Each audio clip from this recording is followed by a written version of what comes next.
was trying to be someone who could finally feel okay, working hard to hold it together, just to get through every day. Smiles came and they would leave me, like the sun between the rain. Every time I thought I'd found it, it would slowly slip away. I filled the noise with more distraction, told myself that I was fine,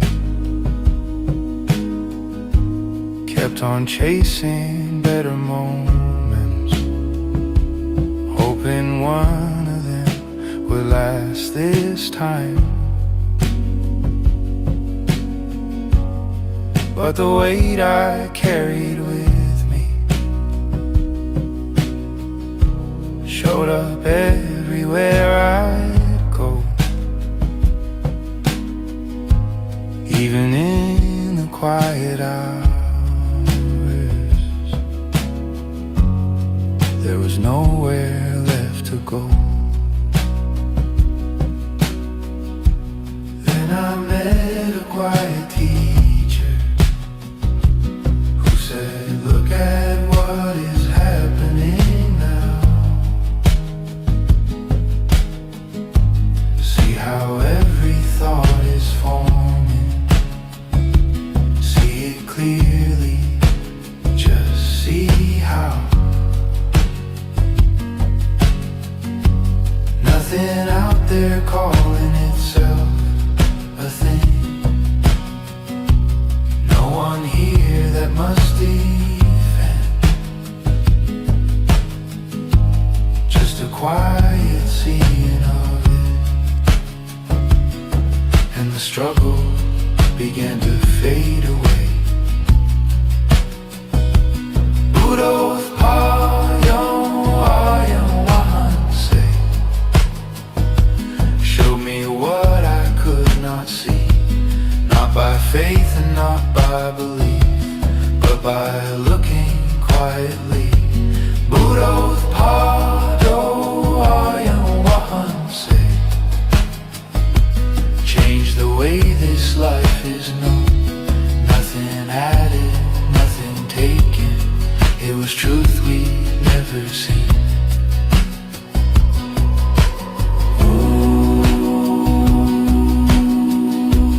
Nothing added, nothing taken. It was truth we'd never seen. Nothing added, nothing taken. It was truth we'd never seen. Buddothpada, showed the way by asking, see. When the search at last grew silent, there was space to simply be. Nothing added, nothing taken. It was truth we'd never seen. Nothing added, nothing taken, and nothing was the same. I was trying to be someone who could finally feel okay, working hard to hold it together, just to get through every day. Smiles came and they would leave me, like the sun between the rain. Every time I thought I'd found it, it would slowly slip away. I filled the noise with more distraction, told myself that I was fine, kept on chasing better moments, hoping one of them would last this time. But the weight I carried with me showed up everywhere I'd go, even in the quiet hours. There was nowhere left to go. Then I met a quiet teacher who said, look at what is happening now. See how every thought is forming. See it clearly, just see how nothing out there calling itself a thing. No one here that must defend. Just a quiet seeing of it. And the struggle began to fade away. Buddothpada,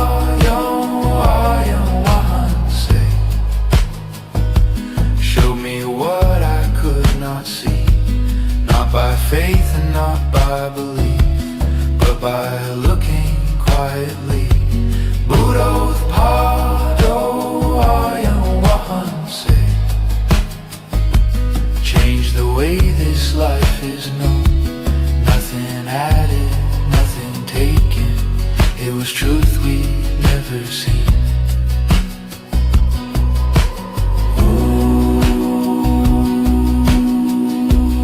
Nothing added, nothing taken. It was truth we'd never seen. Nothing added, nothing taken. It was truth we'd never seen. Buddothpada,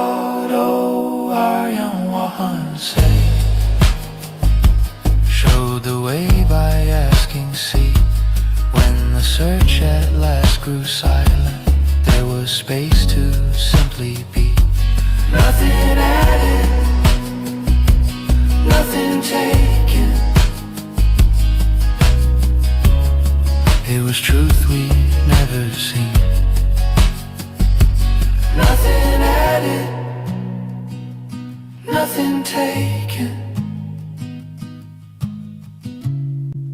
And nothing was the same. I was trying to be so.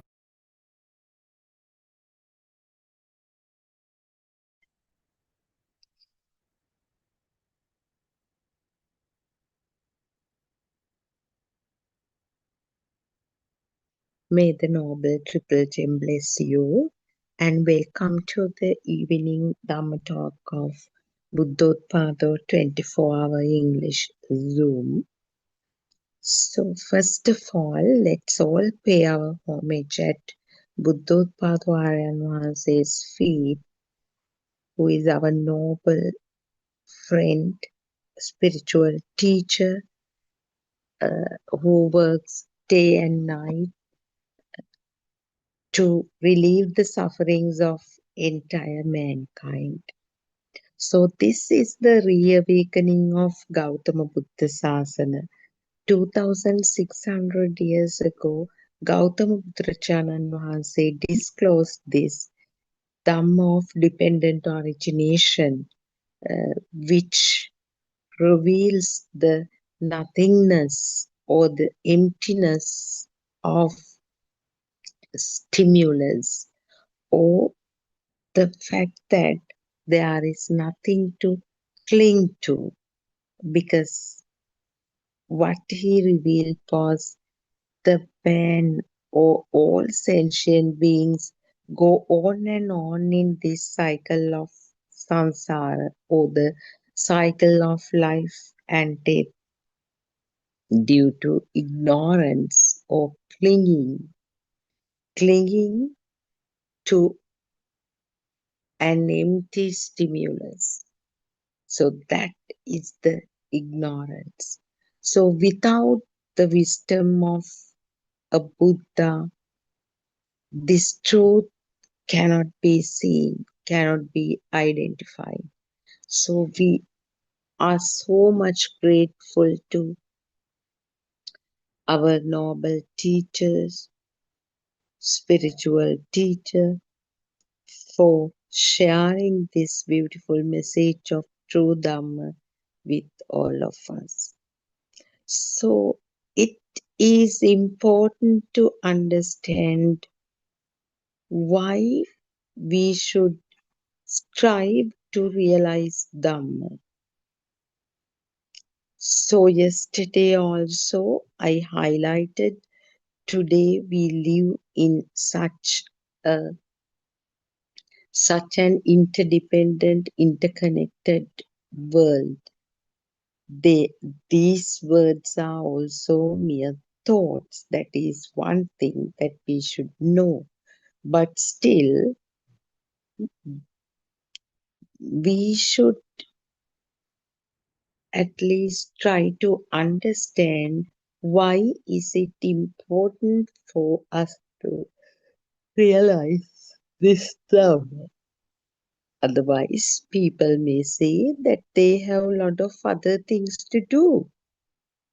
Work towards the next degree, or to start a new business venture, or to go out for a walk with the loved ones, so on and so forth. But why, amidst all of those activities, listening to Dhamma or understanding Dhamma is important?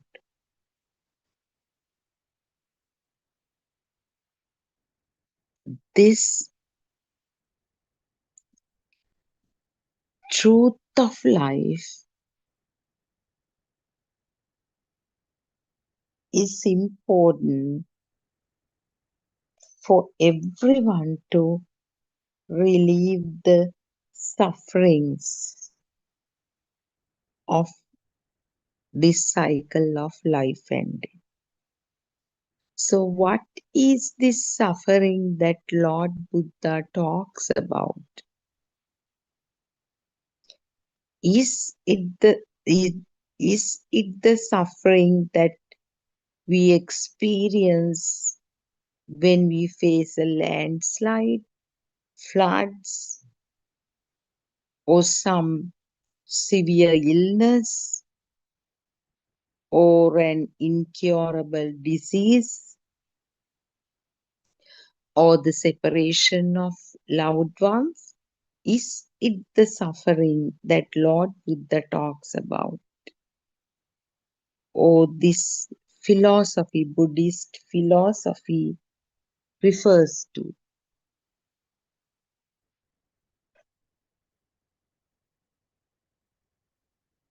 No, it isn't. The suffering that the Buddhist philosophy brings about or refers to is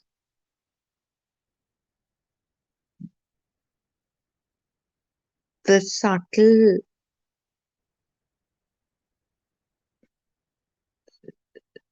feeling of pain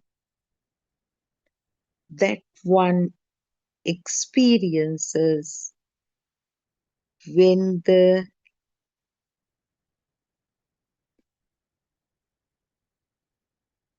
external world becomes real to someone. Can you imagine what is external world in relation to the self?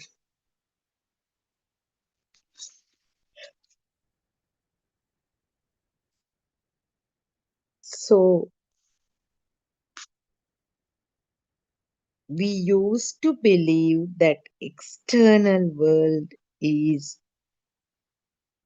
everything other than the self, the notion of self, notion in the sense the so-called body we used to call the self.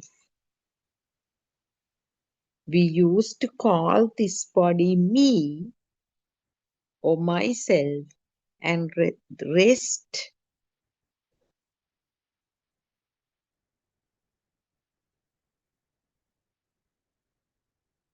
as external things.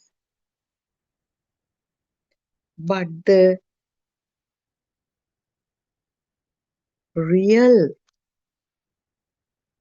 definition is so-called body is also external, because it is also a thought. Hand, leg, tooth, mouth, heart, tummy, fingers, toes, feet, all are mere labels or concepts like town, bed, chair, sister, brother, school, teacher, mountain, waterfall, sky.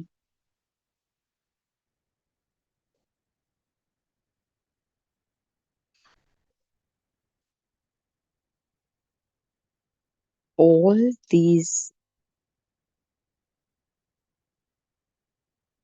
entities are mere thoughts.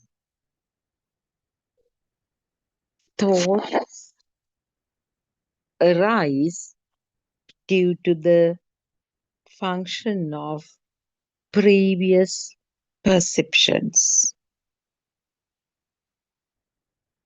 Unless someone introduced hand, leg, tooth, tummy, road, mother, father, sister, flowers, pizza, rice, such thoughts will not arise. So they are all individual thoughts. Hand is a new thought. Tongue, another thought. The thought of hand fully ceases when the thought of leg arises. Thought of temperature. Each one is a new thought. Independent thoughts. They are independent thoughts. Now, face, eye, nose, tongue, mouth, eye, ear, cheek, chin, all are separate thoughts. Eye has nothing to do with face. Face has nothing to do with mouth. Mouth has nothing to do with tongue.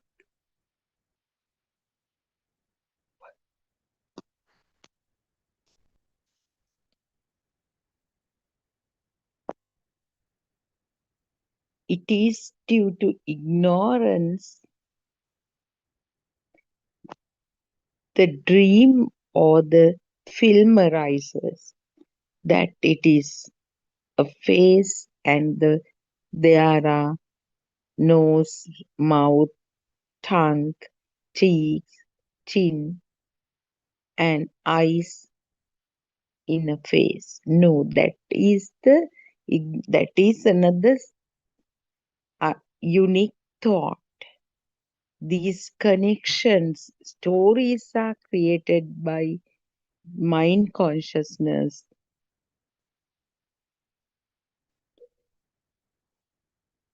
by connecting the perceptions or the data. So all these data, they are just concepts, just myths. Actually, we do not experience what we think out there are. Now, hand, leg, finger, toe, road, all are concepts. What we come across now, just touch and see. You experience some hardness, some shape,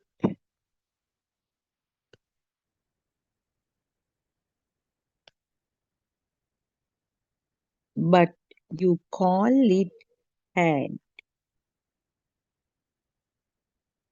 You see some shape, feel some liquid texture,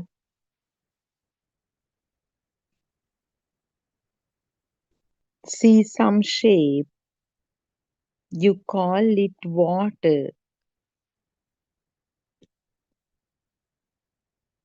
You feel some hardness, see some shape,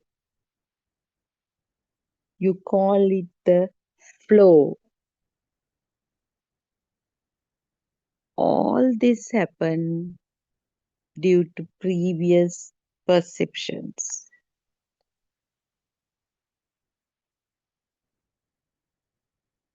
So the world around us is created by we ourselves. It is not an existing world.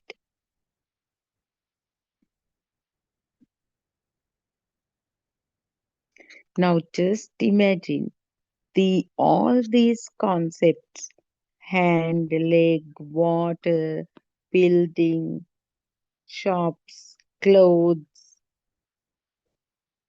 forehead, head, shoes, all are individual thoughts or sound and color combinations. They are sound and color combinations. Hand, shape and the sound hand coming together. Leg, shape and the sound. Shop, port, station, all are sound and color combinations. So this is the law of mind disclosed to the world by Gautama Buddharajanan Mahasi. The formation of thoughts happen due to a natural phenomenon. Natural phenomenon in the sense the sound and color entanglement or the name and form entanglement.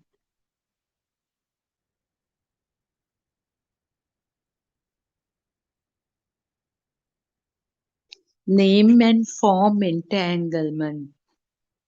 It is not a simple thing.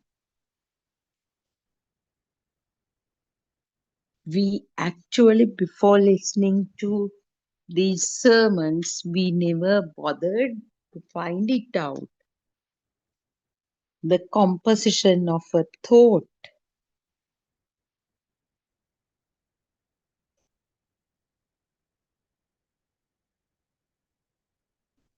This natural phenomenon is when the sound is heard, the image is seen. When the image is seen, the sound is heard. Singapore. Didn't some image arise, arise, actually, didn't an image arise? President, lamp, light, harbor, walking, dancing, drinking, eating, salon, examination. Doesn't an image pop up? It does because it's a natural phenomenon. Similarly, actually, that image pops up in the mind. Now, water, you see liquid nature of water. Ground, you see the image of the ground, that hardness of the ground, smell, if you tasted taste, everything is there in that image. All sensory inputs in relation to this shape. Dog poop. Dog poop, when you hear the sound, that image pops up, but that although we call it is just the sound and color or the name and form, it's not just the form. That's why it's so dangerous. Dog poop, that smell, no one would taste dog poop, but the taste, if it happened, the texture, smell, texture, shape, all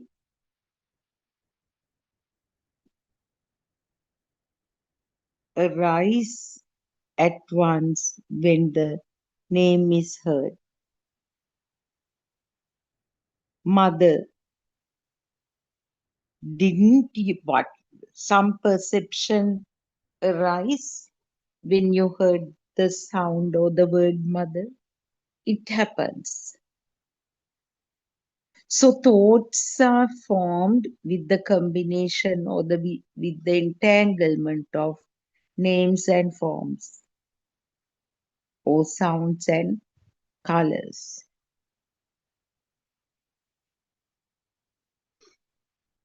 So why is it important to know the composition of thoughts? Now everything is a thought. New job, interview, parcel, receiving, posting, opening, closing, even all these actions, they have images. Whatever the sound, there is an image accompanied by that sound.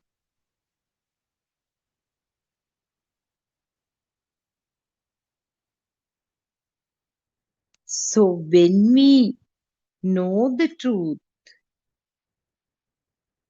all these thoughts are mere sound and color combinations. What happens is the heaviness of the thought disappears. the new bag. When we know that new bag is a concept, it's a concept that we connect to some formation of four great elements, that burning that arises when the image comes true disappears. Otherwise, when one doesn't know the truth, when the thought arises, the clinging to it or craving to keep it as it is, to accept that the bag is there and I am here, cannot be prevented. The moment the new bag or the new piece of jewelry or the new t-shirt comes through, there is a subtle need to keep it as it is. That is the clinging. That is the value attributed to that fake thought. But this also happens due to ignorance. No one is doing this. No one is getting attracted to a certain concept. It is a natural phenomenon. That is why Aryan Mahanse always mentions, if the chair becomes true, you are there.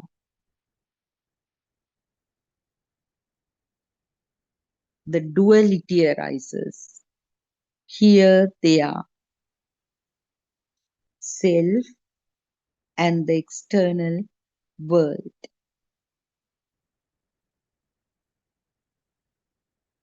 So it is very important to contemplate at the basic level, to convince that thoughts are fake concepts, mere sound and color combinations.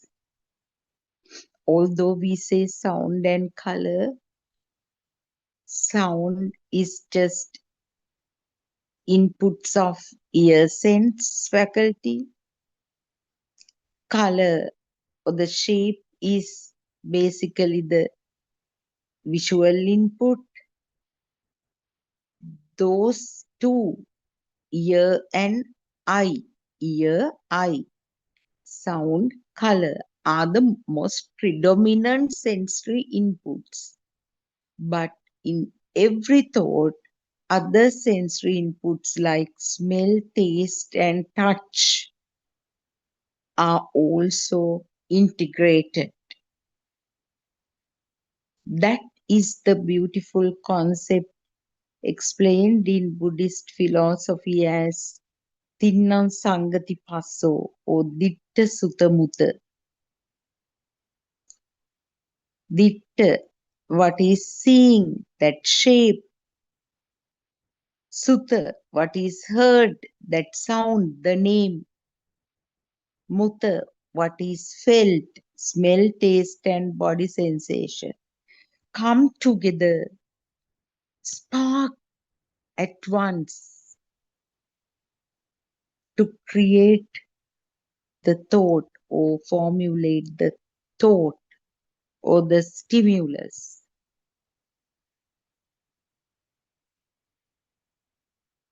So when someone hears true Dhamma and comes to know that there is nothing other than a concept, otherwise all these formations of four great elements like what we feel, what we touch,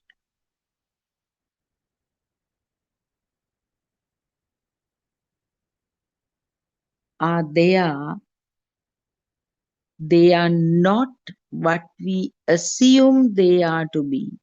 New handbag. Handbag is a label assigned by us for a certain entity made up of four great elements. The stool or the coffee table is a label given to certain hardness felt, some shape, some smell coming together. This is something that we have to untangle with much effort.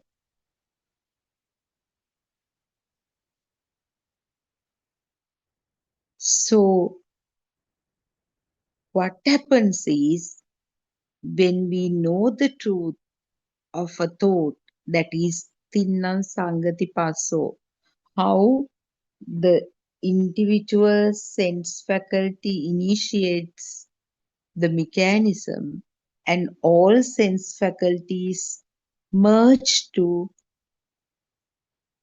formulate the complete thought, one realizes that we associate with a world of concepts. Now, earlier I told the self, me, is a concept.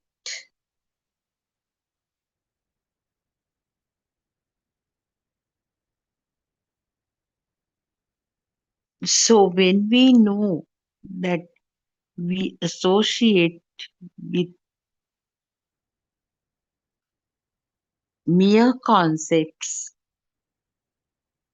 that burning diminishes. It is not the burning that we experience at manifest level, like, oh, due to worldly perceptions.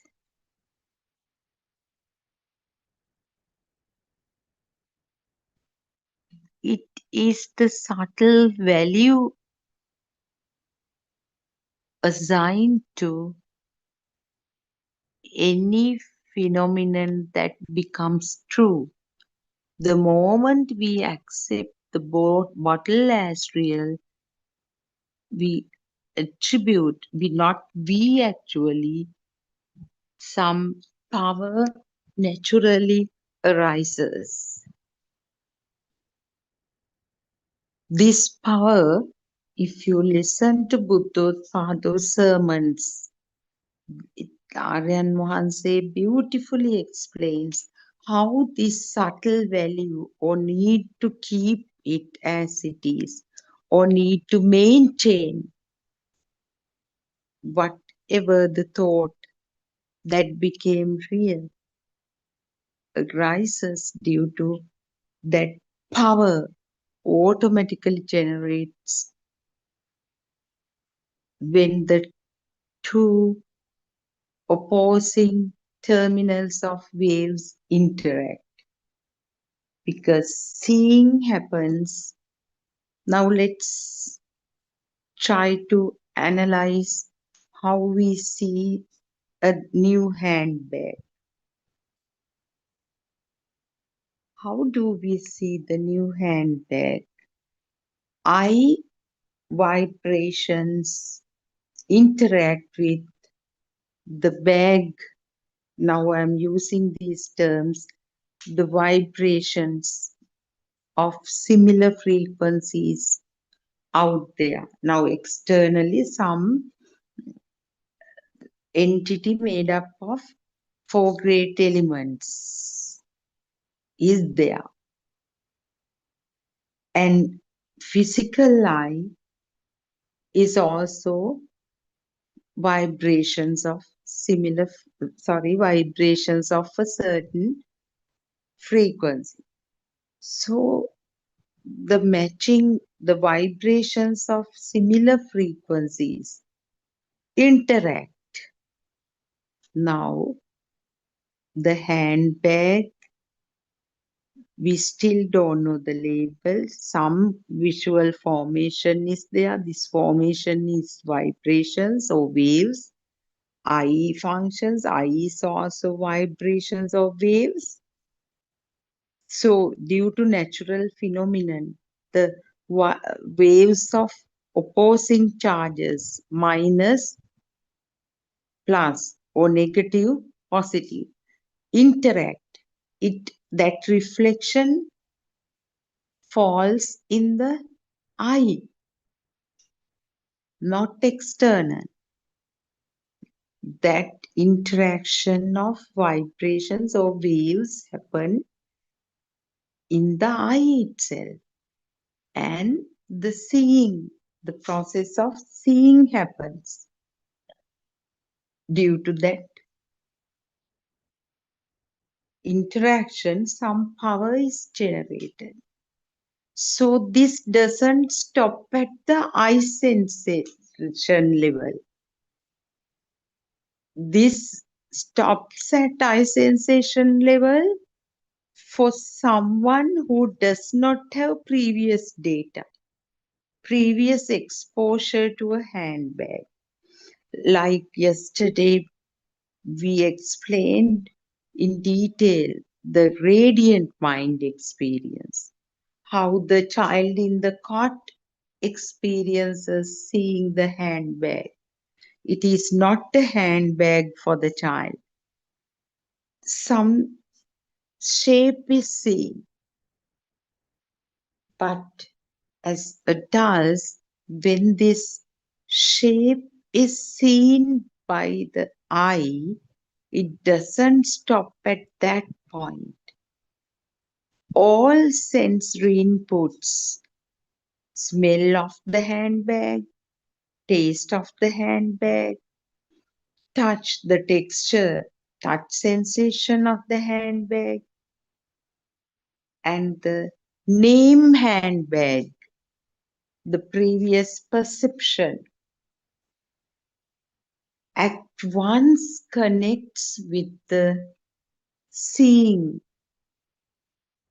or that visual input and creates the thought, complete solid thought called handbag.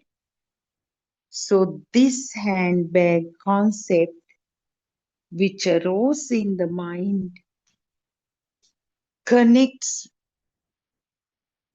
with the great elements, the formation of great elements out there. We actually see the handbag which formulated in the mind out there. It is not an external handbag that comes into the eye.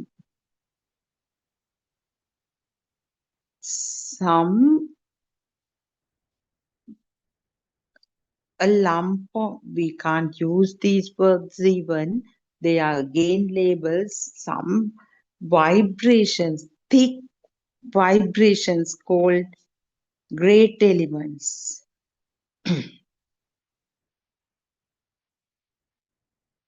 are the composition of any entity. The ground is just great elements or eight pure elements. Trees, great elements. Coffee table for great elements. They are just formations of great elements, the same composition. Now, if we take a thick formation like a rock, so solidity is more obvious. If we take liquid like oil, water, some drink, so liquidity is prominent there. If we take air, some soft thing, the air is the prominent element there. so as the temperature.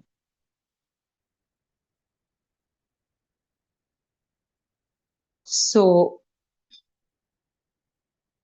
whatever the formation of great elements, they are not what we believe they are to be. For certain formation, we put the label river. I captures a certain shape. When I say capture, what happens? Now, with true wisdom, you should know.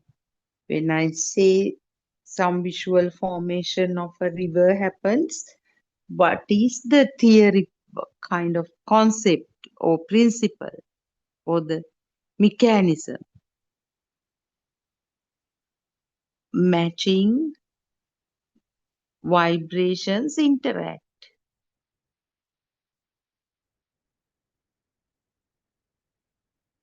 It is not the river that your eye captures that captures my eye. It differs from individual to individual depending on the vibratory capacity or the frequencies of the vibrations of each eye. So, continuous flow of waves happen. So, power is generated as if something is seeing. So, the previous perceptions, experience says that sound arises as river. So river and shape, color combines, but in that felt part, smell, taste, and touch sensation of the river is also there. So this river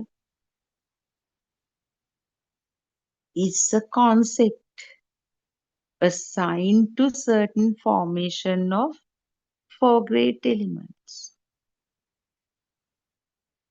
Now, sky. Sky, actually, you don't feel any hardness or liquid nature. It's the airy nature, but it's a visual input. See some shape, and at once the sky label comes. That label comes because at some point somebody introduced this label in relation to the shape. So it is very important to understand this Pirasanya Navasanya, how the previous perceptions become new perceptions to create thoughts, to give an existent sensation, existent feel to these momentary stimuli. So the moment we accept any entity to be real, the observer perception gets stronger. Observer perception is the self perception. The moment the river becomes true, I becomes true as well. The self, notion of self.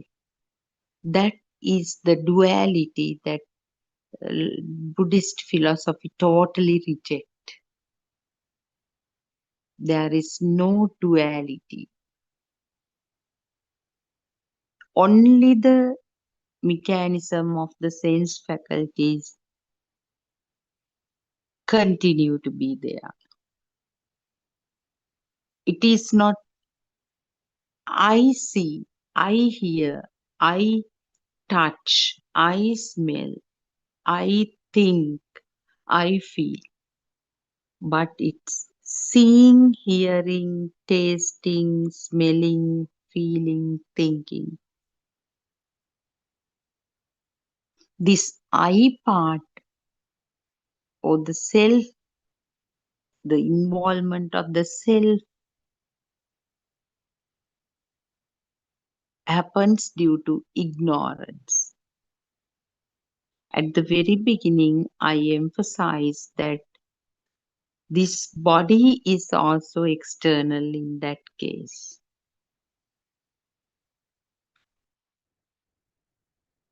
There is no internal external existence. It is purely a myth. We feel so due to ignorance. We experience only the processes, only the functions of sense faculties. Due to that power generated in each of the sense faculties, that this machine functions like a robot when connected to electricity supply, it functions electronically. The human body or the body of any sentient being functions due to the power generated in thought formation. This thought power is the self power or the notion of self or the existence field or the alive field.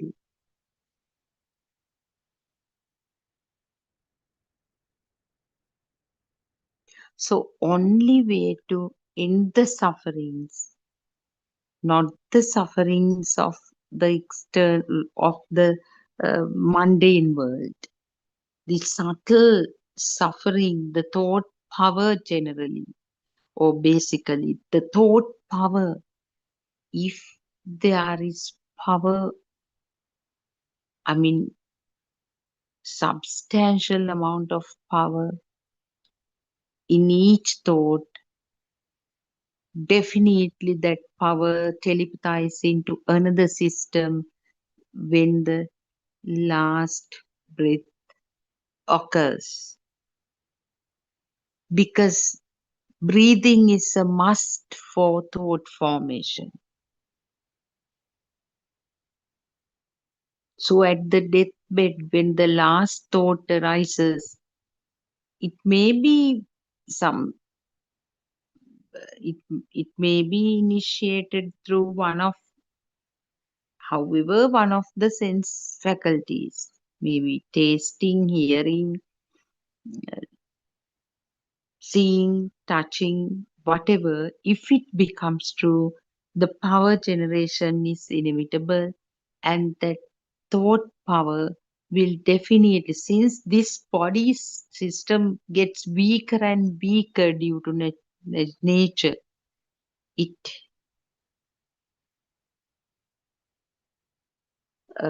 stops its function. So that thought power, last thought power, since this body is so weak and dead, no breathing, should telepathize into another system. So that system into which this thought power telepathizes is determined by the level of thought power. If that thought power is high, the thought power becomes high to the level that you believe that entity is real.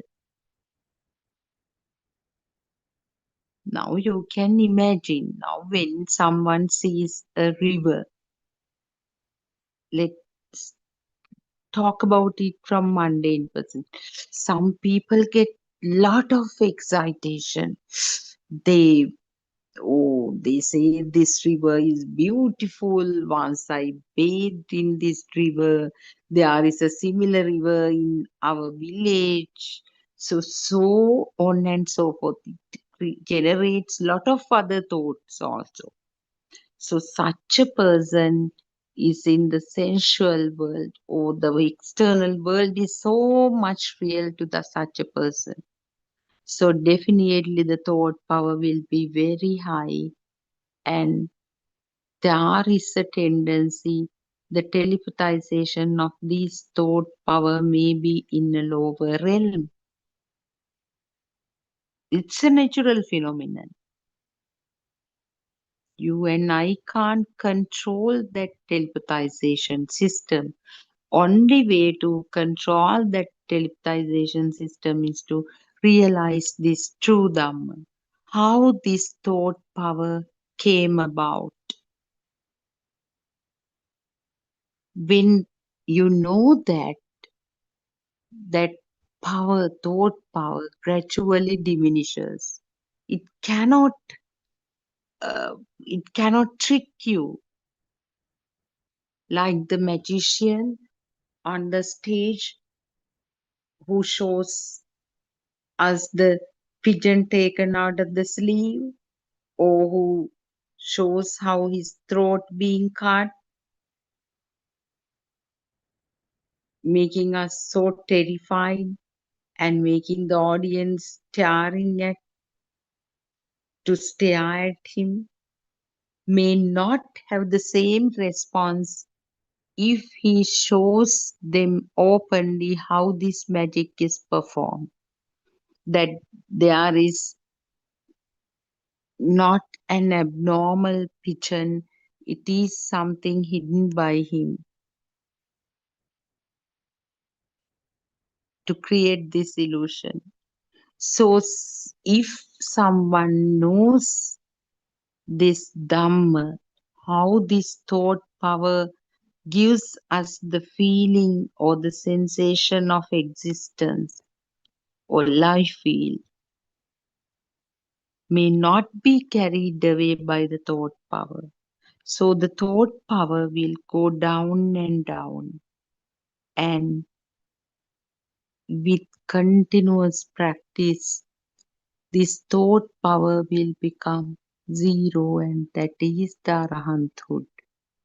So, how can it be telepathized into another system? Such a person, we can't call him or her a person even, is a fully liberated one. The thought power is zero. Self perception is zero. But everything happens as usual. He still sees the river, but know the how it became a river within. Tastes pineapples, but knows that there is no pineapple in tasting. It's self-evident. It's about experience, not just knowledge.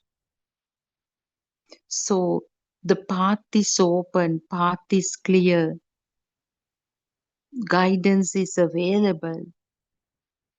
Let's walk in the path to end the sufferings. Let's realize this true Dhamma, the Buddhist philosophy, with the help of these sermons as well as the guidance of Buddothpada and Mahansi. So may the Noble Triple Gem bless you, and see you again tomorrow at the same time.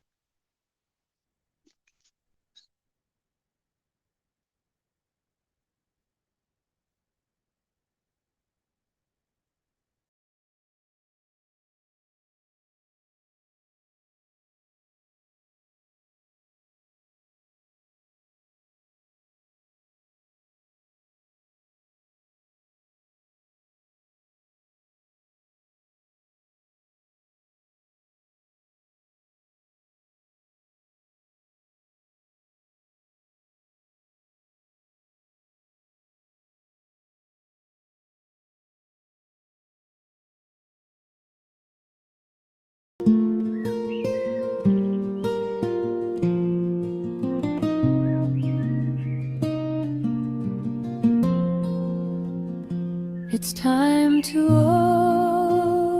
open your eyes and see the truth beyond the lies. Do you hear the cry of a broken heart and feel the ache that's tearing apart? Buddothpada will show you the way. Buddothpada will show you the way. Buddothpada will show you the way.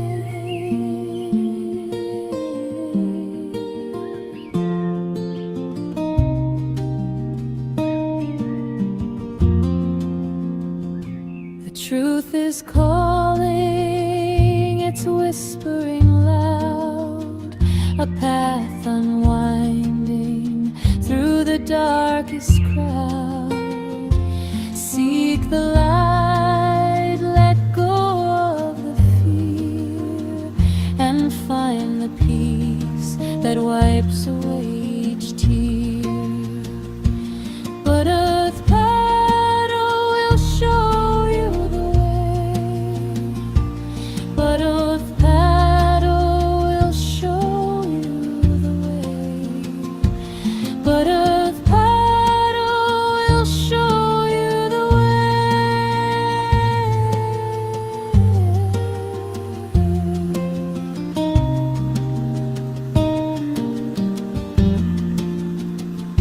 Walk the path, let wisdom be.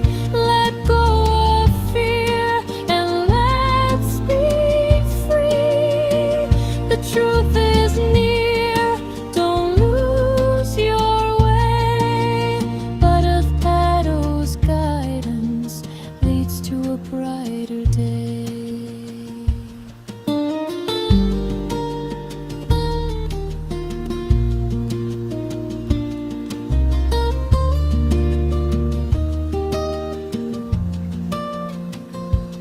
Buddothpada will show you the way.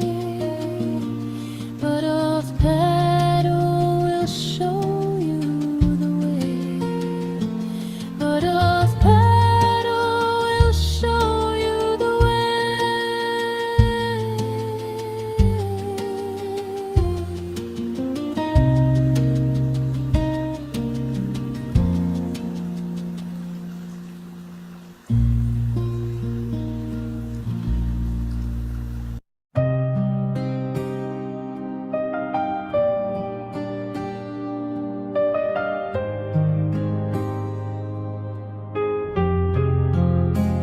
Buddothpada,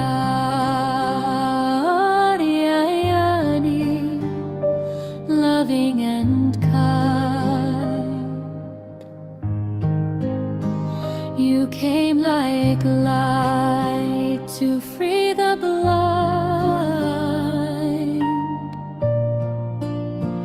from realms of grace, from heavens above. You walked among us with boundless love. Buddothpada,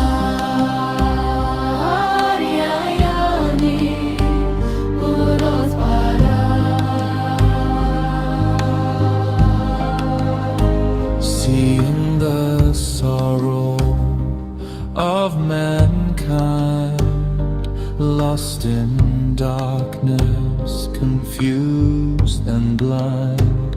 You spread the truth so clear, so bright. The Dharma's flame, the guiding light.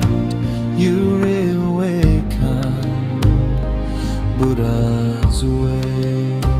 The sasana shining day by day. Through your compassion, calm and deep, you soothe the wound that makes us weak.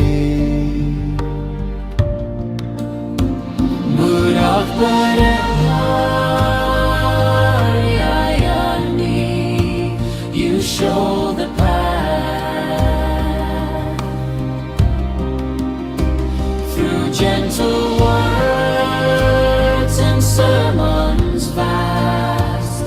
Step by step you lead us on until the night the fear is gone. Buddothpada,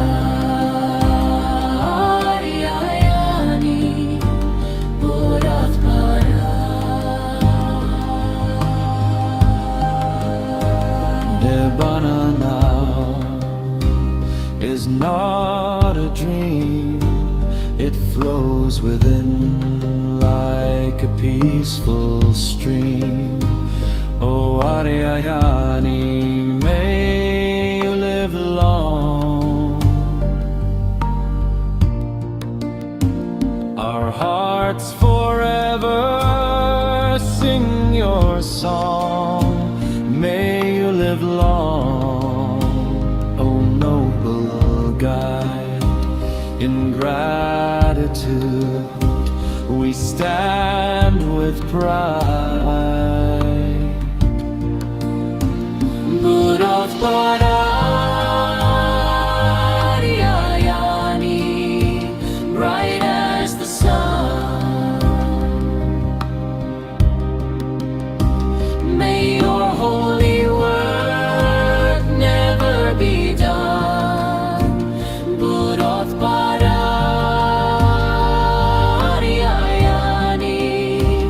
you show the path through gentle words and sermons vast. Buddothpada,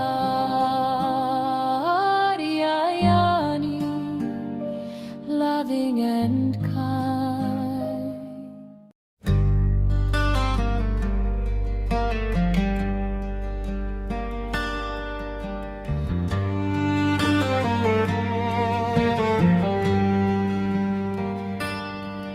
In the dark of the dreaming mind, a bell of truth is calling near. Through the smoke of fear and time, a single word makes the path appear.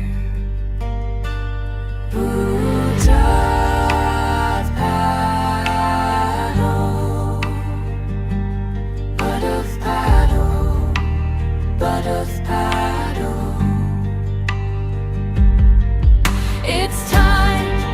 it's time to rise. Open your eyes, break through the night of lies. It's time for Nibbana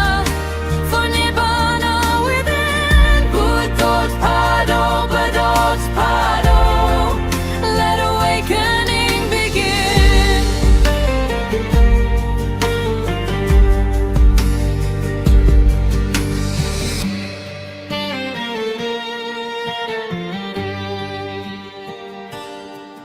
When the last breath falls in peace, the storm of the self grows still.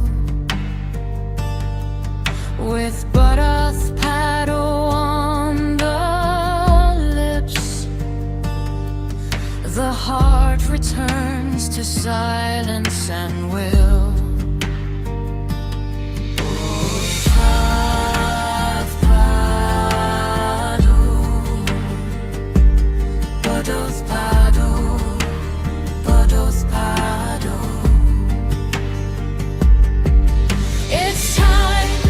It's time to rise. Open your eyes, break through the night of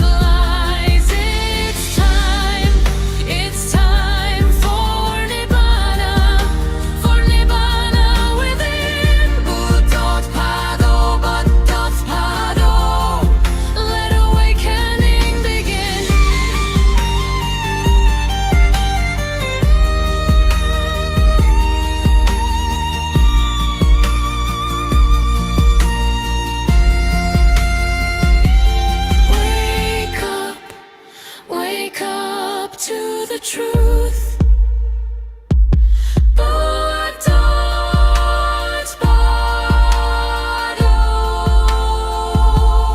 Awake, humans, be awakened, humans. Buddothpada, let awakening begin.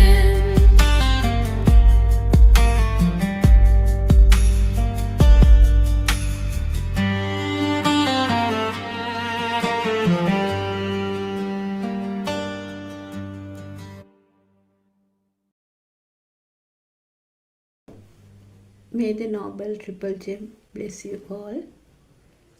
Therwan Saranai Aryan Hansa. May I pay homage at your feet. Therwan Saranai, everyone. So now we know that the world is created by our senses. Eye creates the seeing world. Ear creates the hearing world. Tongue creates the taste world. Nose creates the world of smell. Body creates the feeling of hot and cold. And mind creates the thoughtful world.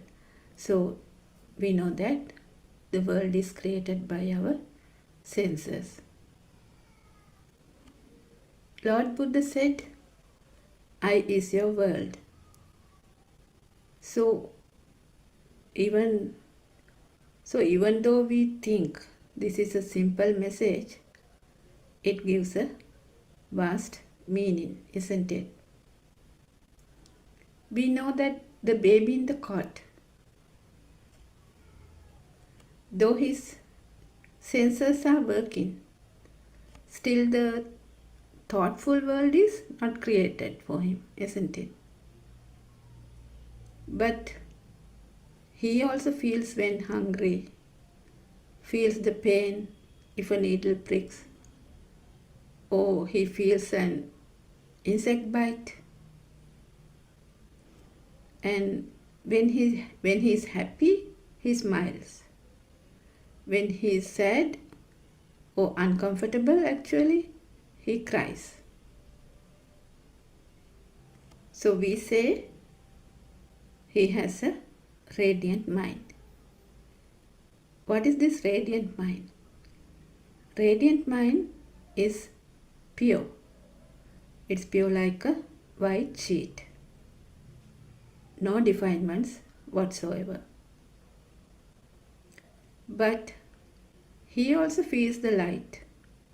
He also feels the sound, the smell, taste, hot and cold. He feels that something is there. But still, he can't identify it, isn't it? So, if someone is interested to know how the mind is created, he can go back to the radiant mind, the baby in the cot. So then we can observe. So baby in the cot, he does not have any suffering, isn't it? So even though the war is going around, he has some disaster in the family, he actually has no idea. So what does he want? He wants only some milk when he is hungry and to sleep, isn't it? He only needs food, protection and some place to sleep. So there is no suffering. So even if he is taken to another country and raised by a different type of parents, will he know? No, he won't know it. So we can see that all are perceptions. In other words, if we go deep and see, all are vibrations. Vibrations in the senses. But we know that babies do some actions later in life, isn't it? Like turning to sides, lifting the head, crawling, moving the hands and legs, sitting down, also standing up by holding to something. Though he has not given any names to these actions, he does it automatically, isn't it? So where does this power come from? There should be some power, isn't it? So this power is the Shastrava power, the vibration. So now we can see that for the baby, we can't actually implement a world. So Lord Buddha said, the birth of your eye is your birth. So how does this happen? So this means the child has to identify the things to implement a world for him. For example, say we keep a phone near a baby in the cot. He will not even look at it, isn't it? But if we give it to his hands, what will happen? He will obviously grab it with both hands. He will turn it around, put it in his mouth. So if there's a music, he will listen to it.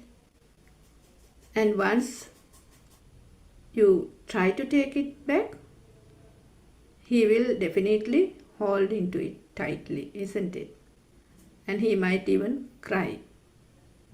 So that is the Shastrava Swabhavaya, or the glue for the attachment. But he does not give any value to it.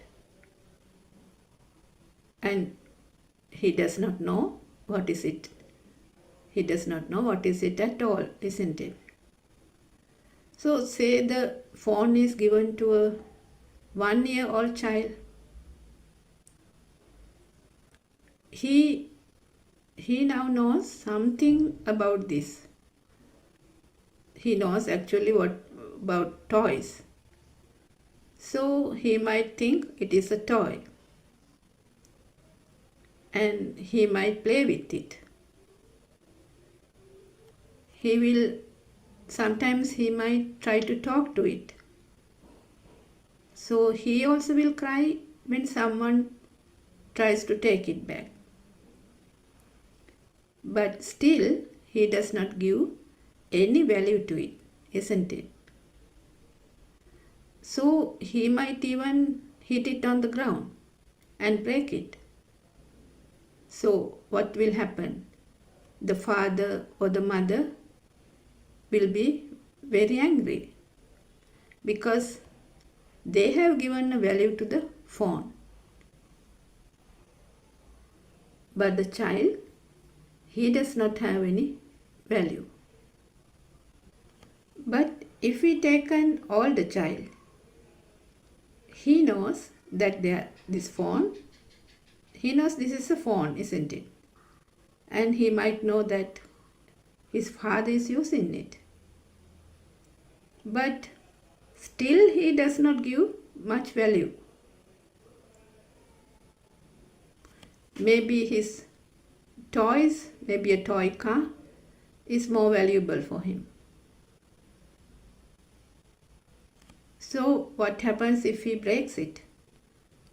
The father or the mother will shout at him and say, "Don't break it, it is very valuable." So now the child knows it is something valuable and must protect it. So what happens at the Montessori level? At the Montessori age, he is introduced to colors and sounds and shapes. So the colorful world is created. So the color vibration, sound vibration, and also smell, taste, feel, all the vibrations merges into make a new vibration, a thought. Likewise, the thoughtful world is created. So more and more repeated thoughts makes a powerful self.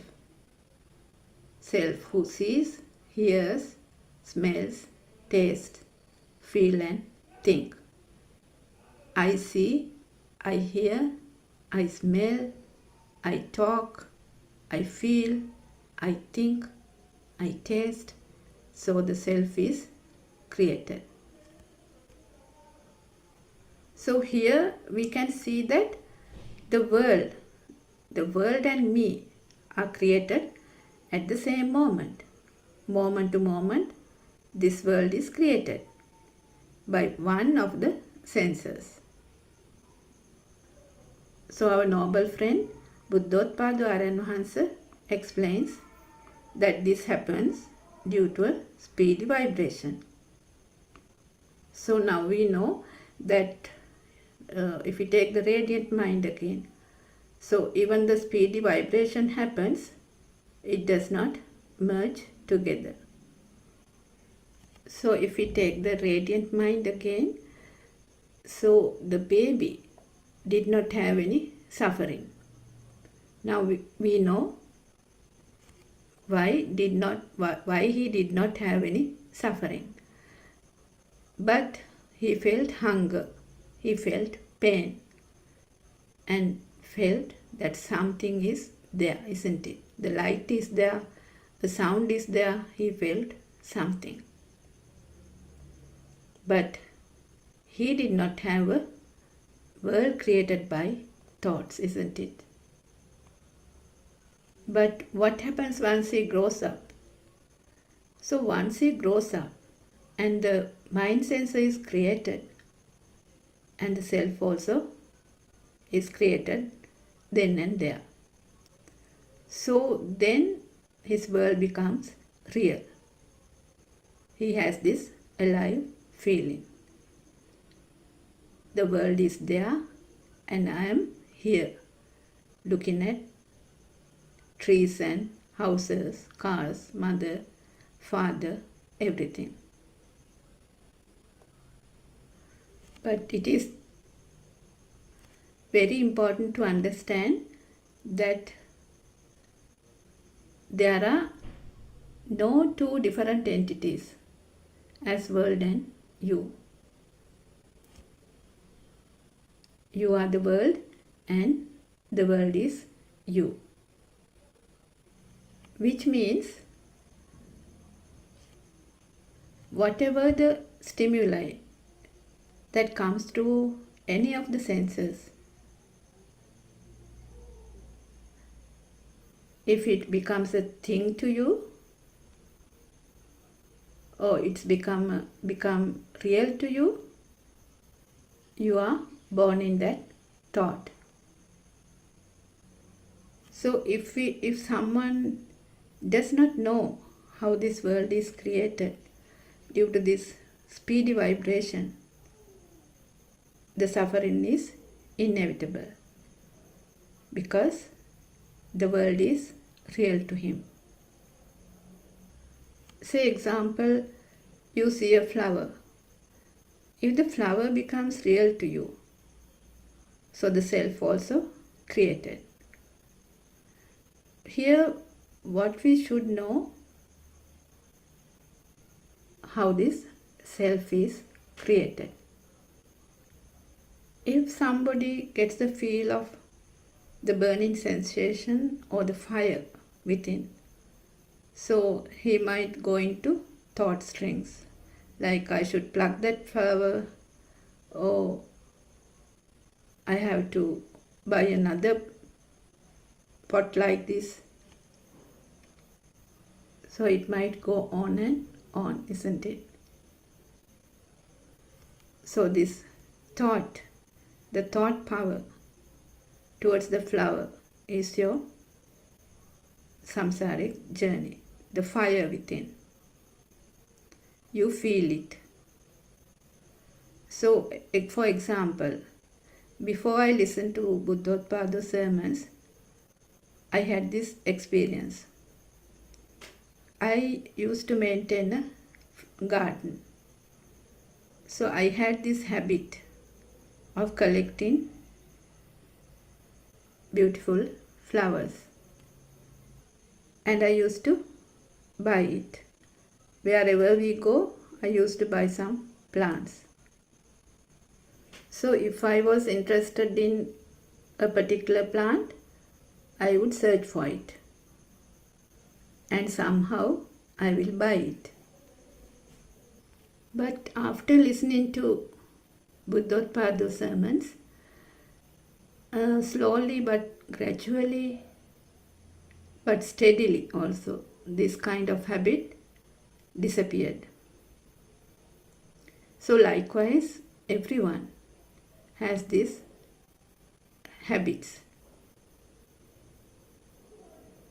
Actually, when we talk about the mind is a bunch of habits, isn't it? So, for example, some have the habit of waking up early. Some like to study continuously or do a job continuously, even after retirement. Some have the habit of reading. So you must have seen in other countries, usually in the train or the metro, they usually read a book or a paper or a magazine. And some have the habit of being healthy, eating healthy food, walking, exercising, going to gym. Likewise, some work to a timetable. So it is like a routine for them. Without this routine, they won't do anything. Some, as a habit, they are untidy. Some like to keep the places tidy and neat. So some like homemade food, a healthy meal. So likewise we can go on and on, isn't it? And sometimes these habits interferes with other people's lifestyle also, isn't it?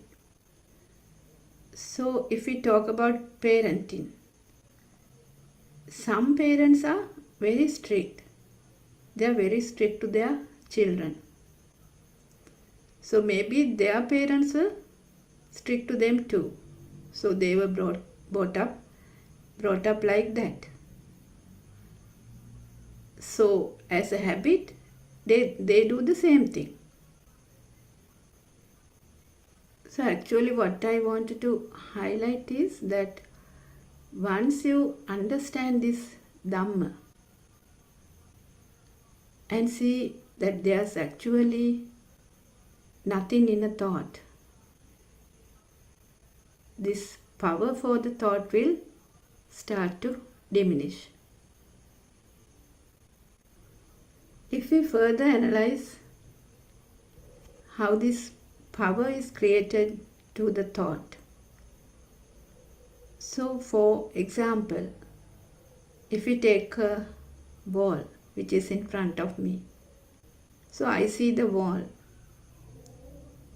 with the wall, me is also created.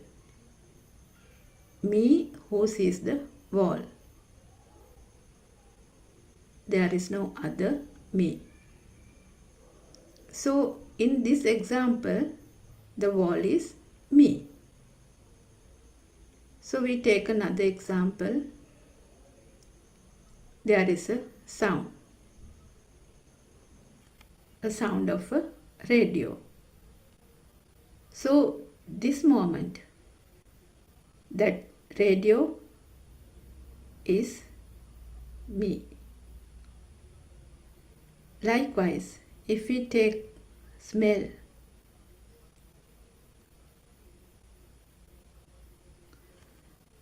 I get the smell of jasmine flower.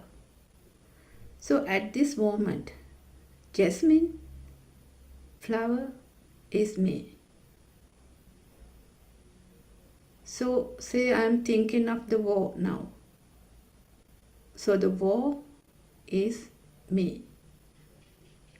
So what I wanted to say is that what you see, what you hear, what you smell, what you taste, what you feel, what you think, it is me, the self.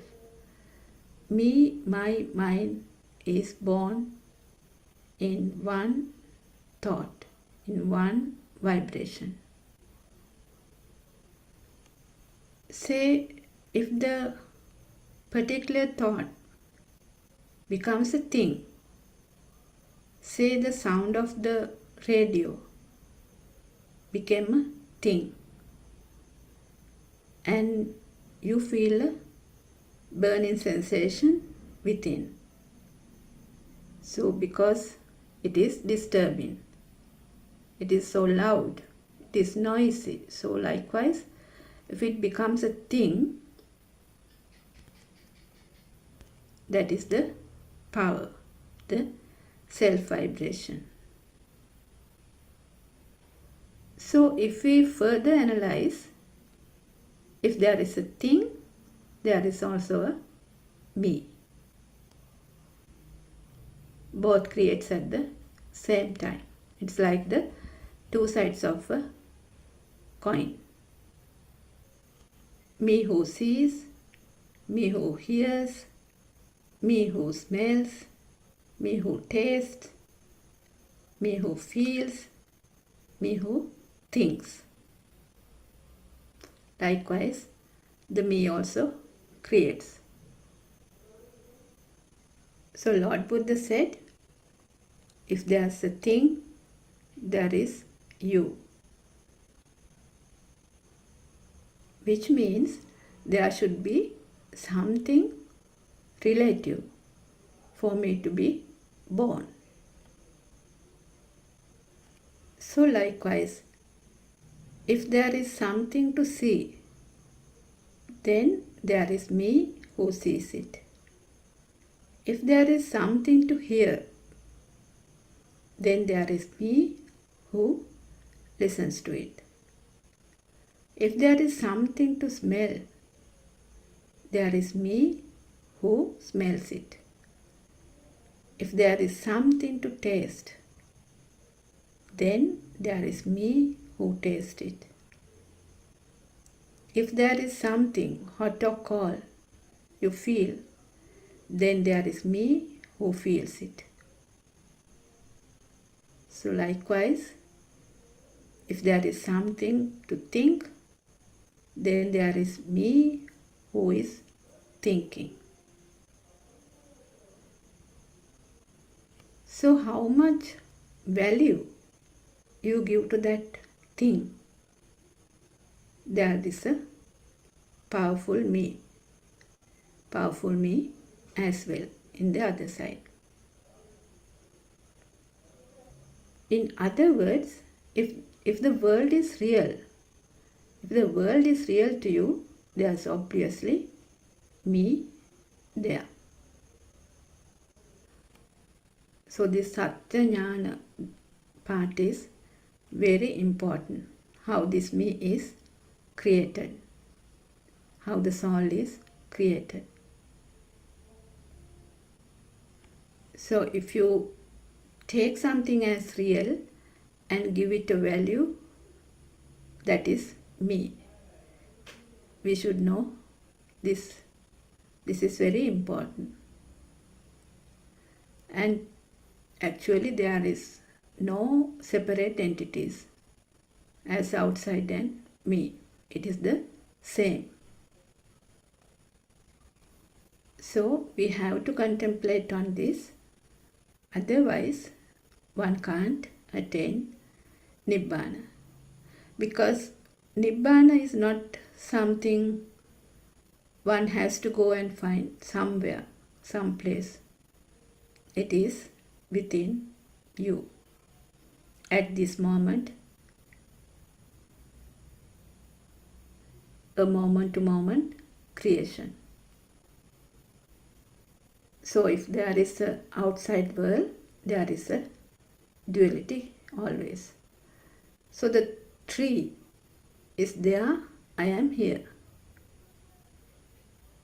This is always, there is always two sides. If there is two sides, there is no Nibbana. Etang mama in Pali, which means I am there. So for example, if we take the tree,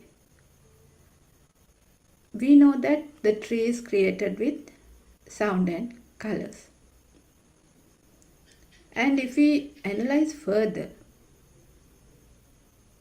sound vibration, color vibration, taste, smell, feel, everything merges to create this thought of tree. And the same moment, the me is also created. So what I wanted to highlight is that the world is a thoughtful world, which means whatever you see, hear, smell, taste, feel or think, it is the world.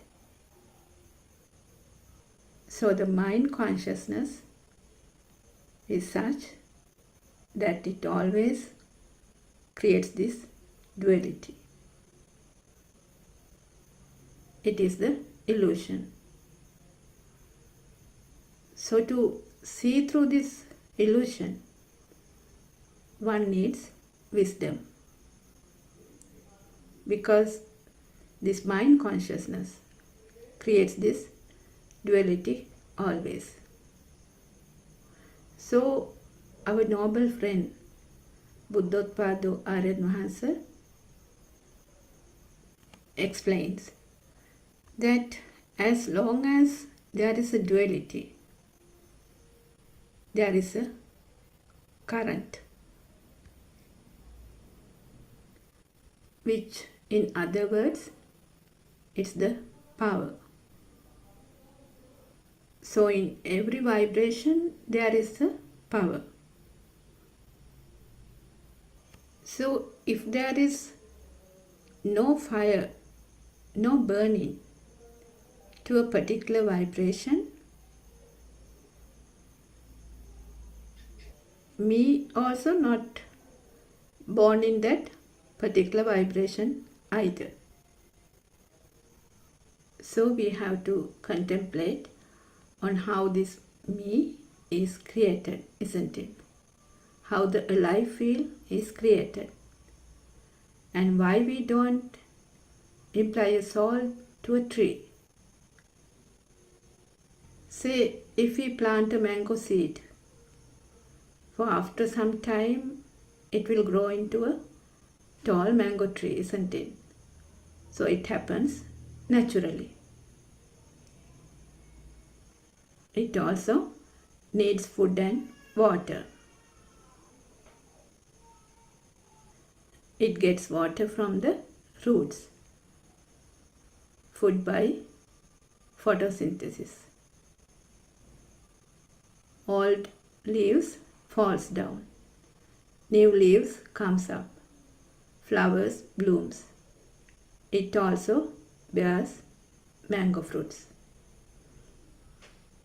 If we see, all this happens naturally, isn't it? It's a natural phenomena. So even if we pluck the mango fruits, or even if we cut the mango tree, nothing will happen, no? It does not have a mind consciousness. It does not have a soul. But in humans, we know how the mind is created through senses, how the power is created. So as we know, the vibrations of the senses merge into create the new vibration called the mind sensor, which means the mind power.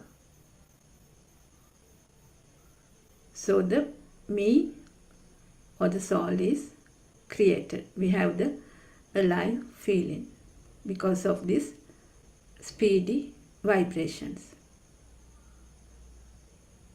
So this power gives the feeling of liveliness. So there is a living me. There is like a current. So this feeling that I am living, it is the current which runs underneath. So that's why we feel that everything is existing. So how this power gains? So when we were small, we didn't have a child, husband or anything, isn't it? But now we have a child, a husband or a wife. So when it repeatedly comes, it gains more and more power. So we want to keep it. That is the power of the soul. Actually, all this creates naturally. It's a natural phenomena. So if we further analyze, and as our noble friend explains, this me is none other than the current itself.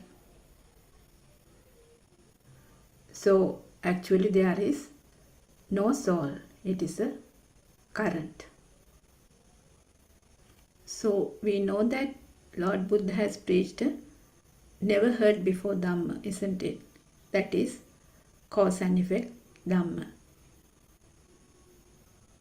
So if the things we see, hear, smell, taste, feel or think becomes real, becomes a thing,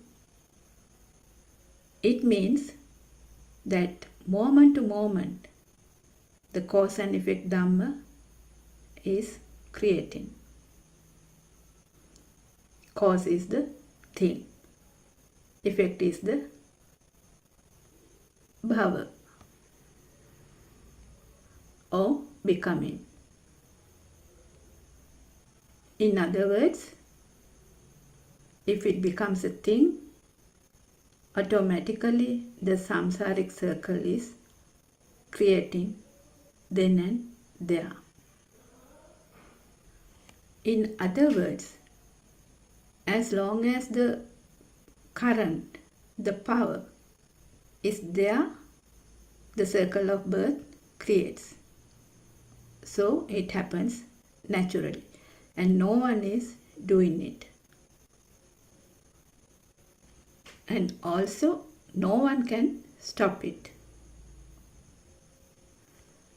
So the Sabbha Sankara, all the volitional formations created by words, actions or thoughts creates this power. So what can we do? We can only understand this process.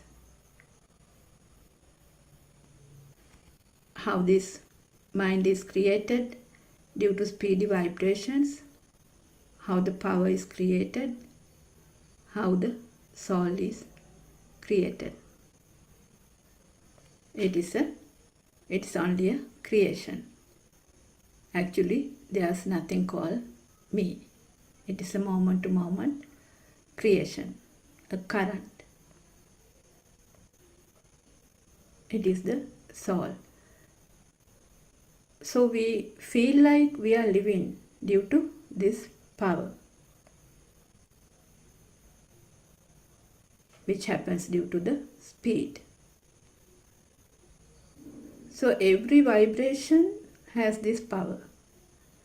So we feel that the light, sound, smell, taste, feel, all are existing.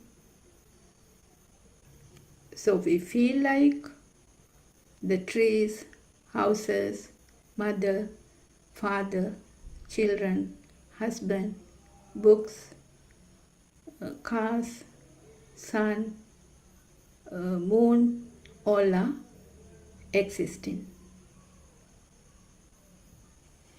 Imagine you are in a deep sleep, or you were given general anesthesia. So all your senses are numb, isn't it? Senses are, you can say, sleeping. So does the world exist then? The world does not exist to you. So where is this me? There is no me. Imagine somebody meets with an accident and was unconscious for a long time. If he wakes up, sometimes he forgets everything, isn't it? Including his name, his immediate family. Even he forgets the time. Anything, his name, everything he forgets. So what happens? He has to learn from the beginning. Just like a child in the Montessori, with colors and sounds. Say he is a soldier who was found in another country, say in China. So he has to learn the Chinese language, isn't it? He will be given a new name, a Chinese name. So can we find a me there? No, we can't find a me. So just like the child, he has to learn everything from the beginning. So something very important that our noble friend Buddothpada highlights is that how the light and sound is creating. So light and sound also creates due to this speedy vibration, then and there. No one is doing this. So nahidan attakatam bimbam, nahidam parakatam agam. Hetum paticca sambhuta, hetubhanga nirujjati. If there is a cause, things get created. And if there is no cause, there won't be a creation. No one is doing it. It is a natural phenomena. So like the creation of 4 seasons, creation of action and effect, creation of a germination of a seed, and the creation of the mind is a natural phenomena. It is a system, a process. So when we contemplate on this, we can feel that there is nothing called soul, but it is only a current or a power. Because of this current, we feel that things are existing and we are living. It is the self-vibration. It is a natural phenomenon. So this me is a current. So once you deeply concentrate and see through insight meditation, you will know, like everything else, the wall, the tree, the book, the phone, dog, animal, anything. Me is also a creation, a current, which creates moment to moment. Actually, there is nothing called me. If there is a thing, then the me is also there. So what we have to understand is that there is no separate me. If the tree feels existing, then me also there alive. Otherwise the tree is me.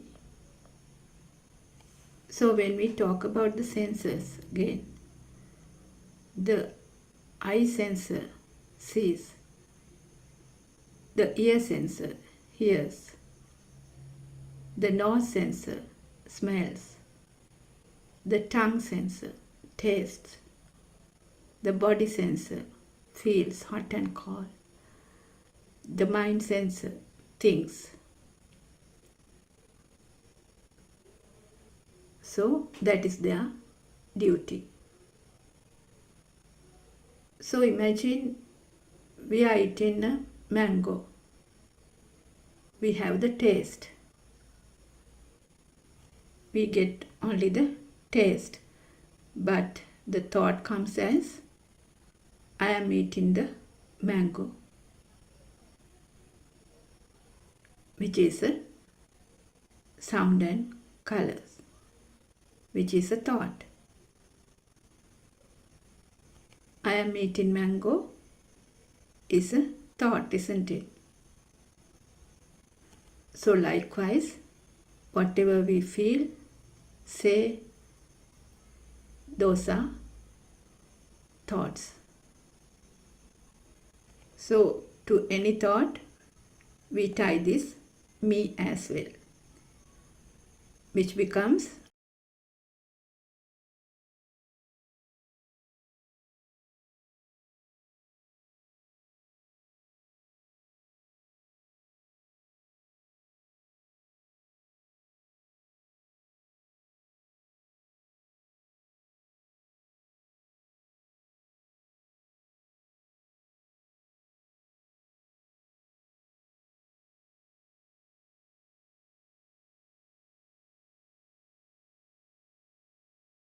I think.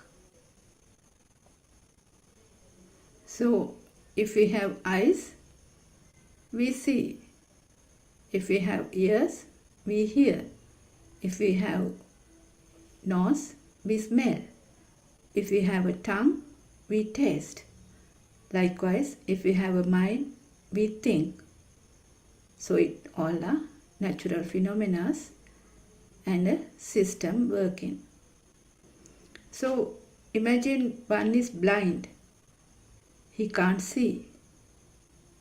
So he does not have the world created by the eyes. Say someone is deaf. He can't hear. So the world created by ears is not there. So imagine if someone's nose is blocked. So the world created by the nose is not there. If someone's tongue is burned, he can't taste. So the taste world is not there. Likewise, if someone is unconscious, the world created by thoughts also not there.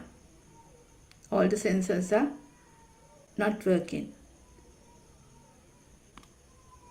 So this also shows if there are no senses, the world is not created.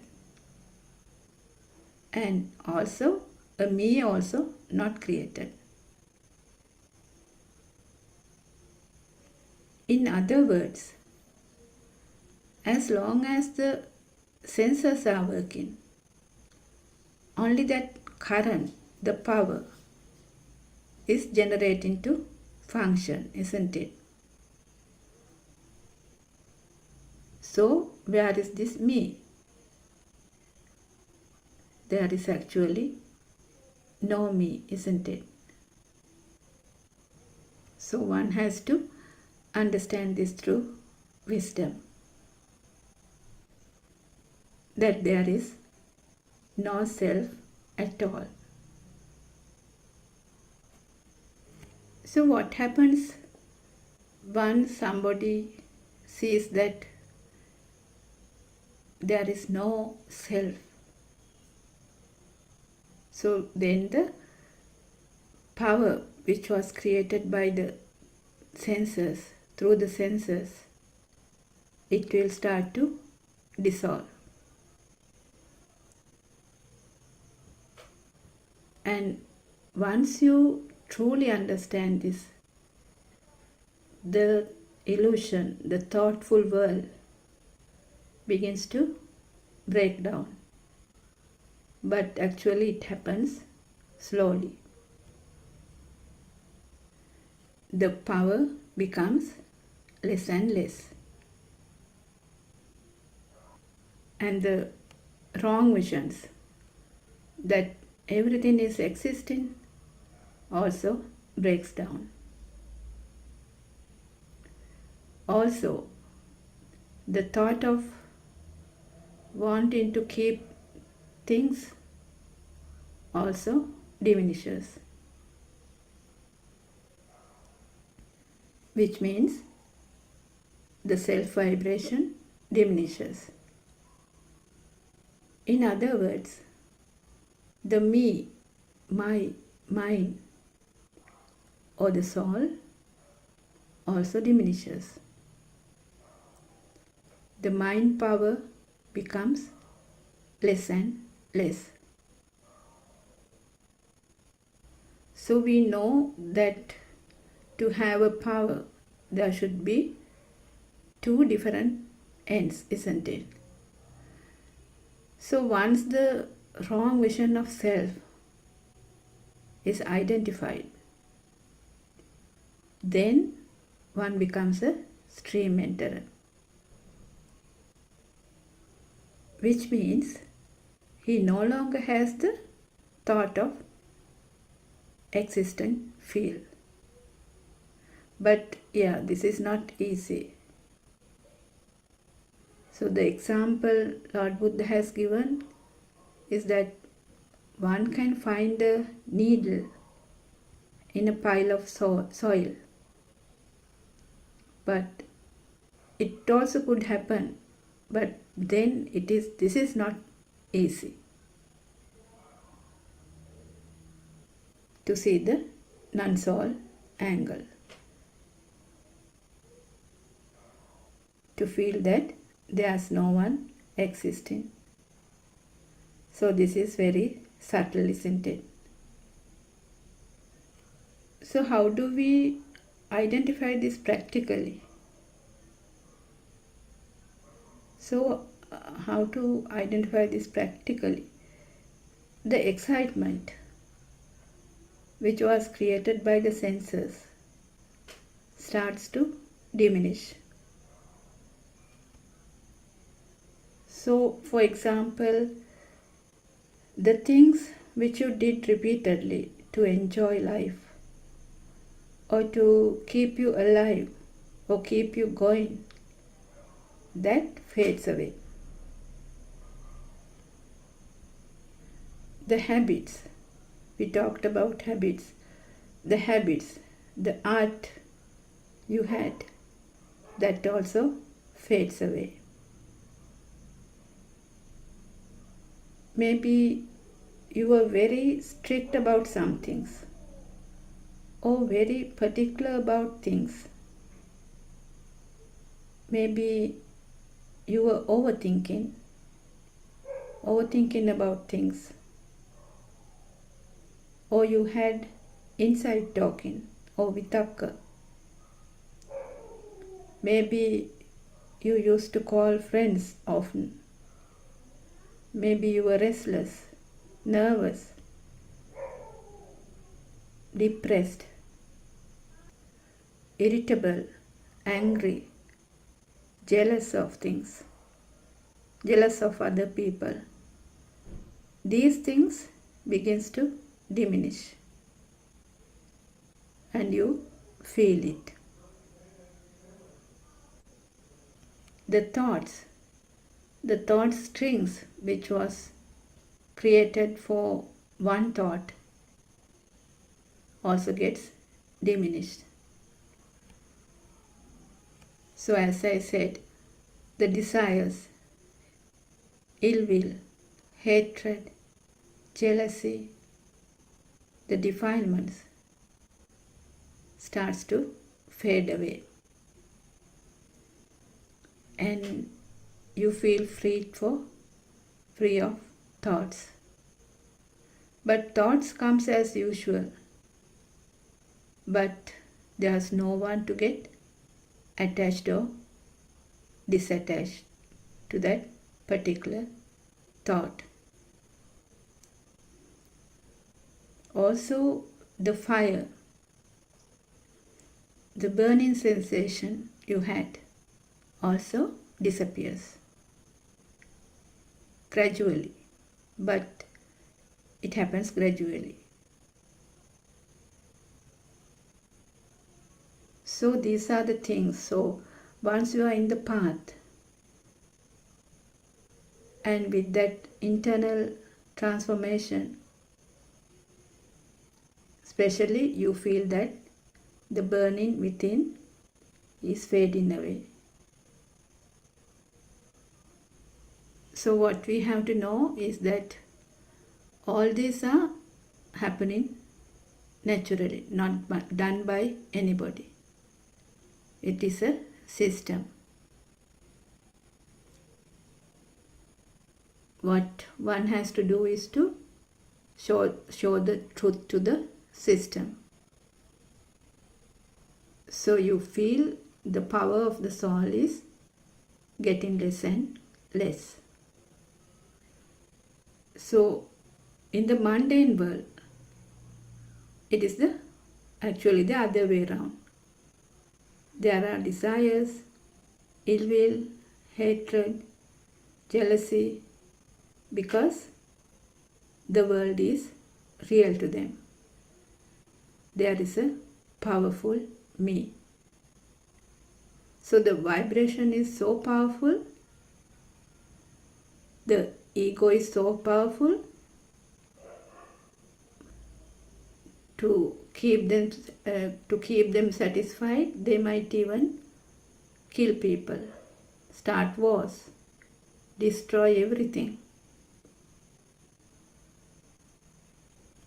But if somebody understands this wonderful Dhamma, that there is no self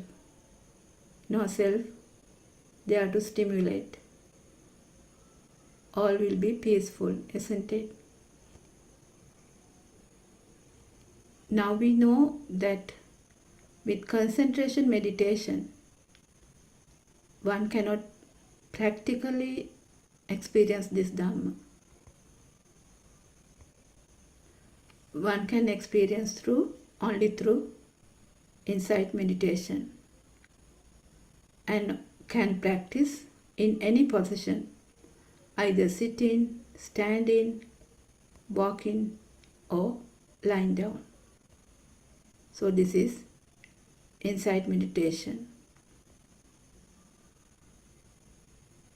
So once you start insight meditation, the concentration meditation will also add itself. Yeah, automatically it will happen, which means Samatha Vipassana Yugandan.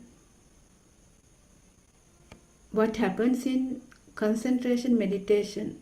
Actually, the self gets more powerful, because usually the outside world is real. But insight meditation, it builds up with the knowing of the dependent origination Dhamma, with Four Noble Truths, which means it shows that the outside world is a thought, and that thought also not real. So first, you have to know how these thoughts are created. First, we apply this to one thought.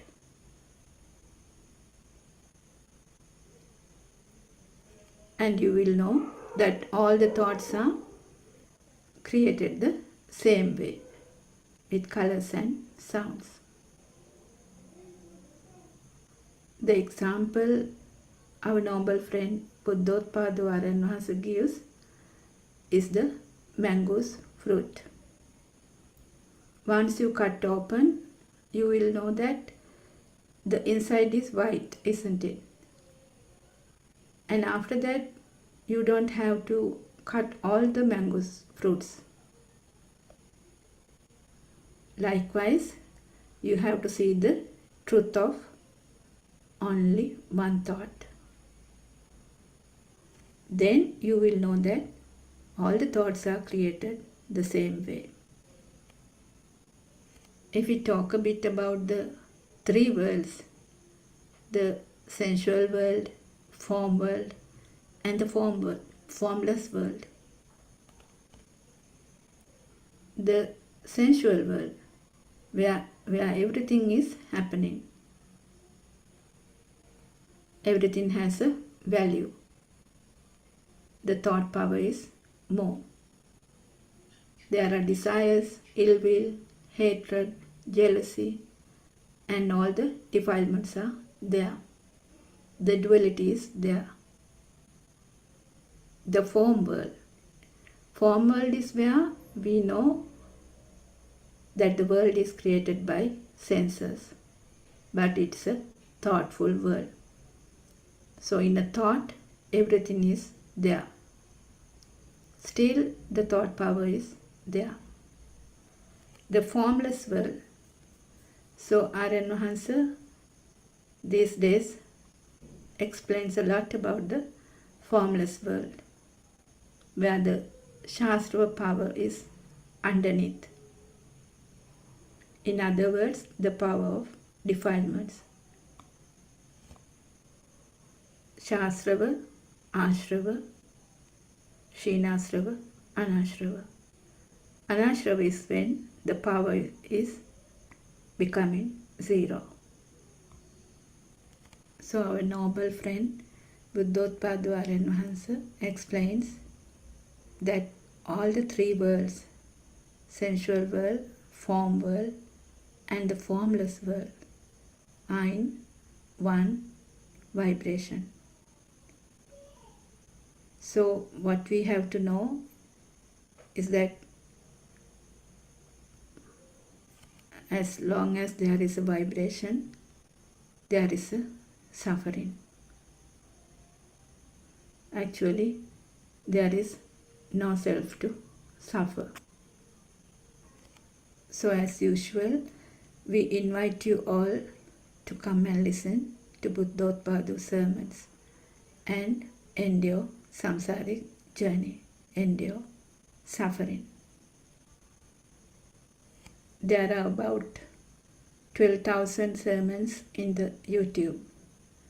We also have 24 hours BTV and Pure TV English. Also many Zoom discussions where you can join and ask questions. So we are very grateful to you, Aran Hansa, for giving this wonderful Dhamma to this world. Therwan Saranai, Aran Hansa, may I pay homage at your feet. Therwan Saranai, everyone.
It's time to open your eyes and see the truth beyond the lies.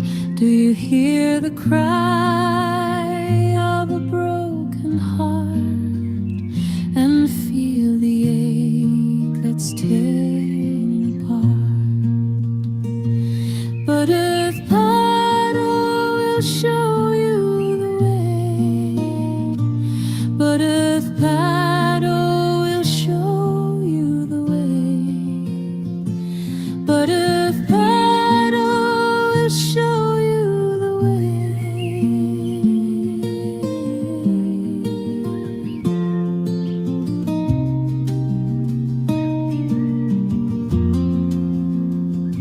The truth is calling, it's whispering loud, a path unwinding through the darkest crowd.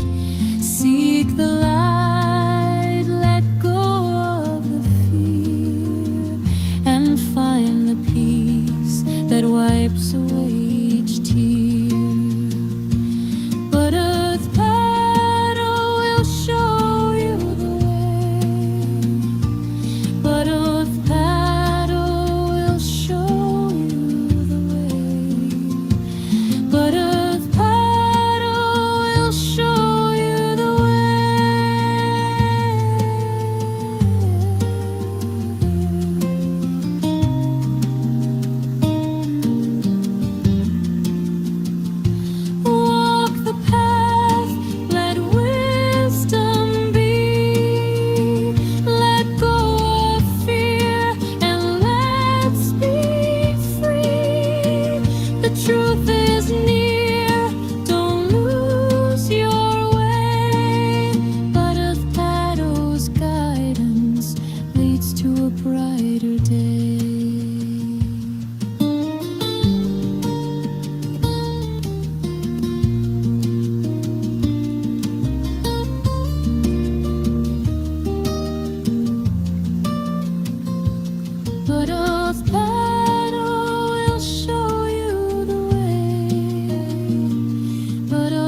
May Triple Jim bless you all.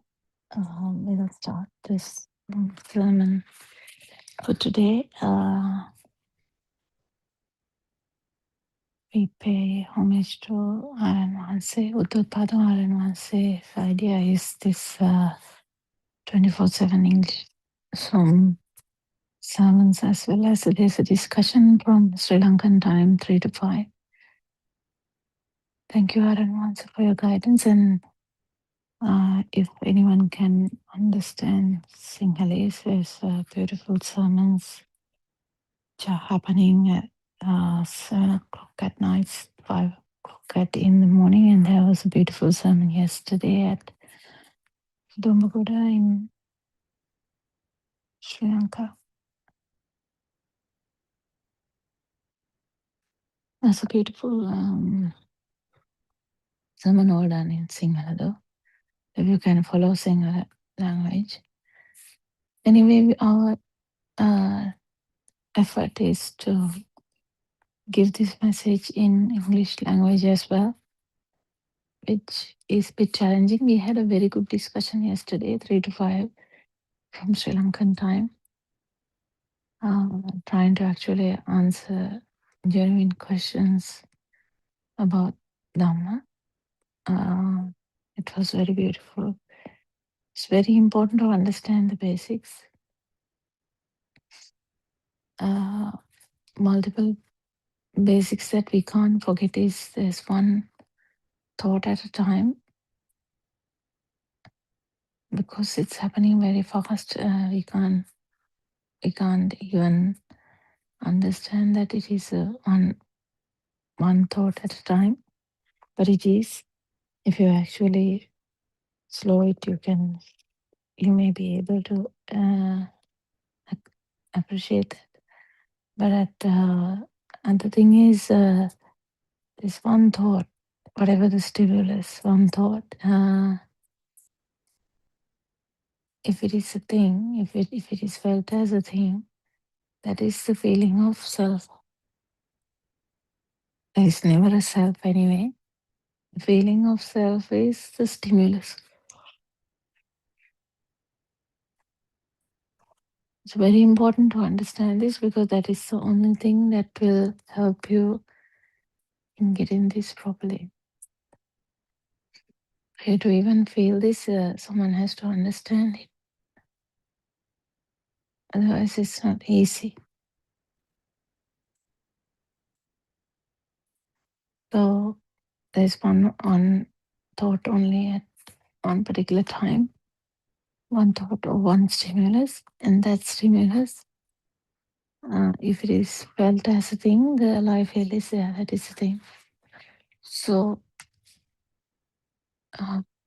all the stimuli start from either ear, eye, nose, skin,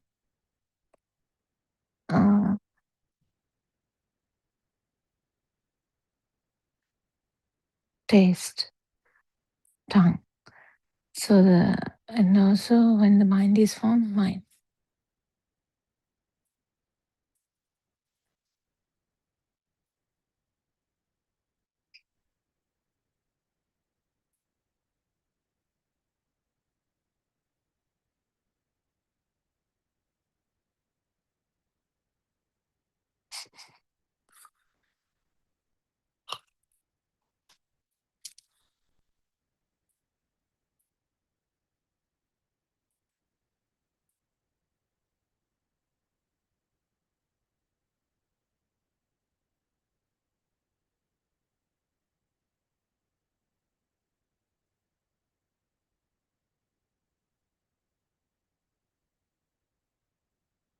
So this Dhamma, if you really understand that what is becoming a thing is the thing that we are actually understanding and even practicing.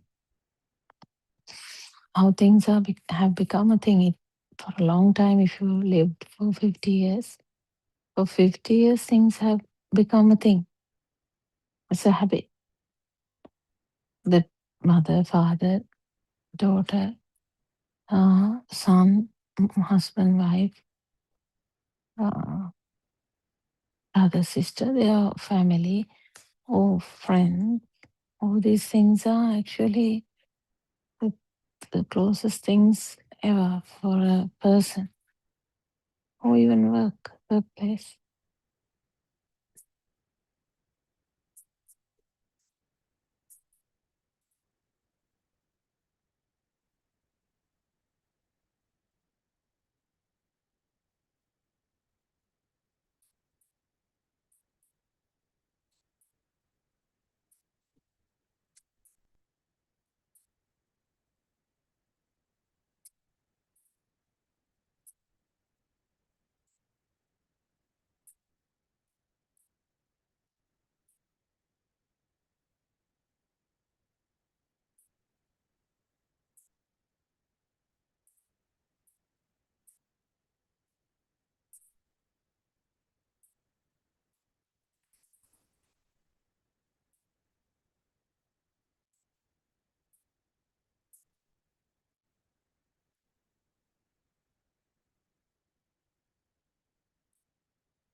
To get this correct, how the stimuli is becoming a thing.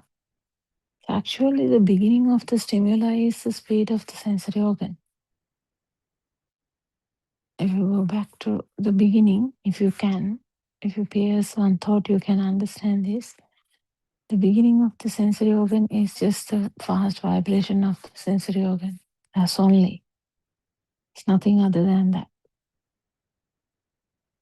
Fast vibration of the sensory organ that is felt as a thing is a consciousness. Can be eye consciousness, ear consciousness, touch consciousness, taste, or the smell consciousness.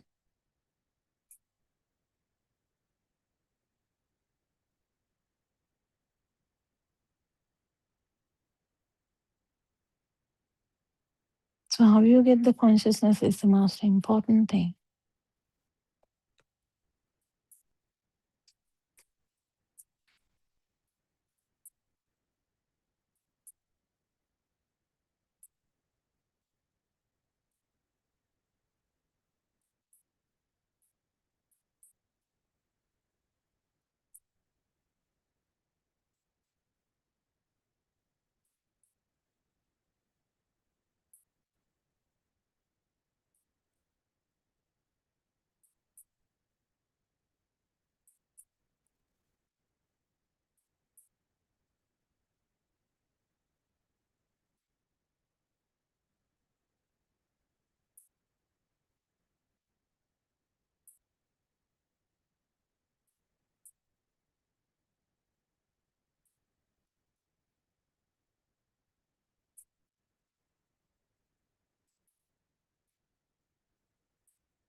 So if you felt something, it is a fast vibration of the sensory organ. If you thought about something, it is just the five sensory faculties coming together, forming the mind vibration.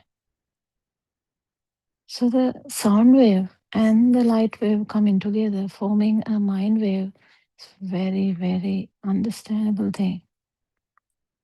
But it's a bit tricky for someone who doesn't understand this wave pattern, how waves work or how vibrations work.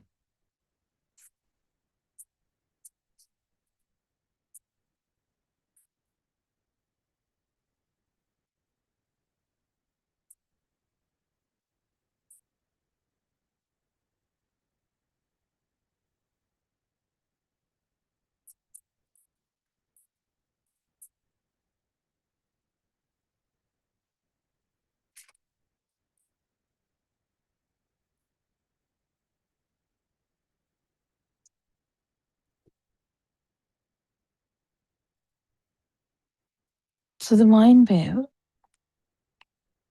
yesterday it was a very good discussion in 3 to 5. We were talking about how this mind wave is formed and how mind wave works. So how do you, Aranase always has told mind is a waveform, kind of a vibration, new vibration formed from the other five sensory organ vibrations. And this, the sound part of it is also there. If you're thinking in your own language. If you are a Chinese person, you will be thinking in Chinese language. You can't think in another language.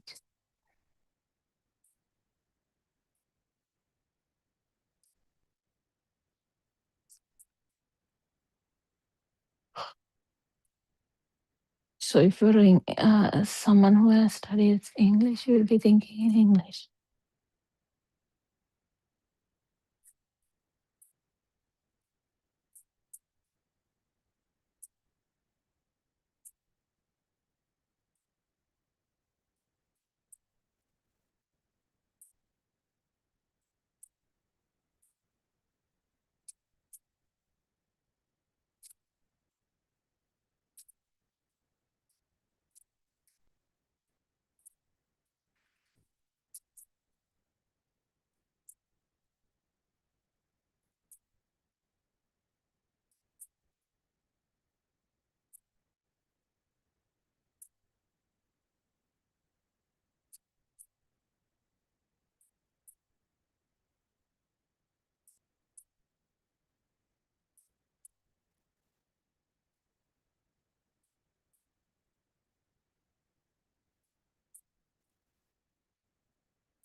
So this mind, how it works, is very, very tricky. So once you get an idea, you can keep thinking about it a lot.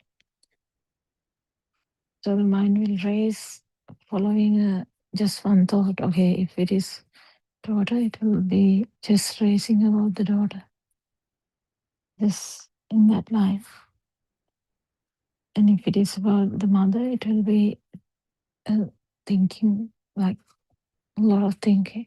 It will not stop unless you kind of tend to understand that you have been thinking too much and stop it.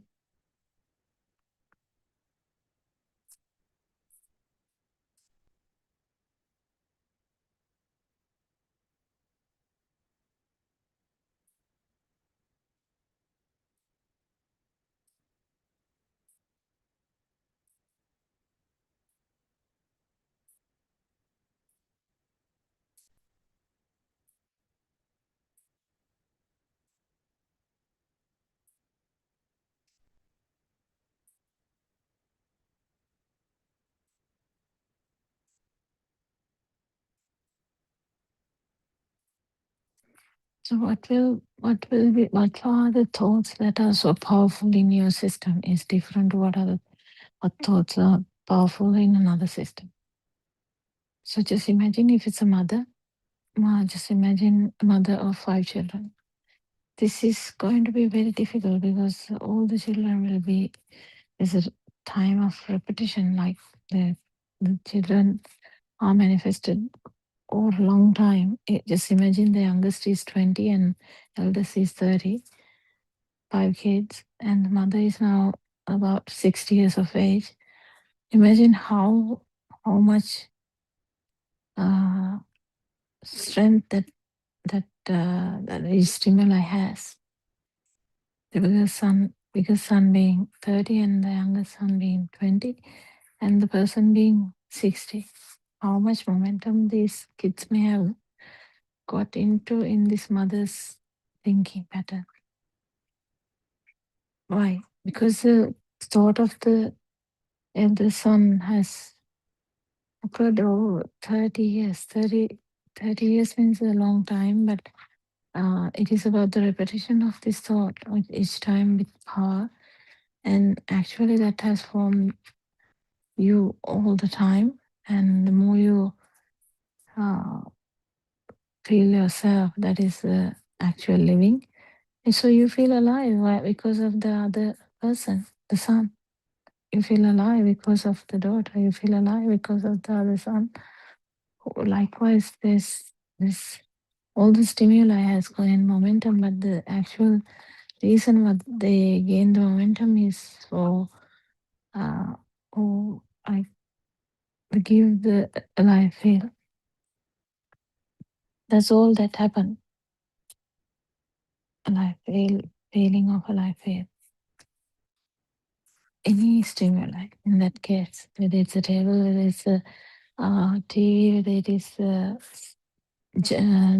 the rug or the ceiling, table, chairs, city.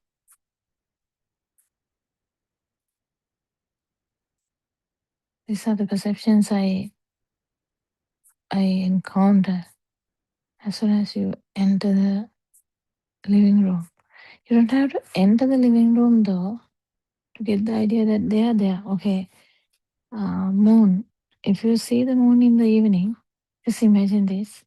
Suddenly you went for a walk and suddenly you look up the sky. It's about 7 o'clock at night in Australia.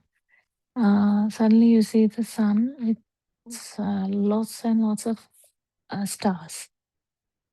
Okay, so if I say that to you now, you can also share the situation at that moment. It was a very linear moon shadow that was there. But what do you think when I go home? I go inside the home. I can't see the stars. I can't see the moon at all again. But don't you have the perception that they are there outside? That the moon is there, sun is gone, the stars are there. You do, yeah. If things are real, you do like they are there outside. And you come inside, there's so many other things that you thought will be there at home when you went for the walk. When you went for the walk, you don't even think about that. That is the focus being changed. But what you have the idea is it is there in that address. The house is there. I'm going for a walk. I'm seeing the sun, moon and the not sun, moon and the stars at this point. That is what you felt. But actually speaking, the perception is there that they are there. That is the trickiest thing. You don't feel that they are there when you actually see them or hear them or touch them or anything like that. When you look at them, they are manifested. When you are not looking at them, they are not manifested. That doesn't mean that they are there. The actual occurrence of seeing happens at that particular moment, and that is the occurrence that gave us the sense of alive feel. Like that's how it happened.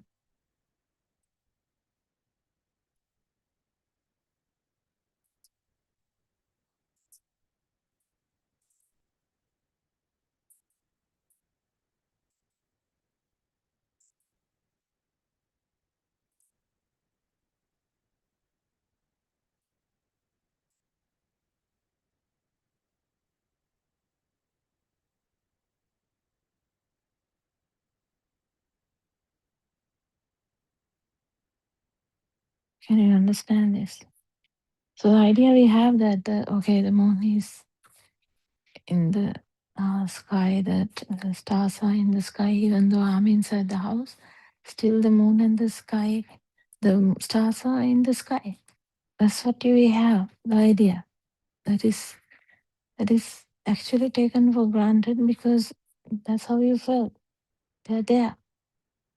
But actually speaking, when the causes are there, that means the eye is working. Only that you can say the moon is there. You can't really say that before that. So it arises due to the causes. What is the reason here? The seeing. Seeing of the moon and the self-perception with that. You see the stars and it's felt as a thing, then definitely the self-perception or the self-vibration is brought up. That's what the birth is. Every fraction of a second, with each and every stimuli, if it is felt as a thing, you are born. You don't feel the death of yourself because each time it has never actually give you the idea that it's not there. It's actually what they gain. The idea is the moon and the stars are outside. I'm inside the home. That's what you got the idea.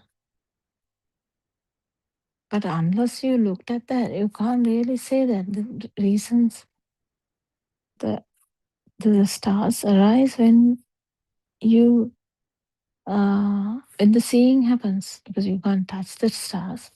Then seeing happens. So there's a name and the sound wave and the light wave coming together, stars. Sound wave and the light wave coming together, moon. But where is the coming this? There's another thing with that. Those two things, that it is existing is another perception. Do you get it? And also the how much value you give it to them.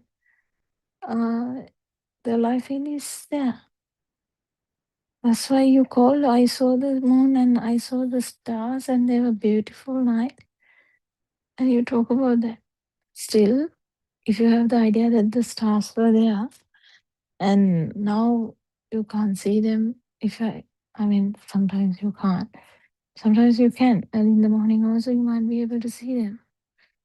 But can you understand that? Unless seeing happens, you can't really say that they are there because the reasons have not arise for the sun or the moon or the stars or the trees or the home.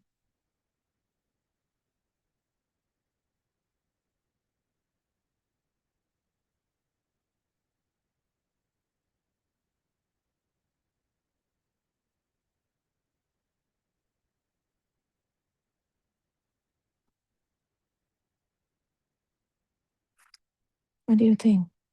Is moon there or not? Well, you can say any answer. There's no deduction of marks if you give the wrong answer.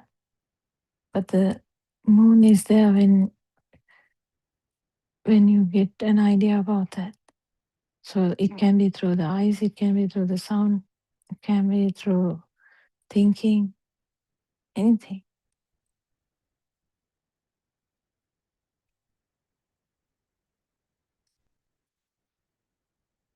I don't think someone has touched the moon, but if actually someone has gone to the moon, that becomes more worse now. Just imagine someone has gone to the moon and now has touched it. That's some solidity feeling that they get, but they thought it is the sun. So now it becomes more and more difficult. Why? Touch system is also activated with the moon. So you feel like 100% I went there.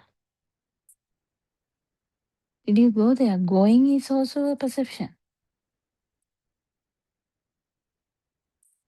So you can't get rid of perception. This is not what we are trying to do. We are trying to actually understand that the chair, the moon, the sun, the stars, the people, they're all perception that are not true.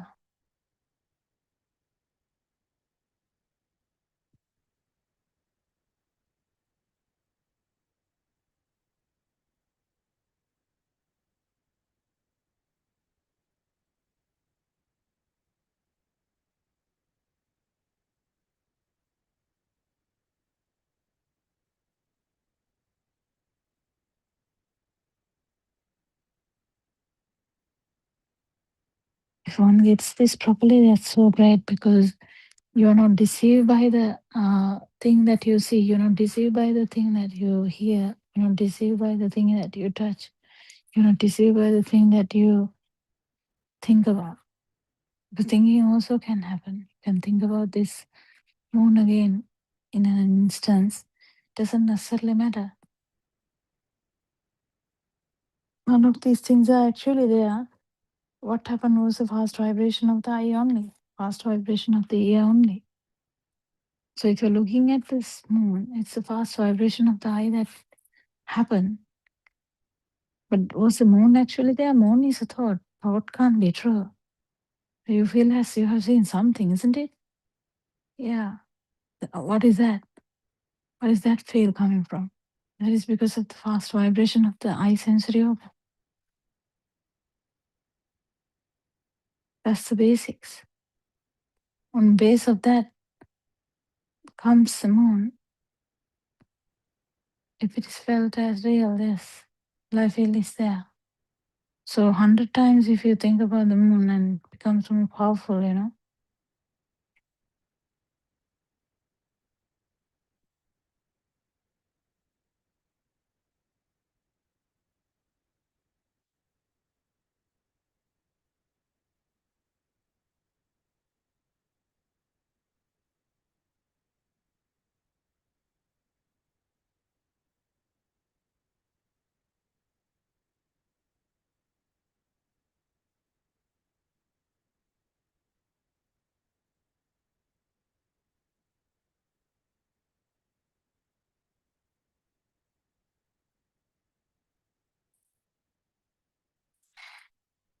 This idea that everything is there is another perception. Do you get this? Like when I'm sitting inside a living room, if I feel like the other trees in the garden are there in the outside, that's a perception.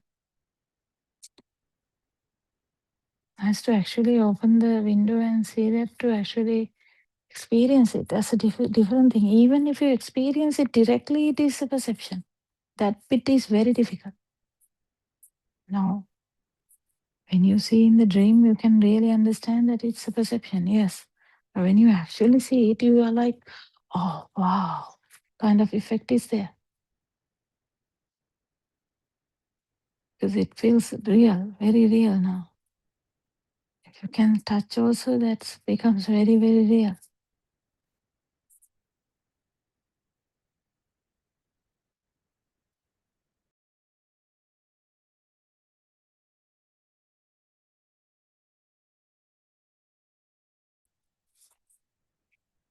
Do you understand this? Now we feel in the background voice happening, isn't it? But the voice there when as soon as you think about it. But because I brought it up, you hear it and you suddenly you think about the word. That's it. And there's a focus only. You kind of think about it. So just imagine there's 10 people in front of you standing, and suddenly you are thinking about the whether you have switched off the kettle in the kitchen. That's your that's the stimuli at that point. You're not even seeing the people in the front because you're deeply engrossed in the thoughts.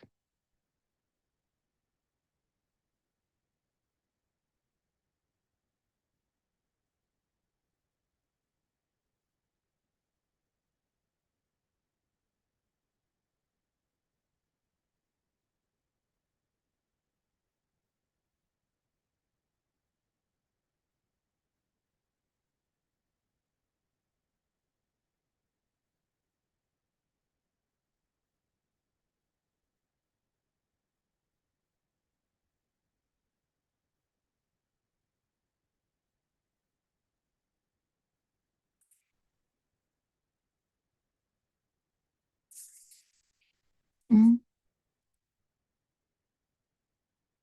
So who is there when you actually concentrate on that? Or in the sense you think about it, or you hear news about it, or you see an article about it, or you see a video about it. as when the water rises. We have a perception that it is there. These perceptions are very tricky, it traps you inside dreams because this mind perception is also the same like any mind perception. The mind is like a bit of a trap. The body is a bit of a trap.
If you see something, that is the moment that it arises, but you feel as it was there forever.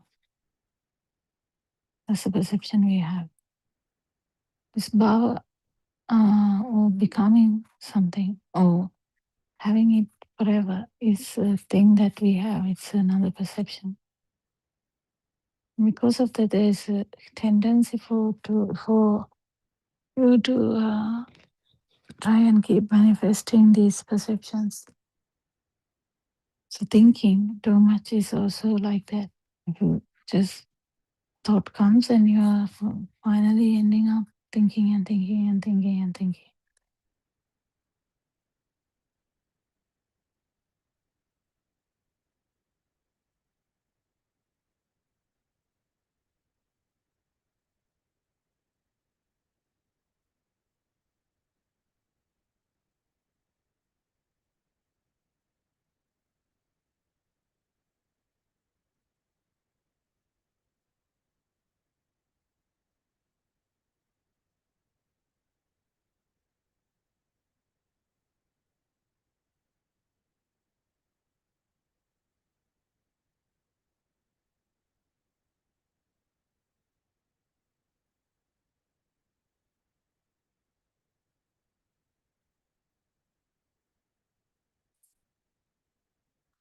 What do you think? Do you get this idea of the moon in the sun, in the sky, and the stars in the sky? You might say, no, I know that they come only at night. Is that true? No, even that is not true.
this kind of perceptions we have that everything is there is a existing perception. Kind of we feel like everything is existing. It's another perception that we have. And even the life will it's also perception. Atma Sanya. So the life will is also a perception. Everything we know, we feel is a perception in the end. If you feel that the moon is there anyway, and it is not visualized, but it is there, and it comes out in the night. That's what we feel like. And the stars can be seen at night, but they are there. That is not the point. Actually, what happens is, if you look at it, yes, it is there. What does that mean? The seeing only manifests that, or hearing about the moon. Just imagine you just listen to me, like talking about the moon. Then you're actually telepathizing to the moon, and you feel like it is, yeah, it is something that is existing. Same thing with children. Just imagine mother having 3 children. All 3 children are abroad. So one is in UK, one is in Australia, one is in Dubai. This thing, and you feel like they are in those countries. But actually speaking, the child arises when the reasons arise. One has to talk about them, so the sound waves can arise them, or you might see a photo of them. So the view, the sight of them arises them. Or maybe you're talking to them over the phone, then the sound of them arises them. And maybe you touched one of his shirts in the cupboard, and one of the child's shirt, and you'll be thinking about the sun. So anything, any five sensory organs or the thought can happen, but still it gives idea that they are in these countries, they are living, I'm here. So the I am here, you don't have to even talk about it. I am here is a perception that is there automatically. Can you get this properly? Please. So just imagine you were walking in the night, and suddenly you notice the moon and the stars. And in that instance, you don't have to think about me, but it is self-perception is already there. What about this Dhamma? What does it do? It explains the whole thing, how this happens, this moon or the stars, the sky, and you, the phenomena.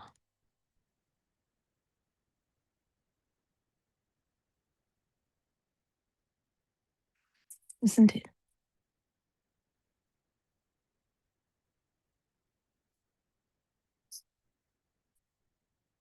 Yeah.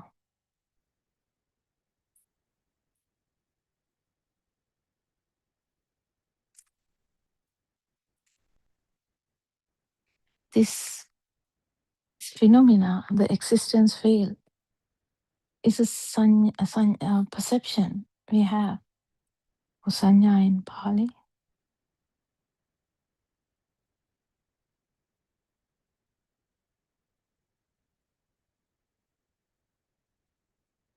We have a sanya, we have a perception that it is there.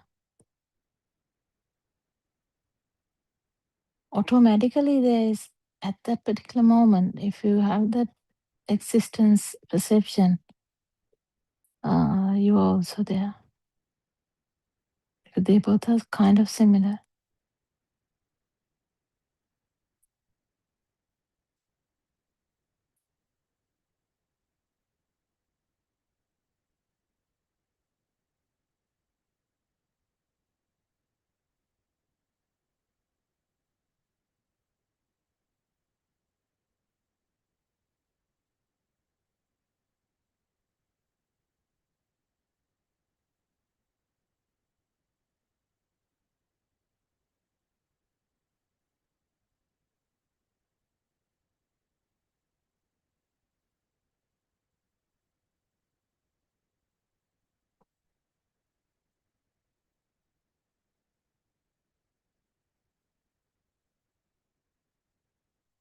So the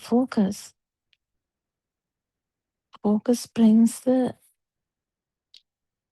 thing at that particular fraction of a second. It appears as if something is there. That is also fast vibration of the sensory organ. If you don't know this, you don't know anything. So you can be really having the idea that everything is existing. And in vain, you are suffering. That's the problem. Otherwise, it's not a problem, isn't it? Yeah. In vain, you are suffering, trying to maintain everything.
What do you think about the moon? Is it there or is it not there? Well, it is a tricky question. Do you think it is not there? No, no, no. We are not saying it is not there. What is it? It is there or it is not there. It's not the point. Actually, it is a perception which is created. Yes. We are actually trying to find out about the creation. Even the light is not real. What about the moon? Even the sound is not real. What about the stars? Even the feel is not real. What about the grass?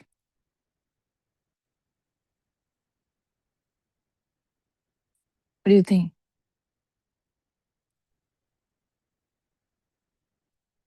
Can you get this? Light is fast vibration of the eye, the rod cells and the cone cells, which are vibrating very fast. This is what you call the light. If the fast vibration is not there, actually you're blind. So that's it. You can't see after that.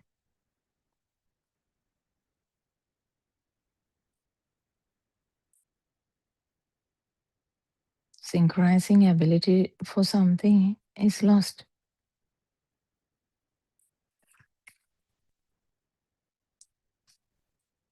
But for the synchronicity to happen, this vibration here should be there. Otherwise, you can't talk about anything, can you? No. So the light is fast vibration of the sensory function of the eye. Yes. But actually, there's something else.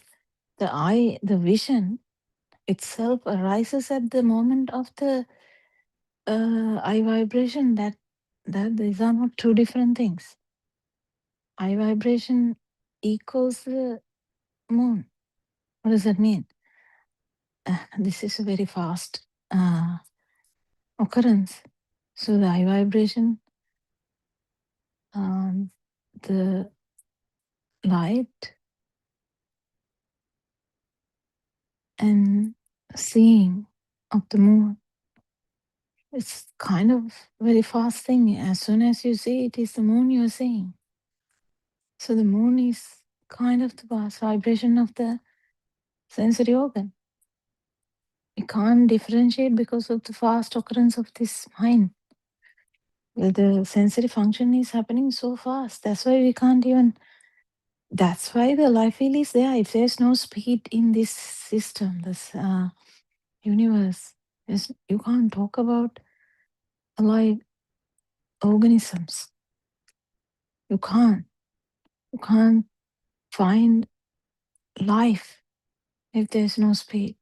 So the reason for this life is the speed.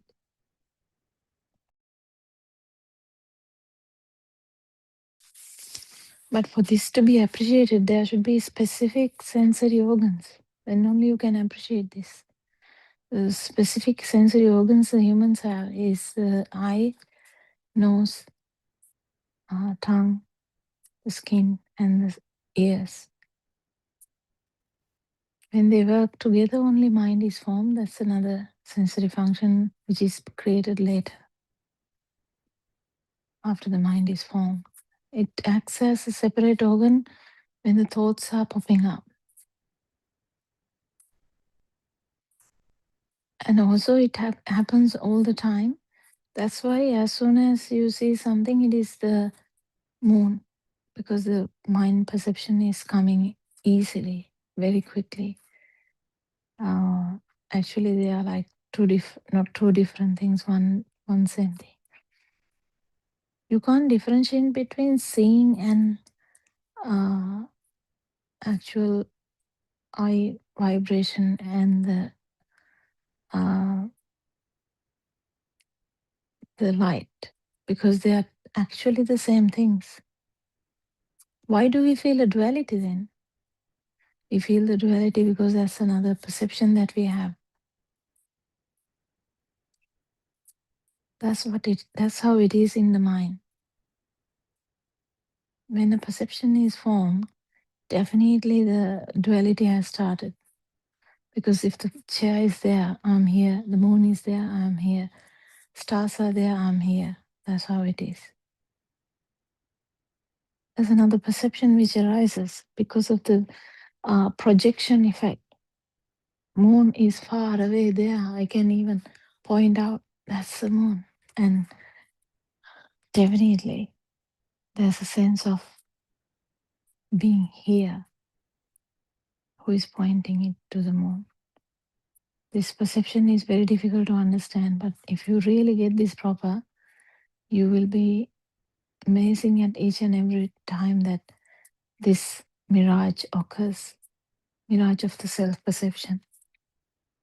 Any perception is not true, but the mirage of the self-perception is difficult to understand. Can you get this tomorrow when you, today actually, I mean, in the night when you walk in the moonlight, you can see there's no full moon yet. Full moon is coming, I think, April 1st or 2nd.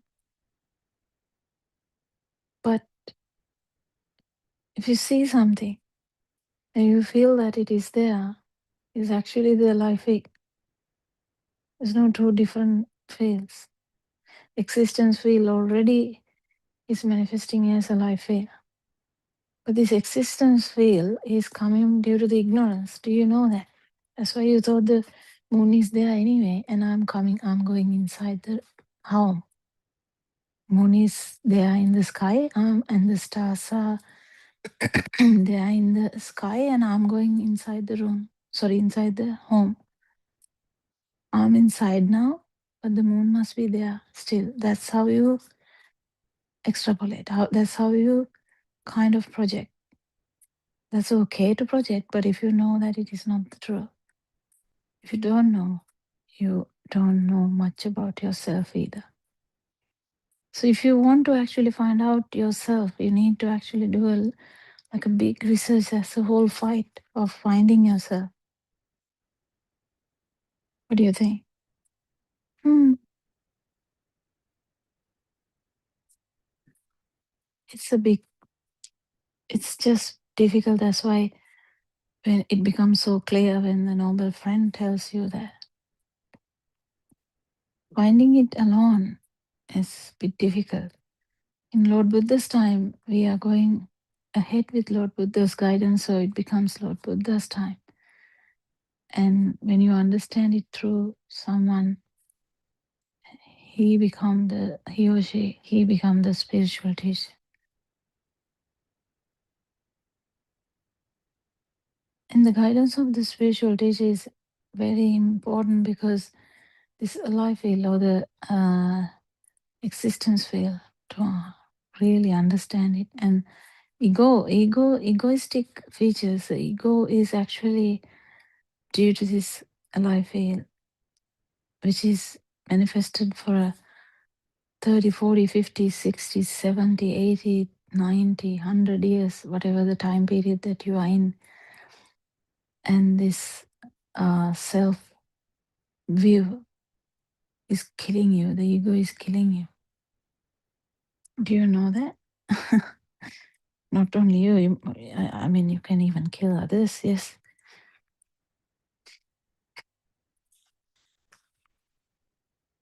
What do you think? I wish everyone comes to the discussion so that we can actually question each other and learn from it. Aranmansi has brought up this discussion time so that actually your ability to master this is improving. Existence field is a beautiful thing that we should understand. Life field is another beautiful thing that we should understand. And moon is something that you should pierce fully to get this correctly. You're looking at something, yes, and you actually named it moon. So the sound wave and the light wave coming together, moon is formed, yes, it's okay. But the problem is, it felt as real. Then automatically the self-perception is there. If something is felt as real, the self-perception is there. So this existence field is there, life field is there. That's the whole scenario. Can you understand this? Can you try to feel this? So the Iron Man's 4 steps are also actually coming to this side. Outside is a thought. We don't have any association with actual outside. We can't. We just have ideas of these sensory functions only. So if you're walking in the evening, as we told yesterday, that's what happened yesterday. So you're walking, it's a bit dark, but you still can see. There's quarter moon, and there are so many stars.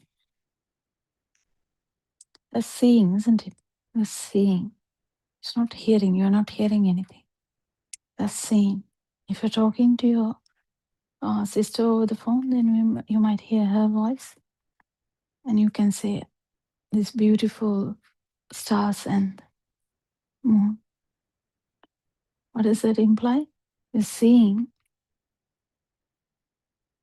You directly see a moon. You don't really. But if you actually not a thing, self-perception does not arise. Existence perception arises from ignorance, not knowing what actually happening. Do you get it proper? existence, perception happens because of the ignorance. Ignorance of what? Ignorance of what actually is happening. So, what are you learning? What are you trying to understand here? What actually happens truly? Truly, what happens? There's fast vibration of the eye.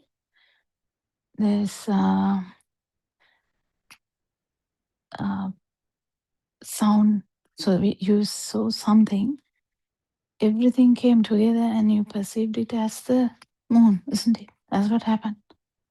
But is it actually there? It's a sound wave and the light wave coming together. Moon is formed. Is it really there? No, it is manifesting as fraction of a second that you encountered the eye. In the sense, when the eye vibration happens, moon arises. Same thing, eye vibration happens, you arise. That's the fun part of it. Not the fun part of it, sad part of it. Because the moon arises, you arise. How? Because if the moon is felt as something, you are already there. The suffering begins there. It's a very important thing you have to get properly.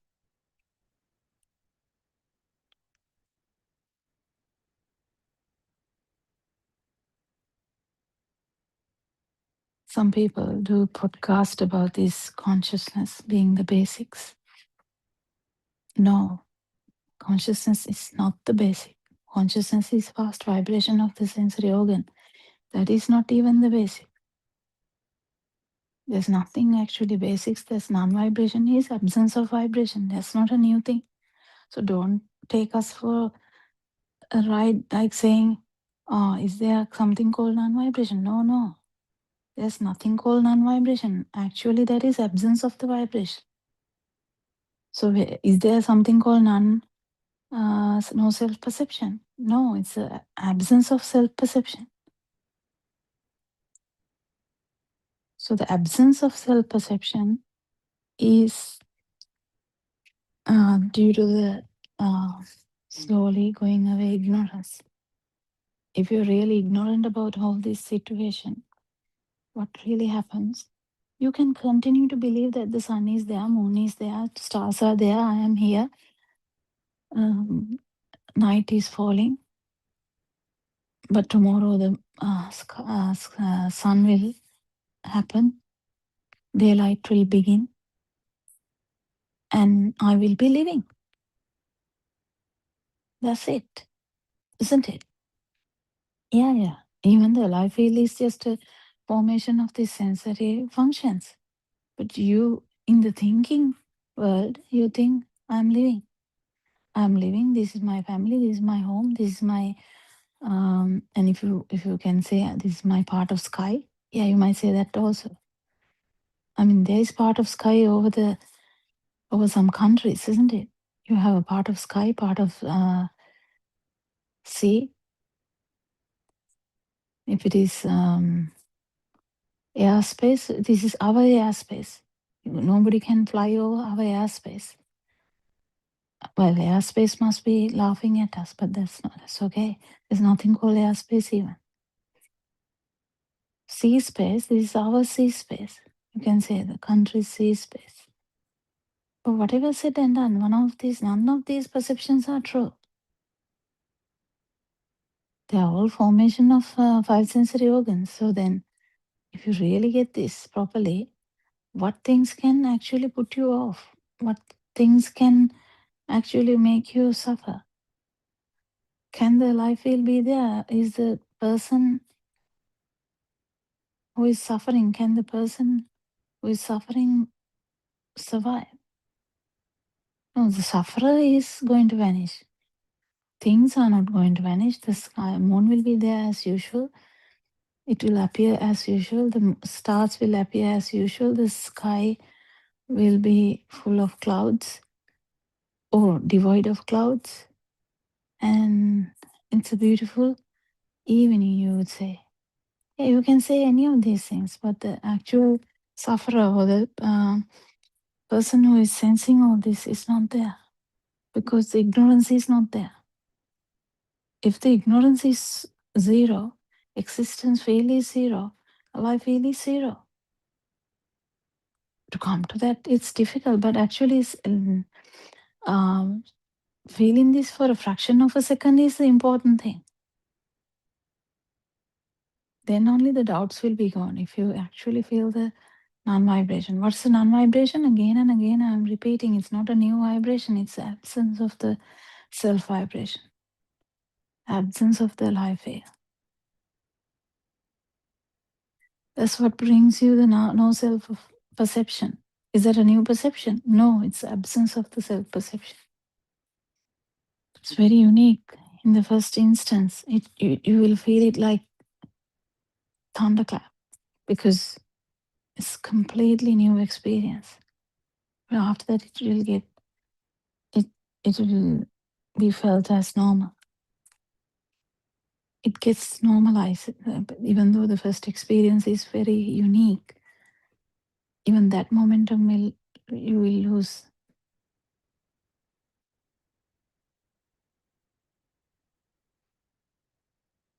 And everything will continue to happen. Nothing is changing.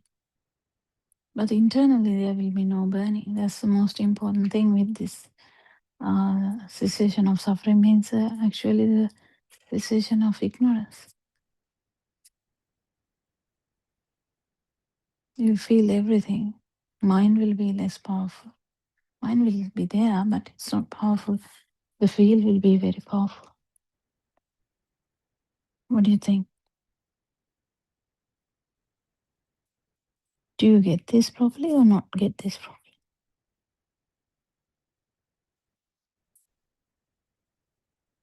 Mhm.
If you can understand this is a beautiful thing.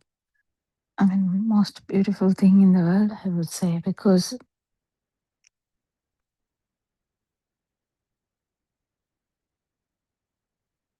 you can live without much suffering at all, even if you just understand one step of it. That outside is actually not true, it's a perception only, is also a big step. And the perception not being true,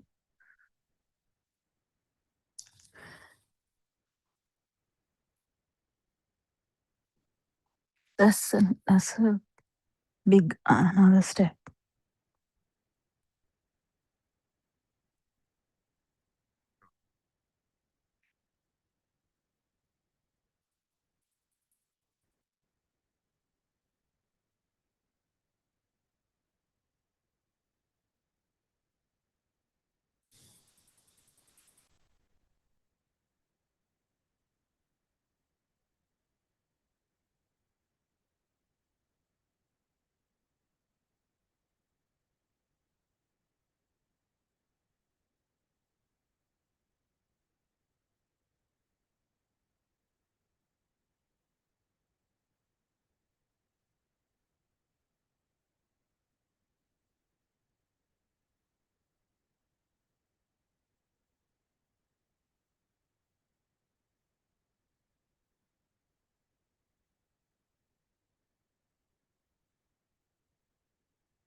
What do you think? We'll keep on talking about this phenomena, actually understanding whether the moon is existing or not. Moon is manifesting. Don't take it wrong. I'm not saying the moon is not there or there. How it is manifesting only we are discussing. So be mindful. It's not about chair being there or not. How chair is manifested is the thing that we are studying. Chair is manifested through the sound wave and the light wave. So the formation of the eye and the formation of the sound. If you have touched it, yes, touch wave as well. So these waves coming together, there's a mind wave, it is chair.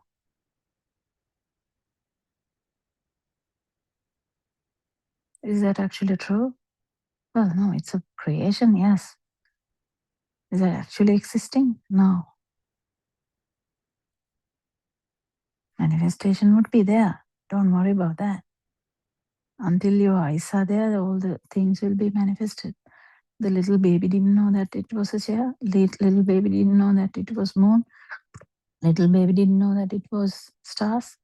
But with time, with the knowledge, with everything, the sound wave and light wave coming together, touch wave with 11 coming together is forming the stimuli. And that stimuli, there's a perception that it exists. That's the biggest problem ever. There's a perception that it exists. And when that is manifesting, there is a perception that a life field, both the life field, the self-perception is also there. So the perception of existence is always ends up as self-perception. This is unavoidable, very, very involuntary. No one is doing this. No one is manifesting this. Not you or another person is doing it. It's the nature. But if you really don't know this, you will be suffering a lot. So, friends, thank you very much for listening to Dhamma. Thank you, Aranwansa, for your noble guidance. Thank you, Dhamma friends, for coming to the discussions and asking very valuable questions, which may be very valuable for the future generations. Even if we are not manifesting, in a online platform, one can listen to them in the future and also discuss them in the future. So thank you very much. May Triple Gem bless you all. May you all understand Dhamma. Thank you.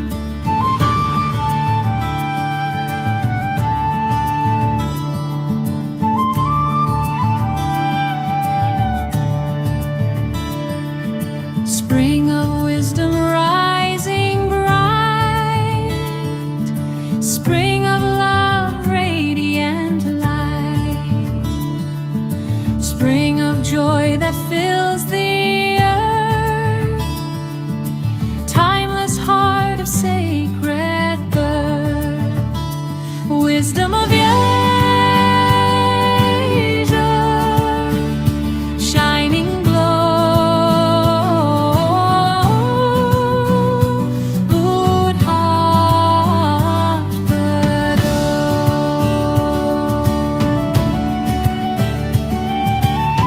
Liberation from all birth, liberative from mind's deep thirst, liberation from fear and death, freedom carried on each breath, wisdom of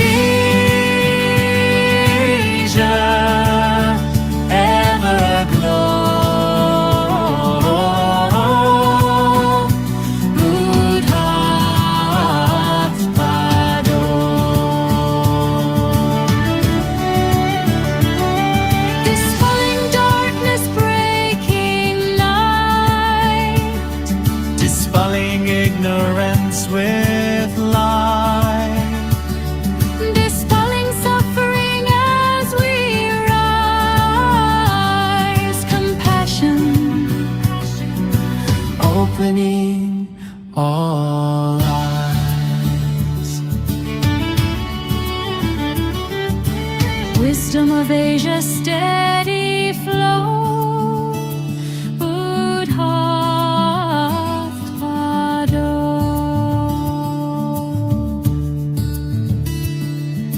Truth of life and truth of mind. Truth no time can leave behind. Truth of birth and death made clear. The path of peace is always near. Wisdom of Asia, ever we go.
Good afternoon, everyone.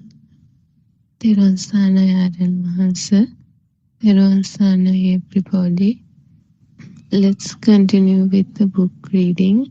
The True Dhamma Has Awakened, Volume 1, page number 51, second paragraph. Yatha Bhuta Jnanaya means you have to maintain awareness that whatever you receive from your six senses, as if it is from so-called outside, is only a thought. You have to be aware that the outside does not exist at all. And the feeling of inside, the concept of me, does not exist at all either. You also have to maintain your awareness that even the thought does not exist. It is also a lie. Mehenin Mahanse, I understand, Honorable Sir. Mehenin Mahanse, Buddhist nun, pardon me, Honorable Sir, can you please explain to me how I should practice the Buddhist nun's rule of pratyamoksha and at the same time say the truth in them? Pratyamoksha rule is part of the Buddhist monk's code of conduct. A Buddhist monk has four primary requisites: the robe, food, lodging, and medicine. The monk should be solely concerned with simplicity and lack of attachment towards these things. Whenever he uses these items or eats some food, he should silently chant in his mind that these items are used not for pride, not for beautification, not to build the body, not to entertain a greed for taste, but that these are bare necessities to help him on the path to realize the pure truth. This is a silent reflection or a silent chanting that they have to practice in their day to day life. Aran Mahanse, well, anyone who practices seeing the truth in everything he sees will always continue to see the truth even in the discipline of the Patya Moksha. He will always use the wisdom of the Yatha Bhuta Gnana for all the stimuli he receives from the six senses. Yatha Bhuta Gnana means you have to maintain awareness that whatever stimuli you receive from your six senses coming from so called outside is only a thought. You have to be aware that the outside does not exist at all. You also have to maintain your awareness that even the so called inside or the concept of me doesn't exist at all. That everything you feel is only a thought, and that even a thought does not exist at all, that it is also a lie. Aran Mahanse, you can discipline, also known as Sanvara Sila, and maintain your awareness that whatever interaction you have with the world outside is not true. You can apply that same awareness to the eye, the nose, the tongue, the ear, the body, and the mind. You ask me about how to practice the Buddhist code of conduct for the four requisites of a monk. These four are the robe, food, lodging, and medicine. When you have food, you feel the taste on your tongue. Now be aware and ask yourself, where am I? The taste will be felt by your tongue. You have to maintain an awareness that at that point of taste you don't exist, it is only a taste. It is at this point Janato Passo means we keep a watch or maintain an awareness about the truth in every stimulus we receive. This awareness is at one moment you awaken to the pure truth. With the realization of the pure truth, you develop the wisdom of Asavakya Jnana, which means you are aware that your taints are being destroyed and you realize that you don't get disturbed or react to the outside world anymore. Teruvan Saranayi, everybody. Teruvan Sarnai Shani, Teruvan Sarnai, all Dhamma friends, Teruvan Sarnai Aryan answer. Today we start describing about code of conduct. The priests they follow code of conduct. So before that, the Aryan answer explains that you want to understand the true Dhamma first. If you don't understand true Dhamma, how the mind consciousness get started and how this illusion fooled us. So we have to understand that illusion, all the things you see and your existence is also an illusion. So if you don't understand this Yathabhuta Jnana or the pure Buddhism, how the mind consciousness is created, how you are created and how the world is created, or how the outside is created and inside you are created, then only you can understand how this world is it true or not. Is the world we are living in true or not? Is our existence is true or not? So in order to understand this step by step, it is clear that Aryan Nancy explains today. First of all, we have to understand what this Yata Bhuta Jnana is, how the thought is created, how all the senses create. They give you different type of perceptions. Are these perceptions real or are they an illusion? So in order to understand this, the conversation continues. So this nun asks, even if we use our food, our lodging, our robes and our lodging and all these things,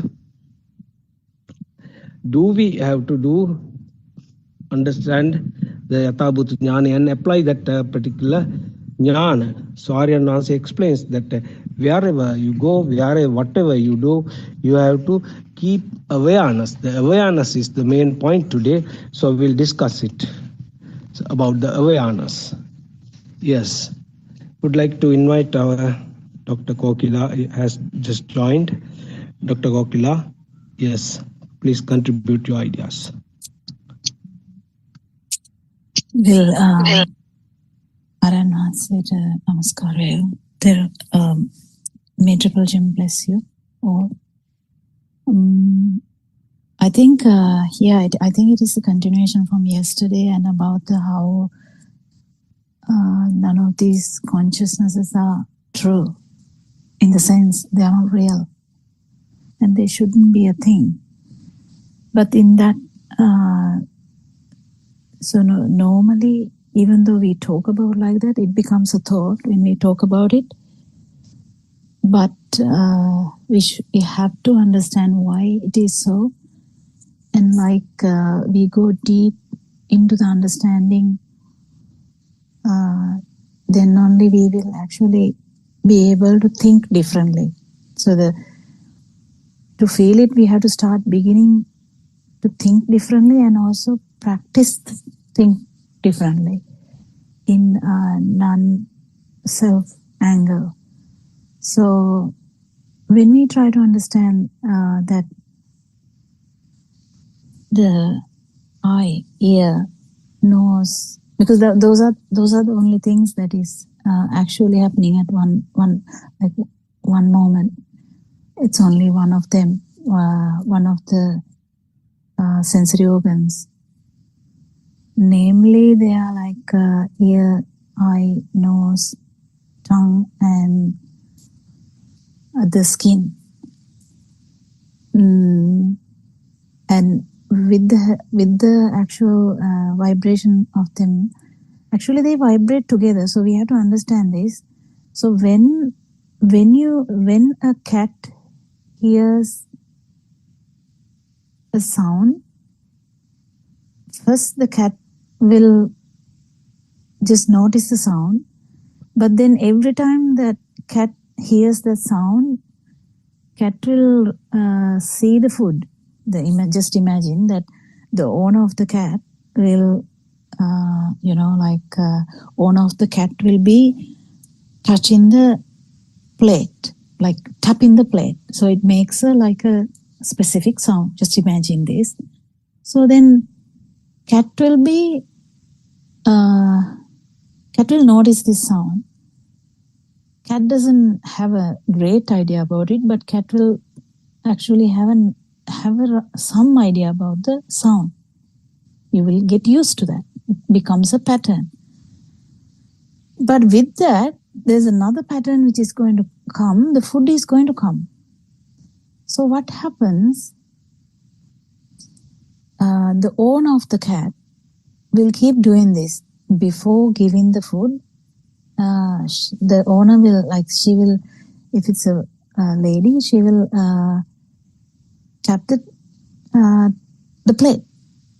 And then there will be a sound and the cat will run anywhere from the garden. She will be running to the area that the food is given. This will happen to any dog, any animal which is getting used to this kind of a pattern. So these are like habits. So can you say that even though their mind is that not that developed like a human, don't you see there's a pattern that the sound and the food has gotten into like a one pattern? So they vibrated together, like they vibrate kind of similar at similar points. That's why the cat is aware that if the sound is there, you may not get the actually if the owner, that lady of the owner of the cat, if she wants to actually catch the cat or pet the cat or try to take her inside to the house also, she might tap the plate. But the memory of that, or kind of the resonance of that particular sound, will bring the cat to the food, thinking that food will be there. So the same thing happens with the humans too. That's how the vibrations happening together. That when they happen together, it is actually acting like a single vibration. It become a single vibration because it acts as a single vibration. Because in humans, we get the idea the food is ready. So like the kids,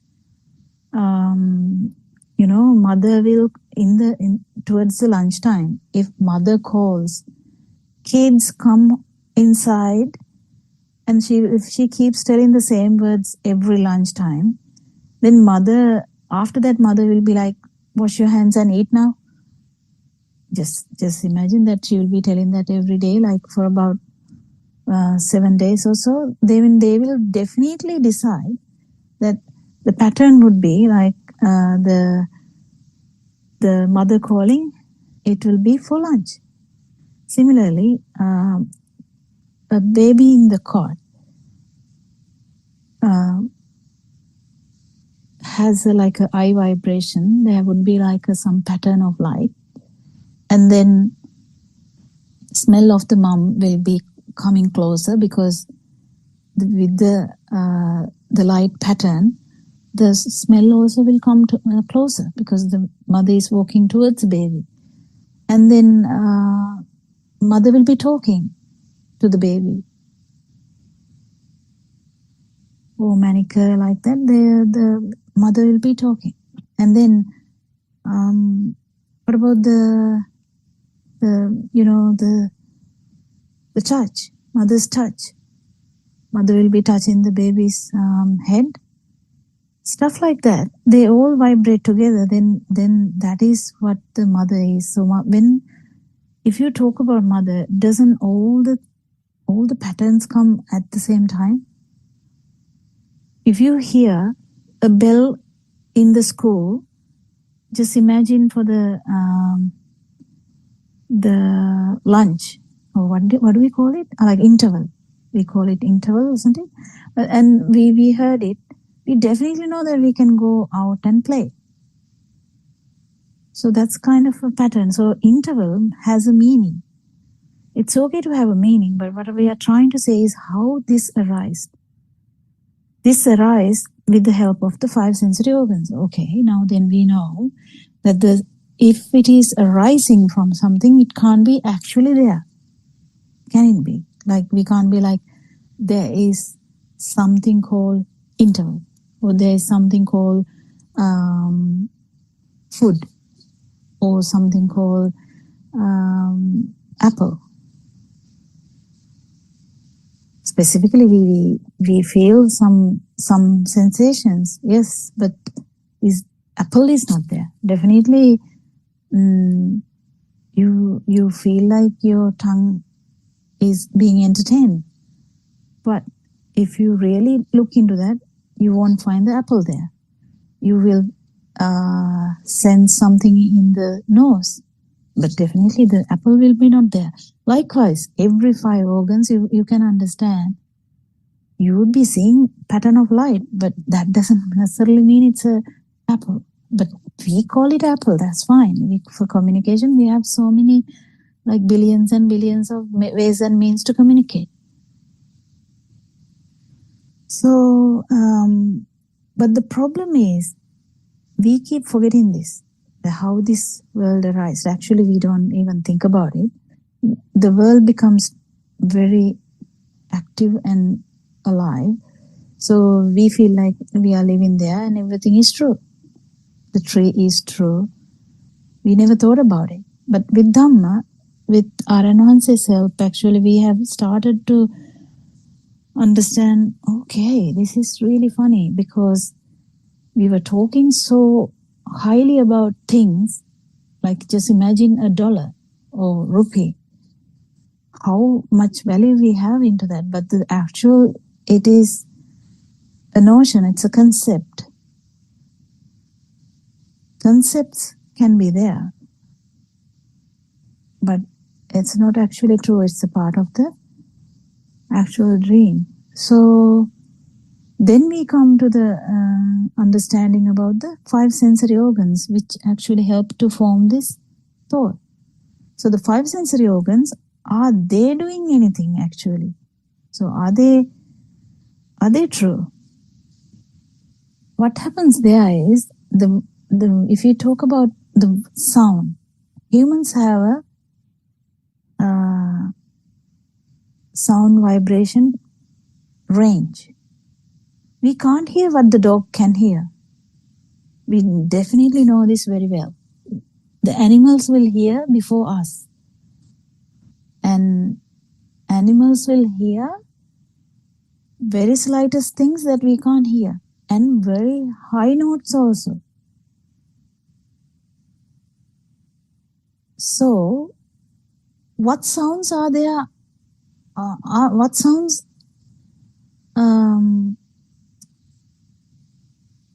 exist actually then?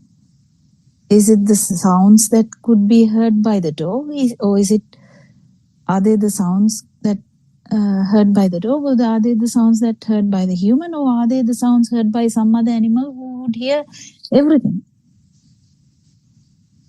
So which one is true? For the dog, whatever the sound, the pattern that they hear, the range of the sounds would be true to the dog. But for us, there's a range that we hear and we feel like, yeah, that's the truth, but that's not true. I mean, that's not actually true. We definitely know that there are levels of sounds that we can't hear. Actually, if we hear them, you can try, your eardrum will just rupture, because that eardrum can't handle it. So it's very important to understand that the sound that we think is true is actually something related to this human ear. So when we hear something like in the baby in the cot, it would be basic kind of a vibration that the baby would be getting, because baby doesn't know anything about that. In the sense, it is some sound. But then patterns start to happen. What is the pattern? You hear what you even started to hear from womb. You hear the mother's heartbeat, you hear the mother's voice, or may even hear the father's voice. And so on and so forth. So the patterns, so they will resonance into whatever they have heard before, and they will be comfortable with that. You know that the babies would startle if they hear something very new, and they might not like it. They will get startled. That doesn't necessarily mean they know what it is.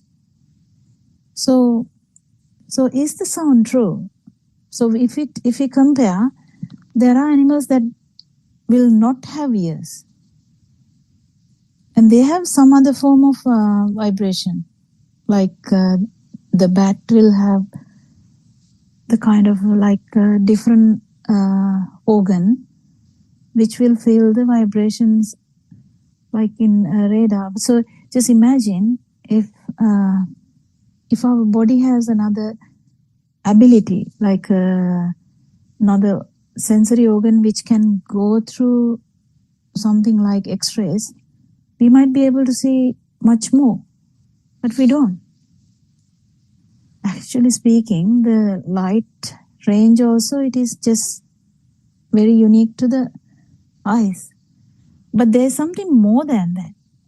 What is more than that is actually it is due to the speed that we see the weekend resonance into the light resonance. So it's very important that we understand that these are actually constructs. Some are mental constructs, some are just other sensory constructs. So are the constructs true or are they permanent? They are not. They are never like that. You can't say this is it, because then you have to say what dog hears is also true, but you have never even heard about them. You have no idea what bird can hear. You have no idea what dog can hear. You have no idea what the bat can hear. So what world is true then? We can't call like that. There would be some kind of a construct in one type of sensory organ. So none of these are really true. When we take these things as true and happening to me, the problem starts. Problem starts because then as soon as you feel that it's happening here, there's a feel of self. But then it becomes actually like a perception.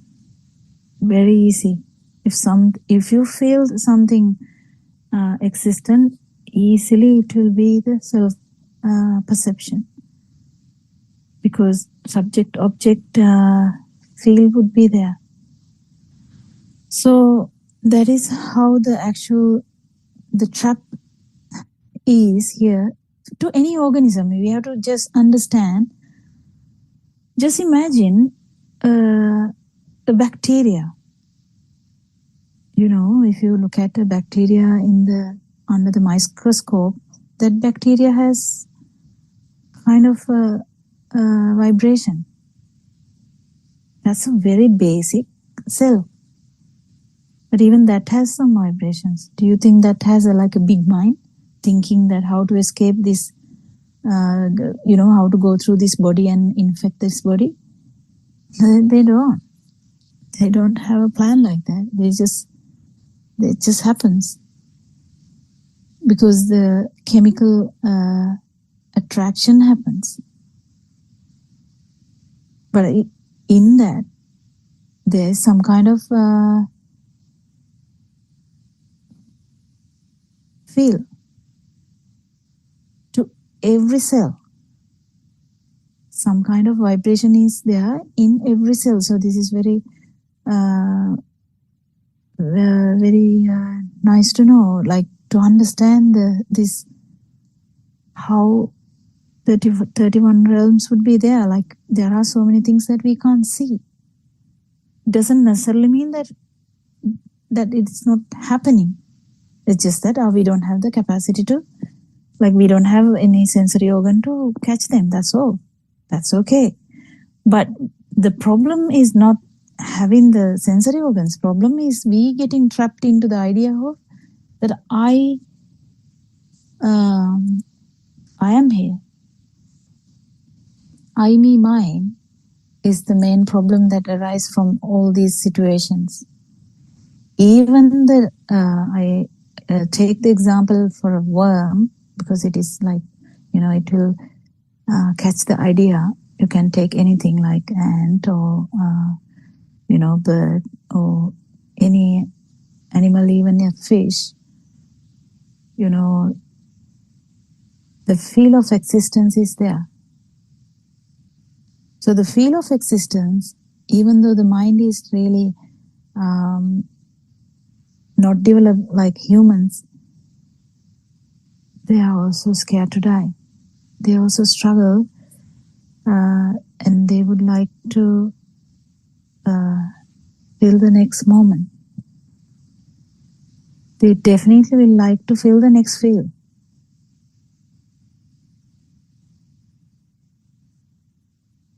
So the next one, they're trying to maintain something. It could be feel, it could be any form, or it can be even, when it comes to the sensual world, it become money, status, the lands, and, become the king of the whole world, whatever. In the sensual world, that's endless. But in the, in the form world, or in usual, the perception level, it would be just the existence, the desire to exist. This desire to exist comes from the notion that there is someone here. And this happens to any being, not just a human being, any being. I was just trying to explain that. I would like to invite someone else now. You can keep adding things to the discussion, Terasan.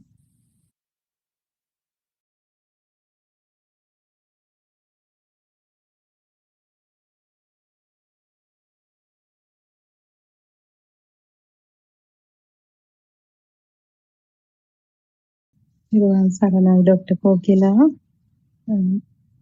ආර්යයන් වහන්සේට නමස්කාර වේවා. So you were explaining again and again on how we get caught in this illusionary world, how to understand this stimulus, how we get caught in the stimulus, and most importantly, you reminded that there are this vibration, self vibration is present in every cell of the body. Is it, Dr. Kokila, what you meant when you said this vibration is there in every cell of the body? No, not in the body, any cell. Any I cell. mean, because we call it a body. I mean, it's again it's another thought. Yeah, even the cell, it's a thought. But what I'm trying to say is any being. Any being. Yeah, any being in the sense, one cell has that ability. The vibration is there, yes. Mm-hmm. In other words, it's the taint, right? Taint, so that self vibration. Well, that's resonance happens anyway. It's not anyone doing it. No, like it's not anyone doing it. There would be like imagine something like a bacteria. You can't really explain too much, but then there is feel of existence in a very subtle way. Mm-hmm. Yes, that's what you explained the other day in terms of the worm also. And since you were referring to the animal sensation and how, I mean, this is a common phenomena for anyone. So I have some personal experience where I have just wondered about the sense systems of dogs, because I have a dog here.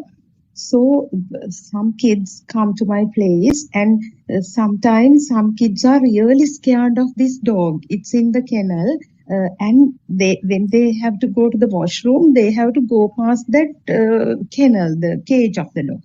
And always when they come and say, teacher, this one is really scared of Rex. He is so scared of going past the cage. I have noticed the moment that girl or boy with fear walks past that cage, the dog barks. Within the cage, it definitely barks at the one. And I have actually experienced it for several years now after hearing this term. And some kids, they even don't actually think about the dog. They just go to the washroom, and in such instances, this dog doesn't notice them or doesn't walk past them. So I was just wondering when they walk with No, fear, these are the that's thoughts. usually Yeah. actually it may be not even the fear, but sometimes the fearful person makes the eye contact. So No, doctor. they might try Yeah. to keep looking at them or walk slowly or like walk weirdly. So there may be something that is catching his attention, or maybe even the vibration. I'm not sure. But there are so many instances where dogs can even sense some. So there are trained dogs where they instantly find out that the patient, some person is going to have a seizure or fit, and will make the owner to lie down. And there are so many instances that because dogs can sense more. That sense more is part of their sensory organs. Imagine something like we have seen a lot of stuff like the dog will take the baby away from a place where the baby is lying, and next moment some lantern or something on top of that baby has, like, that baby is not there because the dog dragged the baby out, but something has fallen on that area, and it's like miracle that the baby is saved by the dog. But actually speaking, I think what happens is they feel the baby also for a long time now. When the baby is born, they keep living with the baby. So, and also they hear so many stuff. So, and they have this feeling that they are like there to save someone. They can be trained very well. So there are so many things that we don't know. But whatever said and done, for the Dhamma point of view, the worlds can be different. That's the main thing. Sensory patterns can be different. There can be another organism where some kind of an animal or whatever organism might have about 50 sensory organs. Who knows? I mean, I'm just telling an example. So that animal might feel everything and anything. So what? That would be really, I think it would be really difficult. But whatever, the thing is, which world is true? Which one's world is true? Whether it's the bacteria's world, or whether it's the worm's world, or whether it's the ant's world, or elephant's world, or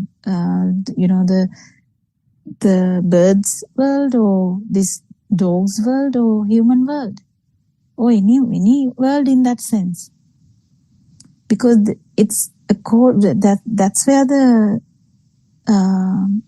third what is it, we do 4 things, the program, in that we have the first one is outside. It's actually, we don't have any experience with the outside. We have only experience of our mind. That's because we have, as humans, we have like a really interesting, very mind, like a system, something like mind. And then we understand that there are other sensory organs which has vibrations which keep vibrating anyway. And that's it. That is the only thing that has happened, nothing else. So the thoughts are not true, and even the other vibrations are actually not true. They just happen because there is a sensory organ like that. Some vibration, the ability to vibrate, that's all. Ability to vibrate. So even a cell has the ability to vibrate, that's all. But the thing is, the only humans can understand this.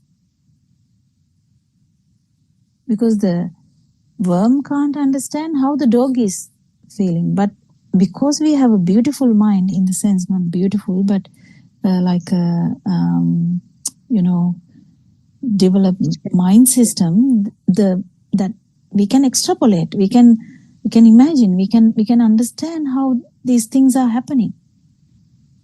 So we can understand that every world, whatever the sensory organ develops, is just a construct. None of these things are true. If we take one thing true, what is the other one?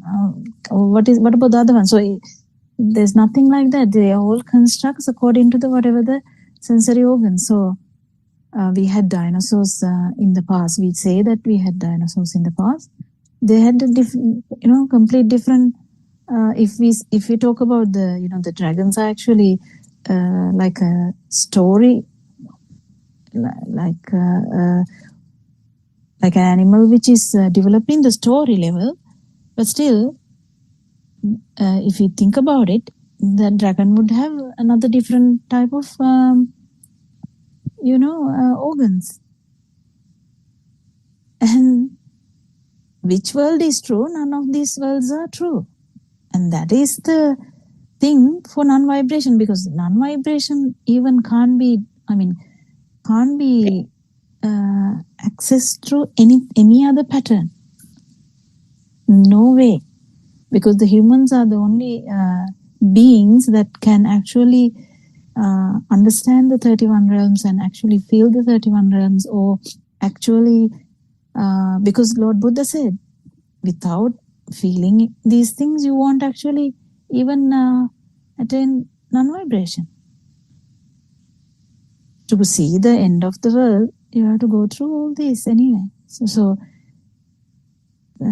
it's really beautiful to understand, because we get very interested in how the other people are saying, how the other the animals are saying, what do they feel, are they feeling weird stuff, or what stuff are they feeling? We get kind of questions, but in Dhamma point of view, I think the main thing to understand is none of these things are true. They are all constructs.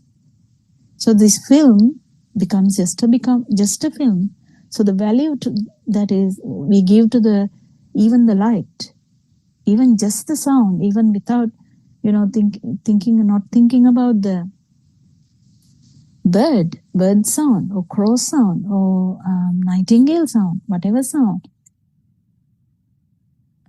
even just basic sound, if we take it like that, that is happening due to the vibration of the eardrum.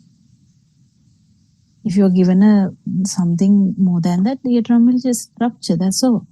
So is there anything that can be taken as true? No. Then only the non-vibration will arise. I think someone can add something more. Anyone can actually add to the story or the discussion.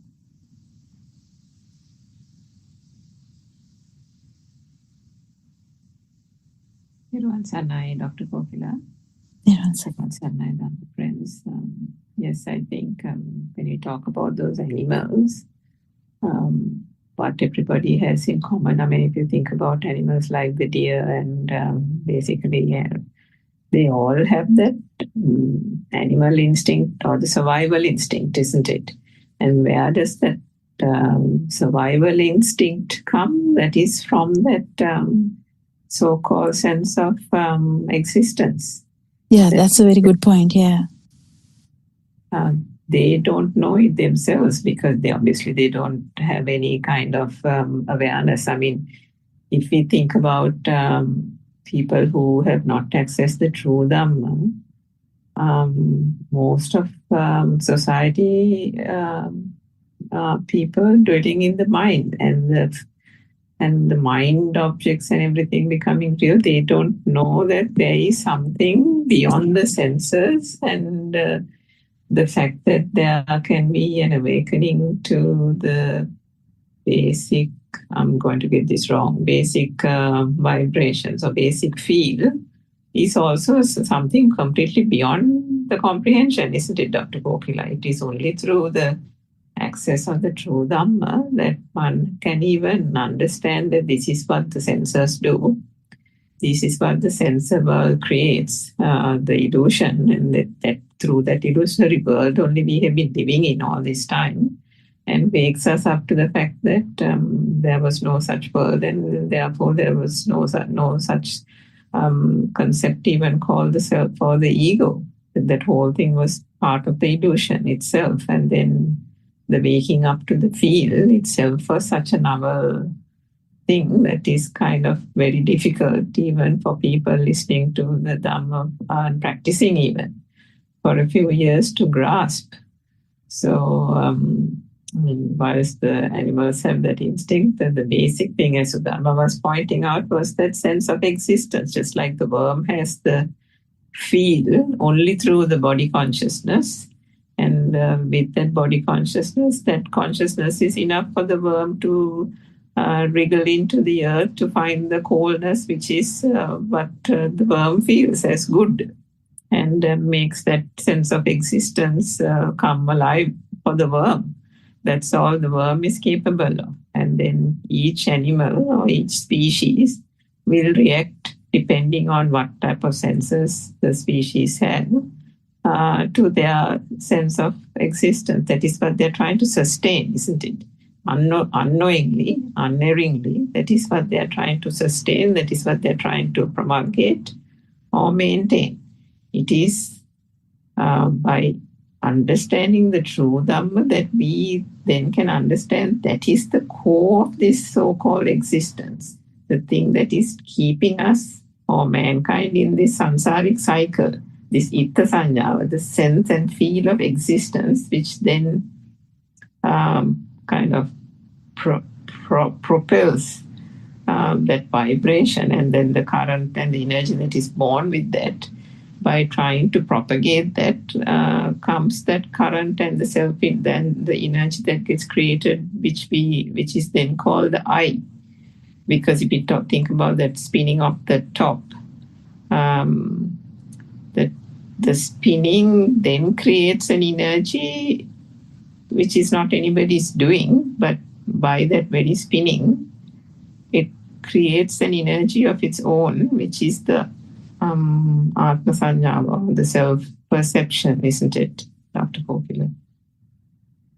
Yeah, and only Aran Wahanse talks to that depth. That's the thing. Yes. The Lord Buddha's Dhamma, combining with the science, even the quantum and this spring theory and all that. So to try and understand all the vibrations, and also the self vibration, and actually non-vibration as well, because you only in a particular time period only we can telepathize to the non-vibration. And Buddha Shunya time, I don't know how to say that, but when there's no possibility of telepathizing into non-vibration. So this is really science. But it's really interesting. I don't know. I salute Aran Wahanse in bringing out all these things and trying to explain it as much as possible, because I know that Aran Wahanse has not told half of the things that he feels, because it's very, very people will definitely keep misunderstanding and will divert from the truth, because this is all not needed. You don't have to understand all the vibrations. We just have to understand about the self vibration and non-vibration. That's it. We don't need to know all the vibrations. That's why there are different types of arahants.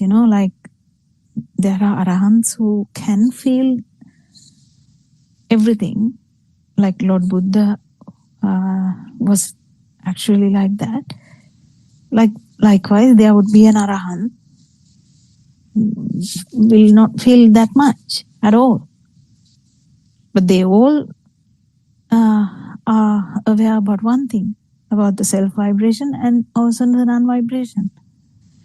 So we don't need all these, like, theory kind of, not theory, actually, even the, but if we are actually interested in non-vibration, it's very important to understand that all the vibrations are also constructs, because otherwise some kind of vibration will become true to us and the non-vibration will never come, because it has to surface. It has to be telepathized. So to telepathize into non-vibration or Buddha's vibration, or whatever the way we tell it, that will never happen when there is something, when we take something for granted or something as real. But if we keep understanding Dhamma and we keep understanding even the light is just a vibration of the eye, we just convert this the rubber band will have like a power just because there's two ends. If someone is dragging from two ends, the tension, isn't it? Tension will not be there when this side is gone. Exactly. So it becomes only the flower, it becomes only that cross sound or whatever the stimuli that is. And then when that arahant, actually the body system stop, or this thinking stops, there's nothing, because that system stopped. The stimuli, or that when what we live means like very fast occurrence of stimuli. So when the stimuli stops, there's no rebirth, because there's no descent, because that power is there only when there are two ends. So it's this really nice Dhamma. I think it's I think it is our, if we can't give it to the world, it's our kind of what is the English word for that? Inability to express it. The more I feel it, the more I feel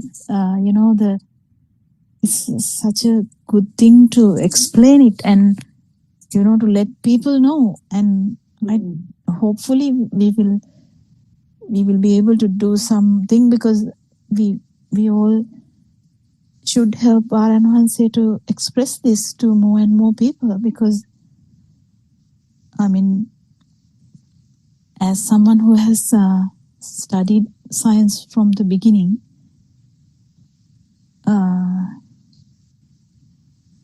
the scientific background that Varanasi gave was gave like an immense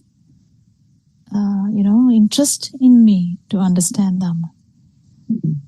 I know that won't happen to someone staying at home. Then that will be a different approach. But when we understand Dhamma, we can deliver it in such a way. We can overcome our inability and try to deliver it in such a way that everyone gets it. But I think to catch people who speak English and the people in the world, it should be delivered in every aspect. The scientific aspect, whatever the aspects, whatever the way we can. So we are trying to do best, I think. I mean, more we try, more we do better. Yeah, I think this, I don't know whether anyone in the on this Zoom, I invite all listeners to listen. I mean, of course, it's in Sinhalese, in one of the Sinhala Zooms yesterday, 9:30. If you all heard Dharan Mahanse explaining about the senses, and he gave the example of, putting some, I don't know, medicine or something onto the finger and making it go a little, what shall I say, to lose sensation of the finger.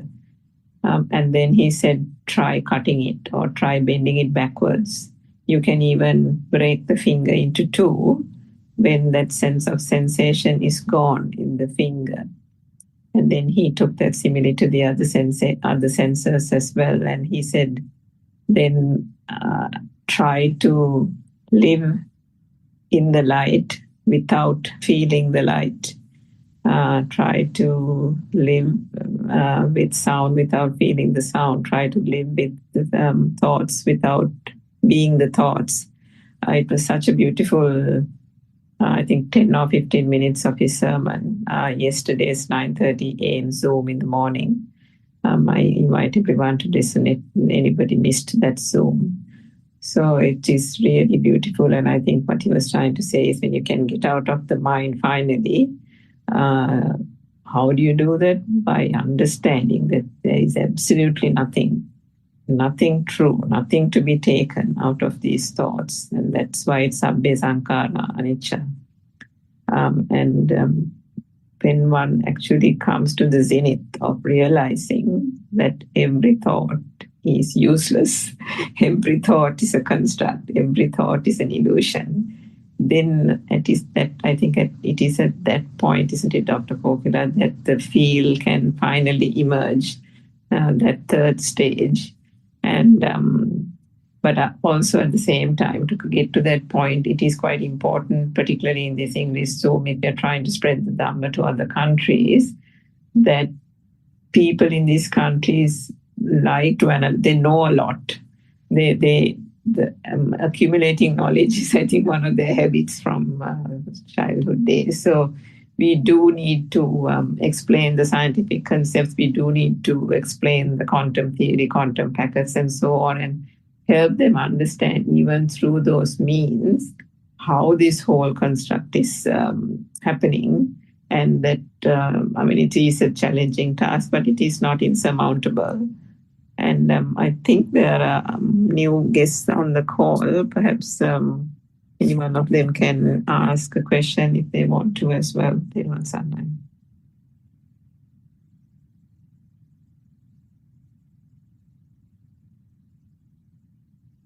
Yeah, actually, it's really beautiful. And also, as you said, there's so many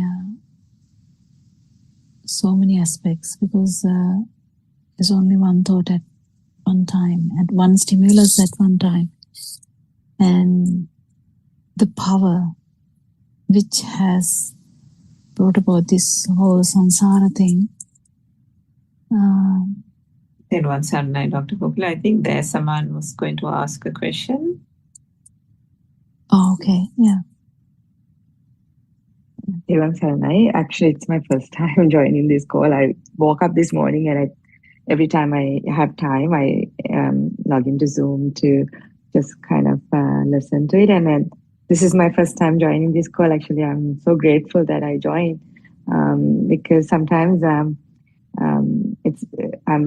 new. Actually, I've been listening to the sermons for like 3 months, 3.5 months now, and actually now only I started realizing what's true Dhamma is, like what's Lord Buddha's message to us.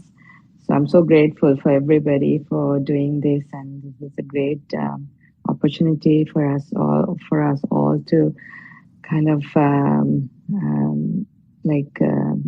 be in this journey to end this, like all the sufferings within all individually, like within us.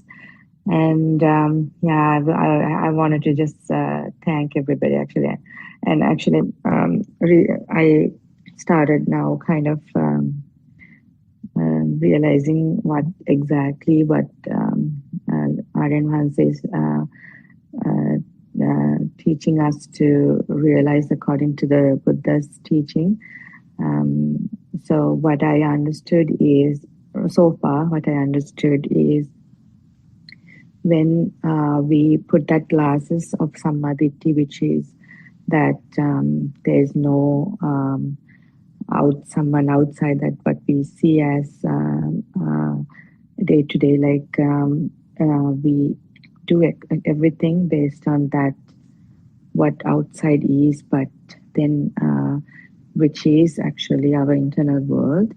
So we kind of do everything thinking that something outside that is like, like when we put a carrot to the horse that it's keep running to chase it in front of, so something like that. But now I'm at that stage actually just trying to grasp that understanding of there's nothing outside. And I'm actually kind of getting there. And it's actually not nothing. It's not actually nothing outside. Actually, we would rephrase it like nothing. There's nothing. What we think is not out there. Exactly. Yeah. Sorry, my words still not kind of getting to what I'm feeling. Because otherwise we go to the positive and negative ends. But actually, we trying to understand our thoughts are not real, so that whatever we think out there is not there. Yeah. You can go on. Yeah, I just wanted to correct that. Yeah, thank you so much. I'm actually still not so well with words explaining what exactly how, but that is very. I never realized until I start joining the Zoom calls how important the Kalyana Mitra Sevana is. Why Lord Buddha gave that such an importance to that. I never realized it. Actually, I would have never kind of to at least where I am right now without joining the Zoom call by just listening to Dhamma. This is like from every part of where that all our misunderstanding, delusions, kind of breaking point. And that's it. And what I was just saying that where I am right now is like I get that feeling that how kind of, and at the same time my thoughts. So I'm in between that and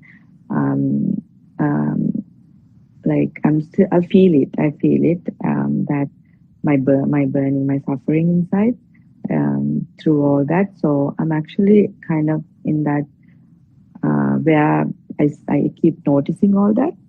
And Aryan once actually one point said that that's just the beginning, and I'm at that point right now. Yeah, that's great. Yeah, that's great. Yeah, I mean, this is such a beautiful thing. And when you come to understanding, yes, those even, so we keep understanding, and the understanding becomes wider and wider. And when we hear, like, even the light is just a speedy vibration of the eyes, just like that, there's not that I am seeing anything. It's just occurrence of the light that is all what is the consciousness is. The consciousness itself has some weight in it because the consciousness has that, that feel that there is someone. That's the tricky part, actually, the consciousness level, because the mental construct we can really easily understand, but even that is not easy. I mean, we struggle to understand even the thoughts are not there or thoughts are not true. But even the consciousness, that is also not true. That is only the speedy vibration of the sensory organs. Then when that is really felt, that's where you would resonance into the non-vibration. So this is really a beautiful Dhamma. And I mean,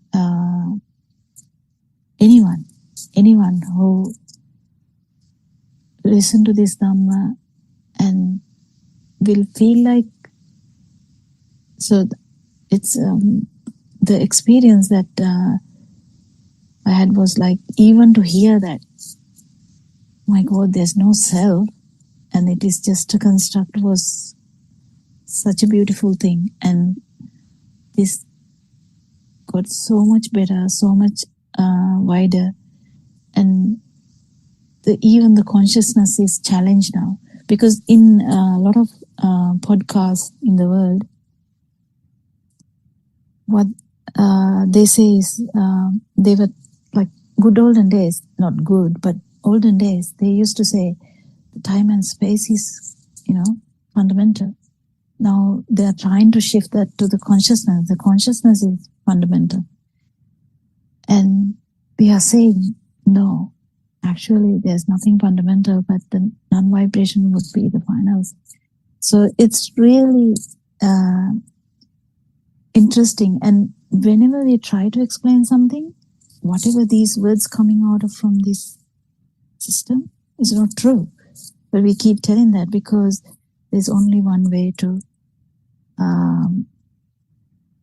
transfer this understanding to someone is by talking and transfer that, the understanding, and then another person start feeling that, oh wow, what did Aranwansa say? What is happening?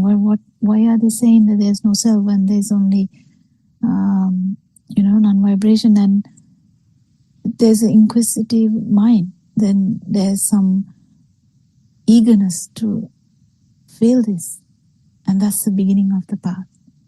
And that's so beautiful, as Dasaman said, that's so beautiful. And I would encourage everyone to listen to Dhamma, ask questions. There's like 9 or 10 Zoom discussions. Sinhala English is only one. I mean, we accept that we struggle every day to like find words to convert this into English, but I think with time and with more vocabulary, we will actually master this, and we will try to do our best to give this to the whole world, that non-vibration is out there again. It is out there again.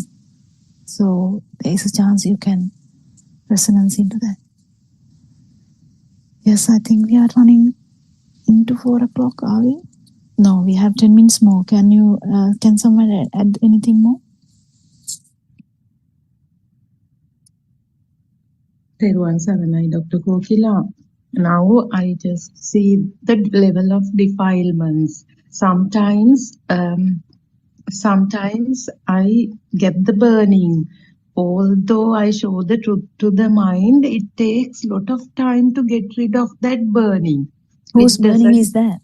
But I don't know the person, doctor, but still really uncomfortable. That is actually heavy thought is really realized, doctor, when I realized that someone else has felt uncomfortable because of me.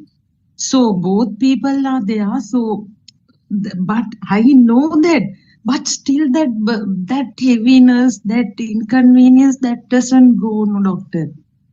So you have to calm down, Sudharma. Yes. Yeah, you have to calm down. I actually will expect that to happen in the next few months. You have to calm down. So what we have to understand is, let burning happen. That's not the point. That's not the point. Let burning happen, but you have to see through what your eagerness is, because there are so many eagerness. Like in the consciousness level, it is to maintain the consciousness. In the mind level, it is to maintain some mind, some thought. So there are several thoughts that we take for granted, like seriously, as like, you know, it can be children, it can be husband, it can be wife, it can be, you know, money, it can be your status, it can be anything. And if there is a notion, like if there is an idea that I have to be a good person, well, that can be a headache too. So, but the thing is, there's always something underlying. And I invite everyone to actually go through that. Like, you know, when you see through something, you see through that. Like that, you see through what is burning. Not actually, how can I say this? Not actually put patchwork. Because burning, root cause, can be even sometimes you may be not even aware. In English we use the subconscious, but in Sinhala there's nothing like that. There are root causes for our delusions, like our defilements. But when you talk those few words before, it sounds as you're frustrated about being frustrated. Yeah, You're Doctor, today something happened, then actually now kind of I have like got rid of that, but for 5 hours I was like upset about it, honestly. No, the true Dhamma, but still it's there. Yeah, no. I'm trying to sort out that part. So you can be. No, I'm trying to address the frustration about being frustrated. Being frustrated, you are frustrated about being upset. You're frustrated about making others upset or whatever. But then the self angle is being cultivated, not the non-self angle. Because the way you said those words, your vibration is higher. Anyone would feel it. So then that means you are so flustered, so, you know, anxious or agitated, or in a stressful situation where the self vibration is very evident. It's good. It's good. I mean, you know that it has happened. But the seeing through that particular one thought which is bothering you is different. You have to actually go through that. Not just say, oh, this is just a thought, this is just a thought, this is just a thought. That is not actually the path. If you feel that one particular angle makes you more flustered, then there is always a reason. There's always a reason. So imagine a child didn't have. So imagine a war zone in Gaza or wherever. A child is there shivering with fear that a shrapnel will fall on the child's head. You know, this fear, even though the war is gone, when the child, now imagine the child is 12 now, and when the person is like 80-year-old, if there is a similar sound, that person will shiver with the fear. This is how the resonance works.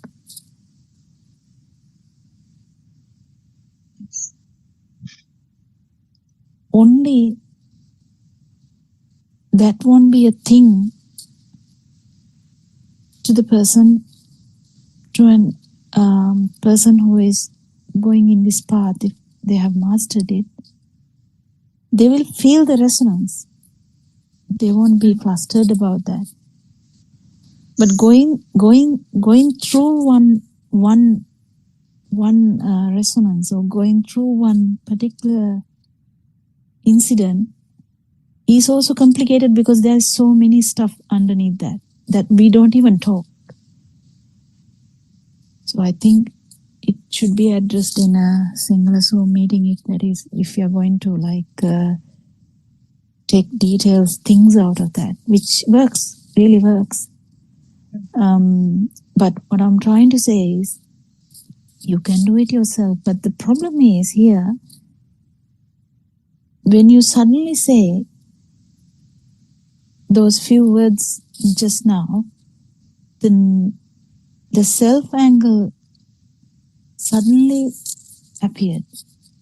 Atma Konya. Yes, Doctor. I feel that. Yeah, that's what I'm saying. Mm-hmm. So then that means the practice is not enough. But the why I told you to calm down is, being frustrated about being angry is not the way. That means you have already given the ownership for that anger. It's my anger. It's my sadness. Whatever happens to this body, whatever happens to this mind, is not happening to anyone.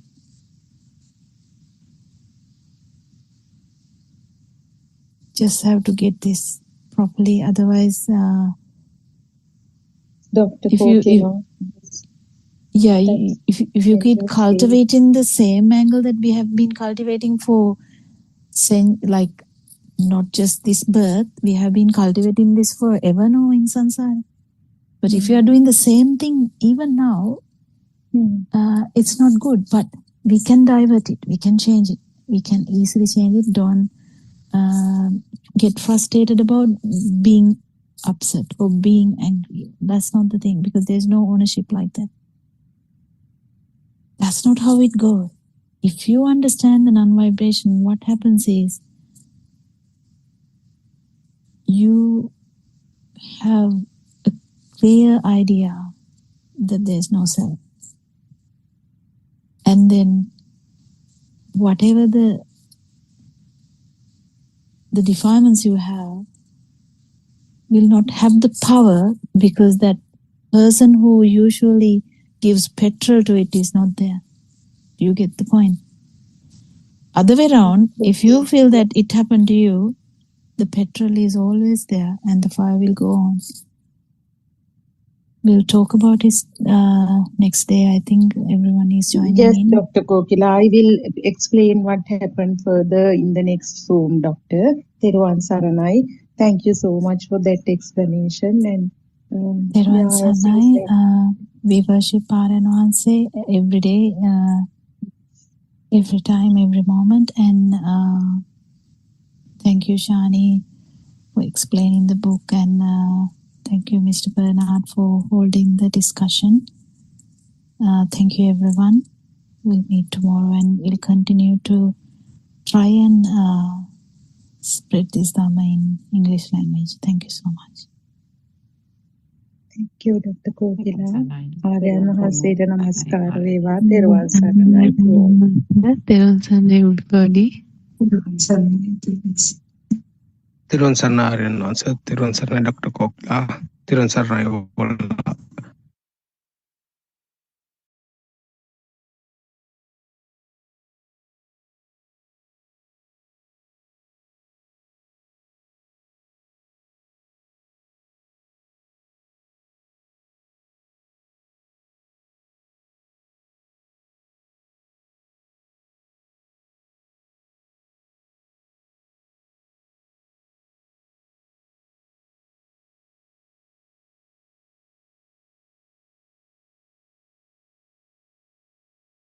Good afternoon, everybody. Teruvan Saranai Aran Mahansa.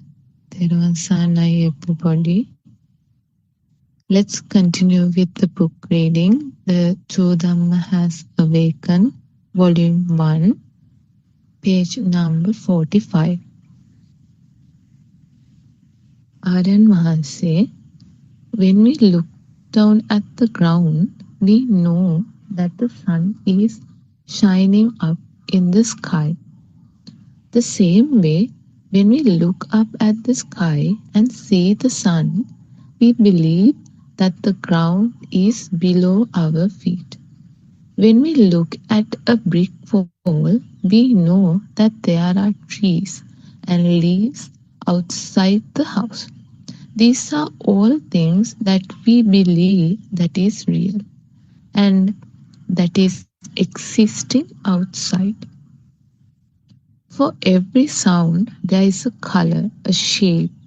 For every color, there is a sound. These were not known to us when we were born. Then later, as the baby grew, he is introduced an image and a sound together. It is like a small spark is created at the beginning.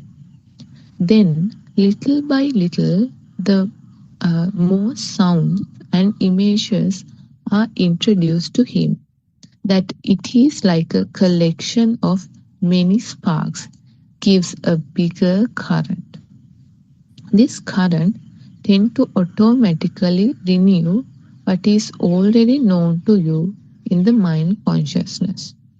What you know keeps getting renewed in that same moment.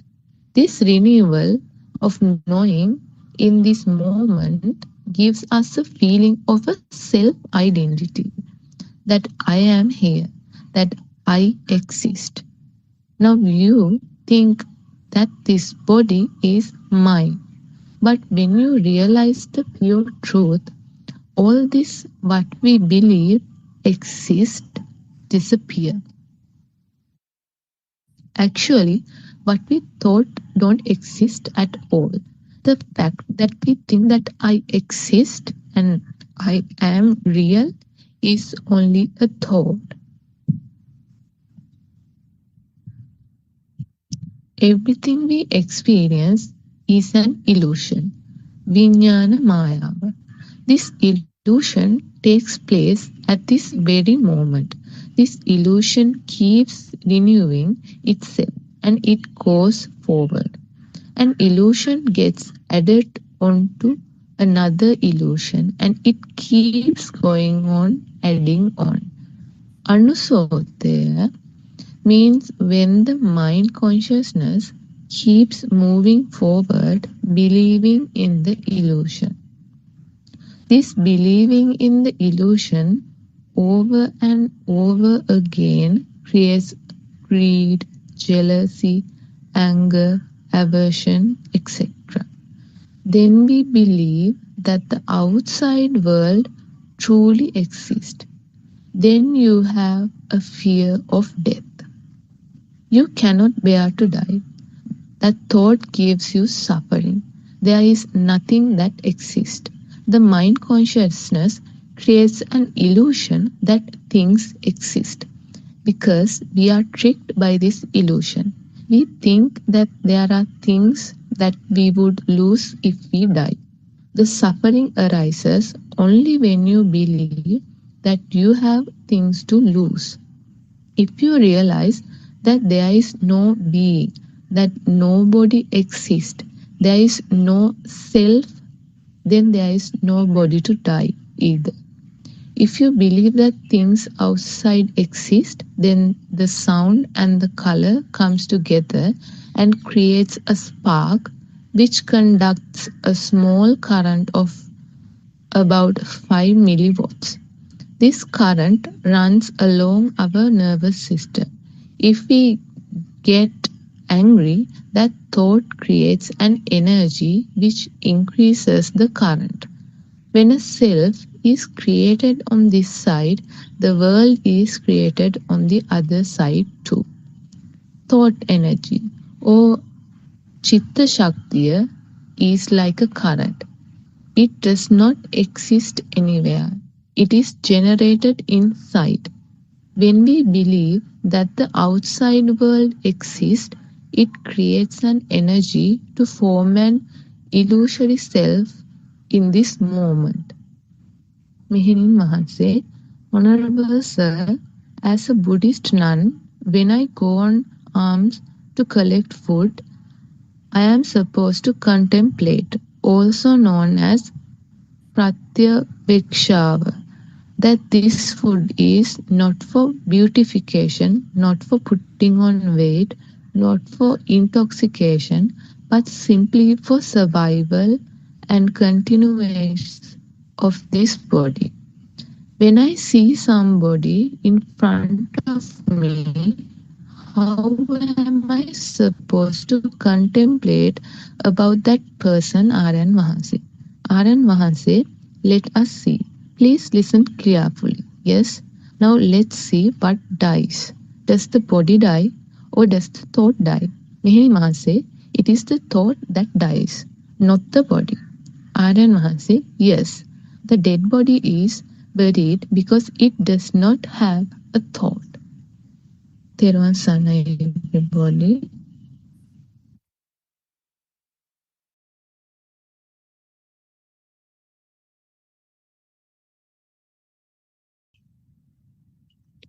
Therwan Saranai.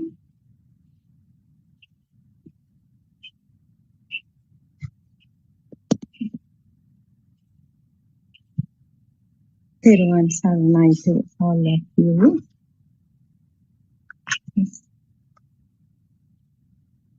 So the pages read today basically focused on the thought, the mind power, the mind consciousness. And actually,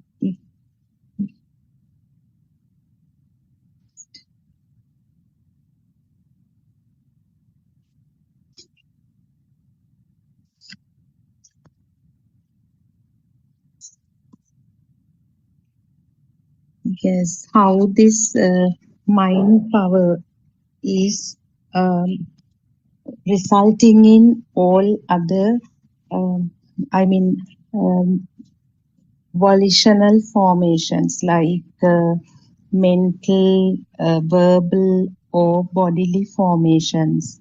So here, the sound and color combination, the spark, how we feel as if something is existing out there. And then, in terms of that, I would like to share some thoughts, some personal experiences I have. Like when we consider the power generated through sparking. Now, for example, a small child, an infant in the court may also feel that something is out there, and due to the mechanism of these sensory organs, some sort of power is generated. And as Aryan Mahanse explains, this power is not as strong, or not as strong as the power generated in the mind of an adult. For example, now if this child, when the thought of the mother occurs in this infant's mind, the name is not attached to that formation, the visual formation. The eye perceives some shape of light, some warmth, and some maybe the sound of the mother. The child is familiar with that, but still that name or the volitional formations or the abhisankaraniya is not not happening to the level of a child of 14-year-old or 20-year-old. Now, when an adult think of the mother, all the data associated with the mother, like how the mother fed us when we were small, how she was helping us to gain education, and when we were sick, how she looked after us. All those associated data telepathize into the thought. I mean, that visual formation, if or the thought. Now, for example, if our mothers are not alive, when the thought of the mother occurs, what happens is all the associated data to this concept of mother telepathizes in that very moment, and we get the mind power created in that thought is very high. So that is also evident now when we meet someone for the first time. So we don't know who that person is even. We just see the shape of light. So somebody introduces the person, then and there the name and the form gets connected, and that thought occurs in our mind.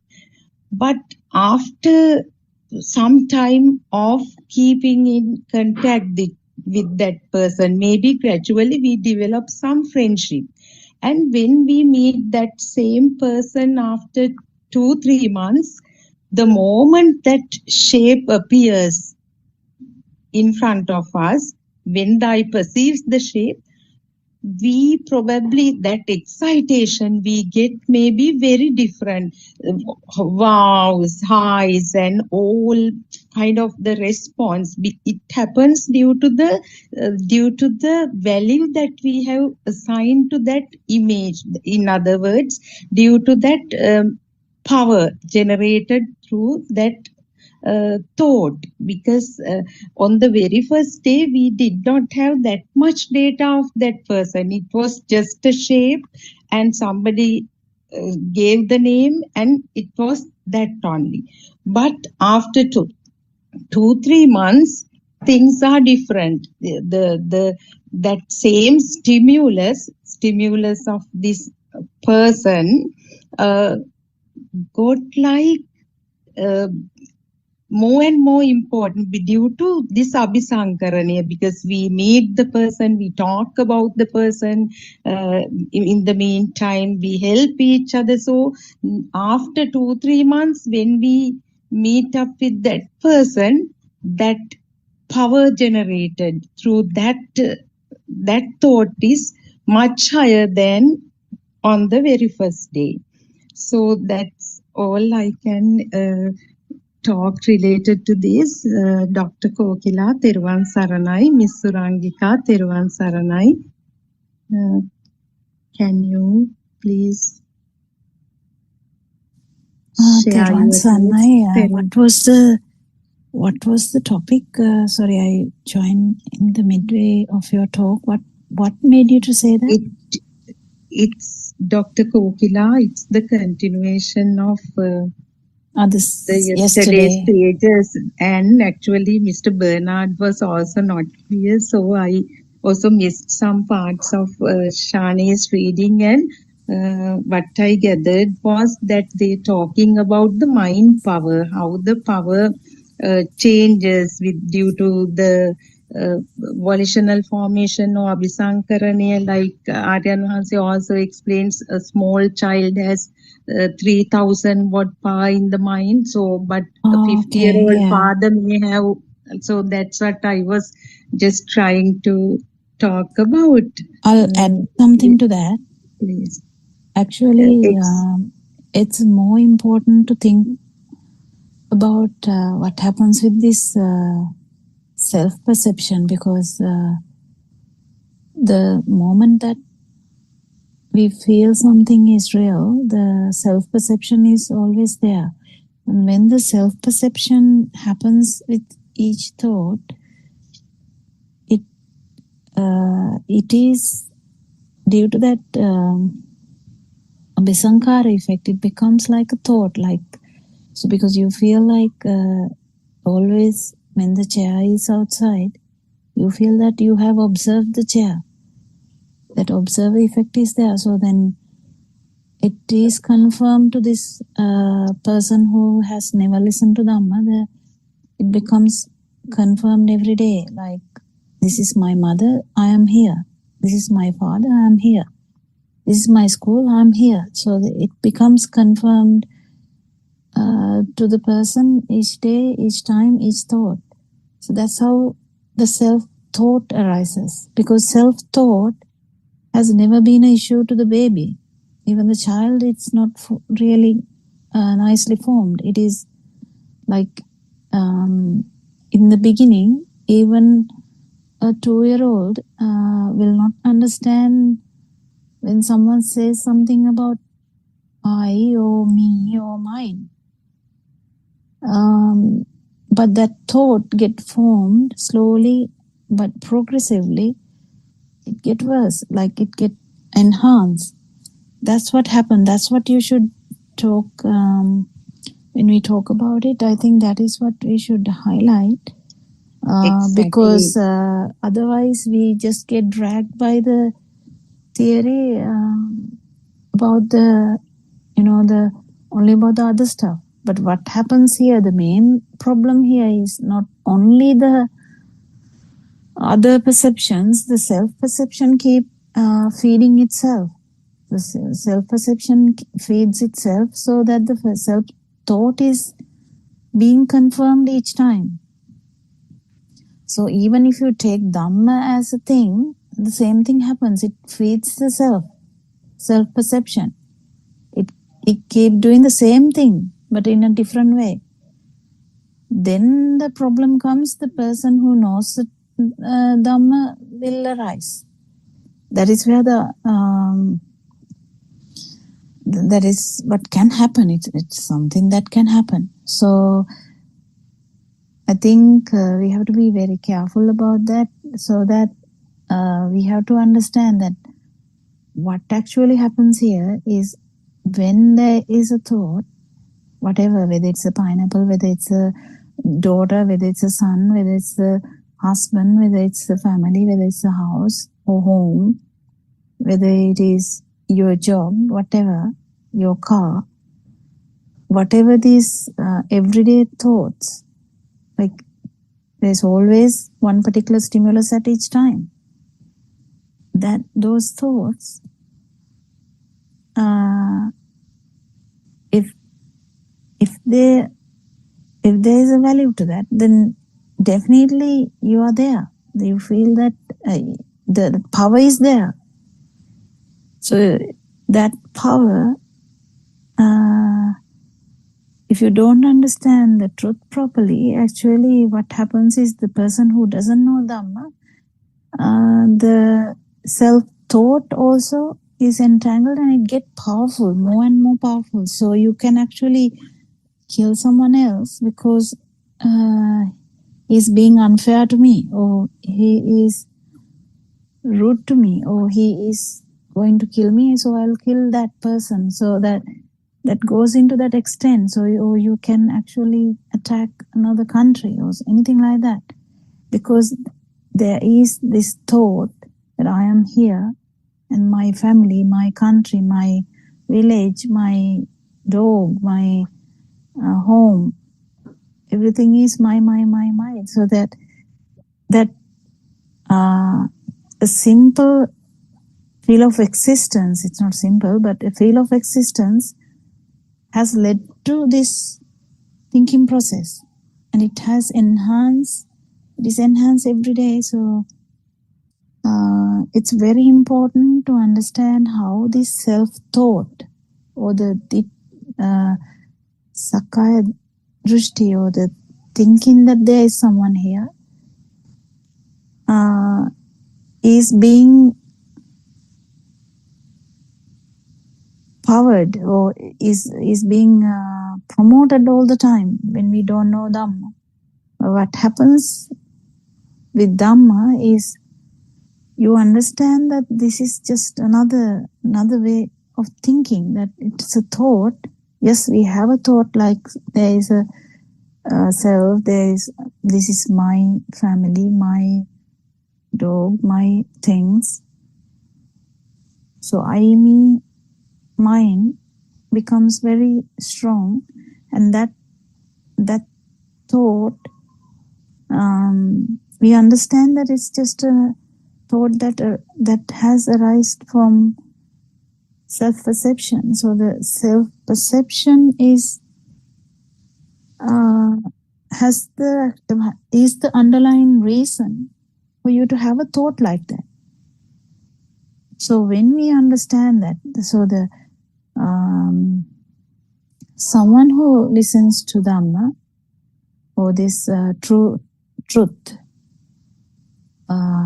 then realizes, okay, we have a thought, I, me, mine, but then how did it happen? What happened actually here? Then we realize, okay, then there is a stimulus, and when there is a value to that because of the ignorance, definitely it becomes a thing, and when it becomes a thing, always this self-vibration is there.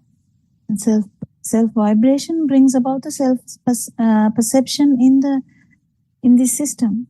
So the self-perception, the reason is the self-vibration, but the self-perception brings the thought of me, or thought of I, or thought of mine, or my. So that's how it is. So yes, Dr. Kokila, it's very clear. So although we talk about this power is nothing but the self-vibration, isn't it? So yeah. That's right. Very clear. So, and Dr. Kokila, I have another experience to share at this moment, so that you can elaborate on that also. Now, this actually, when I was involved in penetrative meditation, this came up. So Aryan Vahanse always mentions, now when people talk, due to non-vibration he experiences, he feels that the level of defilements of that person through the vibration of that person's voice. So at the very beginning, when he was commenting on the voice, I was just wondering, how come that this is nature. Now, if someone says your looks are not nice, you don't look pretty, will I be able to change my look? So isn't it the same this with the voice? How can we change it even if we lower the voice? Not the voice. Yes. No, not the voice No, is not the issue. It's the vibration underneath. Yeah, doctor, that's what this was self-evident to me. Then I was actually contemplating on that, because Aryan Maharaj says, no, you have to see it through yourself. So I was vigilant and I was looking at what is happening. So very recently, Aryan Maharaj in one of the sermons said, underneath every word there are thoughts. Underneath every action, it is the respiration. And underneath every thought, there are sanya and sankara, so perceptions and mental formations. So after that, when I was observing how the speech is produced, it became self-evident to me that when the mind power is kind of very high, when we get a certain perception strongly, when we cling to something, due to that mind power, the voice also, the way we talk is different from the way we talk when the mind power is very low. When in a tranquil, or when we feel kind of, when we are not so kind of taking the things around as real, we experience some calmness. So that thought flow process is also very slow and it's not disturbing. So that's why when we are disturbed means we anyway feel are in the illusion or in the film. No?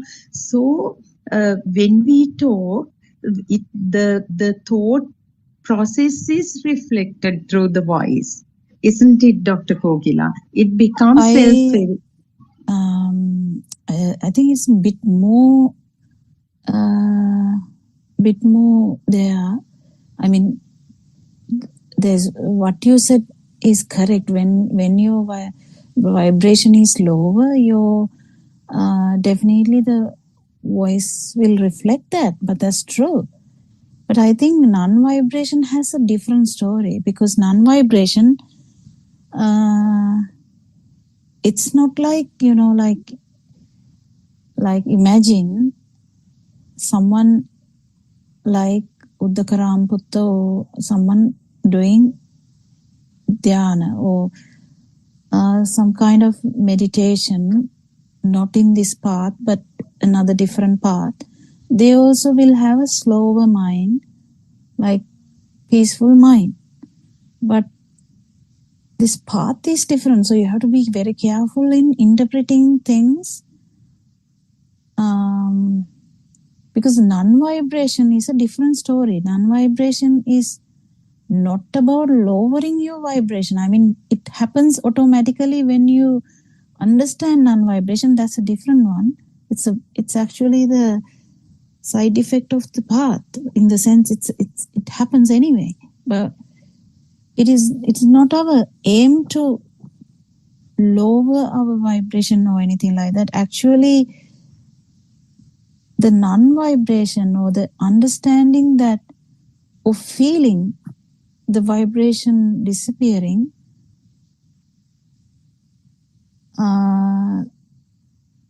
that's different. So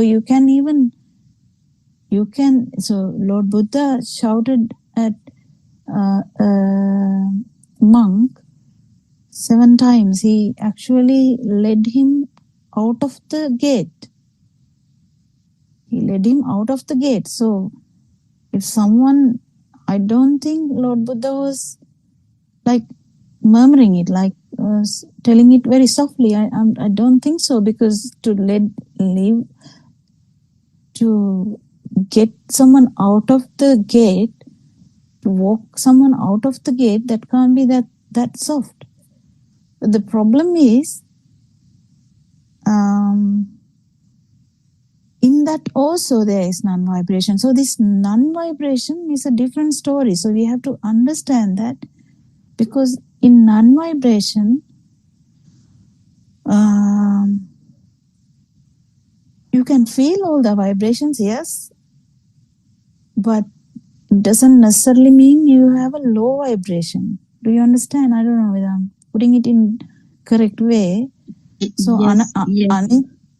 anicca sanya, or the perception that there is no one here, that which you feel, at least transiently you will feel it in the beginning, and then it will keep happening.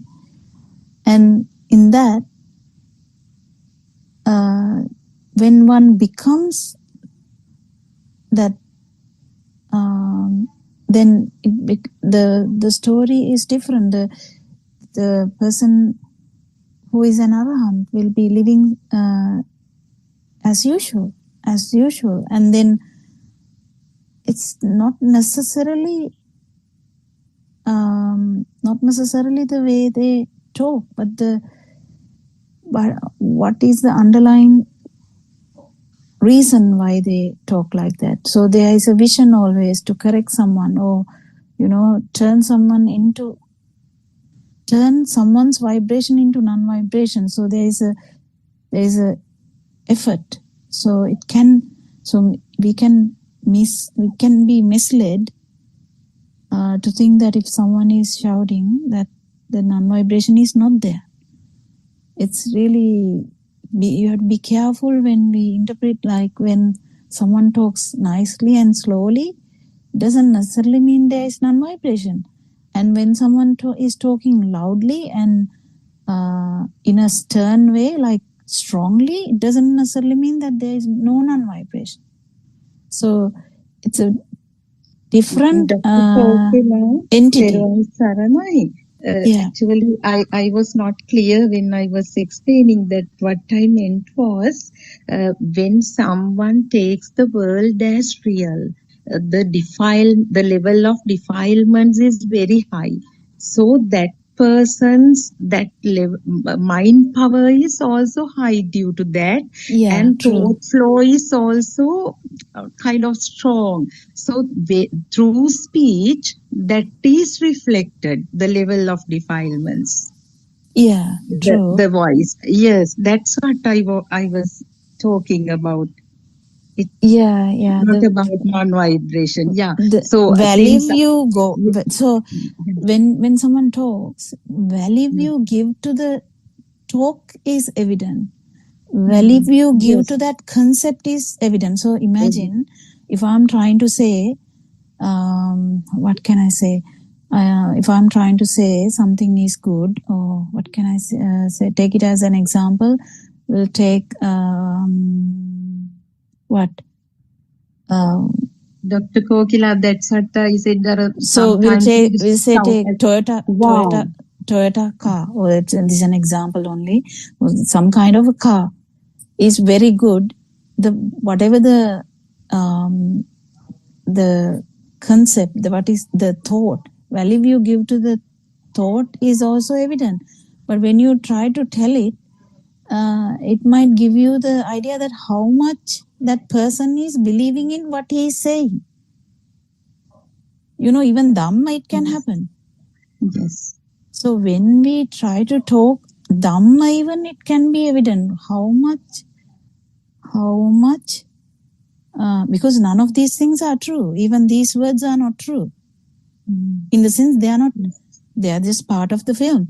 So, but if you are taking them seriously, that can be felt. That's what I think happens.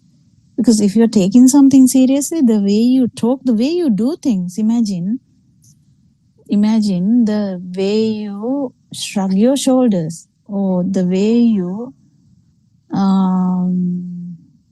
make your facial expressions. They can be very subtle.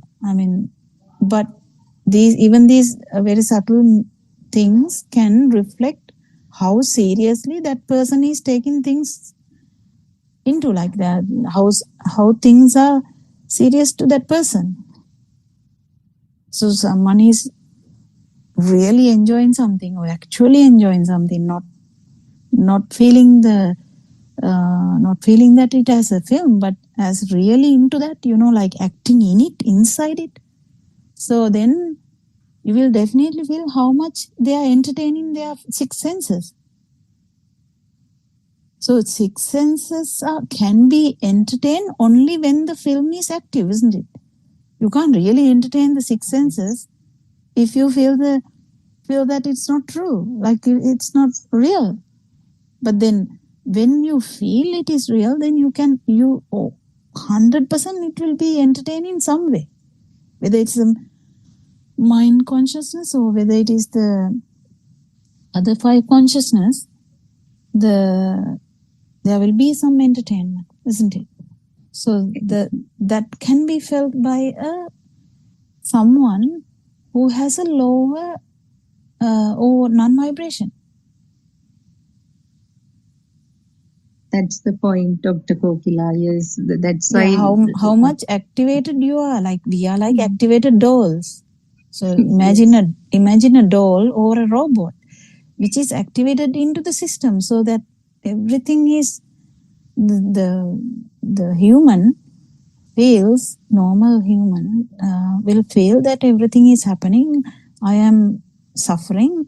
I am entertaining, whatever. The film is real. So then when you talk, when you even shrug your shoulders, or even when you wink at someone or even when you smile, that will reflect how much you are engrossed in that. They are the subtle features of what your vibration is. That can get very, very, very subtle when you are. But always non-vibration can feel any vibration, yes.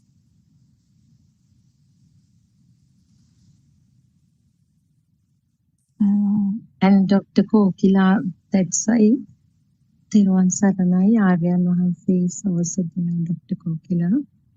Yeah, that's what I noted. Yeah, don't know whether he's able to add something to the discussion, but anyway, we'll do.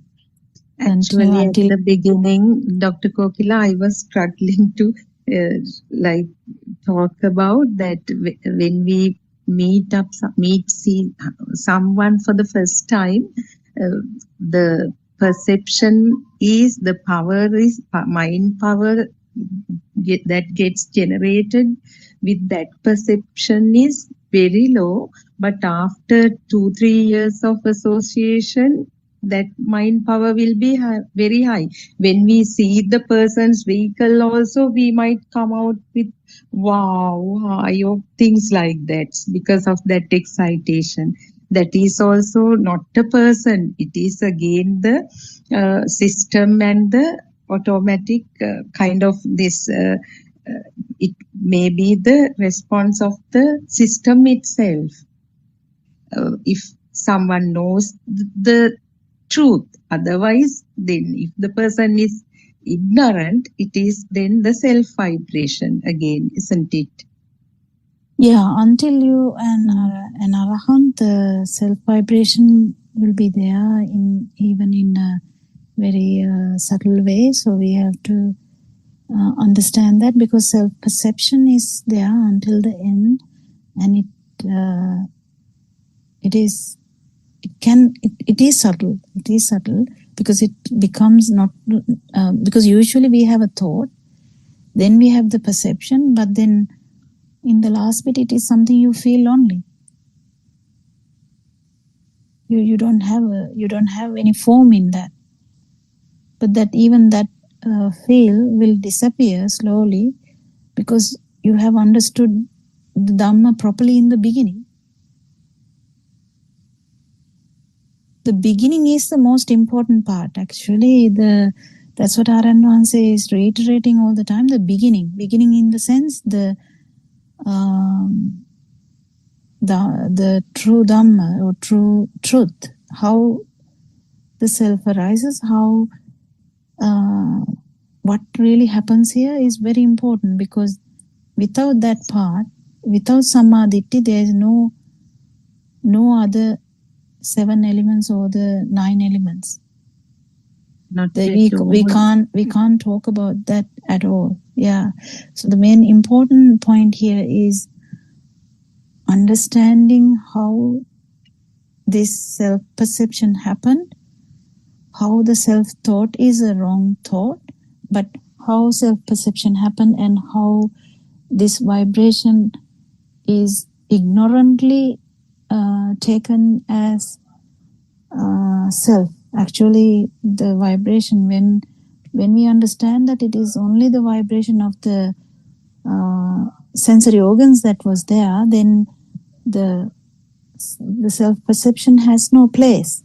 So when the ignorance is becoming less and less, the self-perception has no place.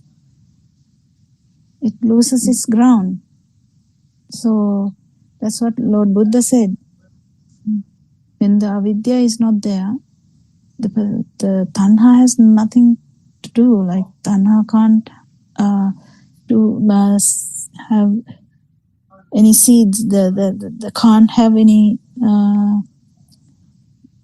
yes, that plants. metaphor of the carpenter also is there, isn't it? Yeah, there's so many metaphors actually trying to explain that if this happens, this happens. And if this not happens, it doesn't happen. So it's very important to understand this Dhamma.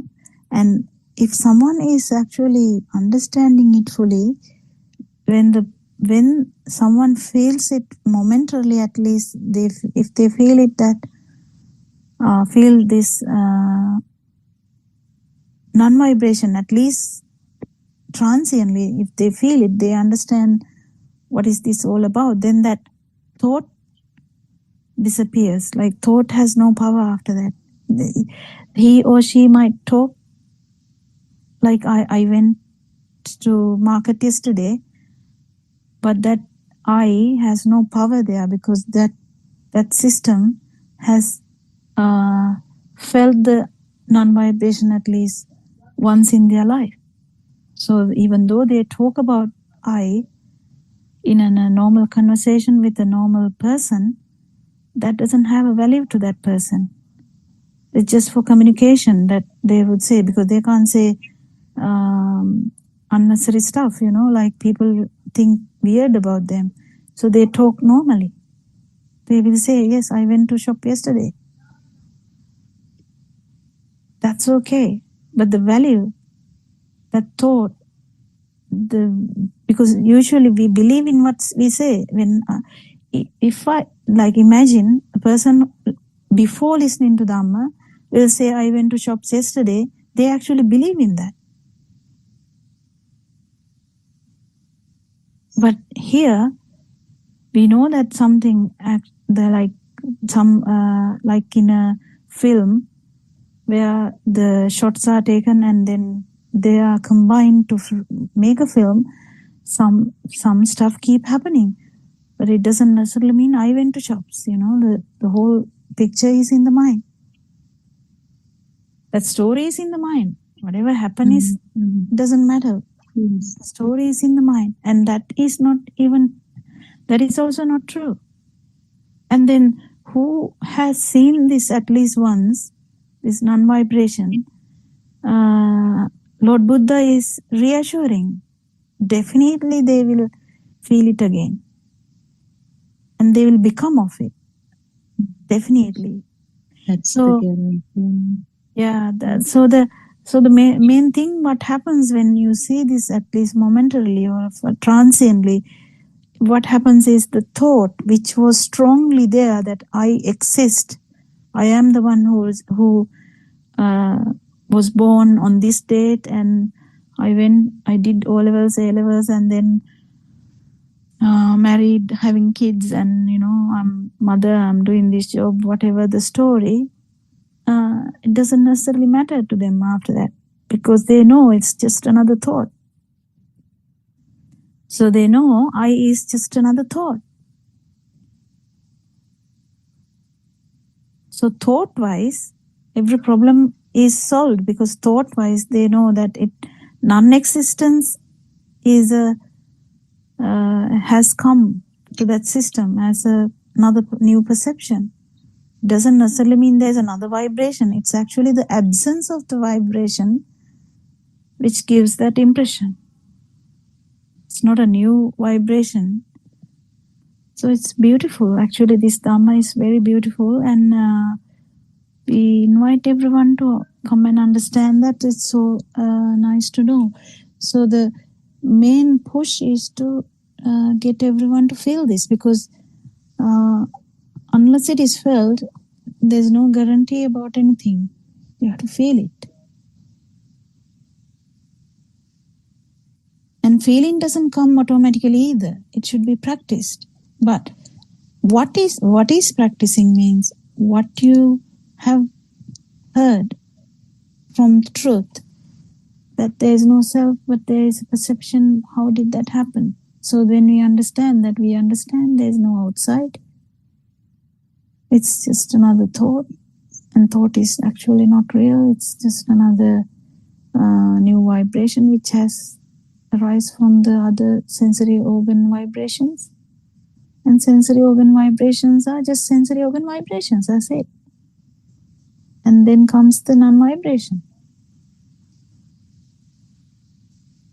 But you have to feel it, the vibration. You can't just imagine the vibration of the baby. You have to feel it.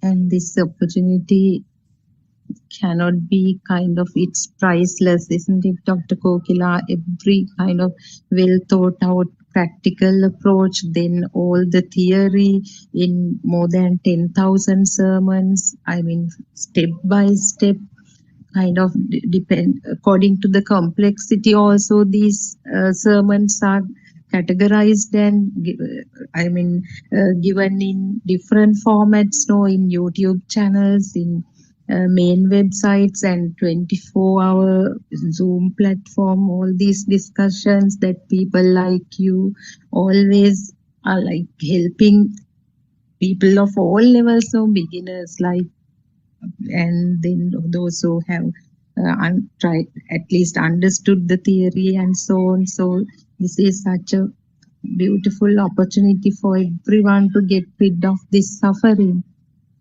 So Yeah, anyone who can understand this Dhamma can be a strength to Aran Wahanse, because it is important to feel it though, because if you feel it, you have no doubt. It's not just believing Aran Wahanse, it's just understanding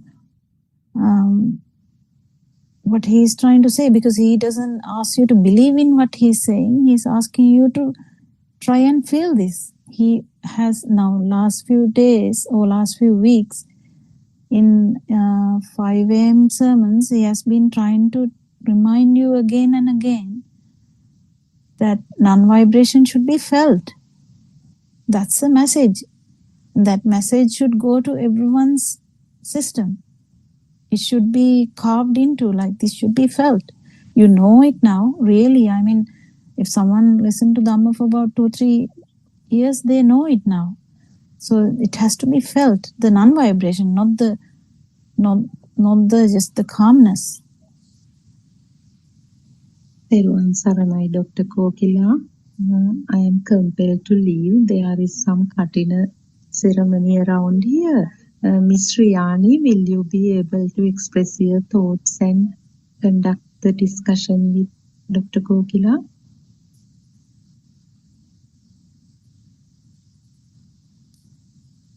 Teruvan Saranai, Shani. It's okay. Sunit is also here. I don't know whether he can talk. Mr. Sunit is also here, Dr. Kokila. So it's okay. You can leave. Yeah, that's fine. This section basically deals with thought energy, and that's the main point in the section Shanti discussed. And again, the same, the illusionary mind consciousness. So then I am leaving, Dr. Kokila. It's okay. Yeah, Teruvan Saranai. Teruvan Saranai.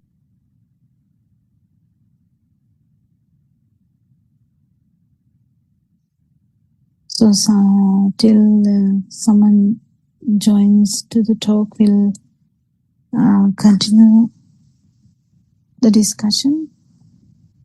So we were talking about the mind consciousness and how mind works. So there's nothing called mind actually. Mind is, we feel like there's mind because there's a very speedy occurrence of thoughts. So we feel like there's something like mind. There's nothing like that actually. What happens is here, the stimulus is happening very fast, and that's the fastest thing in the world, even faster than the light. So that's why we feel as there's some different organ like mind. That's not the case. There's no place for the mind. It's not in the brain. It's not anywhere else.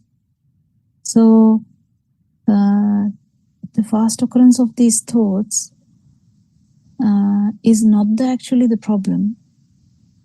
The problem is when we feel that these thoughts are real. It is like the same thing, like the light felt as real, the thoughts are felt as real. In the light level, the baby can't understand this problem, but in the mind level, the humans have the power to understand that the suffering is there because these things are taken as real. when we in Sinhala we call it as deyak, So, but in English we might be, we just use the words that we can use.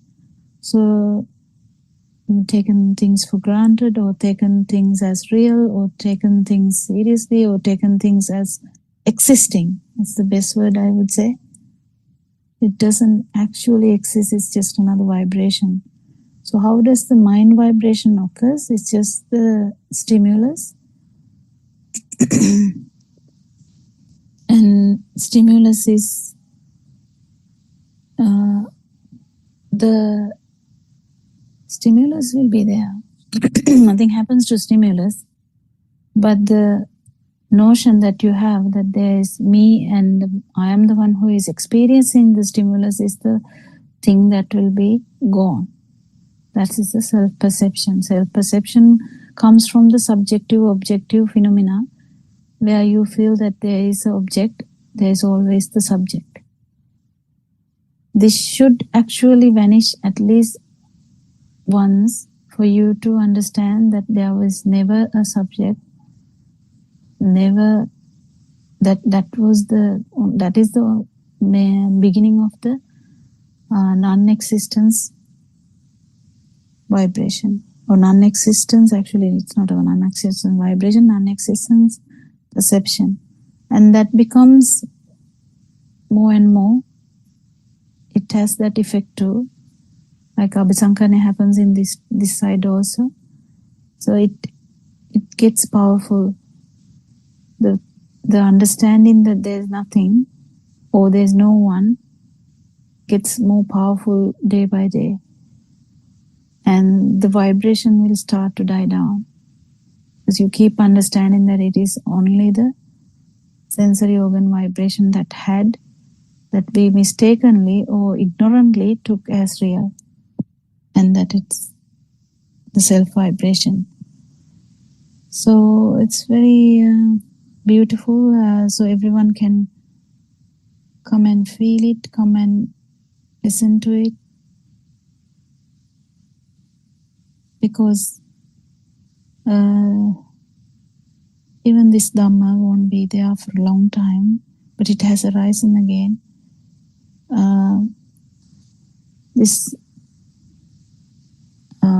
The Dhamma or truth which talks about non-existence is rare, and you have that ability to actually keep listening to that. That's a bonus, because normally people can't actually even listen to these discussions about non-existence because they don't understand it, or they don't have the liking to listen to that. They will prefer to listen to Dhamma which will talk about, the heavens or good mindset. But this is beyond that. This is extremely important to understand that this is beyond that. This is not about just having a like a low vibration and live there. That's not the point. This is about the non-vibration. So that's important. I know everyone who listens to this Dhamma is actually feeling low vibrations now. So that's very conducive or very helpful to start to feel the non-vibration. Because if you are actually in a really high vibration, it's very difficult to like an animal. If you are angry all the time, it's very difficult for you to feel Dhamma. If you are restless, if you are agitated, if you are anxious, if you are really depressed, it's really difficult to feel this. But then if you come out of that and then you try to understand Dhamma, then you will realize that the thoughts are not real. Actually we have no experience of outside at all. It's very important. We have no experience of outside at all. But we have the experience as pineapple, or the home, or village, or country, or mother, father, wife, husband, kids. They all are actually thoughts. So we live in a thinking world. We live inside the mind. We live inside the thoughts. So when we keep understanding this, your vibration becomes softer and softer. You one day actually can momentarily, for a fraction of time, you will feel the liberation from mind, and then the underlying vibration, which is actually the vibration of the sensory organs. So then that's very important. When that vibration is very high, it's difficult to feel it, but then when it becomes lighter and lighter, it becomes more evident, and the arahant, there is no underlying vibration at all. So it's so beautiful, so important. Is there anyone who can add something? I don't think we have much.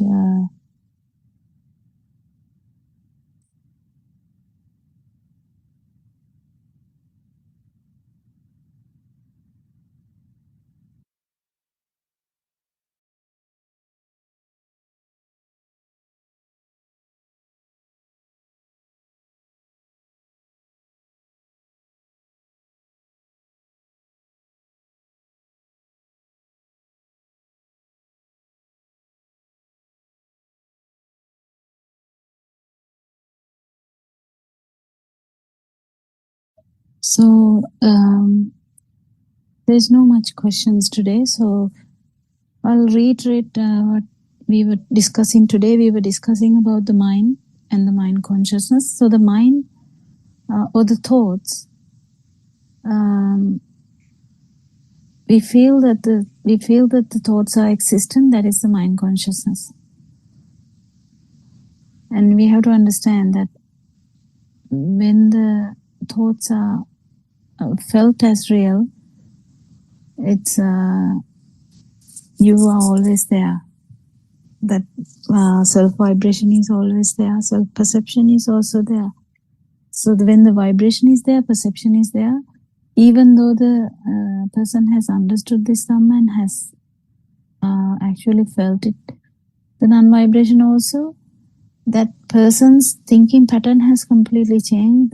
That person is aware that there is no self. But he or she will continue to feel the self-perception until he or she becomes an arahant. So that is where the important thing is. You can feel things like sadness or happiness or burning without the self-thought, without the ownership, and it will keep improving. And because there's no ownership, the actual extension of the progression of this vibration is never going to happen. It is going to die down anyway. That's the reassurance you have. That's the insurance you have. If someone feels this non-vibration at least once, there's a reassurance. There's a kind of the verdict that Lord Buddha gave you. Definitely your vibration is going to die down, not increase anymore. Thereafter, there's no increase anymore. So there's no chance of telepathizing into the lower realms, because that vibration is never going to get worse from that type onwards, so from the human type, because there's always a limit. So in that, it will keep improving, because thought only was the main thing that drive our perception to worse side, like lower realms. It keep driving because the self-thought drives you mad, actually. I think that's a good way to tell that. It's the thought of self, that I am here, this person did this to me. The me part, my part, or the I part is the one which drives people mad. So that will not happen when someone feels this non-vibration for a fraction of a second. So it's very important, everyone, to understand Dhamma and feel the calmness, yes. But that's not the end. The important aspect of Dhamma is to feel the non-vibration. So I think we will stop this Dhamma sermon from here. Therwan Sarna, everyone. Triple Gem will bless you, and hope everyone will listen to Dhamma and come to this realization, which is very important. And cessation of suffering can be achieved. And that is, you have to experience this. It's just not another sermon. Thank you, everyone. Who is doing the Zoom? I'm not sure who is in charge today.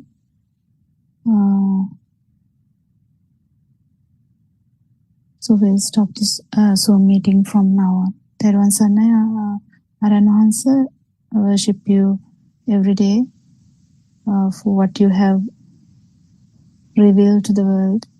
This non-vibration is the jewel, is the beginning of an era of non-vibration. Therwan Sarna.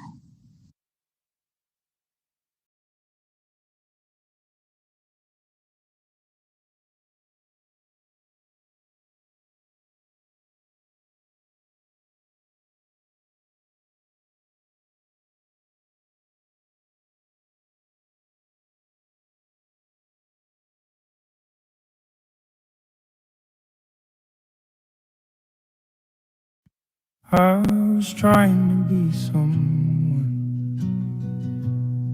who could finally feel okay,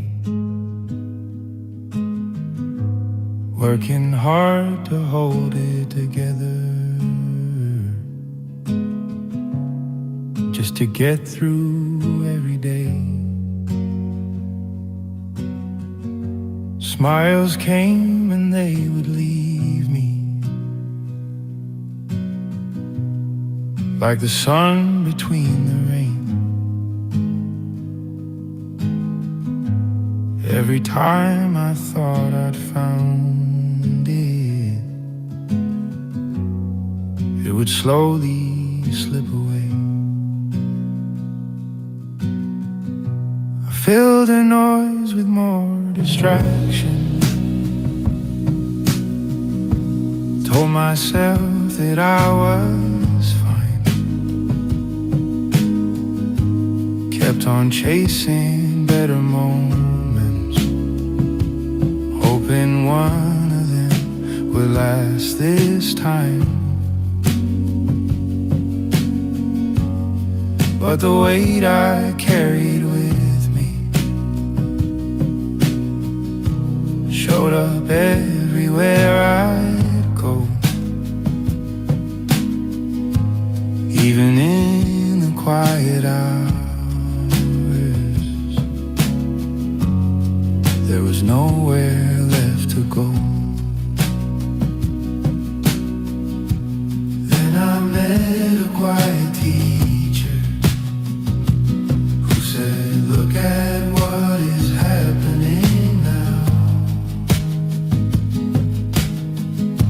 See how every thought is forming. See it clearly, just see how nothing out there calling itself a thing. No one here that must defend. Just a quiet seeing of it, and the struggle began to fade away. Buddothpada,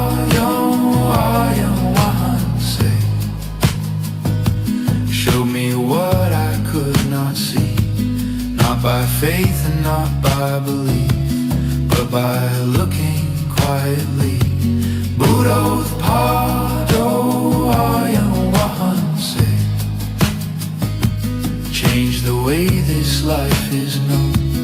Nothing added, nothing taken. It was truth we'd never seen.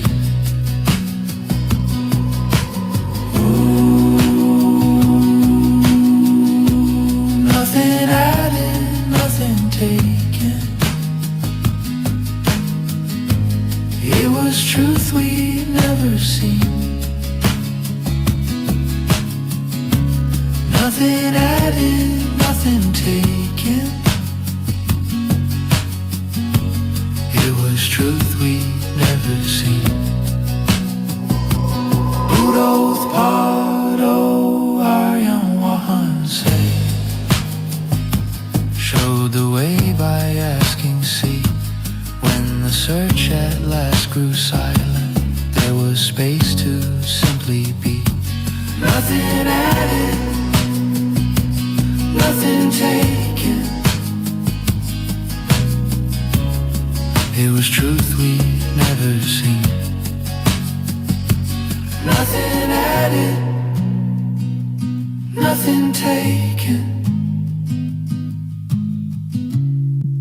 And nothing was the same.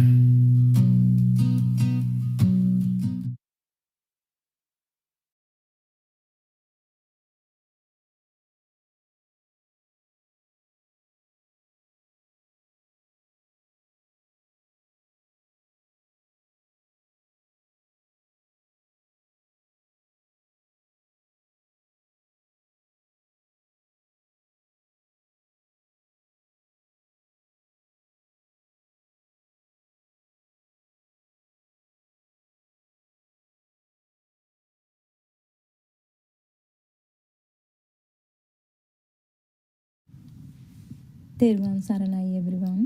තෙරුවන් සරණයි ආර්යයන් වහන්සේ. Here will be 24 hours Dhamma sermons broadcasting on this Buddothpada Pure TV.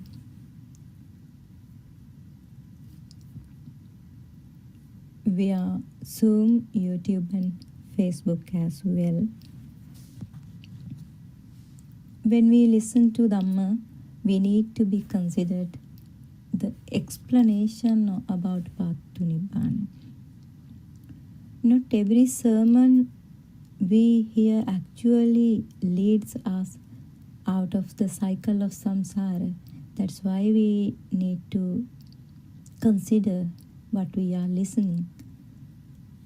Some teaching may sound beautiful, but they keep us turning within the same cycle without giving us the wisdom that frees the mind. If we are not careful, we might end up listening to Dhamma that comforts us emotionally but does not guide us towards liberation. The purpose of the Buddha's teaching is to help us step out of the samsaric cycle, not to settle more deeply into it. So we must pay attention to what kind of Dhamma we are listening to. We need to consider, does it reduce our defilements? Does it help us let go? Or does it point towards Nibbana? If not, then even if the sermon sounds pleasant, it is not truly helping us. This is why wise attention is essential when we are listening to any Dhamma sermons. With the right understanding, we can recognize teaching that genuinely led to freedom and avoid those that keep us bound to the cycle of becoming. That's why our noble friend Aryan Mahanse and all Dhamma friends make effort to spread this message about through Dhamma to this world. So we often misunderstand about this Dhamma when we don't have a understanding about a Samma Ditti or the right view. Our noble friend and all Dhamma friends spoke about how we often misunderstand about this Dhamma when we don't have understanding about Samma Ditti or the right view. And we always explained what the Buddha actually mean by the right view, and how every tangle point in our practice can be understood when we explore it carefully and let go of everything we are holding on to. Why it is important for us to understand what Samma Ditti or the right view really means. Because when we listen to a Dhamma speak or Dhamma sermons, we need to examine carefully whether are we only hearing ideas about Dhamma, or are we recognizing the Dhamma that arise within our own experience.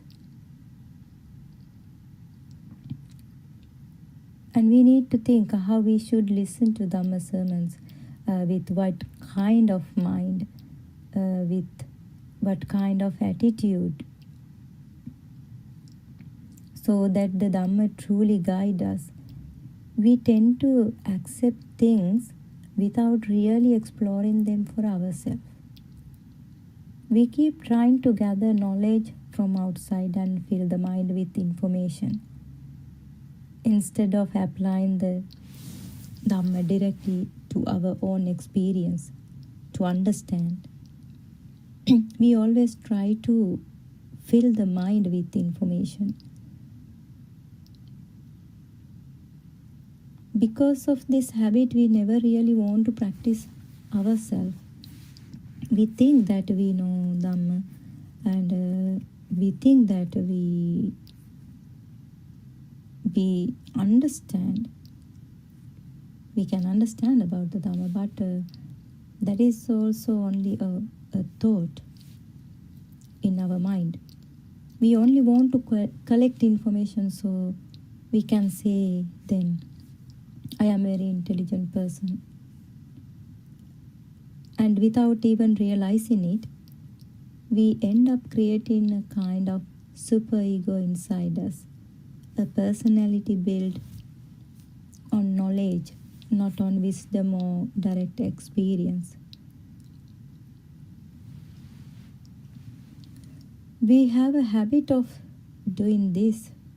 That is how our mind is working and behaving, instead of examining things with our own wisdom or prajna. We look at what someone else is doing and simply copy it. We don't pause to explore it through our own inside. This is the reason for misunderstanding about this Buddhist practice. That is why we are talking about Samma Ditti or right view all the time. When someone reaches or understanding about the right view or Samma Ditti, they no longer pray to God or ask for divine blessing. Why? Because a person who has awakened even a little understand that nothing outside can truly protect us. There is no need to seek blessing or rely on external forces. Protection comes from wisdom, from seeing clearly, from letting go. That is why we always say as, may you all be protected by triple gem. That means Buddha, Dhamma and Sangha. Also, if someone say I have attended Nibbana.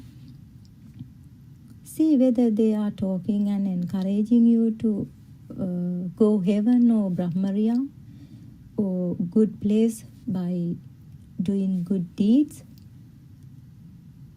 So you need to understand that point when listen to Dhamma sermons. Consider what they are explaining you, and they should be able to explain everything clearly without giving you a wrong understanding of the Dhamma.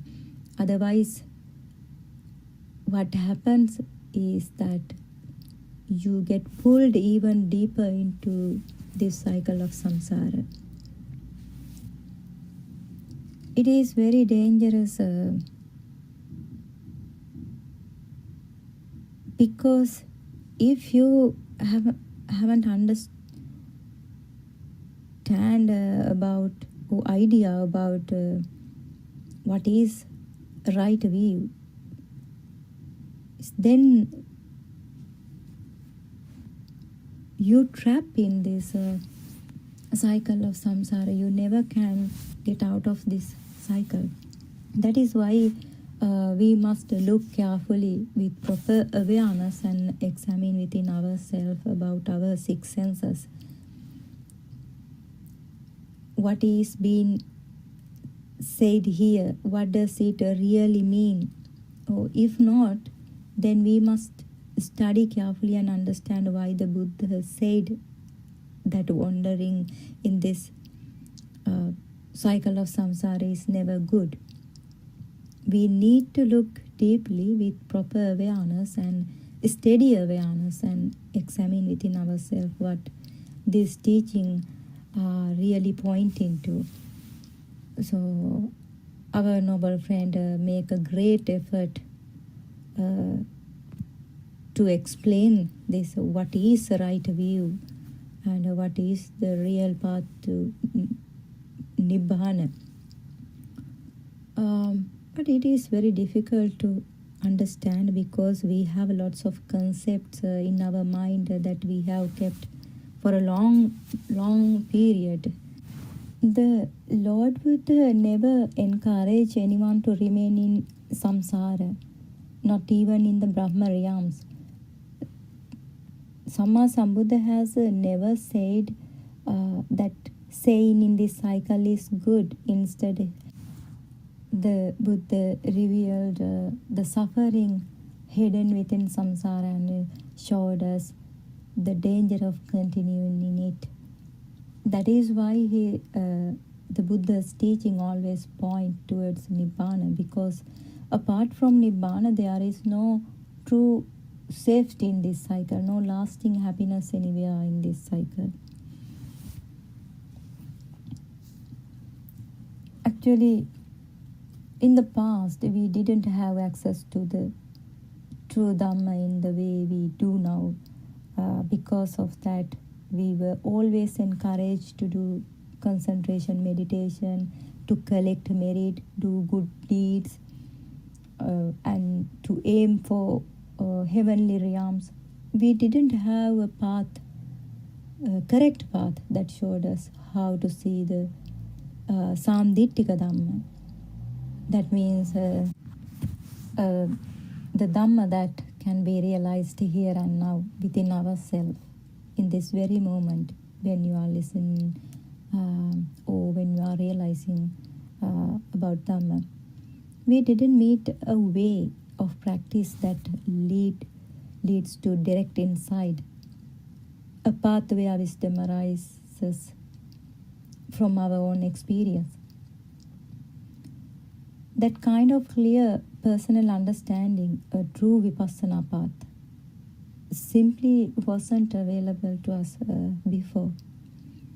Now you can hear this Dhamma regularly on YouTube, and you can participate for the Dhamma discussion through a Zoom discussion. That is why Aryan Mahansa keeps offering these Dhamma sermons every day If you could reflect deeply, you will begin to understand this for yourself. First, you need to explore whether you have a soul within your body or mind. If you are new, or if you are seeking a true Dhamma, you should find out who I am, why you born, why you die. Unfortunately, you don't want to find yourself. We always tend to look for things outside, things that match our likes and desires. Our minds keep always running outward, searching for what seems pleasant or attractive.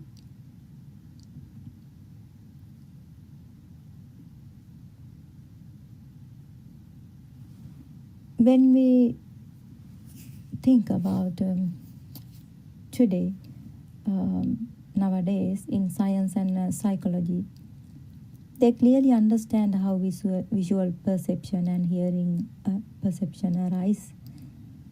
These fields explain how the mind constructs experience through these processes. It's the process by which the eyes detect light and the brain uses that information to create an image of our surroundings. They might explain like that way. They are very deep, hidden aspects of this that most people don't realize. So they think light comes from outside and enter the eye, and that's how we think. The color world comes from outside, enter the eye. That's how they think. They also believe that objects truly exist out there exactly as they appear. But they don't see the illusion behind this process. This is where the Lord Buddha's wisdom becomes extraordinary. Lord Buddha revealed the unseen nature of perception, how the mind creates a world based on conditions, how what we see is not as solid or independent as we assume. He exposed the illusion that ordinary people never noticed. The Samma Sambuddha explained why the eye arises and how seeing happens. He showed that the eye does not function because of some external power. He asked us to look carefully and understand, does this eye operate because of something outside?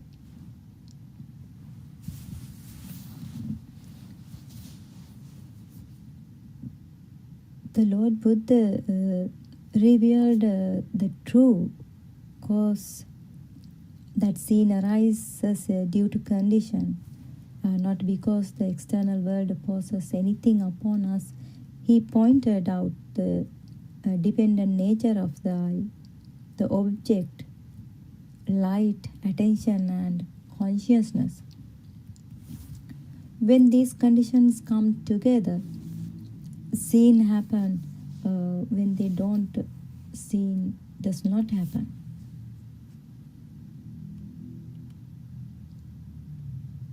In the same way, we must investigate carefully and wisely. How does an electrical impulse become something we called a flower or a car? How does this tiny signal turn into the names like mother, father, tree, sun, or moon? We need to look deeply and honestly at how this process is created within us, how we experience these mind objects from outside. Only then we can understand how the mind constructs the world, how raw sensory data becomes a whole experience filled with names, shapes, and meaning. In the same way, we must carefully examine how taste arises on the tongue and how sound arises through the ear. These are not simple processes. To understand them properly, we need to investigate deeply within ourselves. Only through honest and careful observation we can see how these experiences are created, how contact becomes sensation, how sensation becomes perception, and how the mind builds a whole world out of these signals. We have a habit of doing this. When someone teaches us a bit of information, we simply memorize it and repeat it so we can pass an exam. But this doesn't awaken true wisdom. It doesn't help us see whether what we learned is carefully true for us. Real understanding comes only when we take or when we experience ourselves, examine it carefully, and see through our own experience whether it is real or not.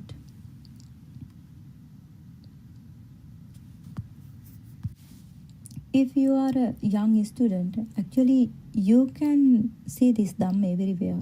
When you learn sometimes, I remember when I was studying biology, I came across a question that really made me think. Without light, without a tree, and without an eye, we cannot say this is a tree.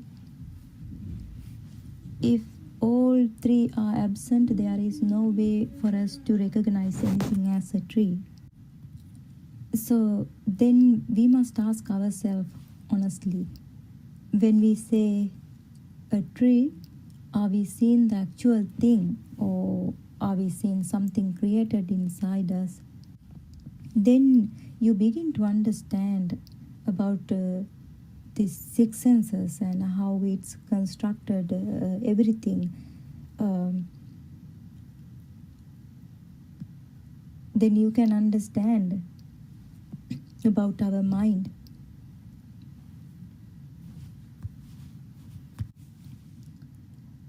What we call a tree is not simply an external object.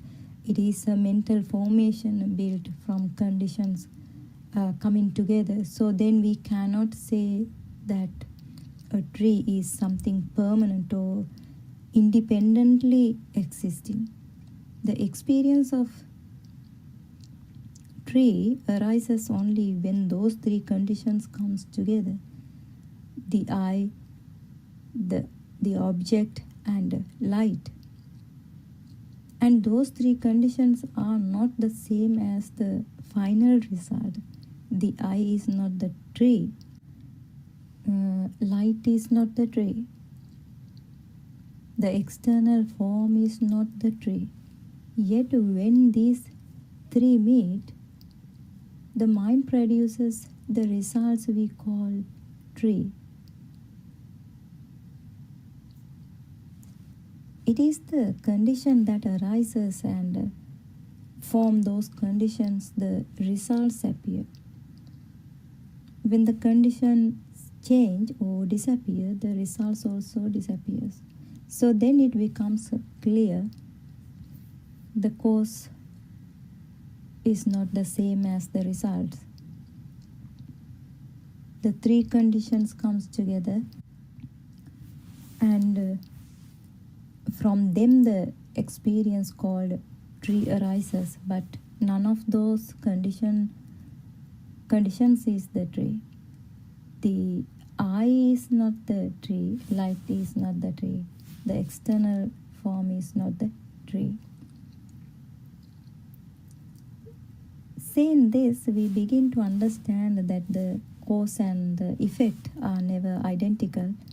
The effect is something newly constructed, something that arises only because the conditions support it. That's how I started to explore the mind from the very beginning through study biology. You can try, you can see this Dhamma everywhere. What you are learning, you try to understand about this process. But in the end of this path to Nibbana, you won't see nothing. It is very deep. In the same way, when you taste something, think about mango. How do you actually experience that taste? If there is a problem with the taste buds on your tongue, you will not experience the taste of mango at all. So then we must ask, does the taste really exist in the mango or in the taste buds on our tongue? You can see by exploring yourself. When you are eating anything, you can explore everything, how your senses are rising in this very moment and how it works with awareness. If we look even more deeply, we can ask why does a dead body still have a mouth and a tongue, yet cannot experience any taste?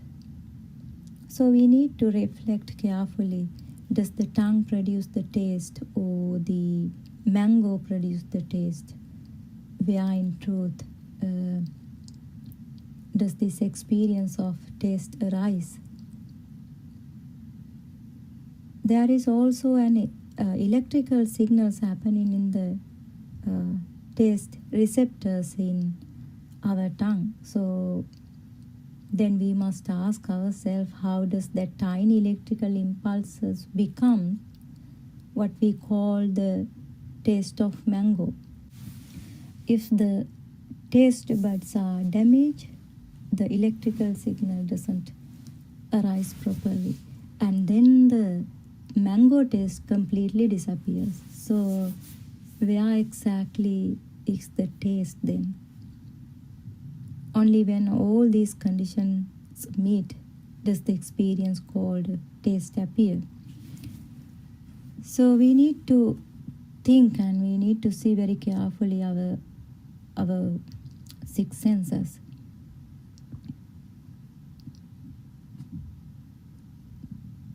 That is the Kaya Anupassana. You need to understand or you need to practice. Sometimes we get infections, virus and bacterial attack this body. Then different kind of cells inside us begin to fight back. But we are thinking this is our body. But we never can fight with those virus or bacterial infections. Can you control that process? Even when immune cells attack the parasites inside the body, you don't know how it happens either. You don't command it to function yourself. Yet the body cells continue their works on their own. So we must reflect. Are you the one doing all this, or are you controlling these functions? Actually, this process happens naturally and not automatically according to nature, not according to a self. No one can control it. The body continues its works whether you understand it or not, whether you want it or not. If we truly had full control over this body, we would never die. No one wishes to die. So if the breath really belongs to us, so we be able to keep it going forever, but we can't. This is a natural process or natural phenomena. We need to understand that there is no person belongs to this body. So when you start to something to think about your body, about your six senses, this shows something important. Even the simplest functions in the body, single breath, is not under our command. We need to look honestly. We cannot control even one cell in this body. If this body were truly mine, then I should be able to manage every function. I should be able to stop sickness, stop aging, stop pain, stop death, but I can't. So then we must ask, where are you in all this? Where is this soul or self that is supposed to be in charge? Even when you and I breathe, can we really divide the air and say, this is my air, this is your air? Can we claim ownership over even a single breath? If we truly own it, we should be able to keep it forever, protect it, and never let it go. But we can't. Even we don't realize air doesn't belong to anyone. It moves freely.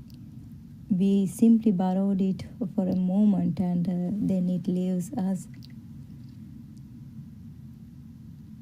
Before understanding the Dhamma, even we need to explore everything very carefully from the very beginning. How these bodies function, or when we look carefully, we see that these processes happen on their own.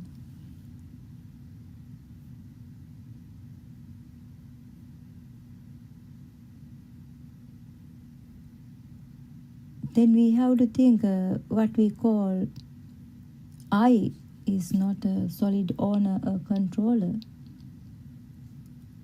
It is a collection of changing processes arising and passing away moment by moment. That's why the Buddha has preached, look at our body through Kayanupassana. So we must look carefully. If we cannot even claim the air we breathe, how can we claim our ownership over this body? We cannot control even the smallest function inside it. We cannot stop aging, sickness or death. We cannot command the cells, the organs or the breath. If you clearly see how this me or I is formed, you will start to see the Dhamma. If there were a real person or me, a solid soul or self inside, then I should be able to control everything. But we can't. None of us can. So we must reflect deeply.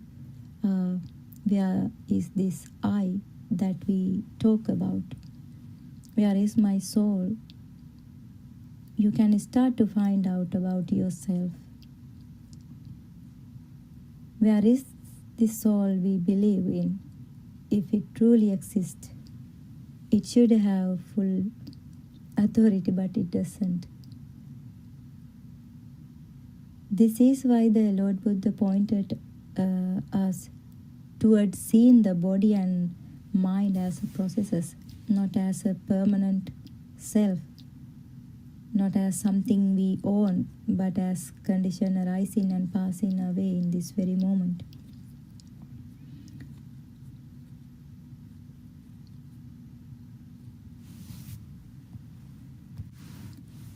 That's why the Buddha explained where real birth and death actually arise. We usually think I was born from my mother's womb, I live for some years and then I die. But that is only the conventional story we create because of ignorance. If we really had that kind of control, if we truly had ownership of this body, then we should be able to live on this earth forever, but we can't. The human mind is so greedy that from the moment this body is born and touch the earth within every short time, just a few months, it tries to grab the whole world. That's how strong this grasping is. That's how strong this craving is. That's how strong this craving, yeah.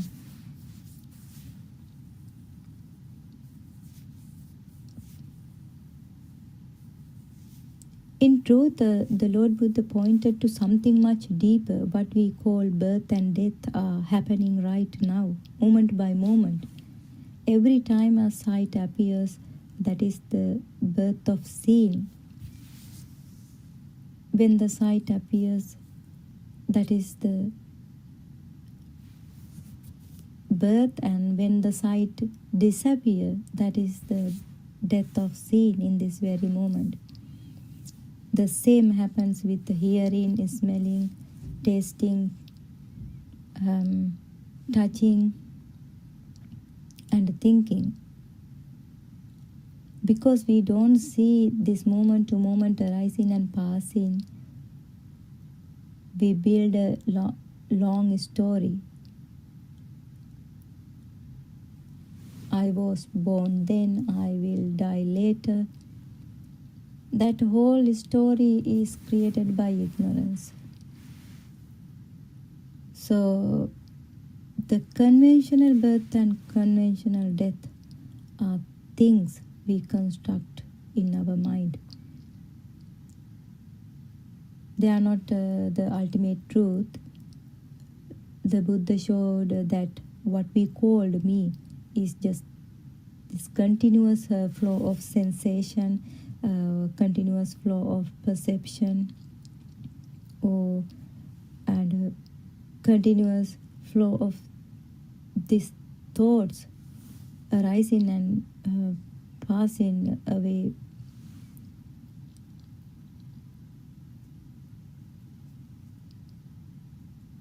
In reality, the eye, the ear, the nose, the tongue, the body, and the mind are being born and dying every moment. Every moment there is a new arising, a new sight, a new sound, a new thought, and in that same moment it disappears. In this way, each sense dose is constantly producing tiny impulses and tiny sparks. Every moment something arises right here, and every moment it ends right here.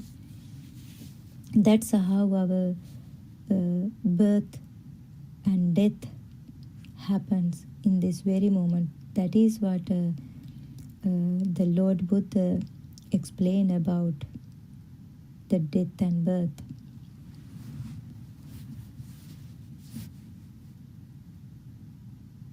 Yeah, this is why the Buddha spoke about moment to moment death.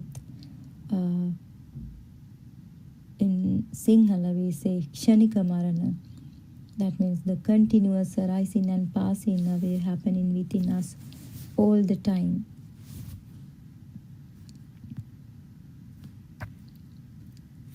If one can see this instant birth and death of the mind, he does not see the conventional death. The Buddha explained that the highest mindfulness is when a person can see death even in the short gap between inhale and exhale of breath is supreme. It called Kshana Sampatti. That is the point of realization. That is the awaken to the moment. This is the moment of realization that all the defilements are disappearing within the realization. That is the point that the whole world be collapsed once you realize the Dhamma. We only ever experience this present moment if we think about past thoughts or past events, even that memory is happening right now in this moment. If I plan something for tomorrow, that plan is also happening now. Even when we imagine tomorrow morning I will wake up and do this, that imagine is still happening here in this present moment. There is no real past or future that we can step into. The past appears only as a memory in this moment. The future appears only as a thought in this very moment. Even the present mind we talk about is not a fixed thing. Once you understand about how this mind has formed, then you will realize even the present moment also we can't take as a fixed thing. Even when we think about a past or future events, thoughts that make us sad or happy, they also arise through the same process of sight, sound, and the other sense. Whatever appears in the mind comes from these sense impressions. So even those memories and plans are just experiences arising in this moment, shaped by the same color, sound, and sensation. Still, this present mind is not real. That is why our noble friend Aryan Mahansi always says that there is no world or existing outside in a short way, because this mind is not real. As long as you don't step out of the world, you cannot realize Nibbana, because what you call the world is nothing other than the six sense bases. When these six sense bases are taken as real, a world appears. As long as these sense bases keep functioning, a world continues to arise. The world is not something you escape from physically, actually. It is something you see through. As long as the world exists for you, as long as the sense of I exists for you, and as long as the six sense bases function as something real, there is no possibility of Nibbana or liberation, because the world, the I and the six sense bases all arise together, and as long as they arise, the world continues. This is why Lord Buddha mentioned kayanupasse viharati. This is why Aryan Mahanse also emphasized this point always, so that you understand clearly. If you take your mind object as real, or if you take loka sanya, the perception of the world as real, you will continue in this cycle because we still feel heat, cold, and body sensation. It becomes difficult to accept that the world is not ultimately real. Our sense experience keep creating the perception of a world. That is why it is very difficult to understand true Dhamma within you. The world feels real because sensation feel real. When sensation are seen as impermanent, the world is seen as impermanent. After hearing and understanding this Dhamma, one must then see with one's own wisdom that the form we perceive and not ultimately real. This is exactly where we must look very carefully. How does contact or sensation actually arise? What we call the Chaku prasada or eye sensitivity or Ghana prasada, nose sensitivity, and Jivha prasada means tongue sensitivity, and Pottabba prasada means body sensitivity are simply the subtle sense receptive faculties, and whatever we experience through them is only a reflection that appears on this prasada.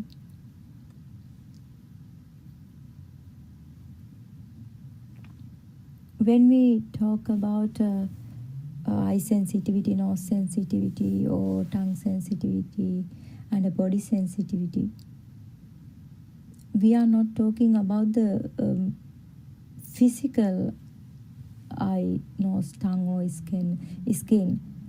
These are the very fine, delicate sense receptive elements, and whatever we experience through them, whether it is a sight, a smell,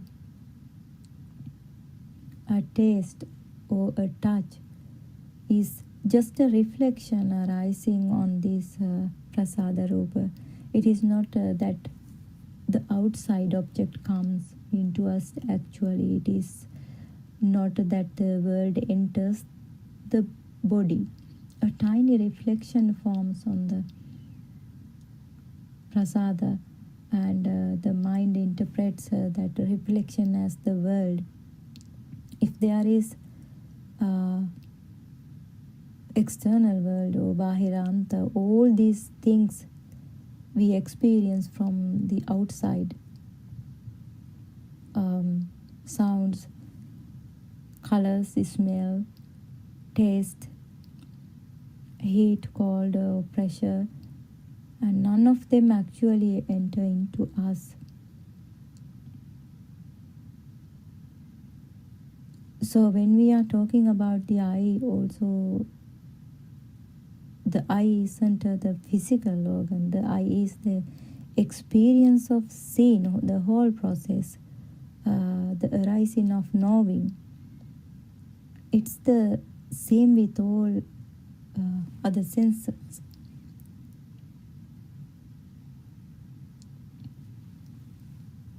When the Lord Buddha said the eye is born, Lord Buddha wasn't talking about a biological eye.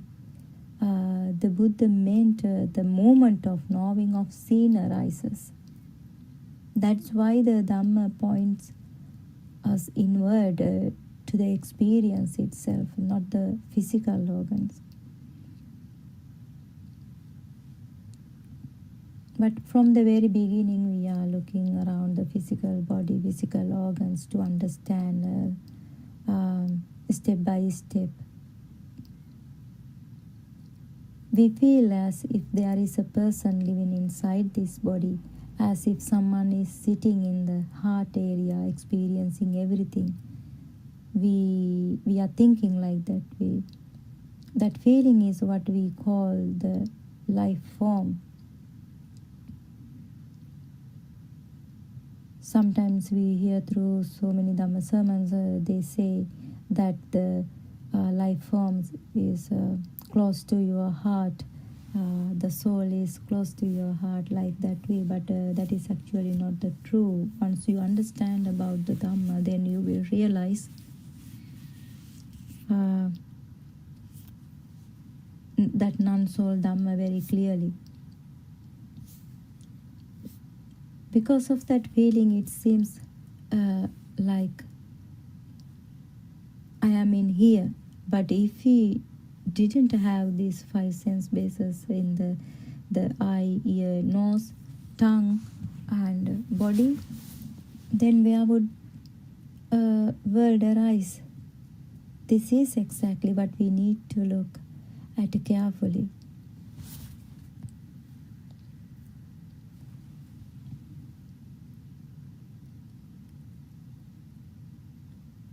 Yeah, in the Dhamma sermons we heard earlier, the message was that because we cannot control the outside world the way we want, we should reflect on impermanence. But actually, that understanding is still incomplete. We must investigate whether an independent outside world actually exists to control as we wish.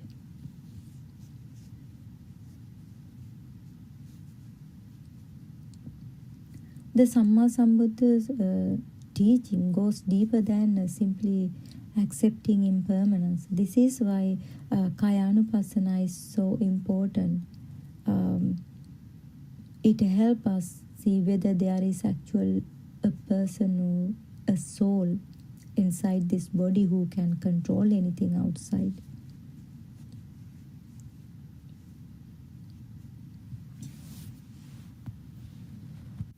Actually, I remind this again and again every day because most of them are practicing and thinking this is the right path to Nibbana, and they think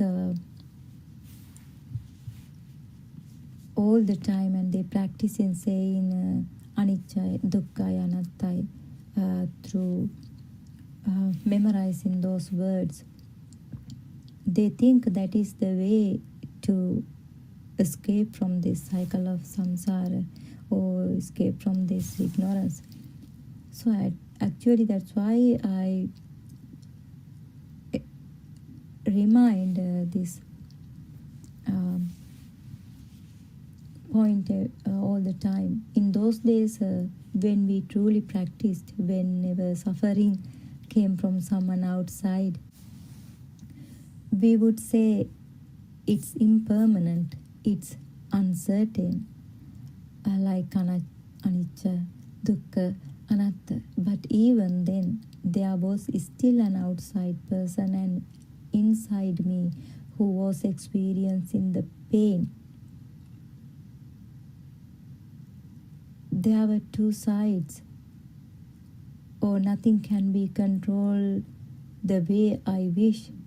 And this is what we were told is Dhamma, but that understanding is not complete. The Lord Buddha taught this Dhamma from a much more profound perspective than that. It goes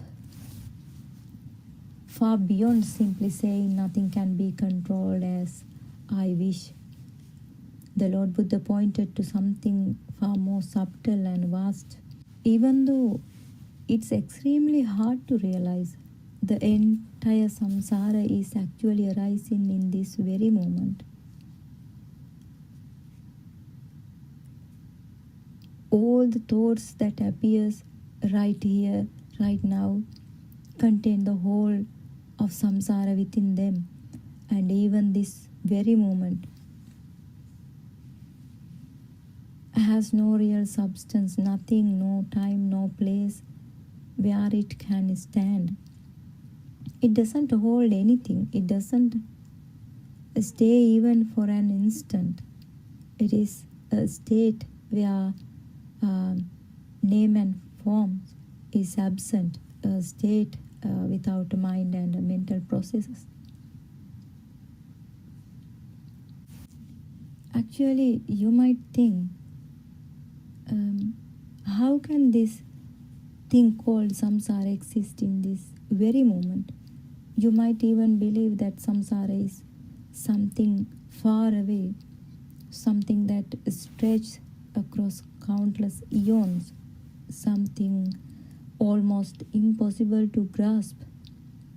But the moment you truly understand the Dhamma, this Dhamma, even for an instant, you begin to see for yourself that samsara is right here, happening now.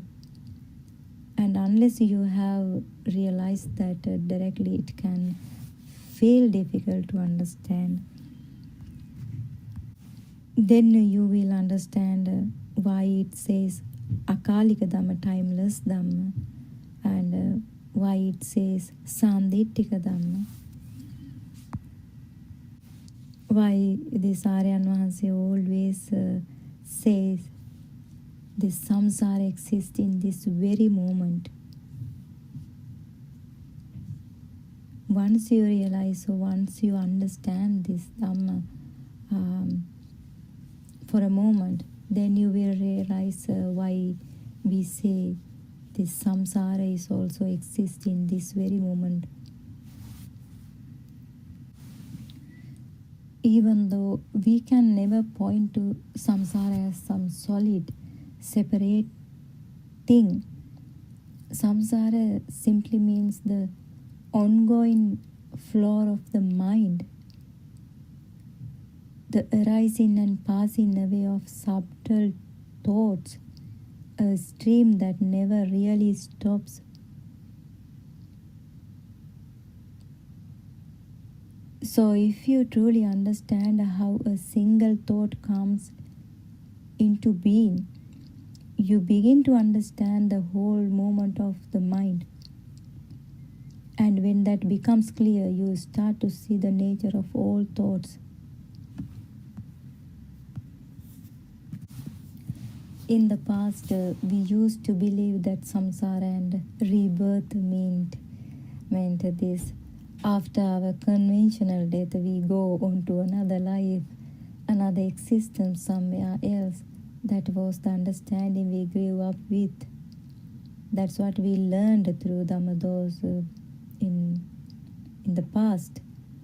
But the arising of a life and the ending of a life actually happens right here. Arising of the bhava and the ending of that bhava is actually happened right here in this very moment, within this moment to moment mind.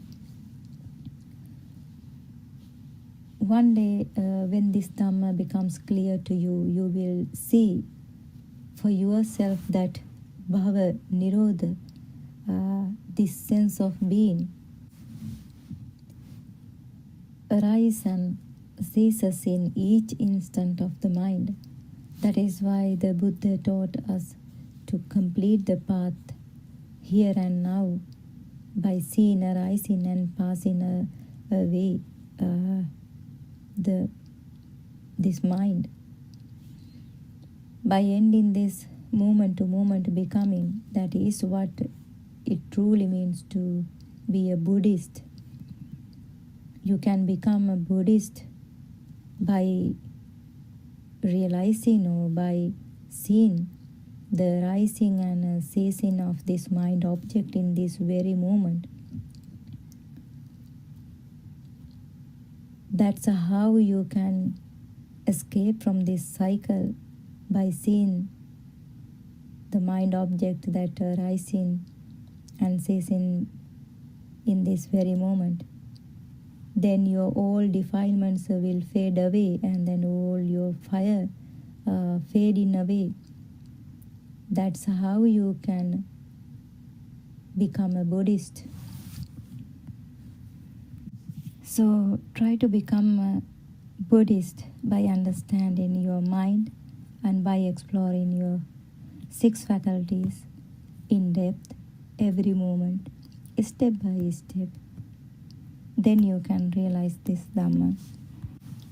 May all of you have the right conditions and the good fortune to understand this Dhamma. Thank you for listening the Dhamma. Therwan Saranai everyone. Therwan Saranai Aryan Wansa.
Buddothpada,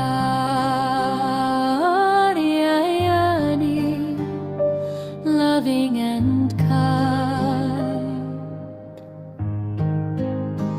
You came like light to free the blind from realms of grace, from heavens above. You walked among us with boundless love. Buddothpada,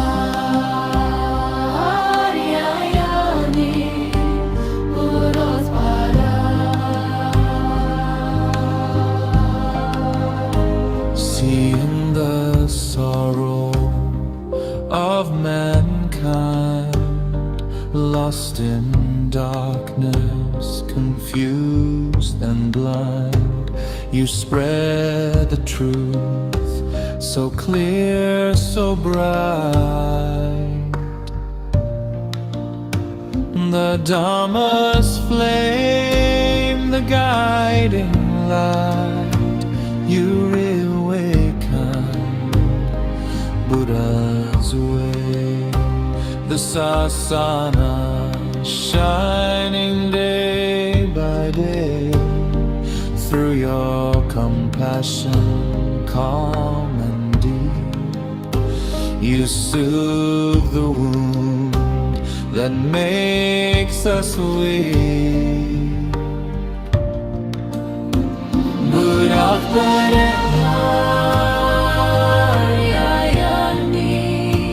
you show the path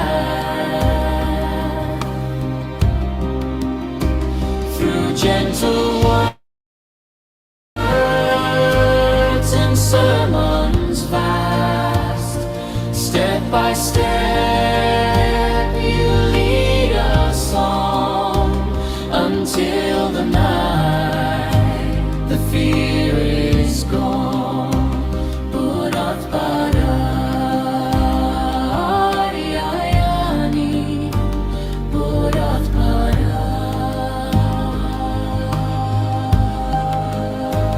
Nibbana now is not a dream.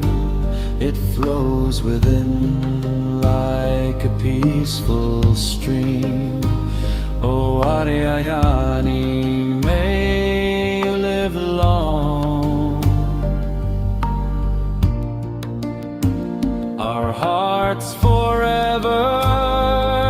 sing your song.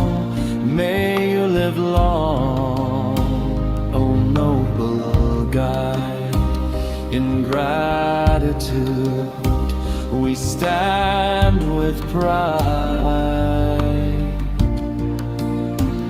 Buddothpada, bright as the sun. May your holy work never be done. Buddothpada,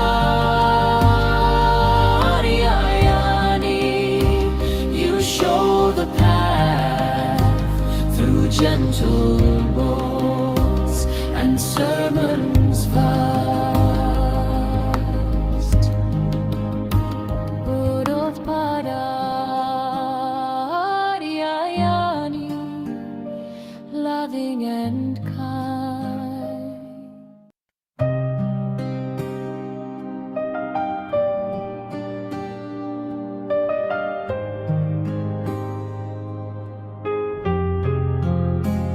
Buddothpada,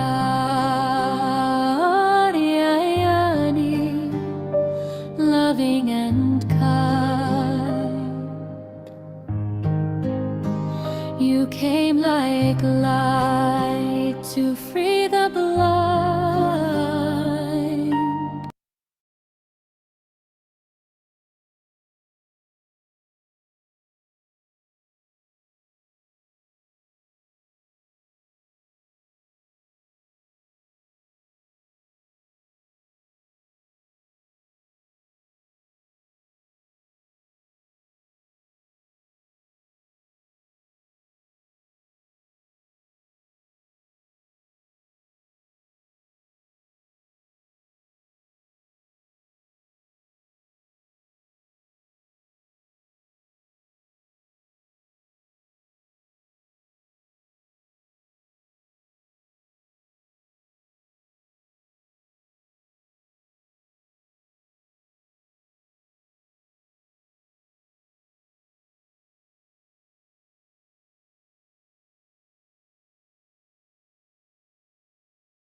In the dark of the dreaming mind, a bell of truth is calling me.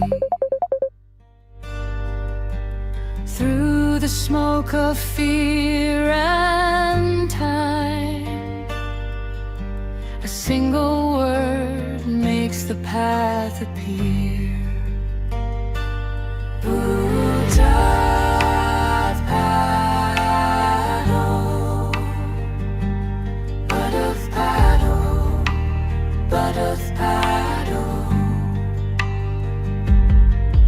It's time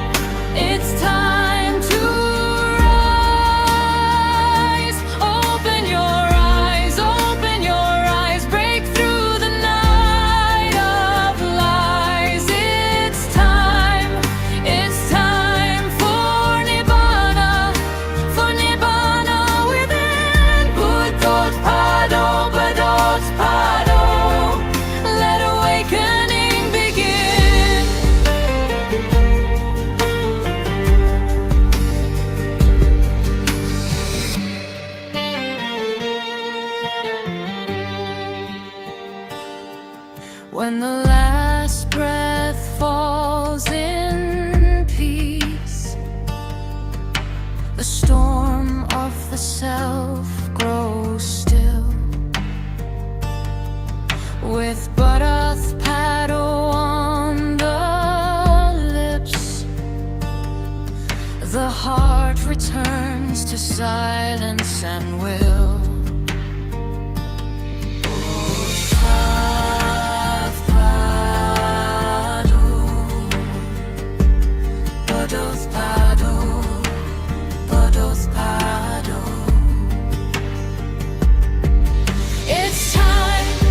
It's time to rise. Open your eyes, break through the night of lies. It's time for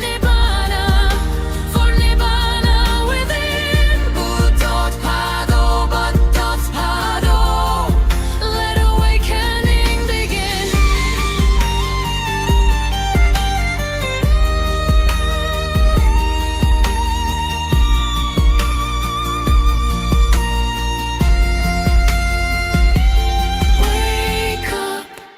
Wake up to the truth.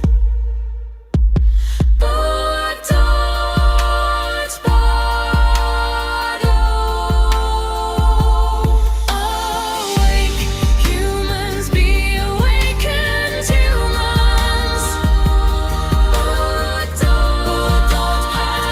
Buddothpada, let awakening begin.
Iran Saranai, everyone.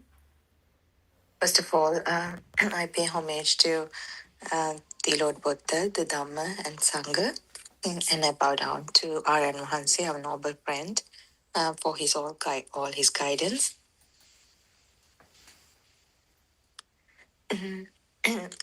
To continue with the some of the important facts that were discussed by R.N. Mahansi, and trying to make us understand this in-depth, the vast knowledge. What is the meaning of nibbana? Like, what does it mean that liberation? Is it that what you feel when you don't have that burning feeling inside you? And can everybody uh, come into this path? Why not only few people have that desire to explore this path and like even to reach that state of mind people should have that the desire, the that should come within them, that to explore something beyond your senses and your comfortable life. So the people, the minds that who inquire these, is it's a quality of it's a quality that of a person who will come to this path, and that quality of the inquiring mind, it is called the savitaka mind. And when you reach this state of mind, the practitioner, the person who is willing to practice this and who's trying to practice this, will realizes that the existence of a self has been completely vanished. This is the real nirvana, or the tranquility, which is the existence of a self and existence of an outside world are on one side, and non-existence of being and the feeling of valuelessness of the materialistic outside world is on the other side, which means that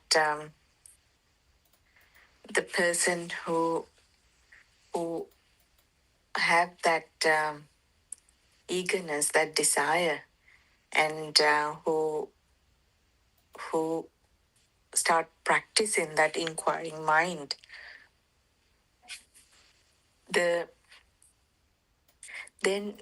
when you have those qualities, the person who's practicing that will realize the existence of a self has been vanished. And at the same time, the existence of a self and existence of an outside world are on one side, and the the non-existence of the being and the valueness of the outside world is on the other side.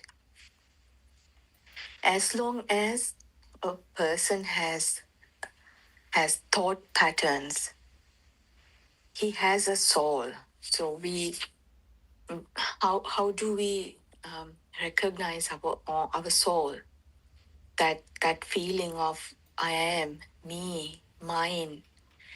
It is that fire, that the feeling, that burning fire in the mind. Then that is if you start feeling that is actually the beginning of your journey. First of all, you need to feel that burning fire inside you, and when you start feeling that the stress, the uncomfortable inside, the feeling of that uncomfortable feeling, and the burning fire inside you, and that means you start recognizing your own soul. Anything that you feel like something is there outside, and that value that you bring to that outside object, it happened, the value is based on how much you have your ego, your raga, dvesha, moha. We call it tanha. With with the illusions created in the mind, the nibbana, the freedom is unreachable. Even the illusory mind can be detected via awareness or sihir. We call it super awareness. When you are in that state where you are observant, you are aware of your feelings, your senses. That is your awareness or sihir. Then when you have sihir, it is like you keep a guard in front of your house. That is, then that awareness will detect those the vibrational energies that creates in the outside world, and you feel there is something existence outside, and there is a person who feel that, the me. This is only it could be detected only through that pure awareness.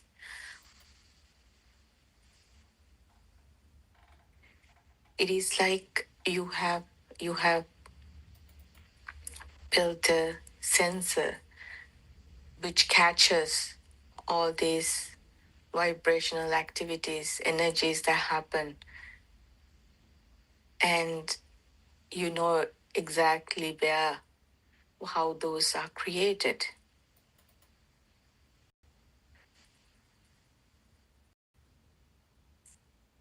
Because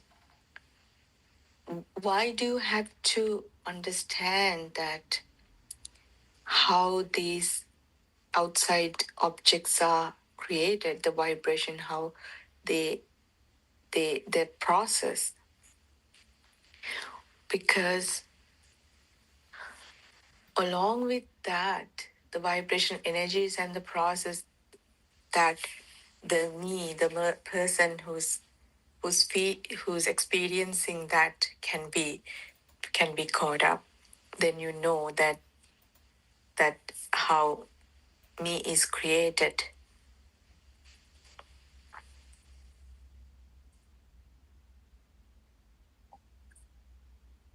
So without knowing that the notion of a self, you can detect it. Therefore, all these are all the necessary components to reach that liberation, to abandon that feeling of me, mine. Have you investigated within you how the world is created? How you experience the world, is it similar to entire universe? Is it whether what you see in the world, is it similar to everyone perceive this world, or is it just you, how you see things? Have you asked yourself why some people like sweets and why some people don't like sweets, and why some people like spicy food and some people do not like spicy food? If a certain food is the same, how come different people perceive that in a different way? Have you also asked yourself why some people are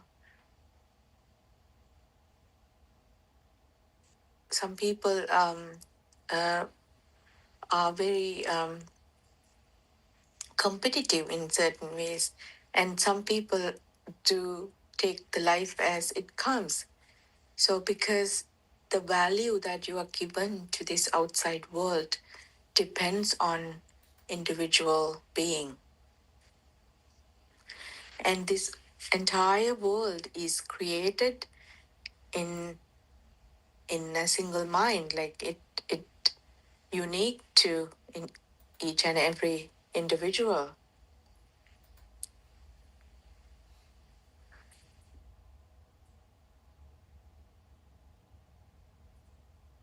The Lord Buddha has explained this vastly. All his Dhamma, the Buddhist doctrine is all about that, the magic, that Vijnana, who created this external world and internal world, and that individual self being, how the individual self being created.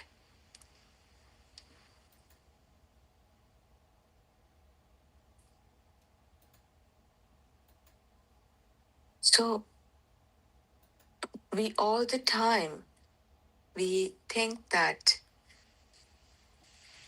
things just happening to me. We always ask, why does it happen to me? So that's because even if you if you think about your own life,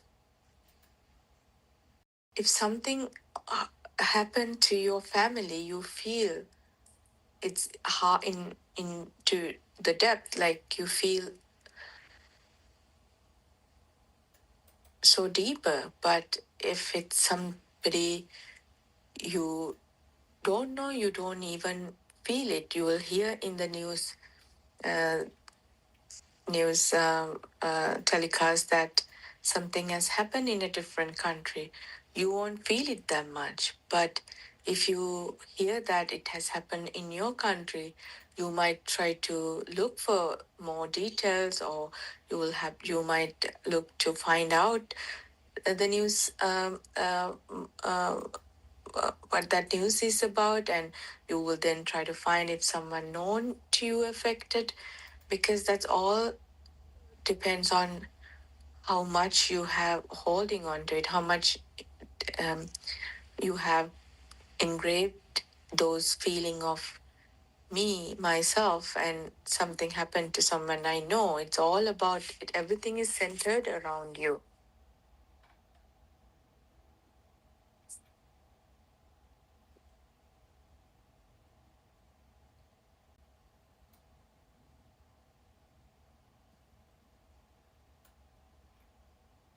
So how, in order for you to explore this Dhamma, first of all, you need you need to learn the true, not the knowing that true knowledge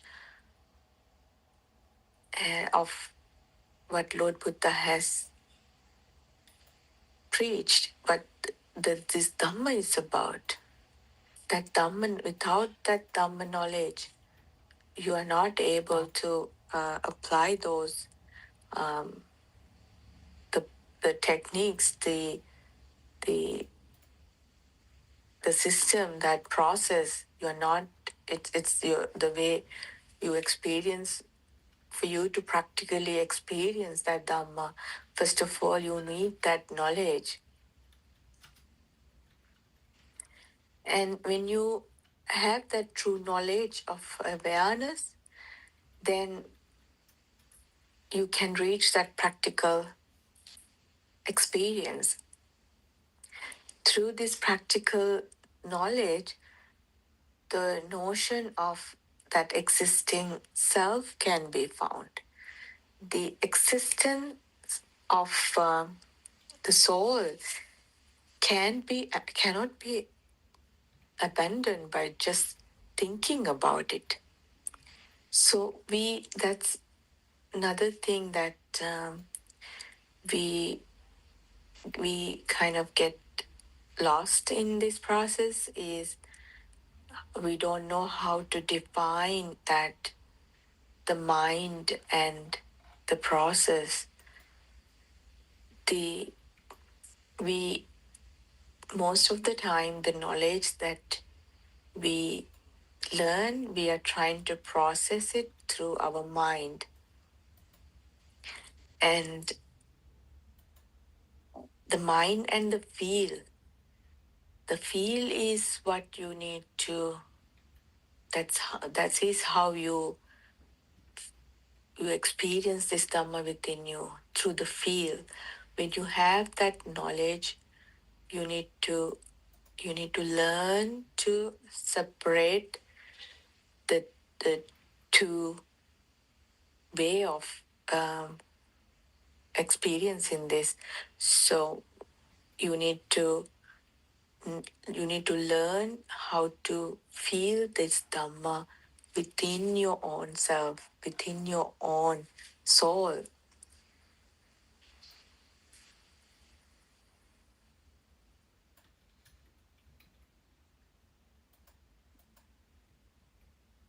The most difficult concept to absorb is that not being able to recognize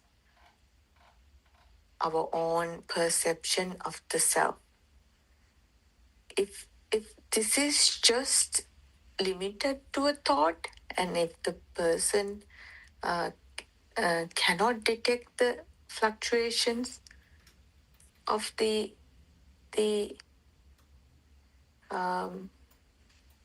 sparks, the currents, the nibbana path is not open to that person. The person who lives in his thoughts is, they get lost in this journey. The inability to detect the situation, that's the biggest obstacle. So you should be able, if something happens, and when you know that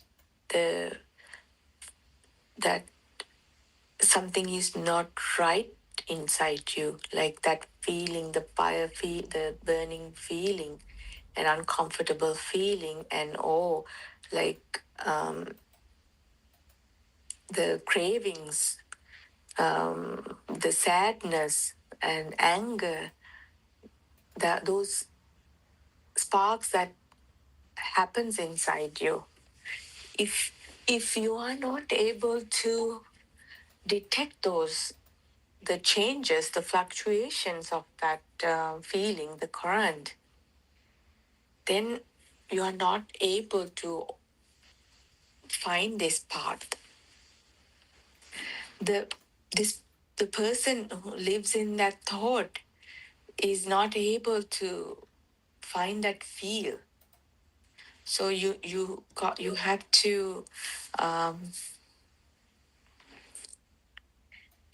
to learn to find that how this the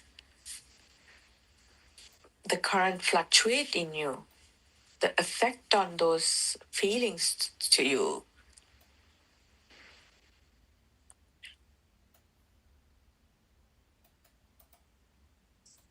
So if you're not able to detect that, then it's a big obstacle for you to find your own liberation, because this is all about finding your own self and liberating from your mind. So only when you are able to detect that, the fluctuations, the changes, the feeling, the burning feeling, that is only when you are able to liberate yourself from that too. Without, and at the same time, when you find out those fluctuations, the what's happening inside, this is when the knowledge that you learn through Dhamma can be applied practically within you. That is when you can start this purification process in the mind. And there are so many tools R.N. Mahanse has elaborated, has simplified for us to apply within us. And the awareness must be experienced in all four postures. And we call it Satara Satipatthana. And that's super awareness.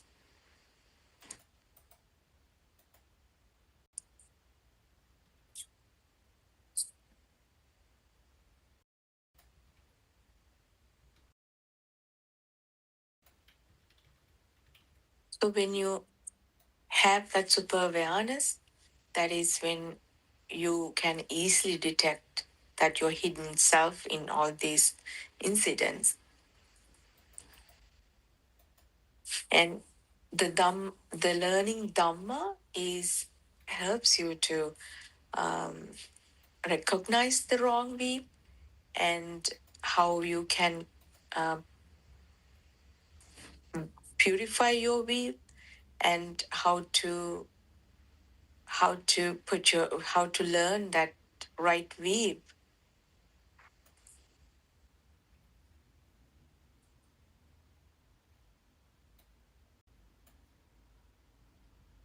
This the liberation doesn't mean that you have it in the future or when after your death.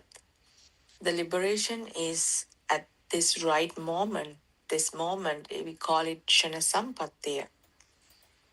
Everybody and the everybody is born with that moment, and everyone has that opportunity to liberate yourself moment to moment.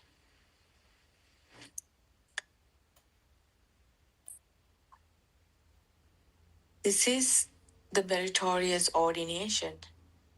Buddhism is based on the principle of the dependent origination, and it's not Buddhism is not about the meditation, the concentration meditation. The Buddhism refers to the observation of the true nature of the mind. It is a practical Dhamma. It is all about you. You experience that. You observe this true nature of your mind. And if someone can get rid of that notion of an existing self, then that is when you liberate yourself. Then you lose that attachment that you're holding on to, that myself. Haren Vaz explains this in so many ways, and one of his famous saying is, "Mamat ekka mama gamanak yanawa mavadala mama yannata yanawa," which means I'm going on a journey with myself, and I leave the self and go along, and which means you can't separate. I mean, you are alive. You have this body, and you know that there is that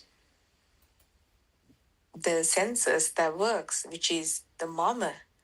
You can't leave this and go without, but you go with you're going on that journey with myself, and then but still when you know that knowledge, you will leave the self, but you still go on.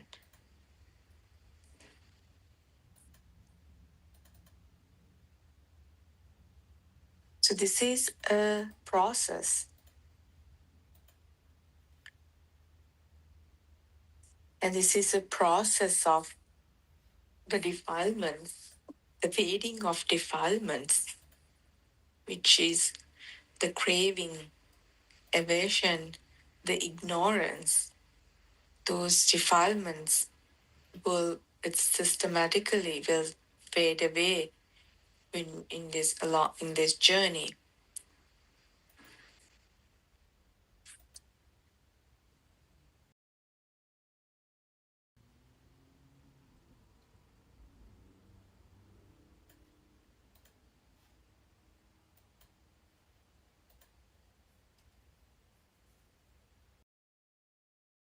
So you need to understand how these objects that you see, the outside world, how this outside world is created. We have been from an infant to now, when you think about yourself, when you're born, you did not have any feeling of this is mine, this is me, this is my mother, this is my father.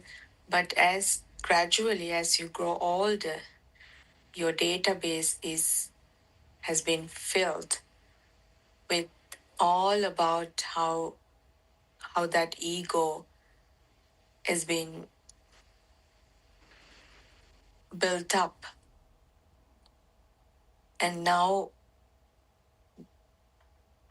in order for you to break those things, reverse that everything you have accumulated in your mind, as which has made that ego stronger day by day. In order for you to liberate from that ego, you need to learn this Dhamma. You need to learn how you can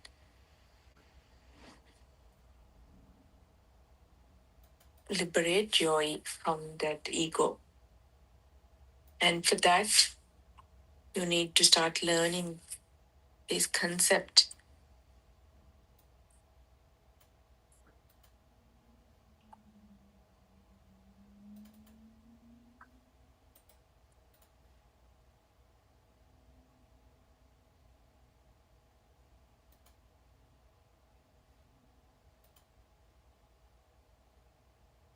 So it's all about achieving that special wisdom, that which will lead you to liberate from that Sakkaya Ditthi, the feeling of you being alive. And we are all trapped inside our own senses and our own world. And we are all trapped inside our ego, the cage called ego and self. And that is the wrong way.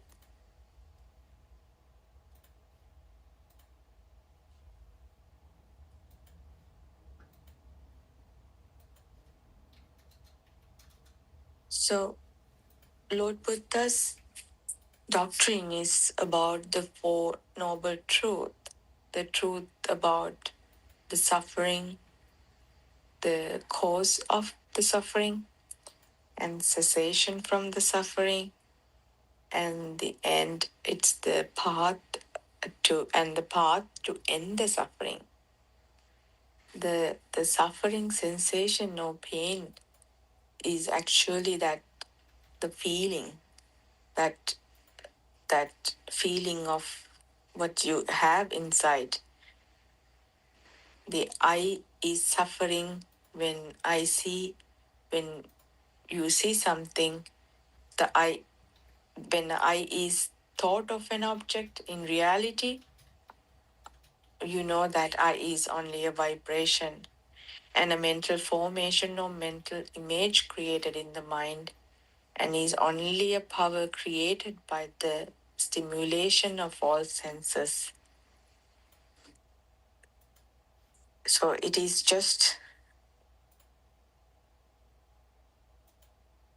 the same thing like when you rub two wood sticks, the it creates that the heat, the magnetic field in that. And it's the same way your eye, when you place that sight into an object, that when it's that stimulation happens, and it creates that mental formation in you. When you see a car, that if it'll create that that spark inside you, and that is how that mental formation or mental that image is created in the mind.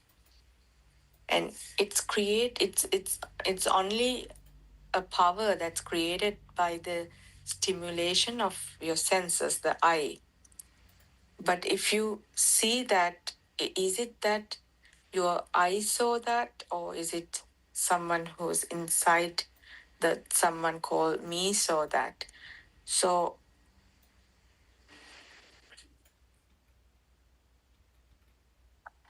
that is when that the mental current happens.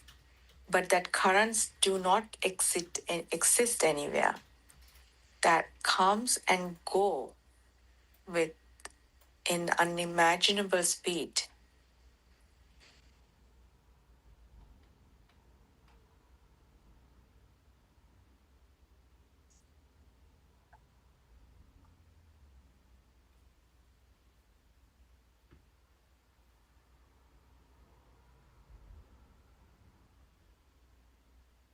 So just imagine that you are blind. And do you think that the image you see in front of you will make any current in you, the feeling of within you? So it's the same when if you apply that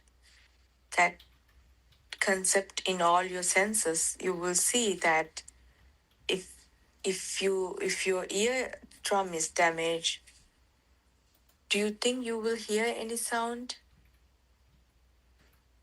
And then consequently, whether you will feel anything? And we know for a fact that when our food goes to sleep, we can feel any feeling in that.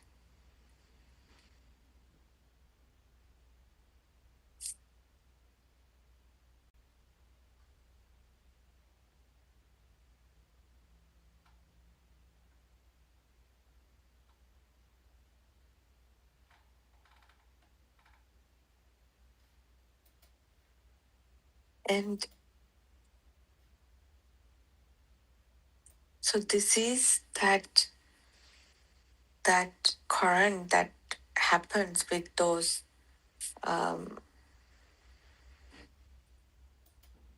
vibrations, that those sparks. If the waves get connected sequentially, like you feel like it's continuously happening, an endless cycle of birth and death occur. So everything is real to you, and your sasara oga, your cycle of birth continuously happen. So when a person with that wrong view, when you don't know that this right view, when you don't know how these mental formations happen, you continuously in that endless of birth and the death.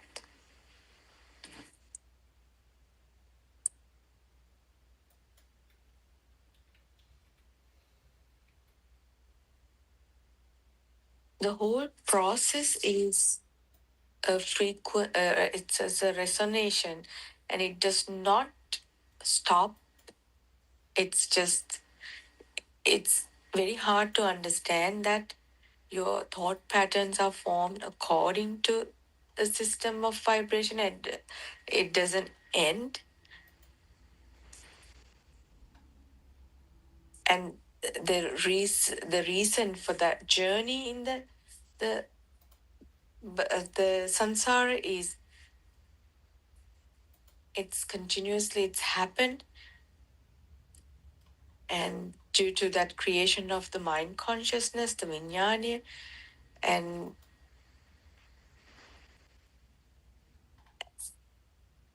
in actually it lies in that energy of frequency that creates a system, such as we call it telepathizing the system, the telepathy system, that if the telepathy system means that if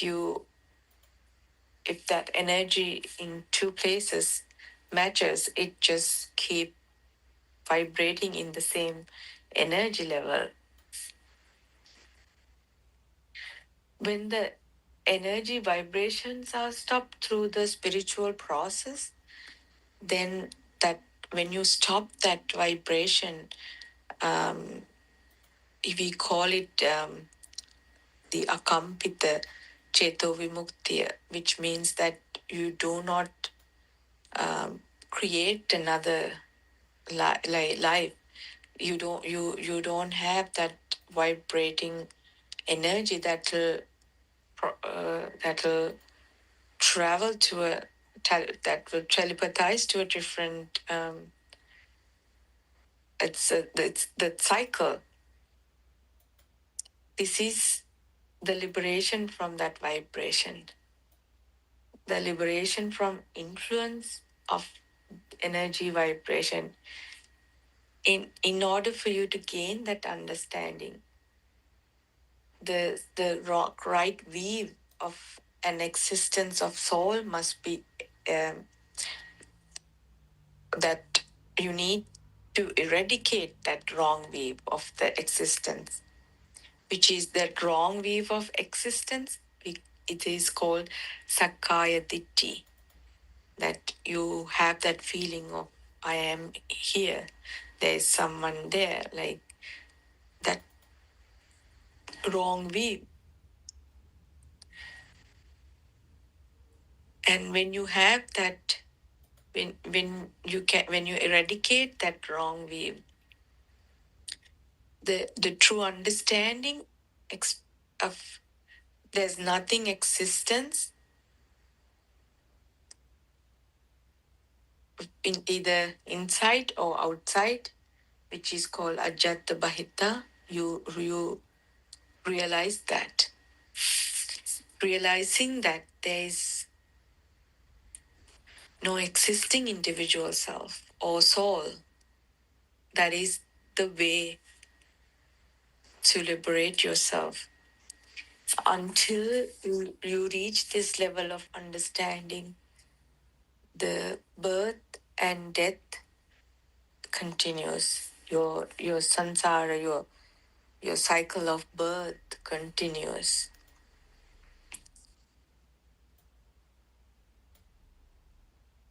So in order for you to stop that, you need to get rid of the wrong way, the wrong concepts.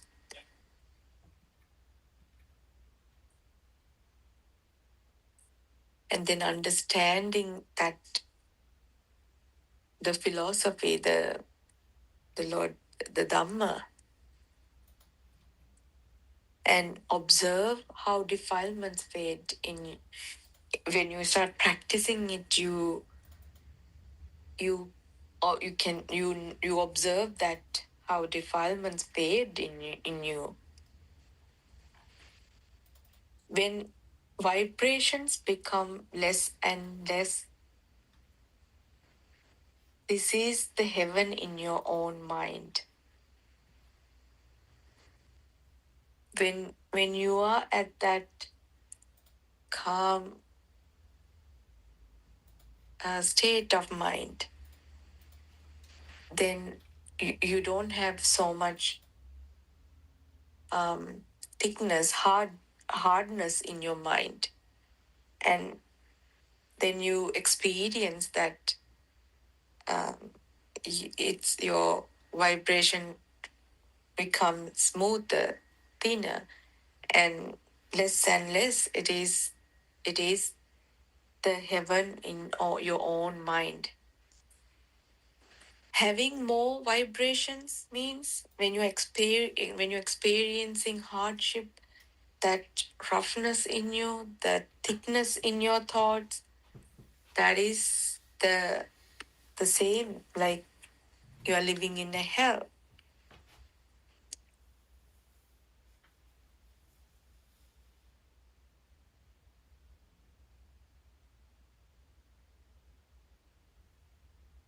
So start observing and develop that super awareness and learn how to separate yourself from your mind, but more get closer to the feeling. Satara Satipatthana, the feel, how you feel through your senses. And then it's easy for you to recognize the illusions that created by the mind through the mind, and also for you to understand how those defilements are fading in you and how your mind become pure day by day, and your vibrations become less and less, lesser and less.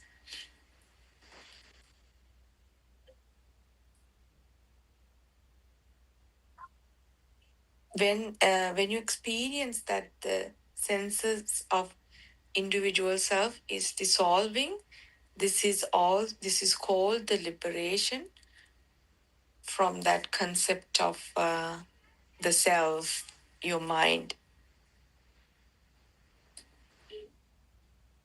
Senses work.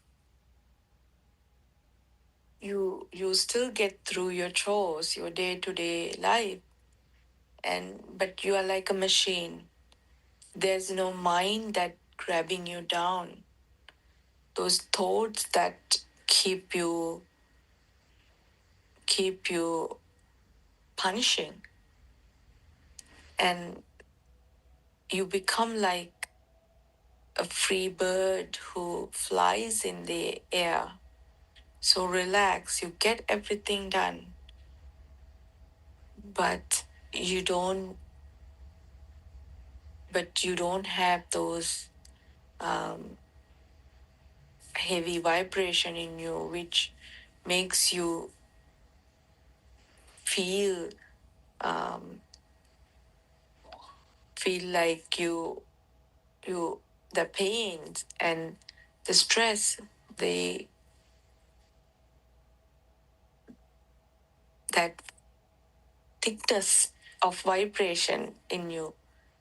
You don't you can liberate yourself from those, and then you'll be able to experience that pure mind of that state,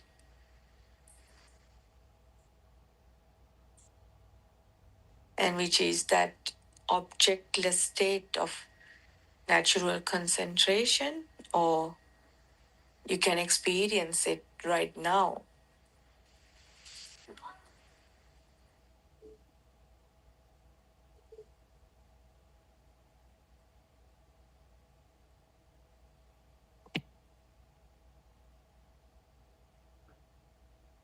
And if you have that mind which bothers you all the time, which makes your life harder, also a liberation from it. So that is what you need to understand, and you need to have that. You should.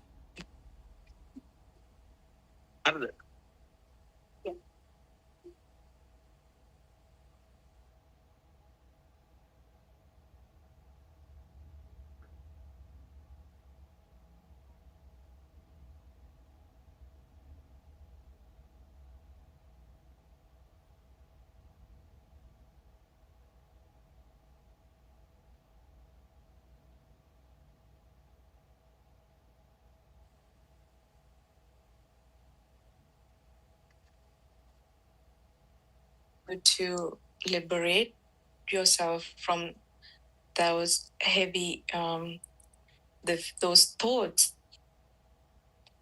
And when you find your inner peace, that pure mind,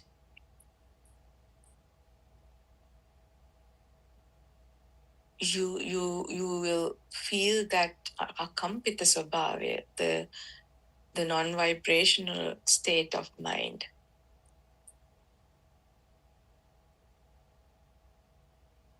And in this unique experience, you will be able to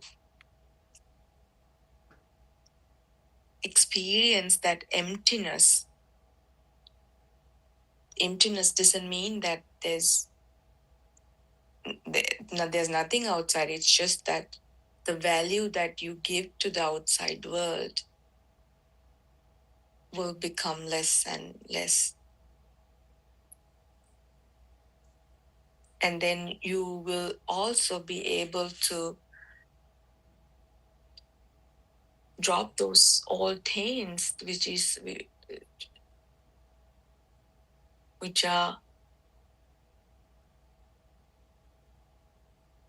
makes the continuation of your cycle of birth. What you need to understand is the objects that you see, they do not exist anywhere. But it's inside, it's in your mind. There are things, there are, like, it doesn't mean that the world is empty without anything, but it's just that how you perceive those objects.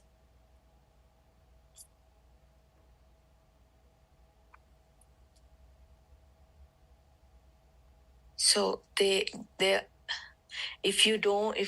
there's no mental formation, the mind consciousness will not be there. And then there's no sankhara, if there's no sankhara, then then no mental formations.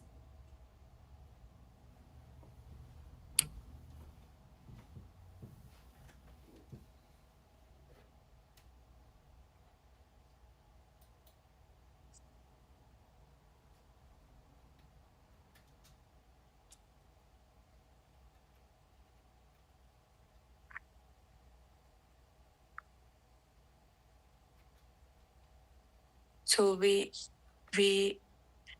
have heard this many times that how your six senses, when they contact with how the contact arise, and with contacts the sensations arise. And when your senses contact and the sensation arise, and then how craving values and your cycle of birth starts. And what is the birth means? The birth is you are born when those senses were born. You live when those senses work, and you die when the senses die.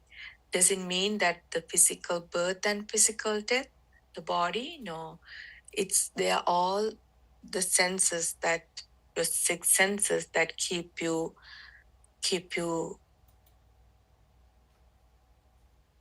continuing that feeling of you.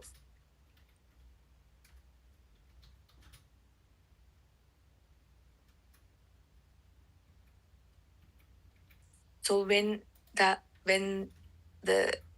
I is born, that is the origin of the cycle of the birth and death. It is the same with all the seven senses. The attachments, when those when the senses are born, and then you get those when the senses contacts and sensations arise, and those cravings value, and when yourself the feeling that like is born, then the attachment then that attach the when those senses makes you who you are, and then you attach to these things, and then your feeling of sensations craving arises, and the arising of the craving, the clinging arises, and with the arising of the clinging, a sense of becoming is arising. And this is the Paticca Samuppada, the dependent origination. That's how it spins. Lord Buddha's doctrine is about the dependent origination, the Paticca Samuppada, which is that the illusion misleading, the illusion that which is misleading, and the illusion in the mind consciousness, and how this cycle of birth happens. That is the base of Lord Buddha's doctrine, the Dhamma.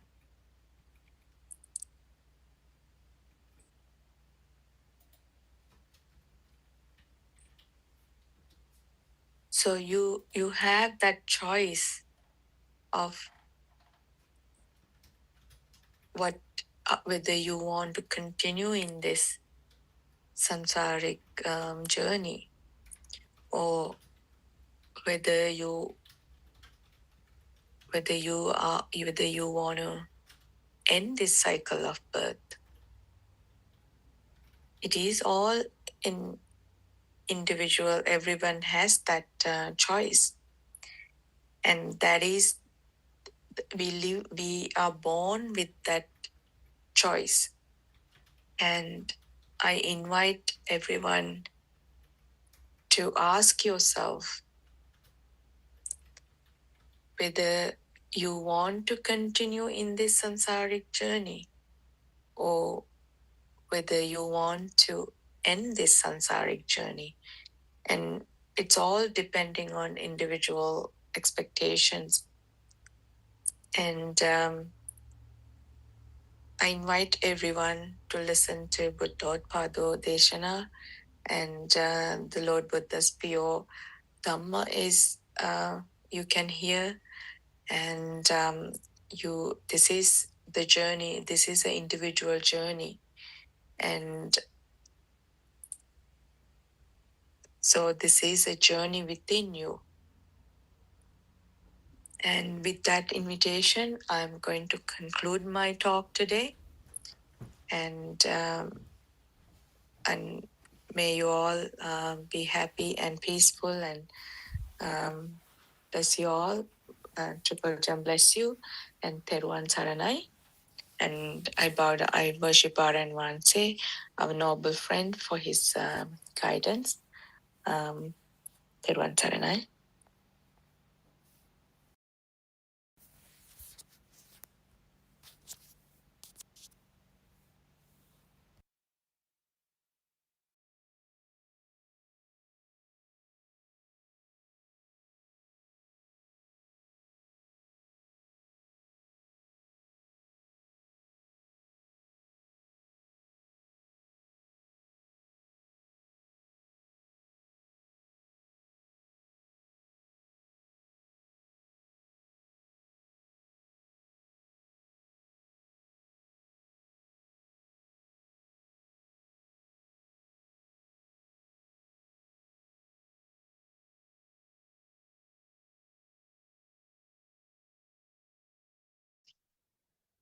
මෙහෙණින් වහන්සේ, pardon me, Aryan Wahanse, if you sit down and consciously make an effort to do the samatha meditation, then doesn't one form a concept of a self-identity there? Aryan Mahanse, yes. When you think, that means you use thoughts. The thought forms a concept of self. Any thought means it is you. Mehenin Mahanse, Honorable Sir, I feel that in samatha or in concentration meditation, it is easier to see the thought that comes to our mind than seeing a thought while we do our daily work. Adan Mahanse, no, there is no difference between the day-to-day living and meditation. When you go on living your normal life with the awareness about the pure truth, you automatically become one with the truth. You realize the pure truth. Mehenin Wahanse, yes, Honorable Sir. Aryan Wahanse, when Ananda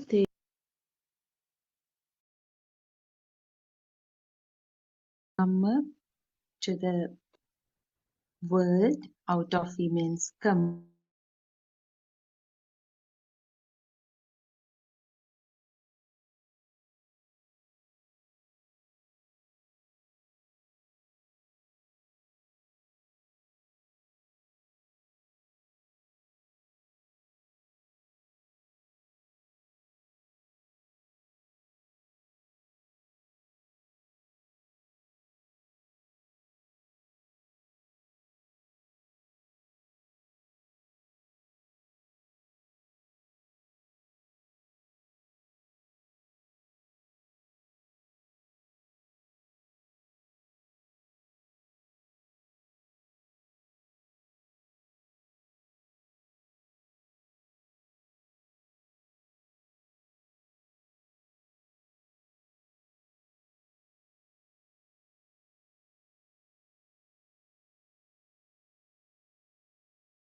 there is a thing that exists outside.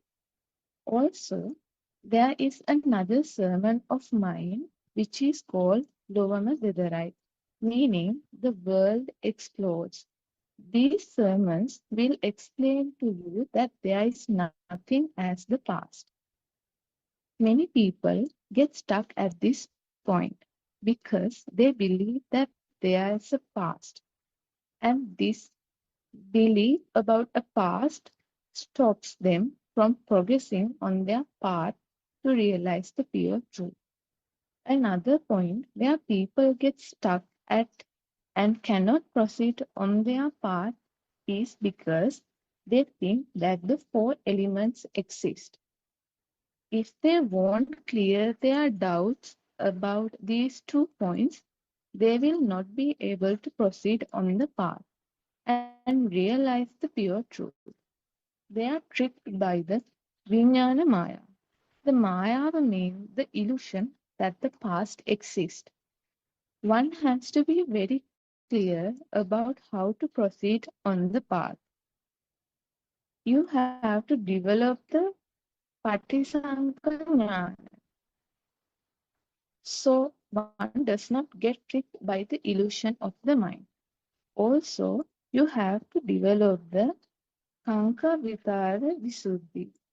This too means that one has to clear all doubts and understand that there is no past and that the four elements do not exist. Else, you cannot go on the path and realize the pure truth.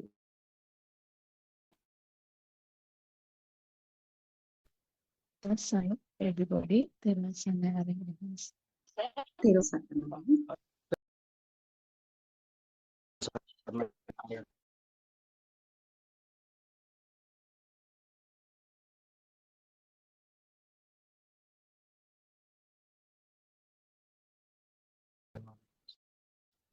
Friends are my all Dharma friends.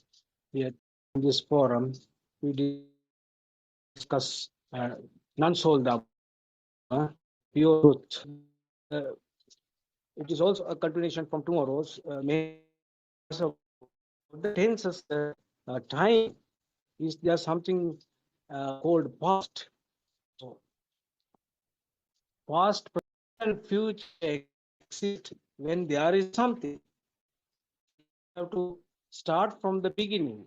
How do you get something outside? When something is outside, only the existence, I. So when time passes on, so again you can say that thing, the particular thing was there. So that there are time and tenses in this mundane world. So we have to understand how this mind consciousness function. It just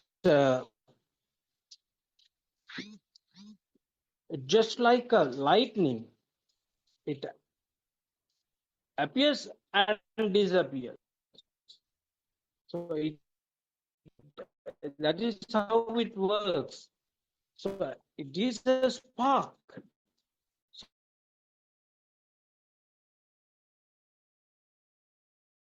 So when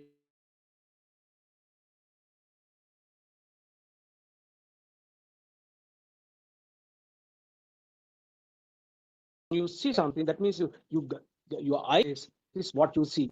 So when something you call something is there, then there is time frame, present, past, and future. This is how it goes. When that appears, the thing is outside, automatically the soul is here, soul is created, that charge, that sense that is there.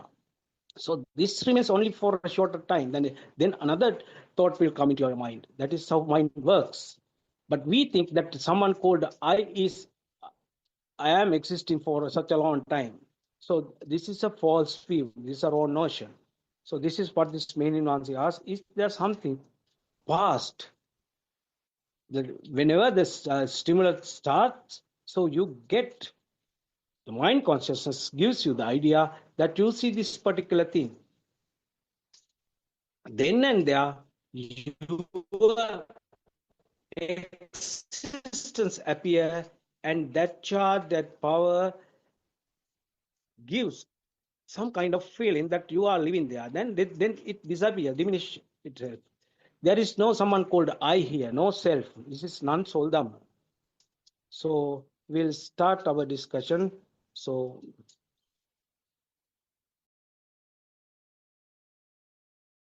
Siddharma, have you got anything to add at the beginning? Yes. Teravan Saranai, Mr. Bernard. Yes, as you pointed out, this is the continuation of the conversation between Buddothpada Aryan Mahanse and the Mehenin Mahanse. So Mehenin Mahanse asks, what she mentions is, I always feel there is something coming from the past.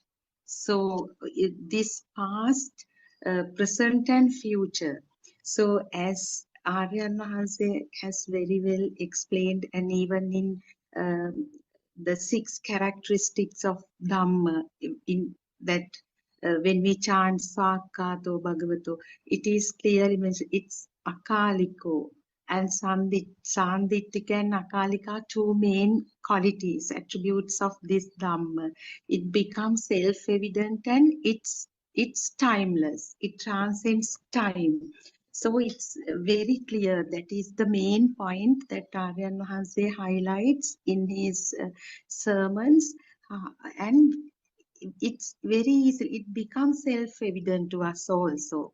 So as you mentioned, Mr. Bernard, we always talk about this single thought, occurrence of the single thought in relation to sensory organs.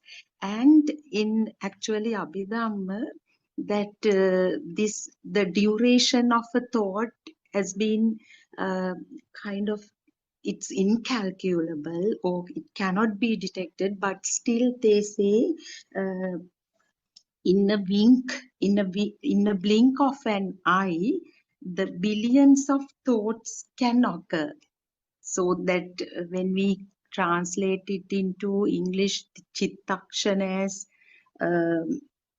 that as the time of single thought, it doesn't convey that meaning, that thought second or whatever. Now, in modern science, they are using these nanoseconds, but those days the duration of a thought was, they called 17 chittakshana or something. So that is again to say that it cannot be detected by human mind or brain or whatever.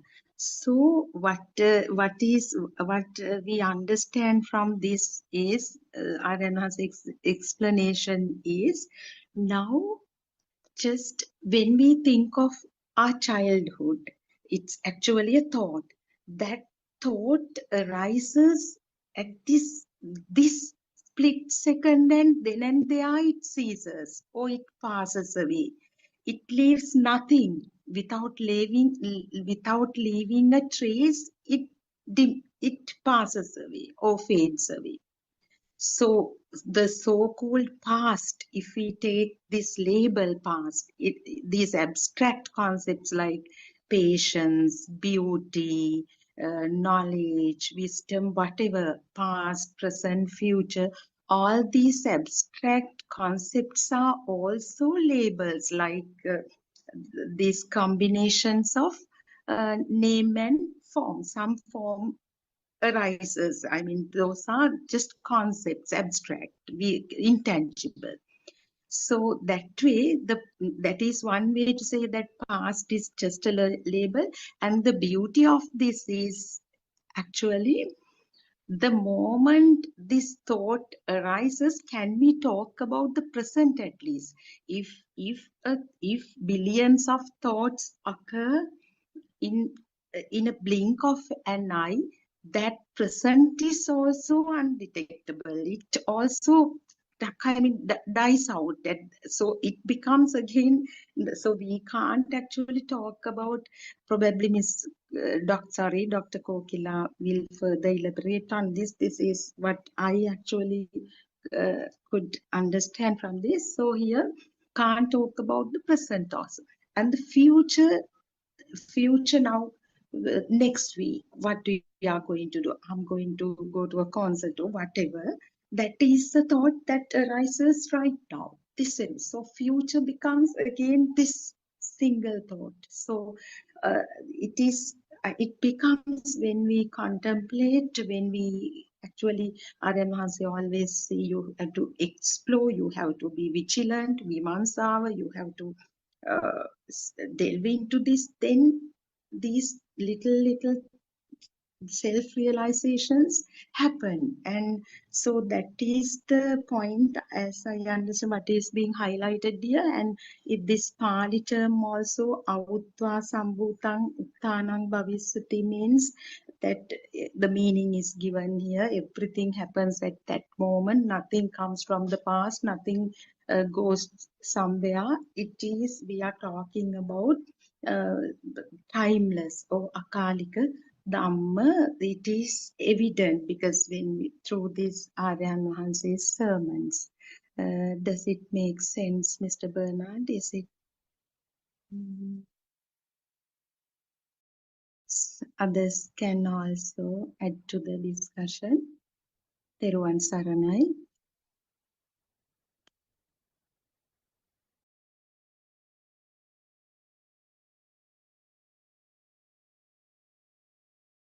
Teruvan Saranai, can you hear me?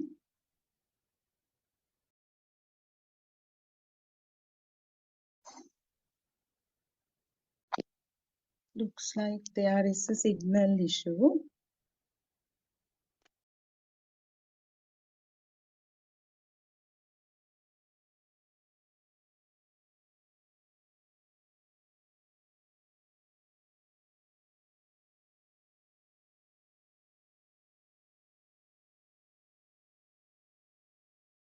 Teruvan Saranai. I think we heard you. I think Mr. Bernard must have got disconnected. All right, Dr. Kokila. So, so that's what I understand from this explanation that Aryan Mahanse makes when he clarifies this question asked by Mehenin Mahanse.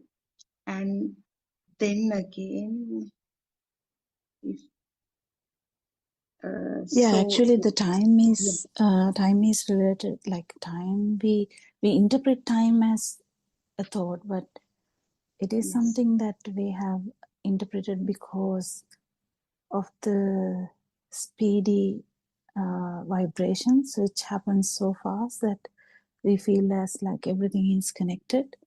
So that's a kind of a feel in the mind consciousness, and because of that we kind of think it is actually there. So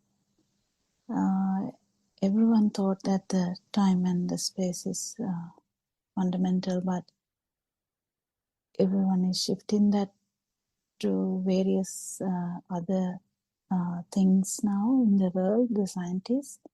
But we know that it's kind of a it's something we can we appreciate because of the very fast thoughts which happen with the human mind consciousness. So because of that we have an idea about all this, but the part you said was so correct that at one particular moment it's only one thought, it's only one stimulus. So in one stimulus there's there's nothing called time there, and it's just another thing that we are interpreting in a different way, like the self vibration. We didn't know that. So likewise, because of ignorance, we have been thinking everything is there, but actually it is not there. But isn't it? Anyone can add something to that?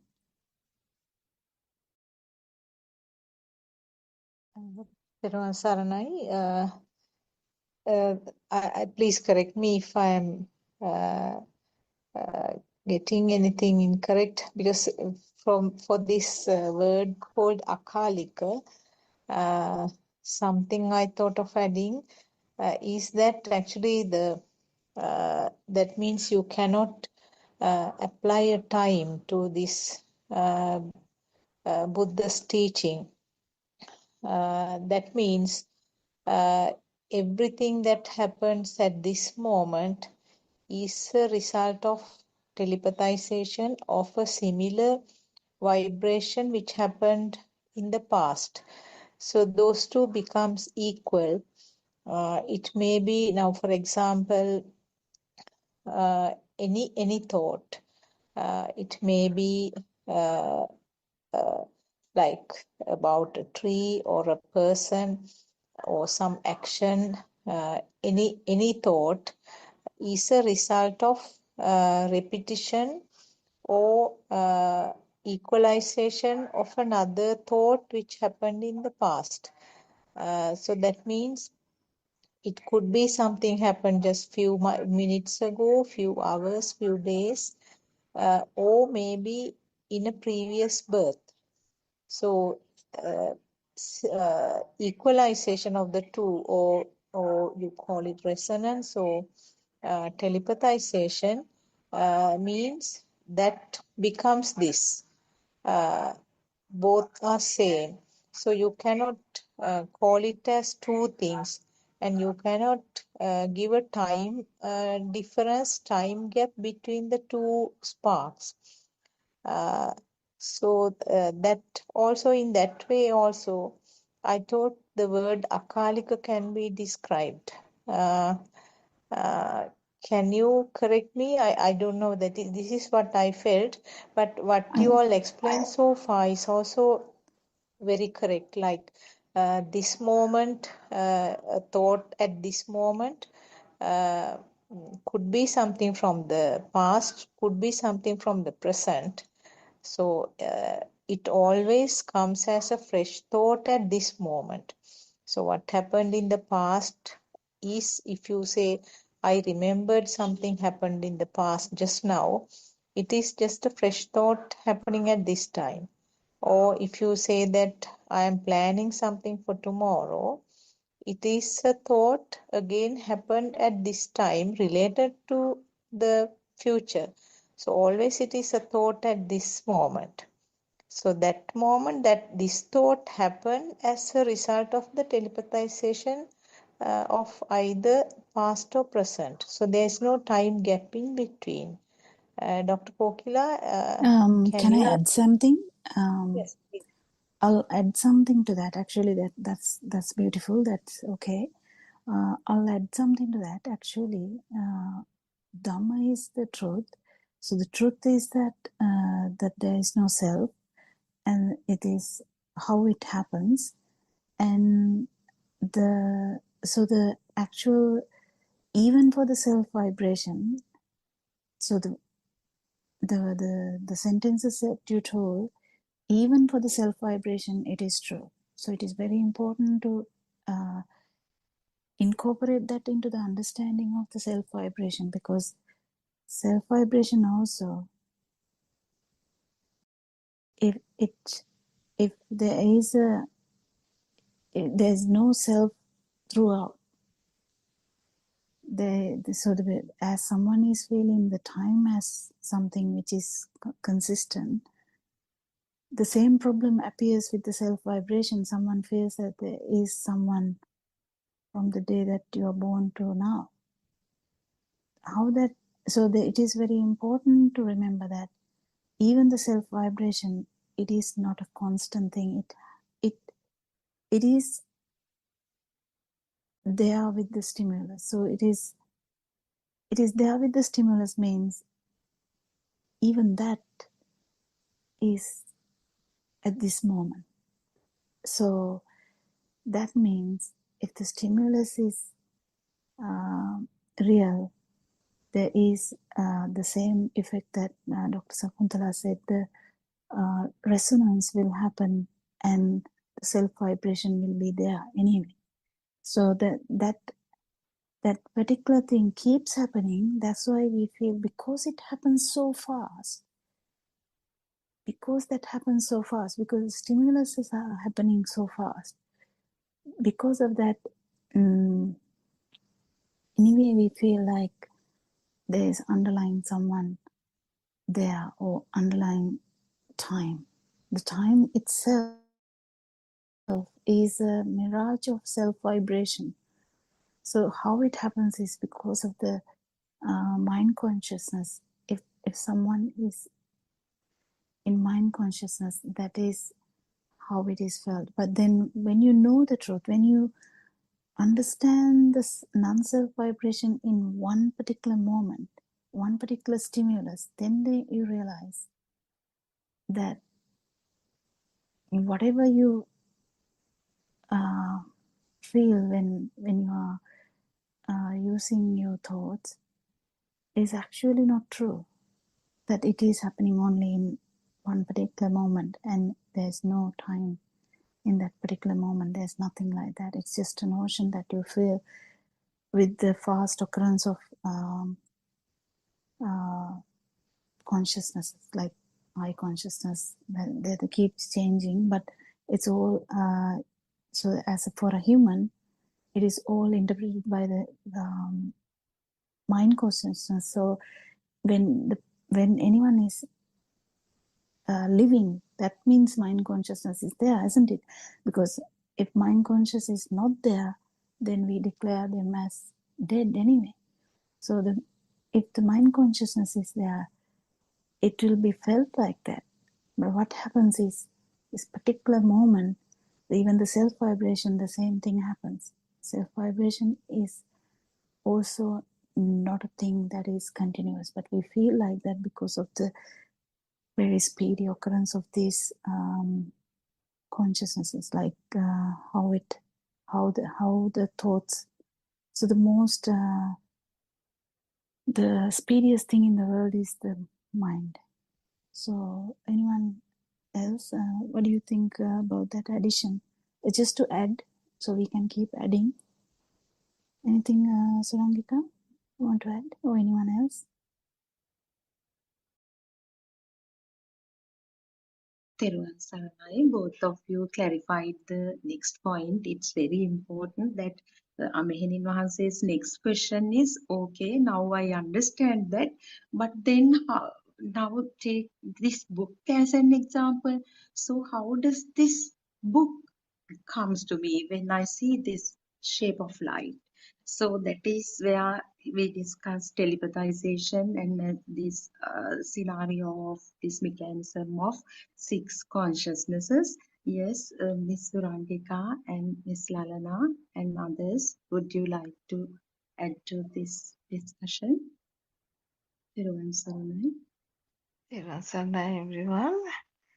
I think because of the self creating the time, we entitled the time frame what I felt.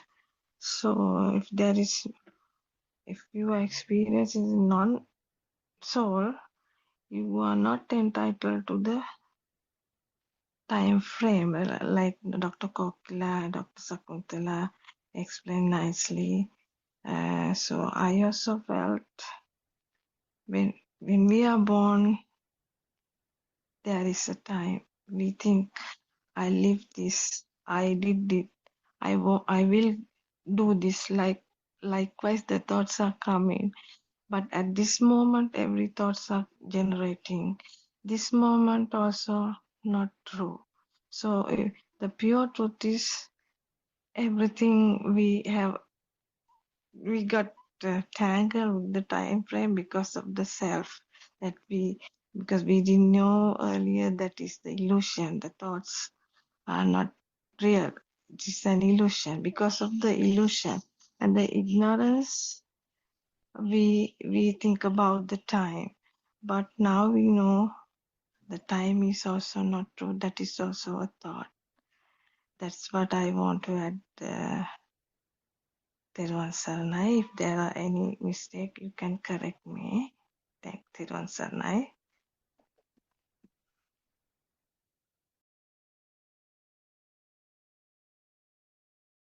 Therwan Sarnai, Dr. Kokila, just thought of adding something that Yeah. which came to my mind.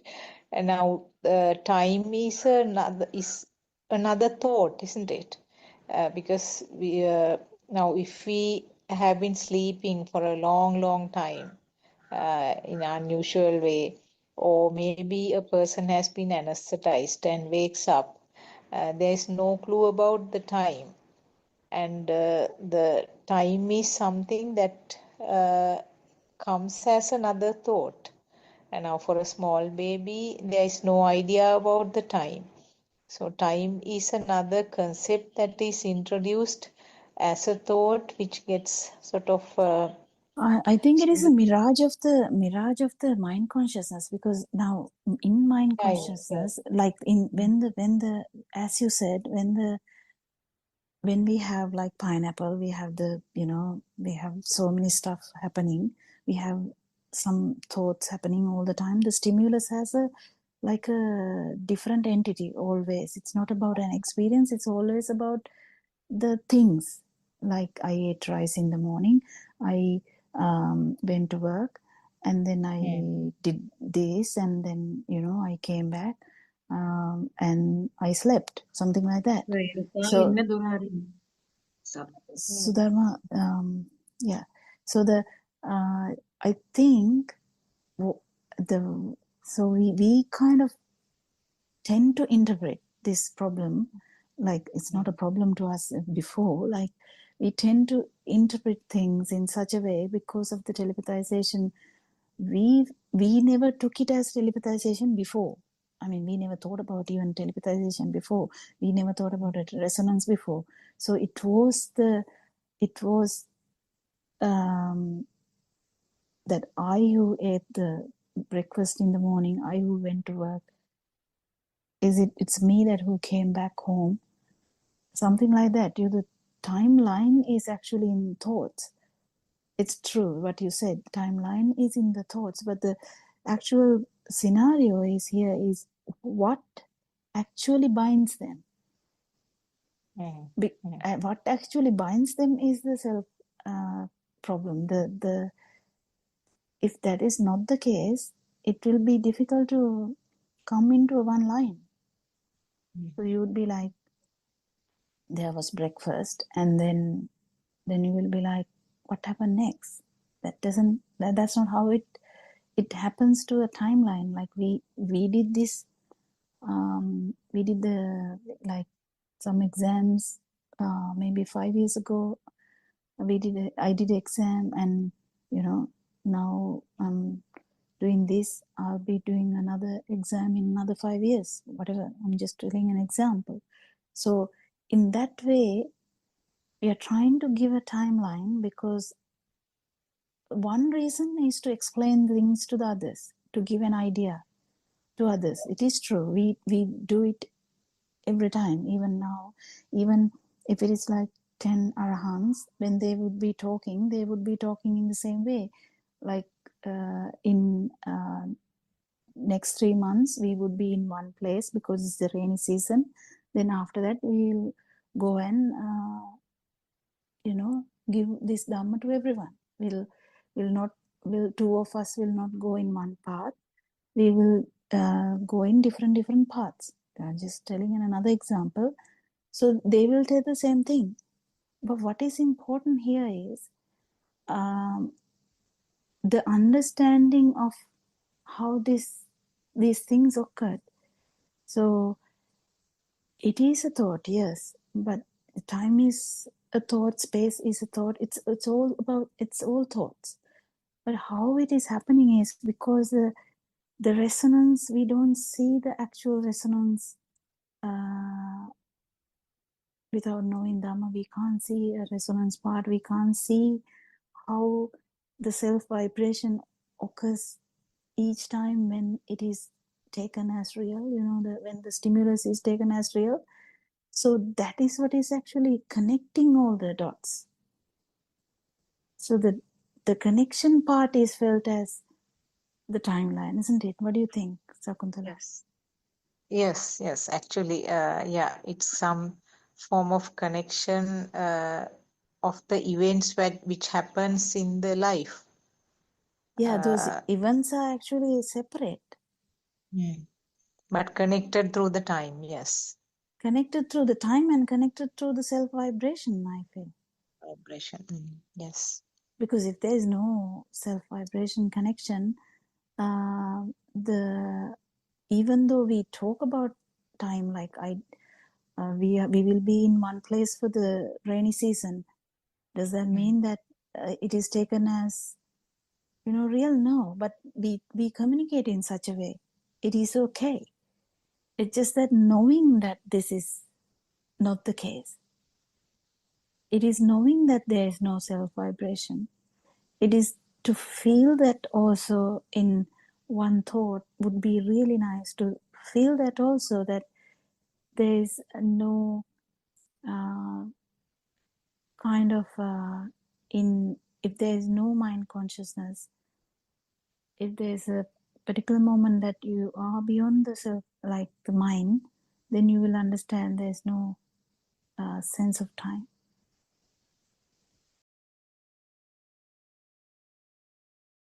So that's kind of one moment that you will feel it, the truth. So the time is related to mind consciousness, and particularly when you are in the mind, you will be actually having kind of an idea about the time, but it's actually not true. And it's really nice to know that, really important to know that. And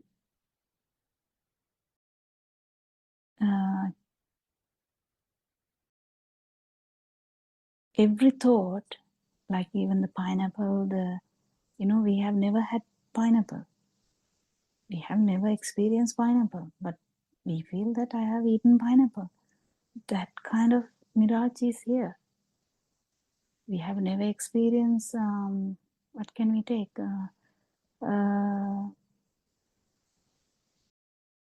Pichamala, or a flower.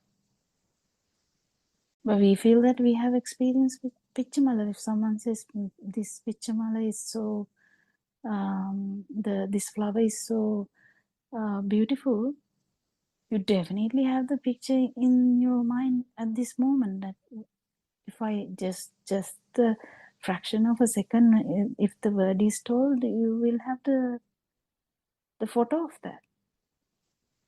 You just heard a word, Not but only you photo, the rest of the whole rest of the thing, all everything actually related to that would be there. So then, if I say I have eaten a pineapple yesterday, then it feels as real. But the one who is actually following this path will know it theoretically also, but it is very nice to feel it too, at least. If you feel it, and then you know it, that it is actually not the case. But when you are in we as humans, we have the mind sensor anyway. That is a normal thing. We just know it. We just know that it is a mirage. That's fine. We use thoughts day-to-day life every day. Not it is even that these words are wrong, because we can't say we use. It's actually the occurrences of just keep occurring, like it's keep happening. The mind consciousness keep happening, and that's why we feel as there is a mind. In Aranase has described nicely this, that the Kela Deak Nakin, that there is no anything called mind. Why we call something mind is because the mind consciousness is happening so fast. It's the same thing with the time. In that we feel it, but actually it is not there. Any thought to occur, we feel a difference. That's why there is like a thought occurring about that. That's what the problem with the self vibration too. You feel something, and we call it I. me, mine. What do we feel? We feel a current. And that current is only there when the stimulus is taken as something. That is what we try to highlight every day, so that that someone will be like a kaliko, ehipasiko, like come and feel it. And this self vibration, the whole self vibration is here, just in one stimulus. As you correctly said in the beginning, you said Dhamma is in one fraction of a second. Yeah, even the self vibration is in one fraction of a second. Like it's just one stimulus. Anything to add?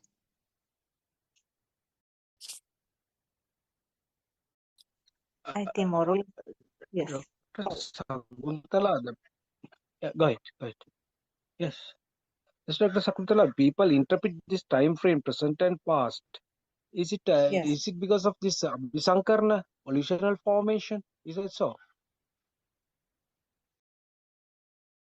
That is because of the ignorance, isn't it? Because Yeah. not yes, ignorance leads to this belief, wrong conception, where they think that there is a there was a past and there is a present and there is a future. So it's completely because of the ignorance.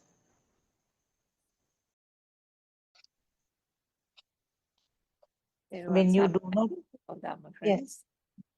I think yes, this, Dhamma. as several people said on this call, I mean, time is actually something that is coined in society, isn't it? It's a concept that has been created in order to, carry on in society in a kind of a measured type of existence.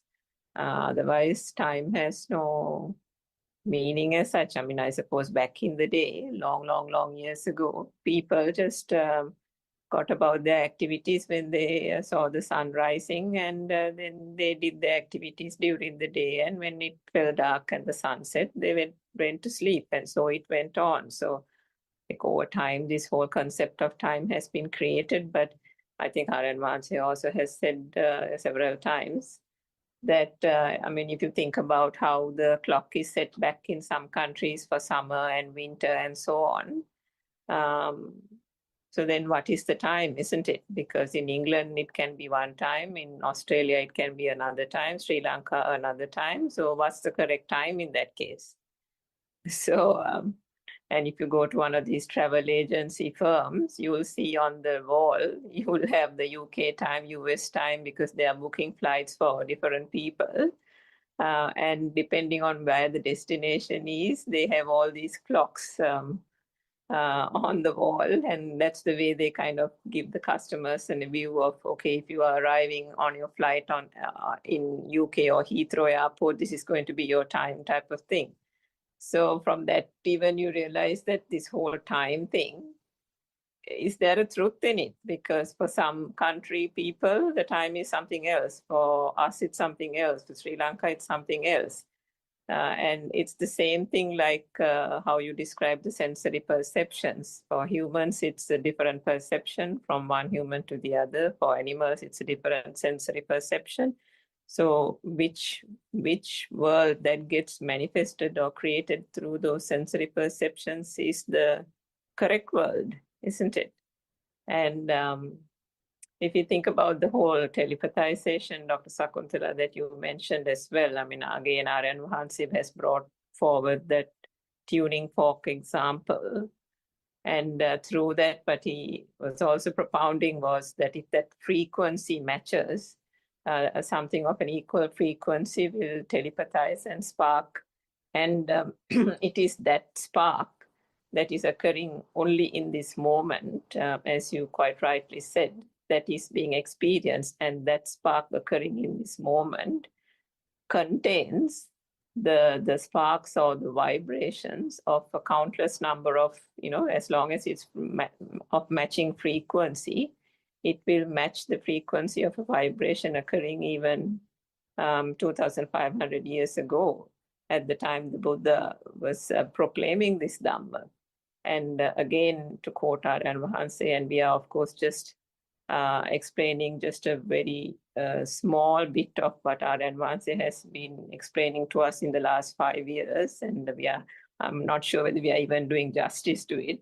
But Aryan Vahanse has explained to us that if the Buddha under the Bo tree attained that liberation of mind, that state of non-vibration, and if that state of non-vibration is being realized at this moment through listening to Aryan Vahanse's discourses, this non-vibration and that non-vibration, irrespective of it happening 2,500 years ago in the Buddha's time, is the same thing, isn't it?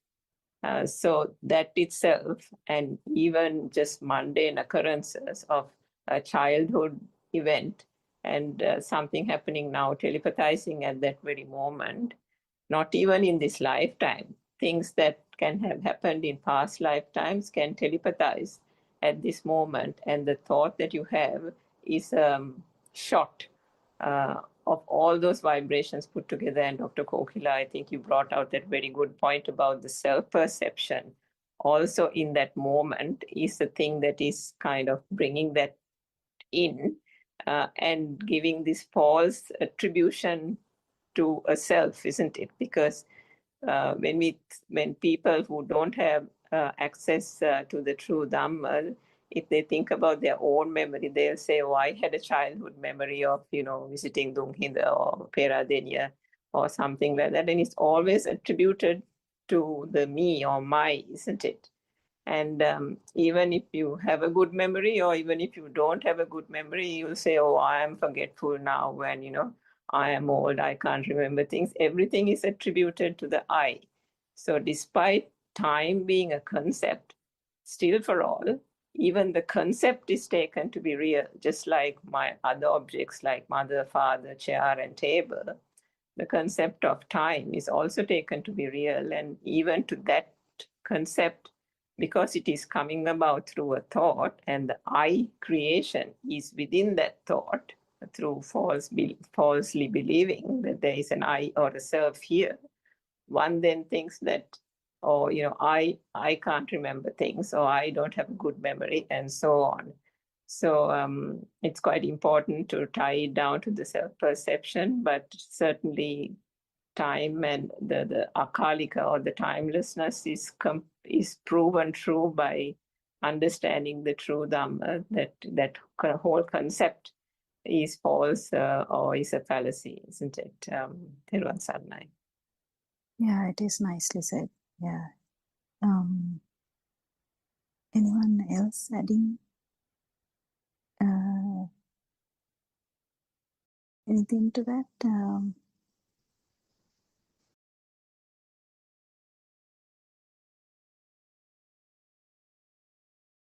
Yes, as Surangika very nicely explained, actually in the practical side of it, something that we are experiencing in day-to-day life, even a person who has no idea about Buddhist teaching will realize that time is something that a man-made thing, because now sometimes you fly against time, isn't it?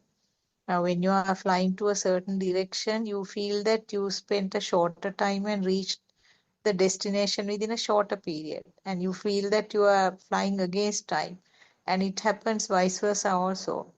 You feel that you have been flying for a longer time because of the time difference in the countries.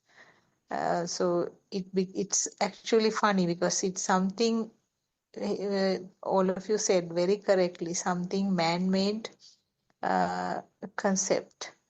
It very well sort of tallies with the Buddha's teaching, isn't it? Yeah. Actually, the highlight here was to actually people took that very graciously. When someone suggested there is time, they took it very graciously because they feel a continuity, like they feel something is continuing. I saw my father yesterday, I saw him today, so that they feel like it's the same father, like they like that's how it is interpreted.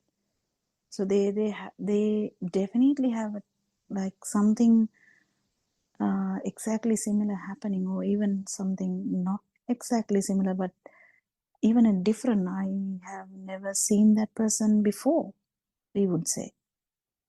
So then there's always like something has happened before or not happened before, and now it has happened, something like that. Always every thought is mixed with this concept of time. So the feel of continuity is due to the ignorance, because ignorance about how this samanantara, or the resonance of equal vibrations, how these things happen.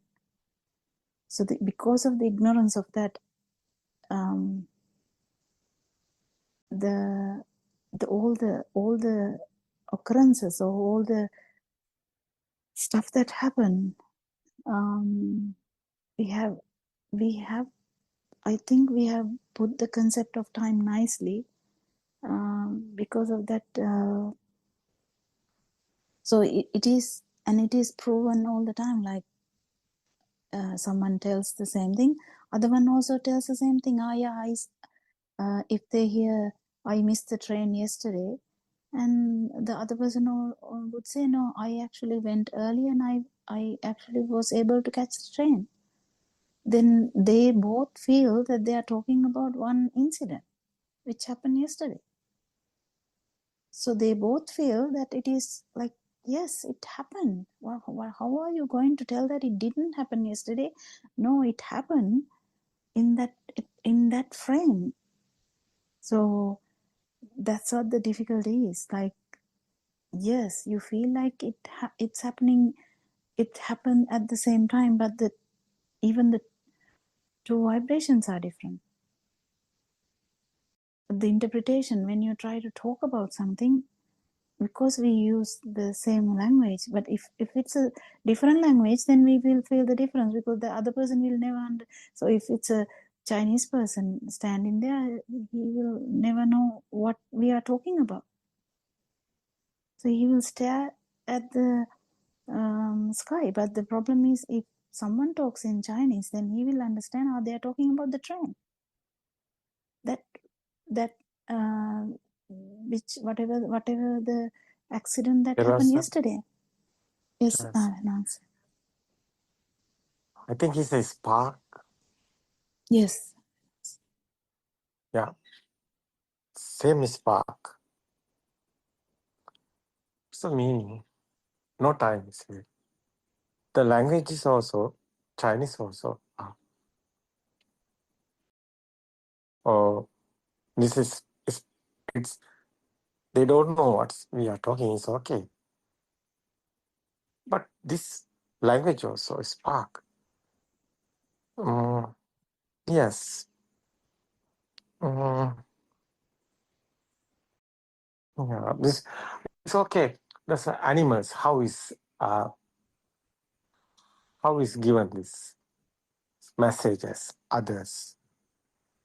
So birds, sounds. It's a spark. Yeah, it's spark. It's the same spark, same sound. They know what's that message. Yeah. No, it's okay. They are. Yeah, it's the same spark. Sound. Okay. What's the world is? We are looking something. Humans looking something is human have 7 colors. But how is other living beings? They have word. But everything is spark. No? That's world. That's well, yeah. There's a sound. There's a spark, yeah. So, mm, mm, I will tell you something. This, our mind consciousness, spark, especially.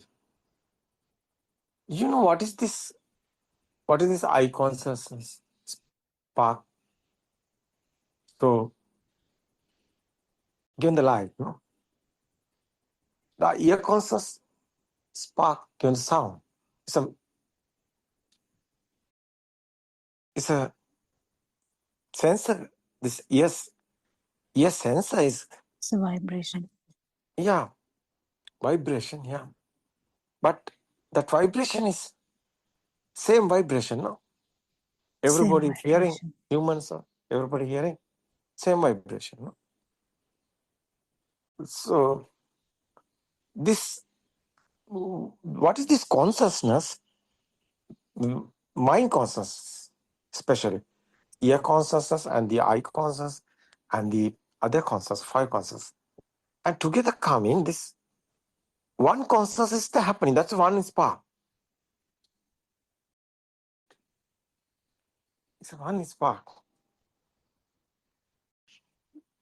That's a mind consciousness, no? Tina Sangati Passo. Yeah. Buddha's word is Ditta Sutta is this five senses one time. It's a spark. That's together coming. That spark, sound, and the picture, and the other feel. That one spark is a thought. It's okay? It's a thought. It's the mind conscious. This every spark, this ear conscious also, existent feel is there. Eye conscious also, existent feel is there. Light, yeah. Sound, yeah. This sensor creation given this. This is the cause and effect. Effect is existent. What is this cause and effect? Dhamma cause is a speed. It's a vibration. Senses given this sound and picture and the feel. It's okay. Smell, taste, and body feel was together, no? These three is feel. Ditta Sutta Muddha. It's okay. These sensor creations together coming, that what is this thought? You see this light is not real, it's okay. It's your eye creation. Sound is not real, it's your ear creation. It's okay. But we can't say is real or no. How is telling this? We can't say. No. That is why it's a but that is why Buddha's Dhamma is some is a majje, is a what's this middle? What's this middle path? Buddha's explained. We are saying is this book is real or not? We can't say real or no. Because it's a mirage, no? No. It's coming. Our mind. No, it's a thought. Exists a feel also there. There's a power, no? It's spark. Every spark have a power, no? The meaning is this picture or sound or not anything is a spark, is a power, no? Yes. Power is power. That's the meaning. That's why Majja Sutra Buddha is telling, Yo bante viditvana majjimantana lipati tambruhi mahapurusha seda simbini majja. What is this meaning? Meaning is somewhere different in negative and positive, the spark is the power is there. It's okay. No spark, no power. How is telling this? This power is the power is your consciousness is given this. Cause and effect Dhamma is this, no? It speedily happen, rapid speed, no? Again and again and again, and this spark is coming. These senses, various of senses, given this various of type of effort. What is that? Sound, light, smell, taste, body feel, no? These, what is this effort? What is this effort given? Not important sound or light or anything. Important point is existent feel. It's the power. You see, it's a living being. Meaning. Meaning is living being, no. It's a power. It's a consciousness word is there. That is why we are talking about consciousness word. This existent feel. No? Perception is no power, but consciousness is power. You see, sound, the ear, sense of creation,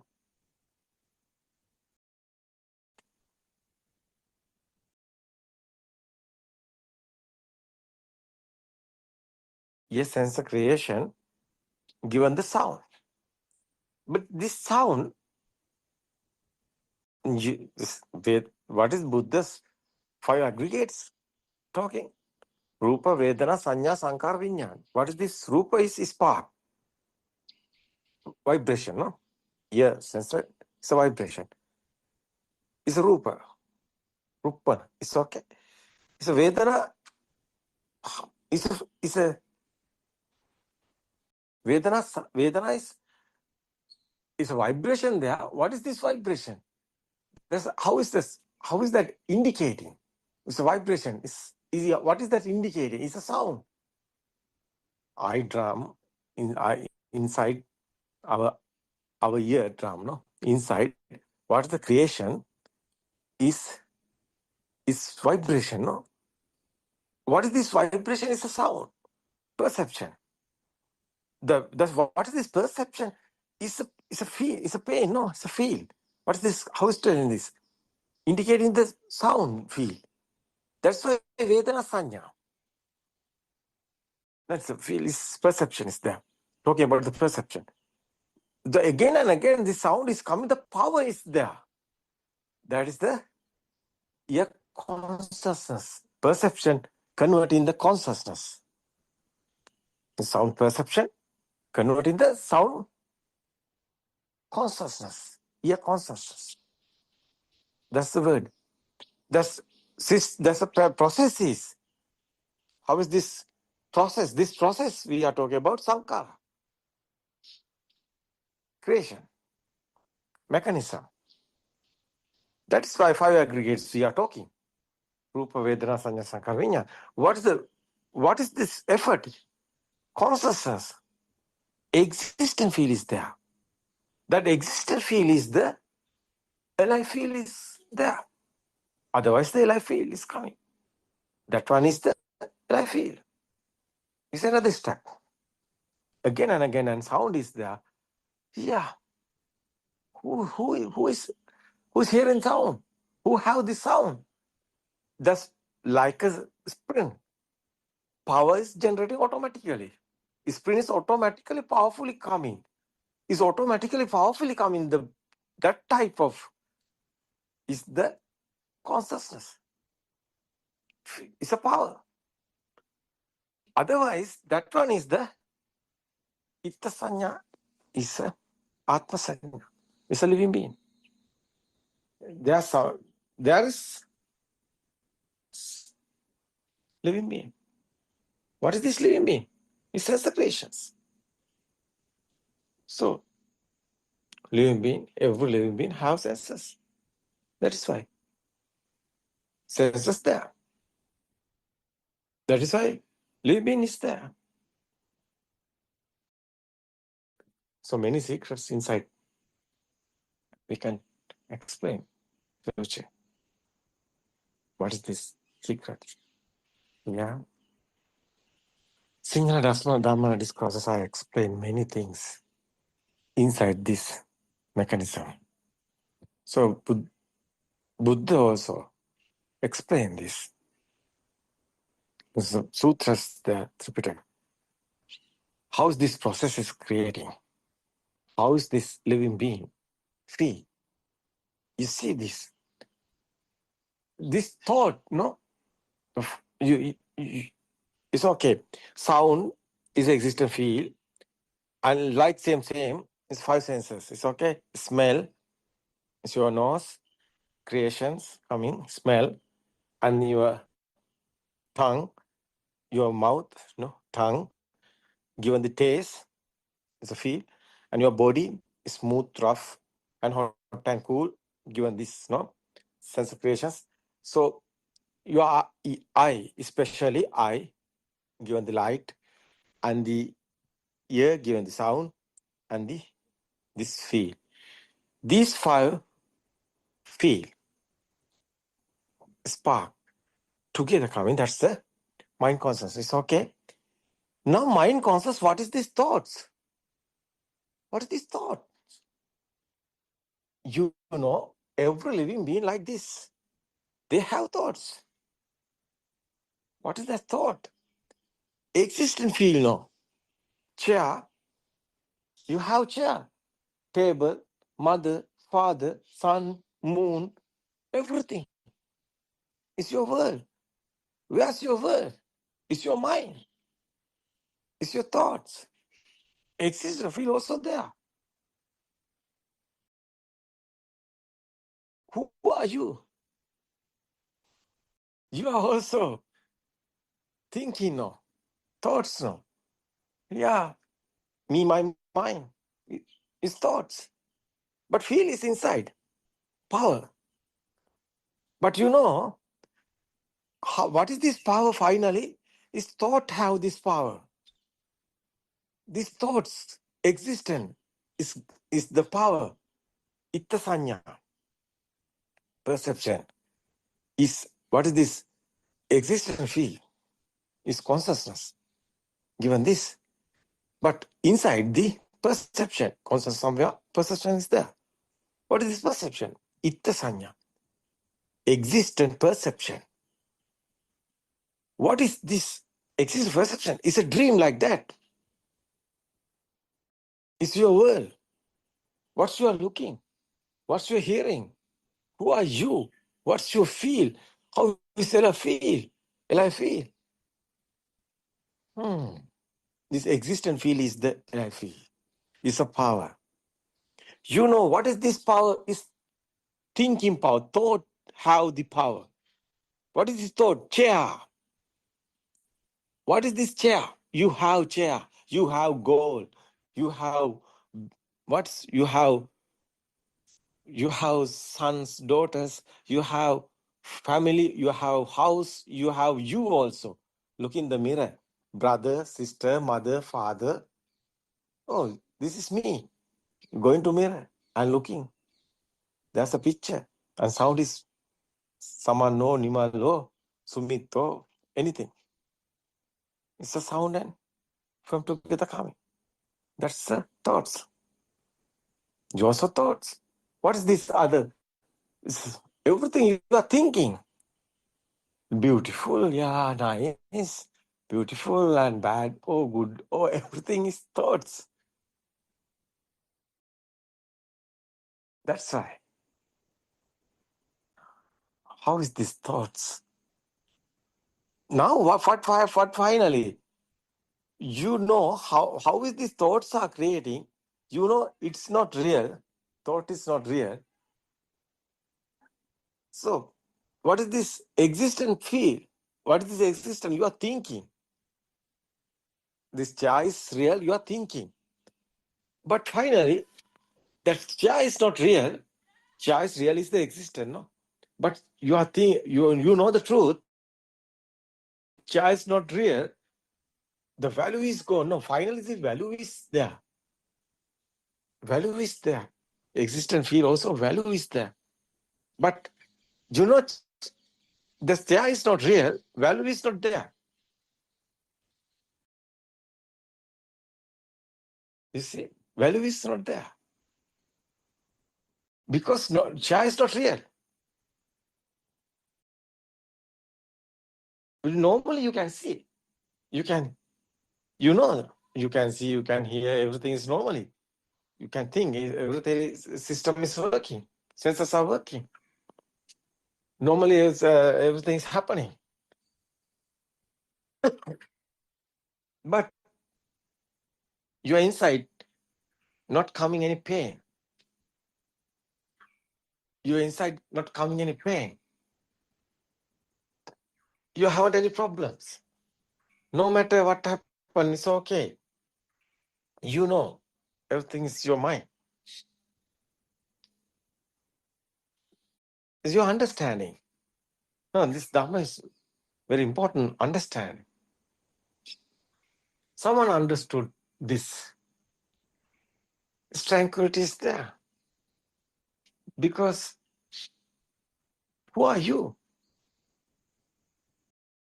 You are also that alive field. What's this alive field? Everything is real. But everything is not real. You don't want anything, it's okay. You are not any reactions. It's normally like a camera, like a photo, like that. You are looking, it's okay, only the picture, no valid, no any power. What happened, that power? You know, power, you are thinking is real, everything, real. But this power finally coming to real stage. Exists, real, but it's not real. Power is not there.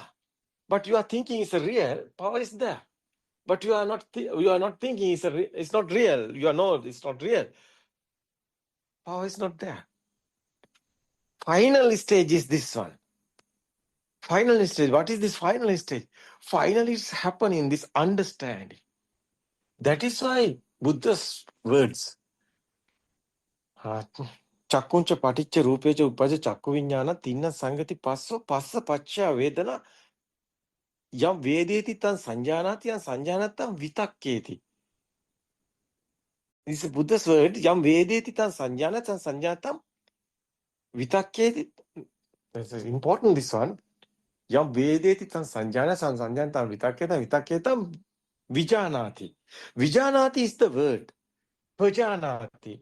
Pajanati meaning is you are not getting real.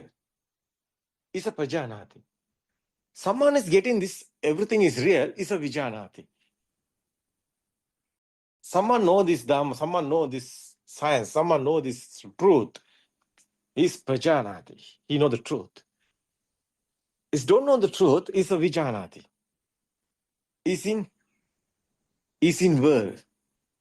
Everything is real. He have sadness and suffering. He have defilements. Because power is there. He also there. Ego also there. So someone know this truth. How is power is coming? How is system are working? He know everything is not real. What's final happen? Final, you are not getting real. You are not anything happening. You know, it's not reaction. It's anything. It's a tranquility is there. Defilements also not there. Not any. No any problems. System is, you know, everything is how it's happening. It's okay, no problem. That is why peaceful mind is coming. That is why liberation of mind. It's understanding one. Freedom of mind. But you haven't a free freedom of mind because every thought's given you to problems or something. But you understood this system.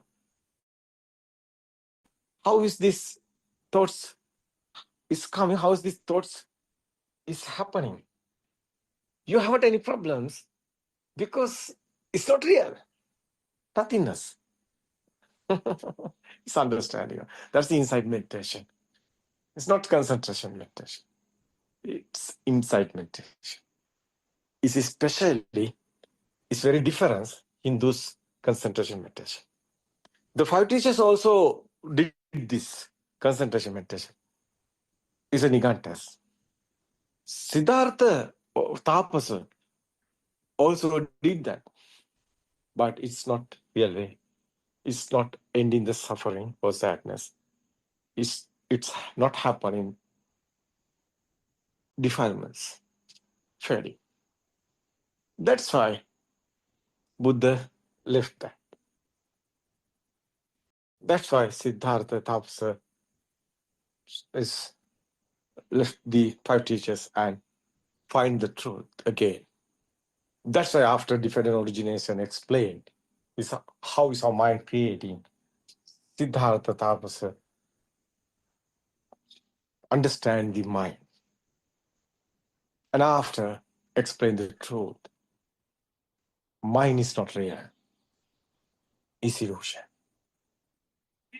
Every living being,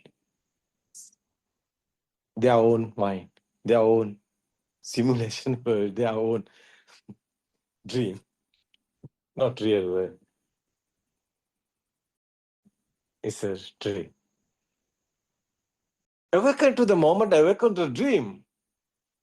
Someone won't know this. He can awaken the dream. He's in real. He's in, he have the experience otherwise. Because this is not a knowledge, this is not a syllabus. This is practically happening. Internal transformation is happening. You can experience it.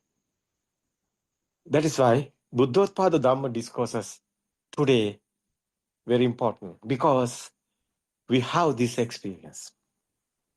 We know this one is happening. We know Buddha's real words is experience one. Buddha told this is not a believing, this is not a trust. This is not after the death is case. This present moment, everything is happening.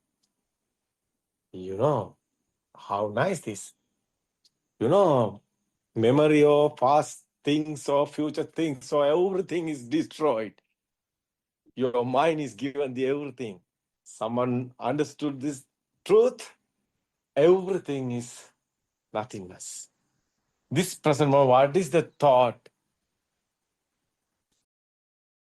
This, you're thinking history or something, remember, but this present moment, only the thought. Someone can think the future, but this present moment, only the thought. Not future or history. This present moment, only the thought. You know this present moment, you are only the living. But otherwise, it's not real. It's nothingness. It's very important. You know, death also you are thinking. Birth also you are thinking. You are worried. How is your suffering coming? How is your sadness are coming? Someone is thinking, one day I'm dead. It's okay, he can cry because sadness is coming. He's in happy without think that one. Death. He can be happy because his mind is given the thought, one day you are dead, one day you are die. It's okay. Feel is changing, coming the suffering. What is this silly mind? What is this silly mind? You see this. What is this? You know, someone understood this. Every moment, only the thoughts is happening. Is simply very nice feeling is coming. No any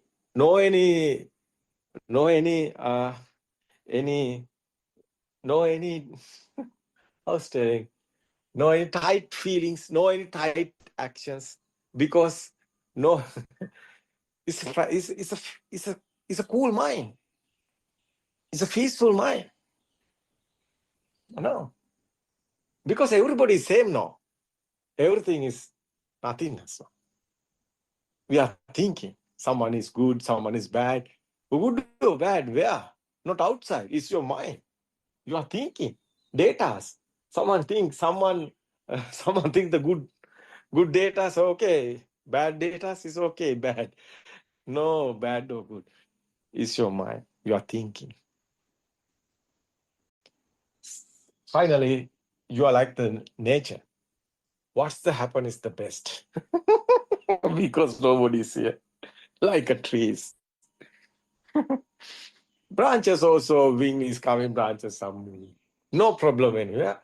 It's okay, thoughts are coming today. Is your thought. What is your thought? It's okay. You can, you, you are in pain. Sometimes you are in sad. Sometimes you are in sad. It's okay. Tomorrow, sometimes you are in happy. Why? Change the your your mind. Simply. It's not easy. I know it's not easy. What is happening? Practically, you can experience it. It's nice. So your life is nice finally because everything is cool. No any syllabus after, no any uh, no anything is not you don't know anything after. It's okay. It's okay. You can balance everything. You can balance your senses also. Yeah, you can comfortable life because your senses, you know how it's managed. Now film is going, you are the producer. You can produce your sense also. Your mind knows what's your own thoughts, what's your own everything you can manage. That's Buddothpada Dhamma discourses vision. Given this whole world, everybody given the peaceful mind. You can happily living. You can happily with your family. You can happy life finally. Everything is okay. No problem. You know Angulimala is a murder, but Angulimala became Maratha. You know these two thoughts change in the everything. Who is the murder? It's a thought, no. Angulimala, what you doing? Today are you murder? No. Angulimala, you can be happy. Today you are good guy. What is this change? No, thinking pattern is changing. What is this unbelievable dumb? Nobody is here. No one is here. System is working. Someone understood this system. Very simply, life is coming. Your business you can do very well. Your job also you can do very well. You can experience this. You know, your studies also you can do very well. No problem. Anything. No, you are not anywhere struck. Your headaches, your depression, everything is over. Nice feeling is coming because radiant mind is there. No defilements. No any craving or any hatred or anything. Ill will or hatred or anything. You have a peaceful mind is coming. Nice. Our time is so. What you think about? Who's here? Saroja, are you there? Sometimes she's busy. Is it okay? Kokila, are you there? Yes, Aranand, it was a very nicely described, Aranand. We were talking about Akalika and the way you added everything into that topic was so beautiful, because welcome to the moment, it's Akalika anyway, like there's no time. Timeless. Yeah, timeless. timeless. Yeah. Yeah, nothingness also timeless. It's, everything is there. Nice feelings there. Hmm. Why are you not smiling, Kokila? Something happened?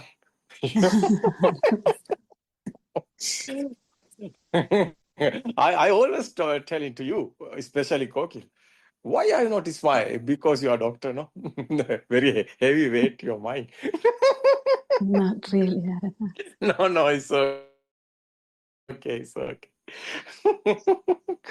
It's okay. I'm not a doctor. That is why I'm in free. It's okay. It's okay. I have a job. That is why I'm cool mind. It's really Yeah. beautiful No Dhamma. risk. No risky. No. It's a joke. It's okay. Everything is fine. No, job also fine. No? Yeah. Yes. You can be a king or queen. It's okay. It's your mind. It's your story. You can be a poor guy, a beggar, or someone. Yes. It's your mind. How much you own money? Be a billionaire or anybody? Yeah, just It's imagine. okay. It's okay. I have the money, but I am the billionaire. I don't know why. I don't know. How can you change my mind? Kokila? I'm thinking I'm a billionaire. Can you change my mind? No, I'm not a mad. It's okay. Yeah, Vinas, we can imagine Yeah. anything. We are Yeah, free. it's your feel. No, think you are a billionaire. It's okay.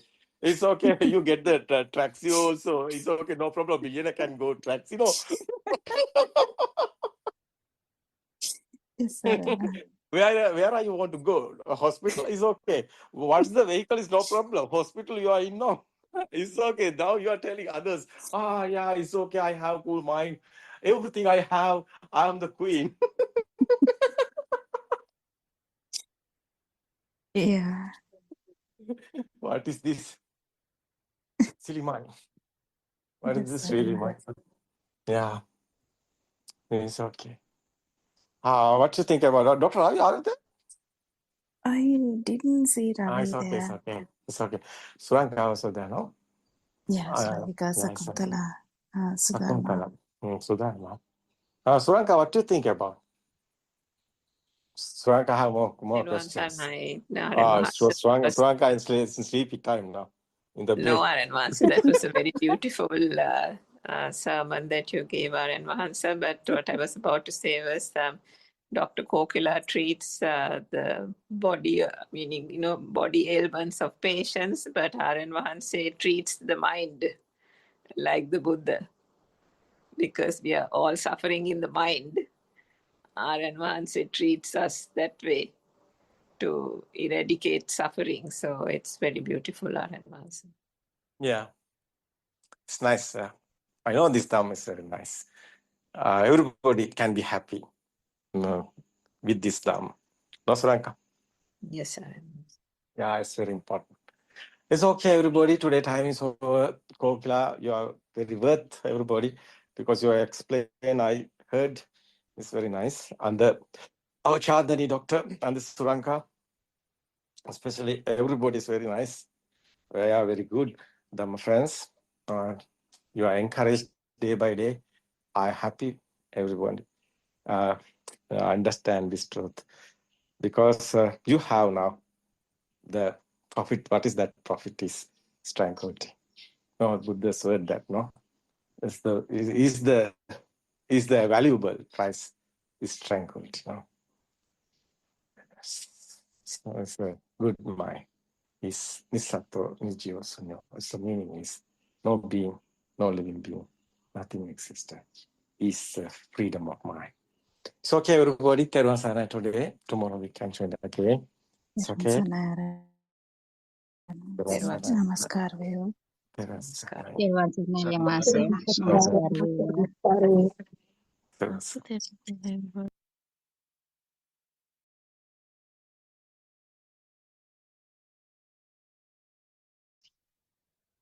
මෙහෙණින් වහන්සේ, pardon me, ආර්යයන් වහන්සේ, if you sit down and consciously make an effort to do the samatha meditation, then doesn't one form a concept of a self-identity there? ආර්යයන් වහන්සේ, yes. When you think, that means you use thoughts. The thought forms a concept of self. Any thought means it is you.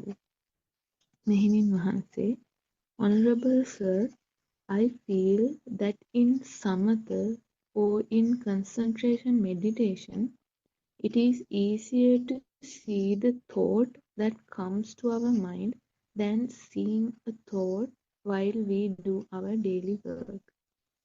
ආර්යයන් වහන්සේ, no, there is no difference between the day-to-day living and meditation. When you go on living your normal life with the awareness about the pure truth, you automatically become one with the truth. You realize the pure truth. මෙහෙණින් වහන්සේ, yes, Honorable Sir. ආර්යයන් වහන්සේ, when Ananda Thero became an Arahat, a fully awakened one, he was not in any of the 4 postures that the samatha meditators are instructed to use.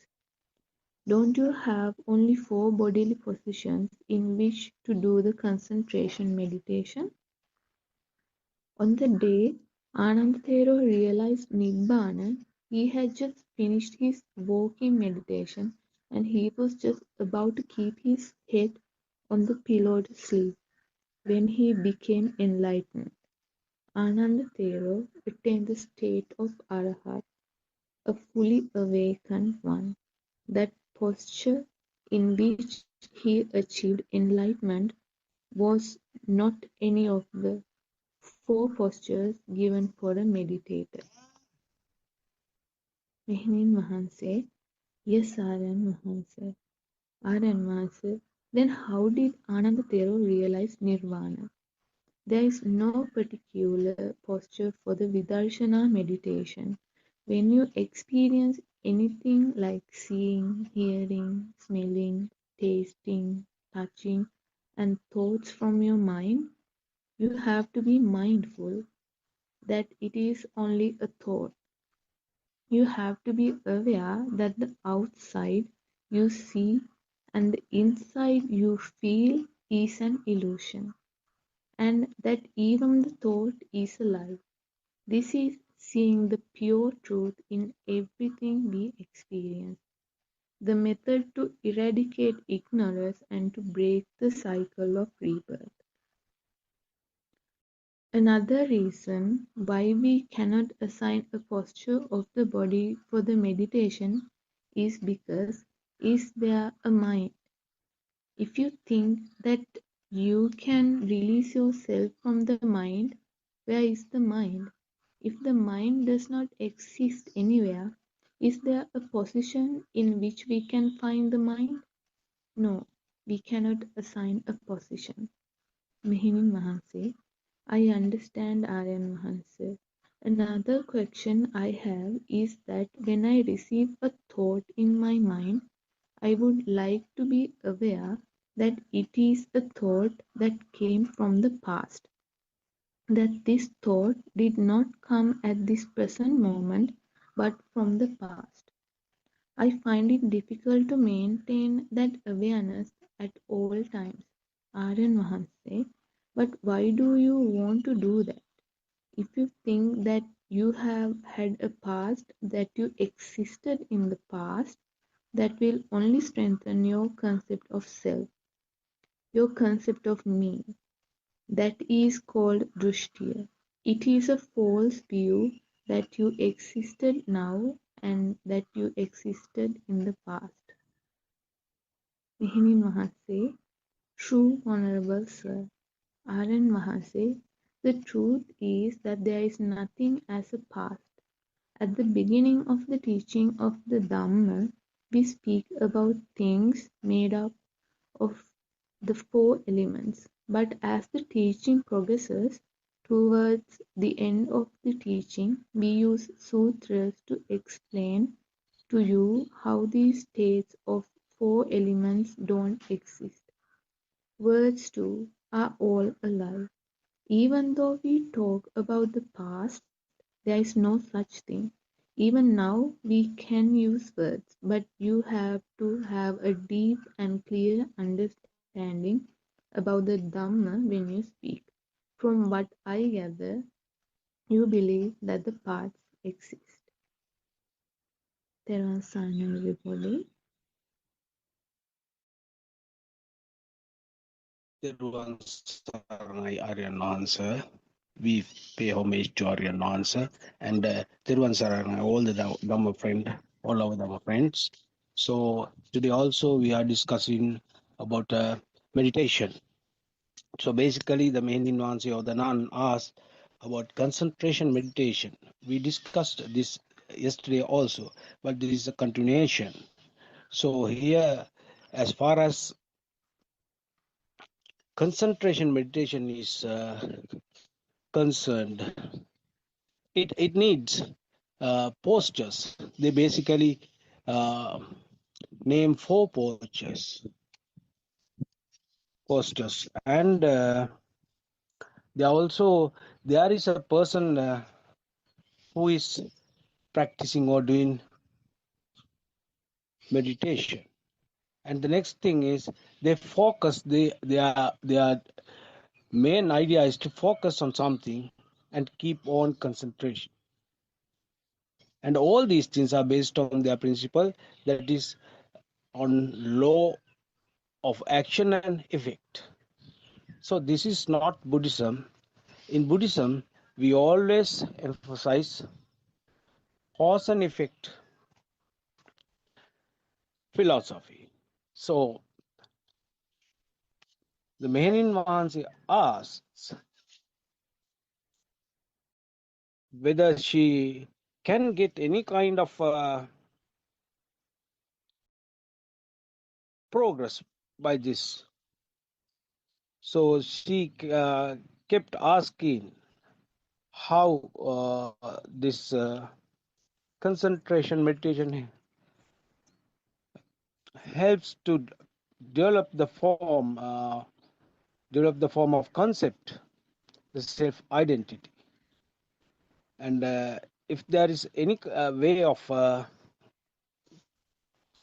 diminishing or dissolve this self identity, so the Arinanse explains that self identity it also a concept. So here in Buddhism we always speak, always explain, to explain all Dhamma friends and other folk to investigate, explore, and understand that there is no self, there is no existence. Non-soul Dhamma is emphasized. So in Buddhism,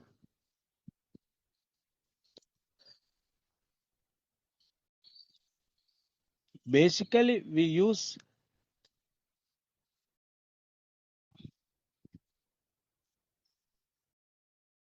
5 aggregates to understand how our faculties work with form, feelings, perceptions, formation, and mental construct, or how thoughts are. All these are formed with the help of mind consciousness. So ultimately, you feel because of the rapidness, the swiftness, the fast, speedy movement of this vibration. Feel something is outside there, and I am here. The existence is there. That feeling is there. That feel is there. That's right. But that is only in one thought. Then it diminishes there itself. Then another thought will arise. There also it happens. The same thing happens. So there is no any person who is living for a long time. No one is there. But the faculties keep on functioning. Therefore, the people tend to believe their own notion that I am, my existence is there, I am there, I am, always the thing, I am here, my existence is there, and I am experiencing outside. This is the wrong notion. This is where the Dhamma starts, and this is non-existence. Non-soul Dhamma is emphasized always. So she asked whether there are postures to meditate this Vidarshana Bhavana or Insight Bhavana in Buddhism.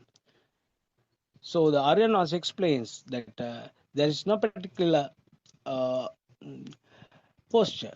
You can do meditation anywhere, anytime, wherever you are, whenever you need. For example, when you ride a bicycle or ride a vehicle, or when you are cooking, even when you are bathing or when you are studying, whatever you do, it can be a part and parcel of your day-to-day life. So it is easier to do. The principle is given, the law is, the philosophy is given that the world is an illusion. Your existence is also illusion. So depend on that, we start doing practicing meditation. So why do we practice vidarshana or insight meditation? To get rid of suffering. So who suffers? Someone is suffering.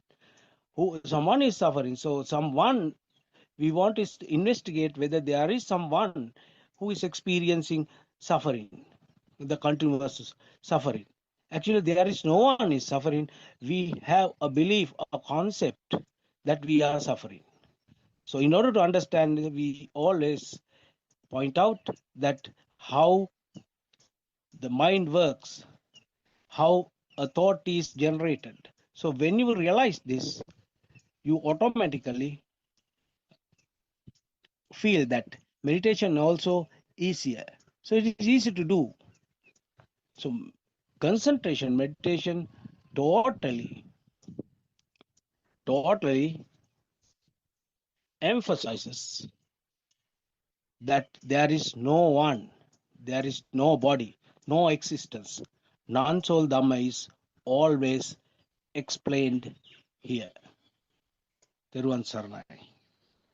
Can anybody contribute? Yes, we see Shani, Teruvan Saranai.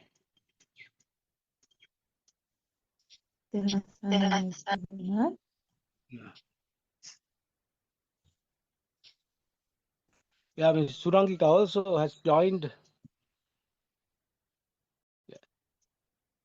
Teruvan Saranai, Surangika.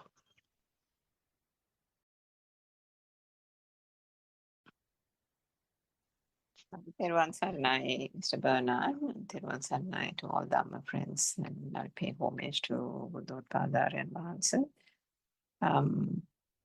Just joined about 5 minutes ago. Is it still on meditation and concentration meditation, isn't it, Mr. Bernard? Yes, that's right. The continuation of that. Yeah, same thing. I mean, we talked about it yesterday as well, quite extensively. And I think the last bit that you were speaking of, the importance in Aryan Mahansa's teachings is that he has unveiled the core Buddhist teachings of the Buddha, which has been, as we all know, been hidden for the last 2,500 years. And bringing it to the forefront. Long has it been hidden under the guise of various traditions, whether it is Theravada or Mahayana or different sectors of Buddhism. But in these traditional Buddhist teachings, due to the influences of other practices from other countries, this whole meditation concept has been promulgated. And the foremost type of meditation, as you said, is that concentration meditation that people have a tendency to practice, thinking it is the Buddha's teaching. But what people don't realize, and Aryan Vanse has mentioned this so many times, is that meditation was around at the point when Siddhartha Gautama went in search of the truth. There were so many people, including the teachers, Alara Kalama, Uddaka Ramaputta, and so on. And it is, in fact, to those teachers that Siddhartha Gautama first went in search of truth and decided to try out those forms of meditation, isn't it? And so he very keenly practiced those types of meditation and attained various jhanas. In fact, we have heard from the books as well that he has that he attained even the highest jhanas. But in doing so, he realized that once you get out of those states of tranquility and you adopt a normal posture and you get about your daily activities, the defilements are still prevalent. The defilements that are crowding one's mind, desire, ill will, all kinds of skeptical doubt, various types of things keeps crowding one's mind, and there is no relief. So through this practice, despite moving from one teacher to the other, he realized that it was the same form of basically concentration meditation that was being practiced.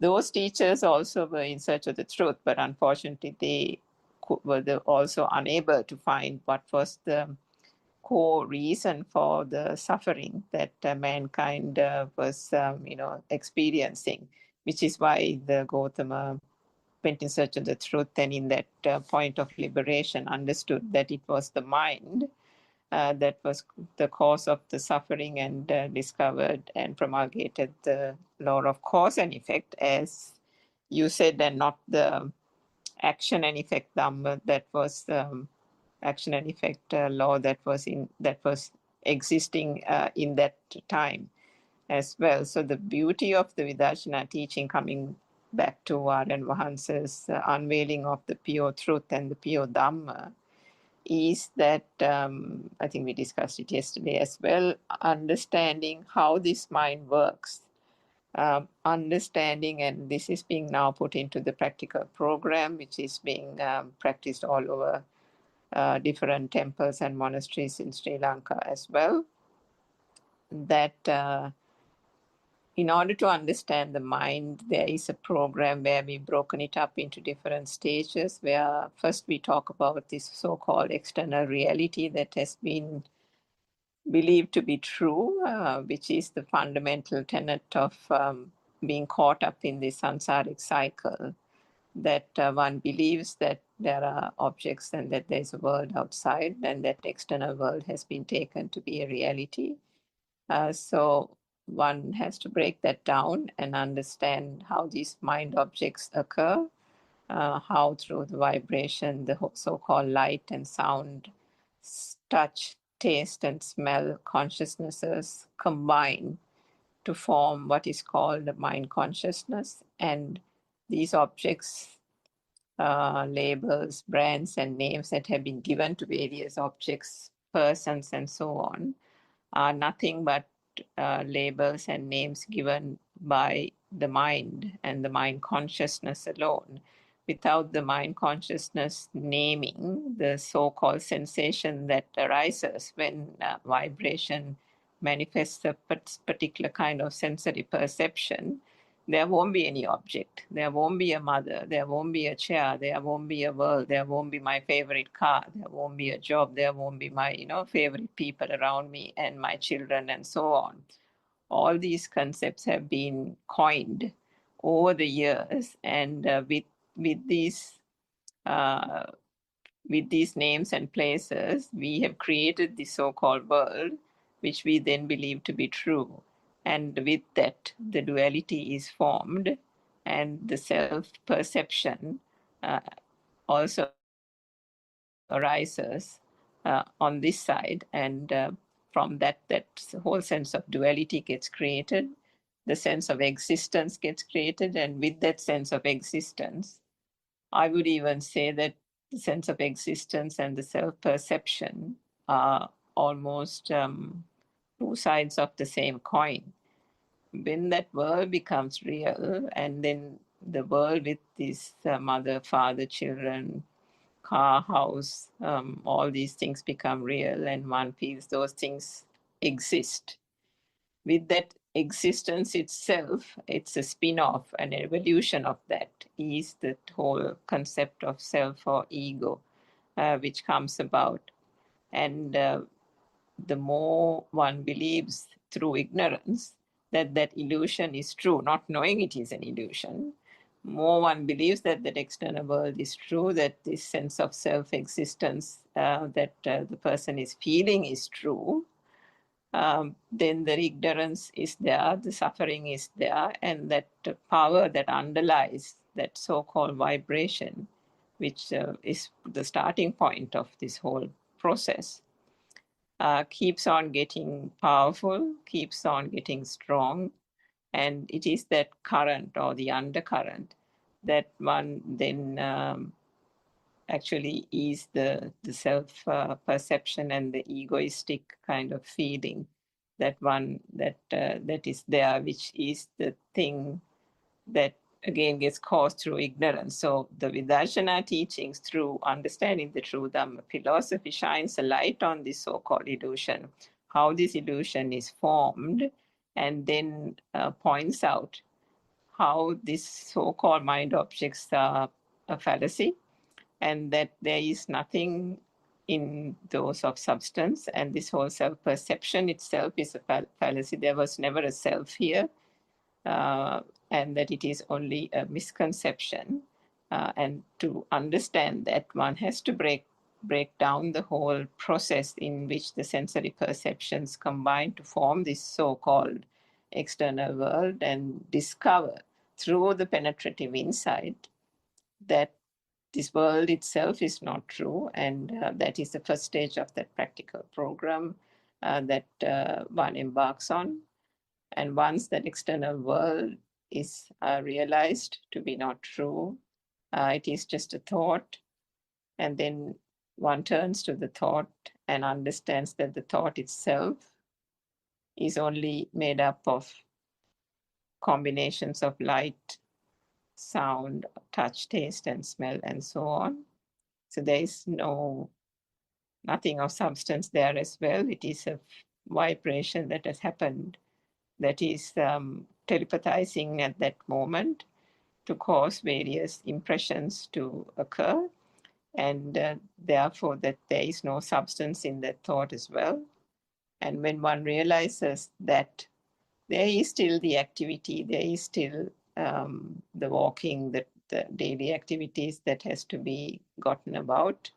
So the activities are there, but the realization occurs that despite the activities, there is no self-doing. The doer is non-existent.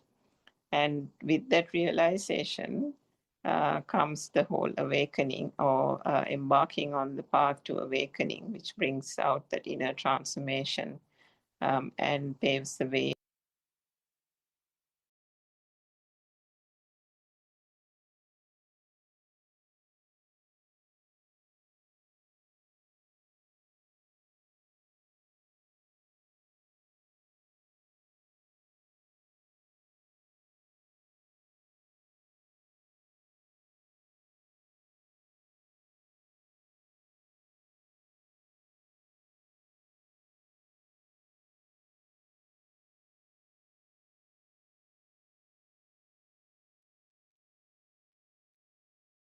Good morning, everybody. Devon Sanai, Devon Sanai, all the friends.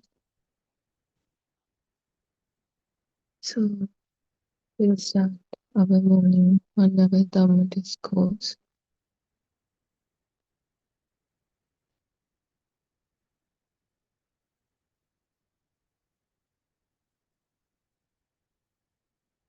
Let us begin slowly, not to think, but to look, to observe. Because what we are going to explore today is something that is happening right now inside every moment of our experience.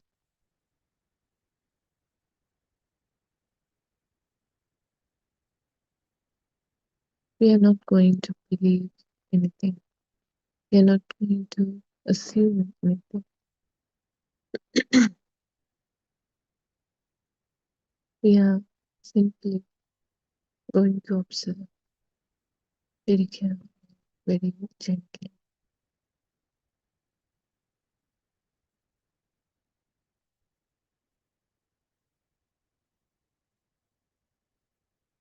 So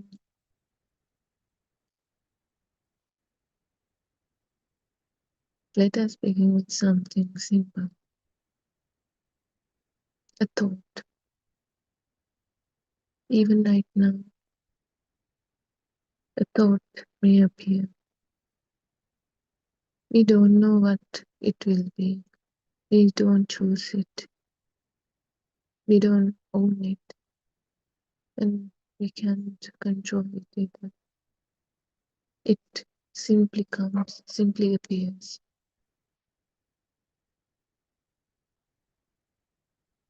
Look carefully. You can observe it carefully. And you decide your next thought. Did you decide your next thought? Or did it arrive on its own?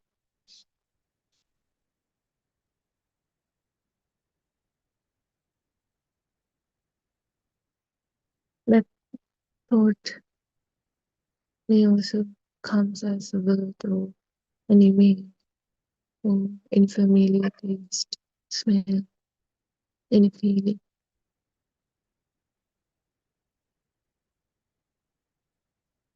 So this is the beginning.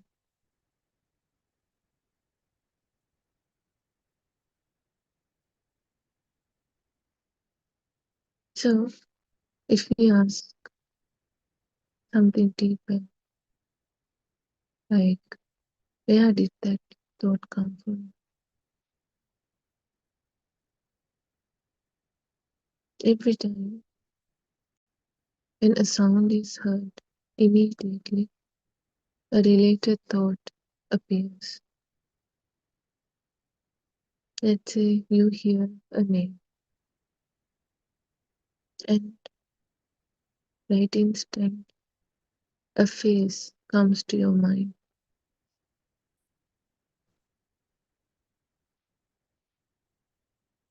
Name is a sound. You hear a sound vibration, a sound wave, and you recognized with the thought, with face, the image related to that sound. So what is happening? Our senses, one of our five sense faculties, receives something. For ear, it can be a sound. For eye, it's a sight. For nose, it's a smell. For tongue, it's a taste. For skin, it's a sensation. So, and from that, one of that,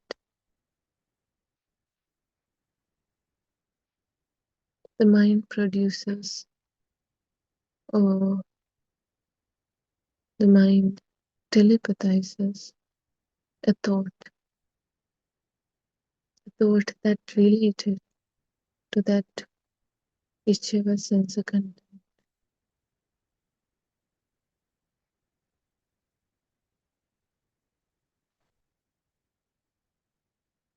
But the thought is not random. It is always connected to that sense content.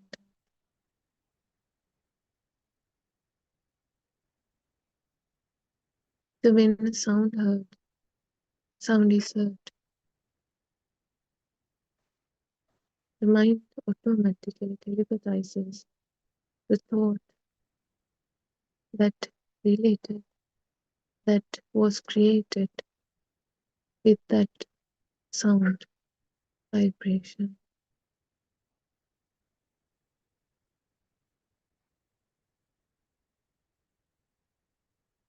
That's how every time when one of the sense faculty gives us a sense of contact,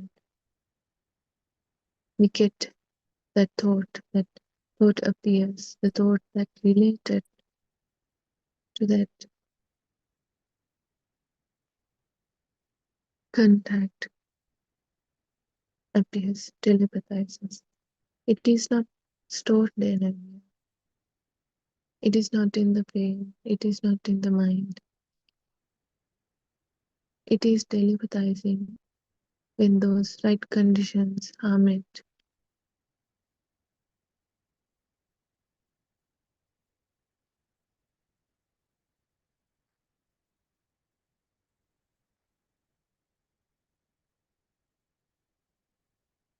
This process, it happens instantly, so fast.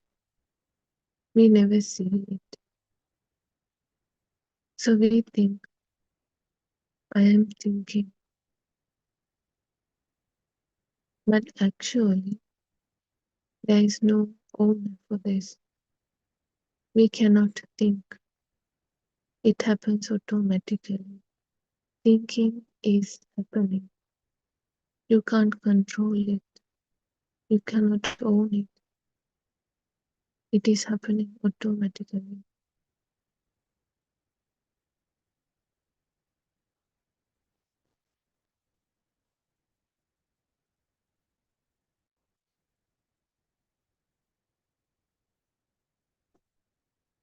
Now let us go deep. When sound appears, that thought related or constructed with that sound also appears. And that thought is not a single component. It is a combination of many sensor contents. So when that sound appears, that thought carries everything that related to that sound. Image, taste, smell, different textures, warm or hot, or warm or cold, smooth or hard, everything, every details with that thought.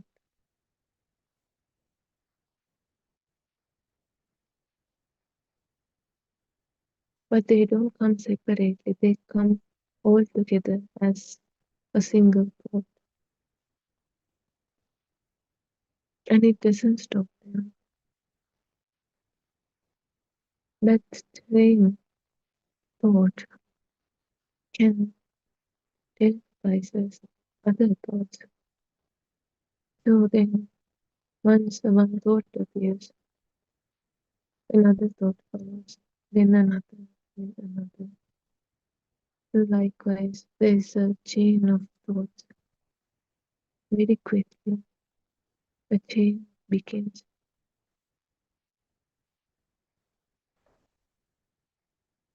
One thought leads to another, and another, and another. And suddenly, there is this whole story because each thought has, it's not a simple thought, it has every sense of contact, a sound, a color, a taste, a smell, everything in the one thought. So when many thoughts come one after the other, it is a powerful, a whole story. It feels real than that simple sense of contact, than just a sound or just a vision or just a smell or just a taste. That thought is way more powerful because it has everything in it.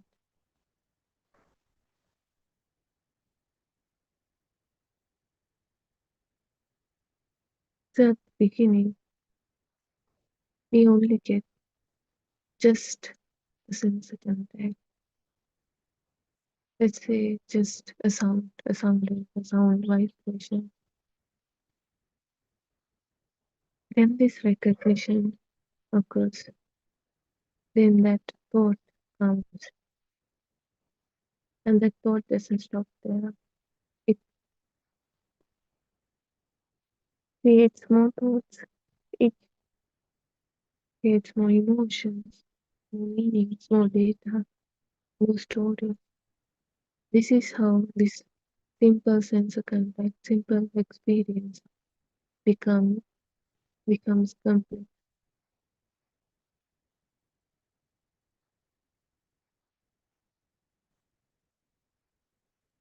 But the thing is, we don't see those layers, those steps, because now it is happening so fast,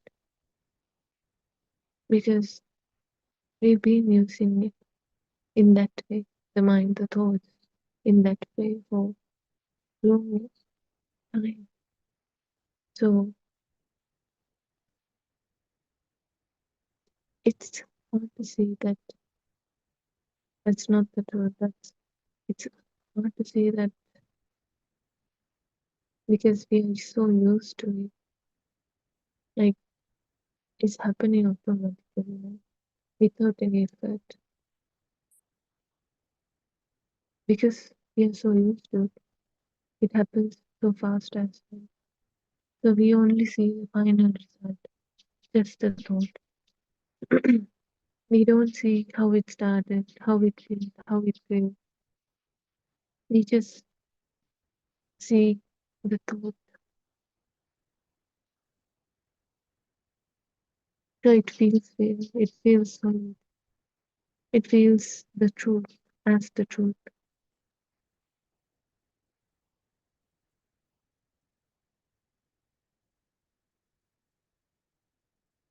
So now we come to something very important. The idea of insight or this self, me, my, myself, this sense of self. Not only thoughts, but also we feel there's this self there. This self is the one who's experiencing everything. And that self owns the thoughts, owns the body, owns the mind. And the rest, that outside, is affecting this self, this entity. My thoughts are inside me, my feelings are inside my body. I am feeling everything. Everyone is doing everything to me. But if we look, if we observe carefully, we notice a thought appears. A thought appears. Where is it? Can we find a location of that thought? Or does it simply appear?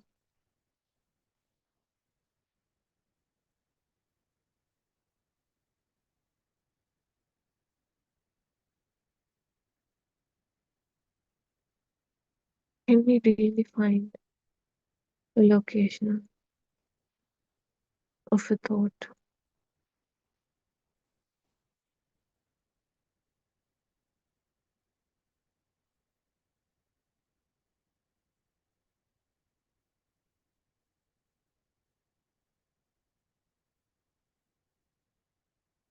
So we feel the body, we feel sensations, pressures, movements, temperature. And the thing is, this mind says, this is me.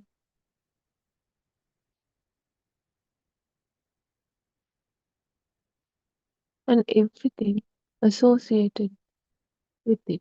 These sensations, these precious moments becomes this inside this self, this sense of self. But what the mind always do is it generates thoughts. So whatever the mind says is just a construction, a thought. So when the mind says this is me, the only thing that mind can do is generate thoughts. So this is me is also a thought. The sense of self is also a thought.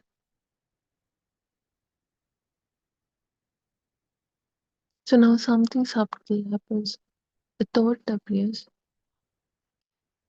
and it has become my thought, my feeling, my body. Now there is this ownership is created.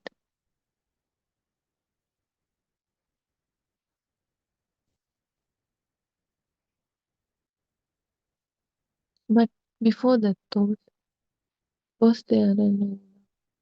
Or was there just experience?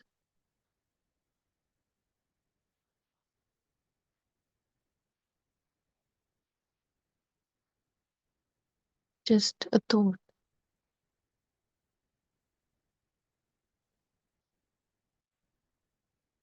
So this is where this me is created.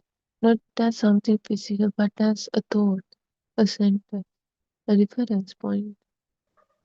I am here. But that I is also a thought. It appears and disappears like any other thought.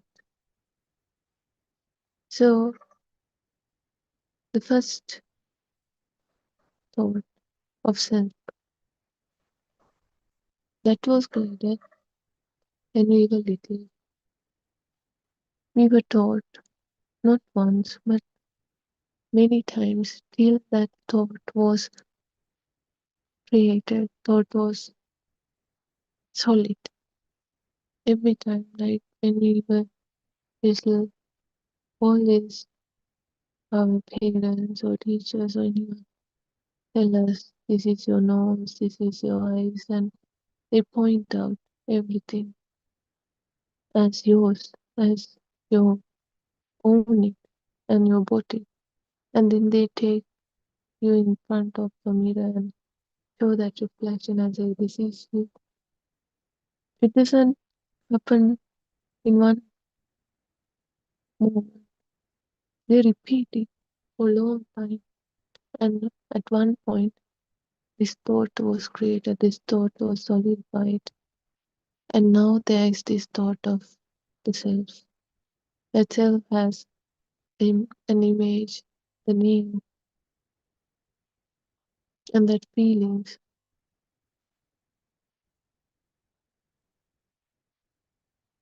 that sensations, there's everything that this body feels.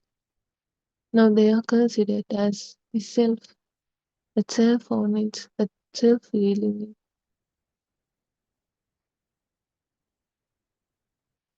That's how the sense of self, the thought of the self was created.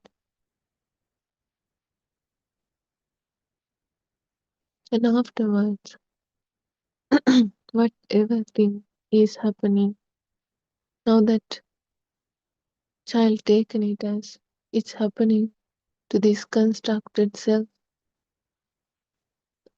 And when the time passes, gradually, that thought becomes solid. Now they don't take it as just a concept, but now they have this feeling.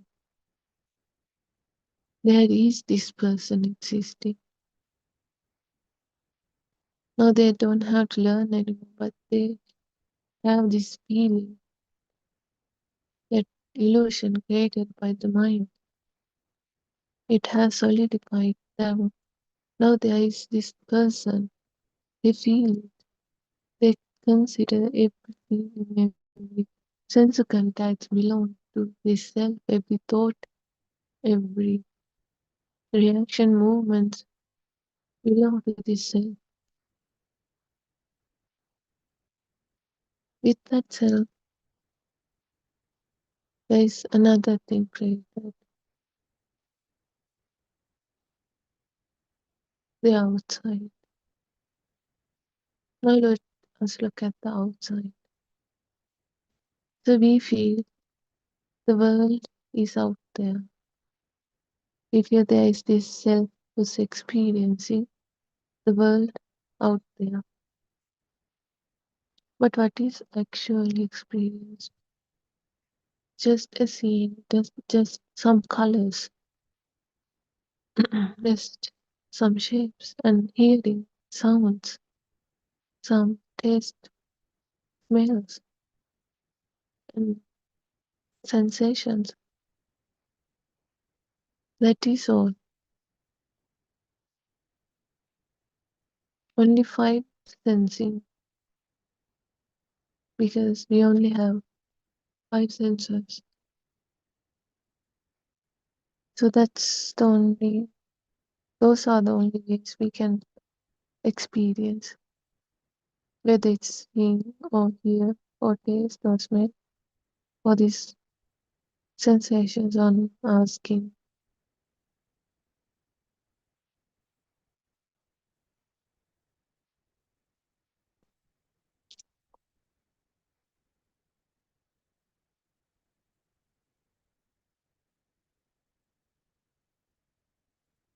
But what really happens is,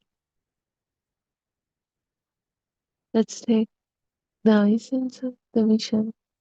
So in no eye sensor, you just see some colors, an image, that's it. And the rest was interpreted by the mind, by its thoughts. Mind says this is this object. It names it labels it.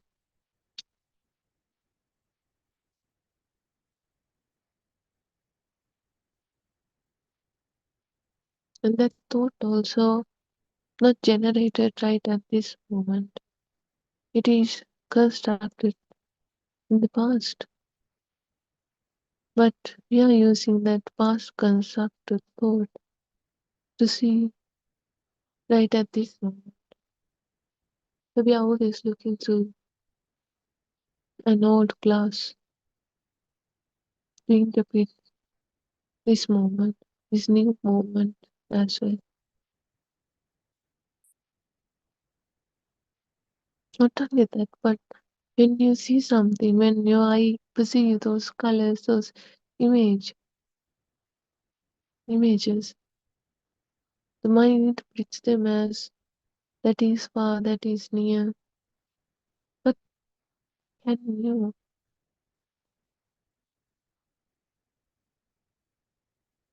interpret the distance in an image, from an image, in a flat image?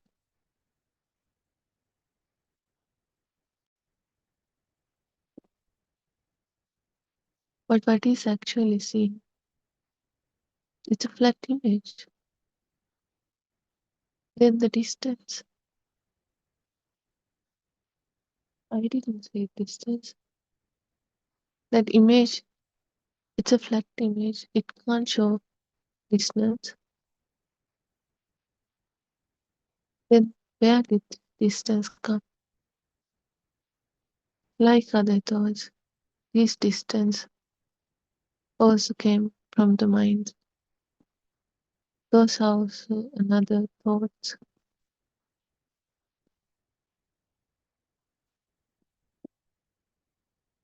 Distance, whether it's far or close by, they are just another thought.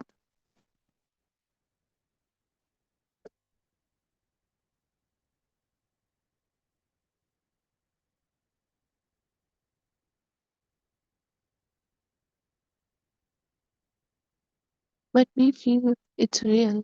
we feel there is this, like, for this, when we say this as a knowledge, we can understand. But when we open our eyes and start to see things, it's hard to believe. Like, there is this distance. We can see this distance.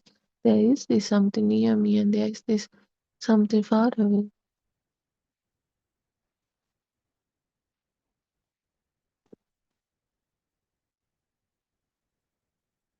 You should be able to see this. Through this interpretation, only this mind can create space, arrangement, this world, this 3D world. So this outside is constructed just like the inside is self.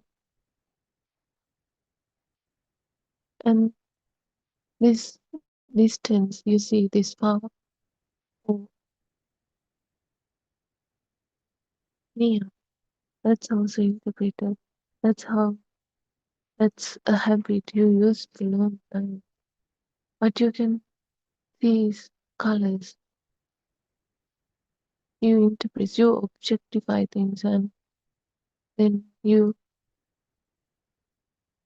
compare the sizes, and if something bigger and you feel it's close by, and if something small you think it's far away. That's how the interpretation works.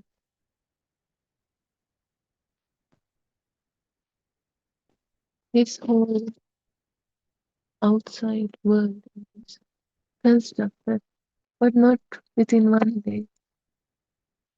For a long time, we got used to it. We learned to interpret this as this and that as that, and that's how we created this reality, this illusion.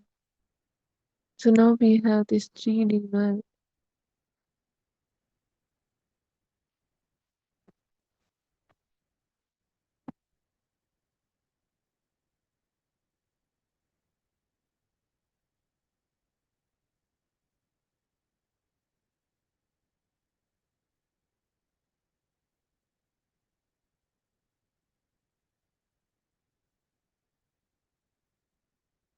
So now something very important happens. Our mind is divided inside and outside. Inside means me, the self, and the outside is the world.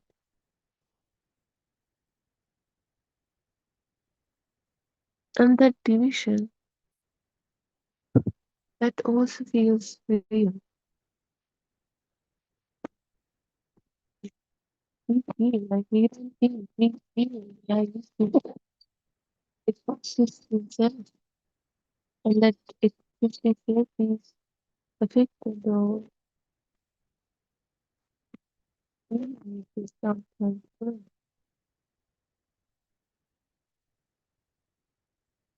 Because God has this power, this sense of self has a power as well.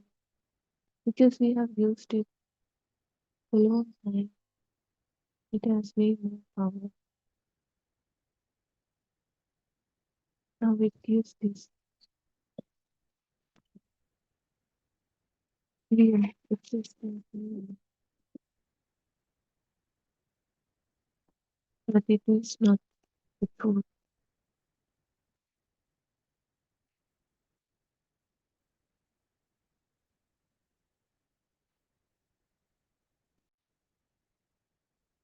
It is something created.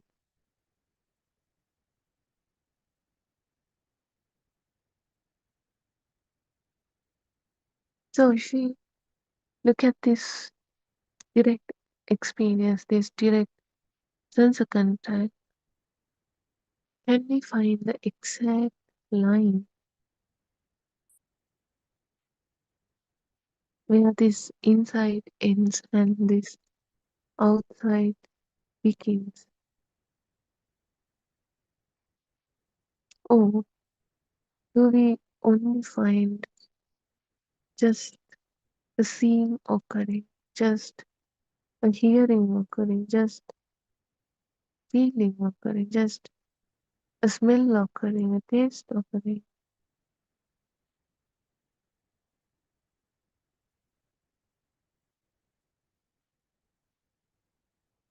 Just occurring, just appearing.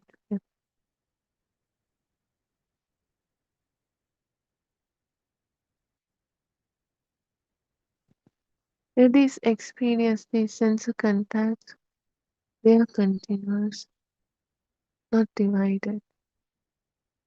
They continuously happen. If we take vision, we keep seeing images, different frames. If we take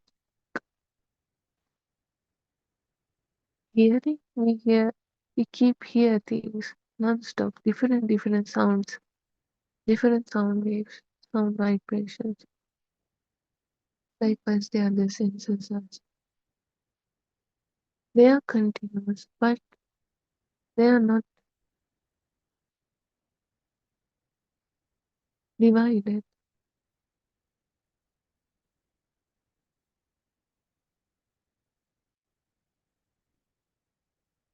Our senses are working non-stop, but there's no division.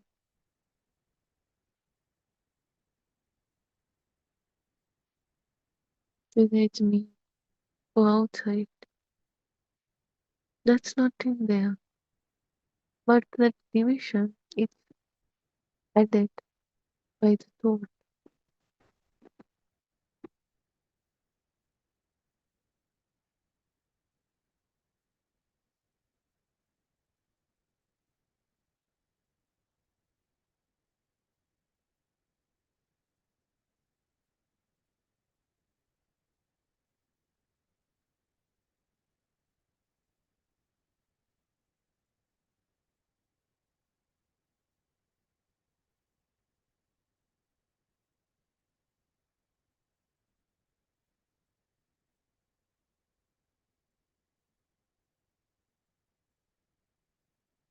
So now we begin to understand something powerful. We are not living in the raw reality. We are not living in this moment. We are always living in thoughts. We are living in those constructed experiences. And those constructed experiences or thoughts are also not constructed right at this moment. They were created in the past. So we always using those past, those thoughts to see this new moment, this fresh moment, right this moment.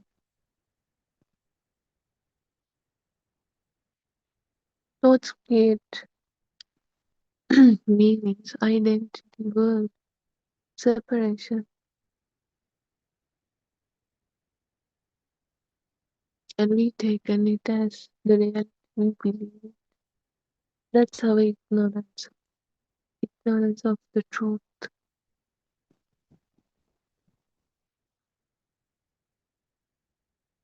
Because we believe this, they feel real, they create emotions, they create suffering, they create attachments. But if we slow down and start to observe the process, observe the thoughts slowly, clearly, again and again, something starts to change. Well, thoughts, they still appear because we are not the ones who control thoughts. Mind sense is the one who does thoughts, who create thoughts. So thoughts still appear like eye perceive colors, like ear perceive sounds. Mind keep perceiving thoughts. but they are seen as who they really are, not as absolute truth, but as something constructed, a creation, not as the solid truth.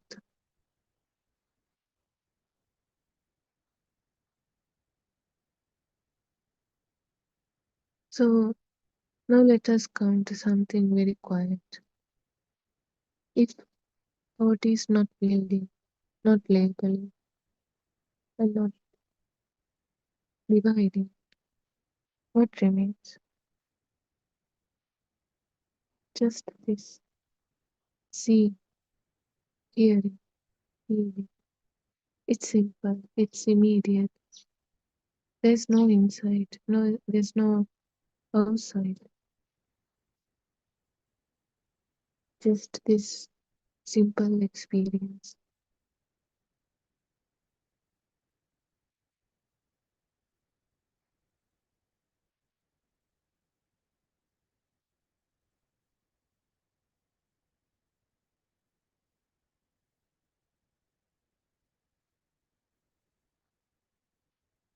So what do we discover? Thoughts are created from our senses,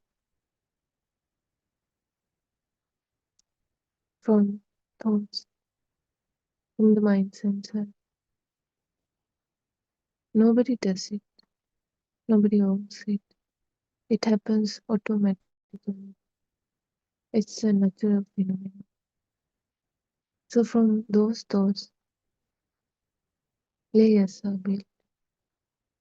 From those thoughts, self is created.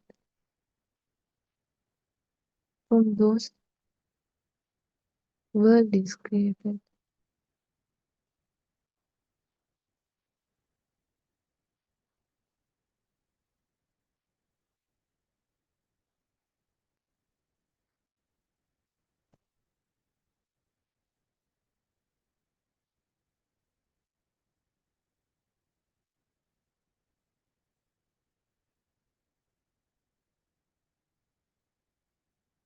Let us go even more subtle. So up to now, we have been looking at thoughts after they appear. Now let us see something very delicate. The moment thought is being formed. A thought, it does not appear suddenly, fully formed. It is a very tiny beginning, almost. It's a spark.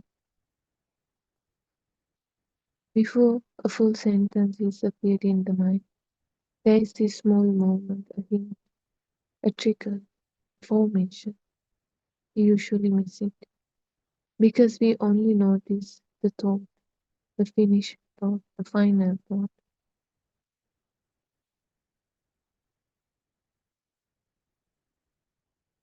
Instead of following thoughts, we can observe very gently how a thought begins. Before a thought begins, before it becomes clear, before it becomes words and meanings, there is this subtle movement, almost like something rising.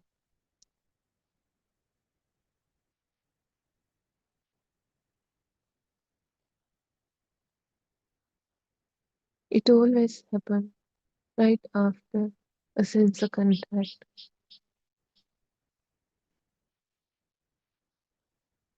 Maybe a sound is heard and immediately something begins to form.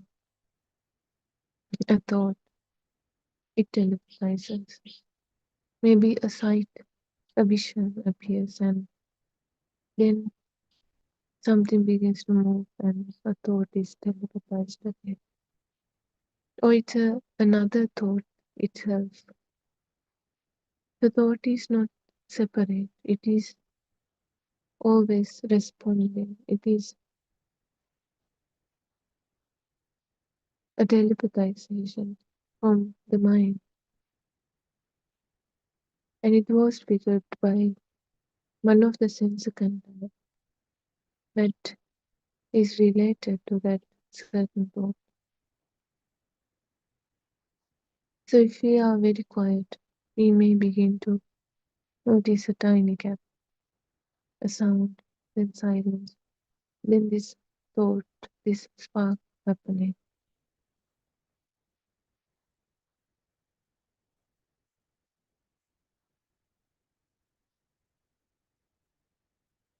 With that thought, more thoughts come. But we feel like it's kind of like a memory. But it's not, it's thoughts.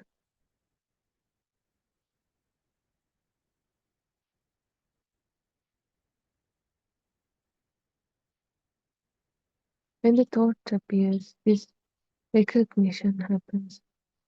Now the thought is complete. Now it is taken as the reality, the truth. But it is not the truth. It is something built.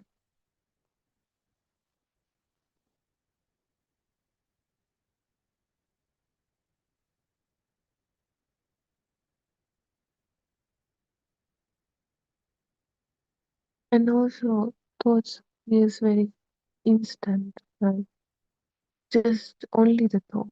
We don't see the process before with the sense of content and how this mind telepathizes thought, but we just only see the thought.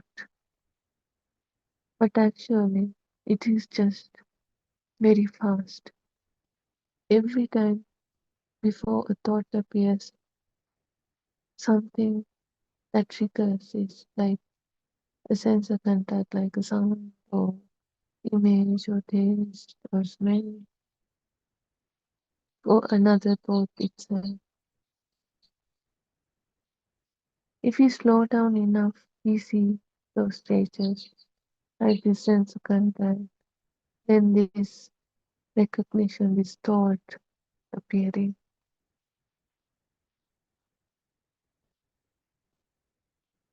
Not by knowledge, but actually, when you start to experience it, you start to break this illusion created by this mind.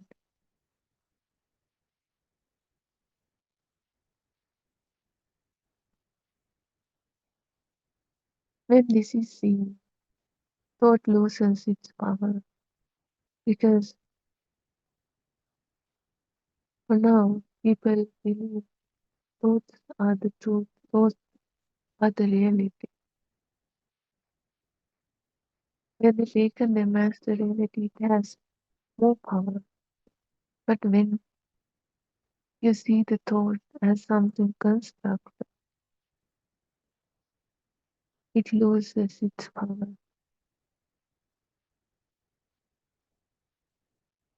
because it's something constructed, not the truth, not the reality.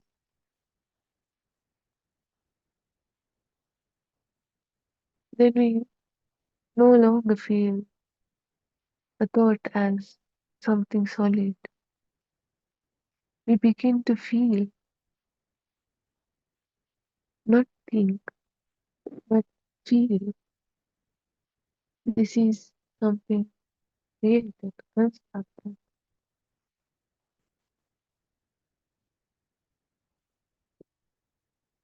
Every thought is like that, no exceptions. Even the sense of self, that also is a thought. And when you notice, when you experience it yourself, when you see it crystal clearly, that power start to lose. That solid feeling of self is slowly reducing because you start to get the confirmation, the feeling that it is something not truth, it is something constructed.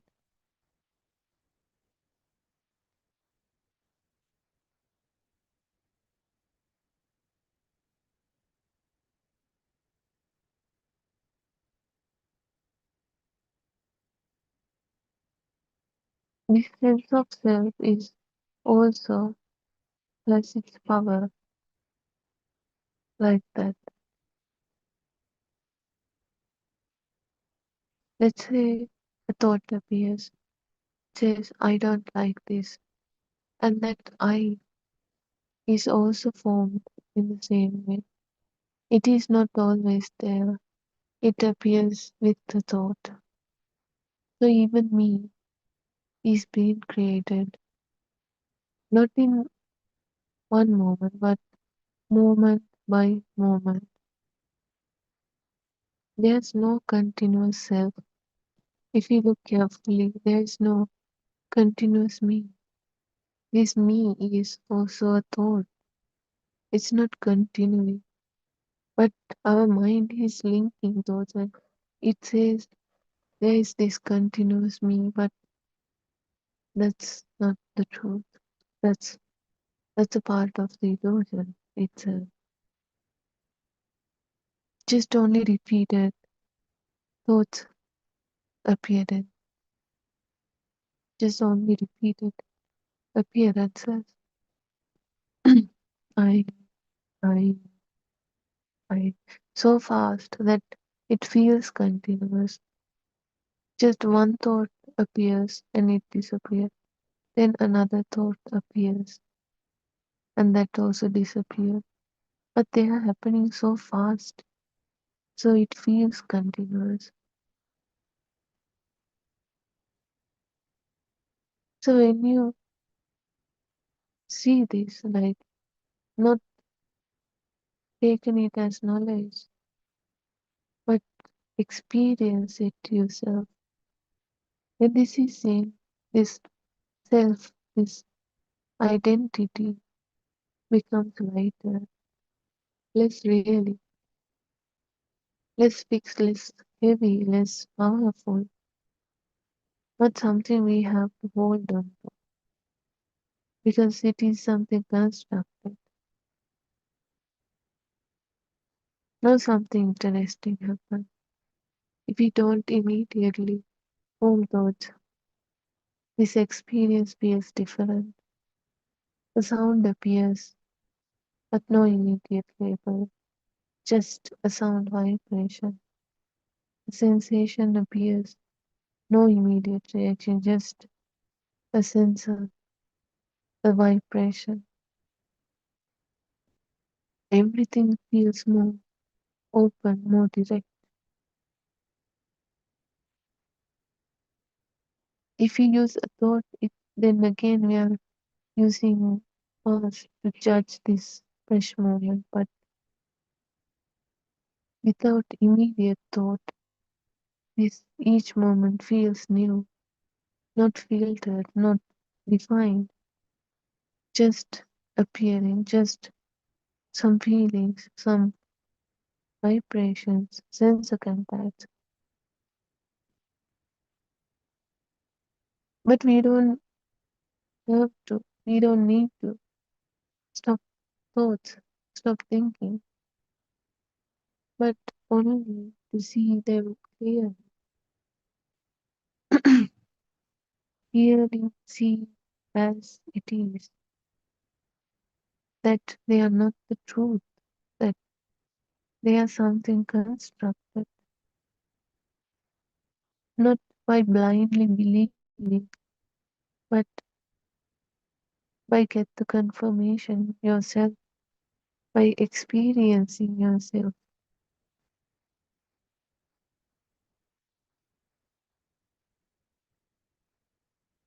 And in this scene, something naturally slows that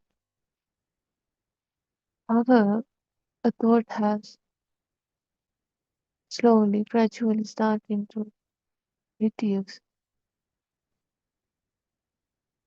like the way we learn generated thoughts through our life. It will take time to go other way around. It won't vanish in one moment.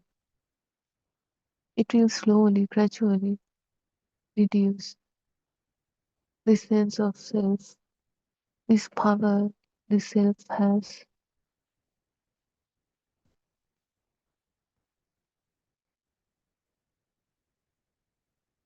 Not by force, but only thing we can do is understand this Dhamma.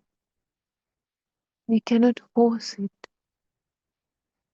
We only thing we can do is understand the thought, how this illusion, this world is created by thoughts, by mind.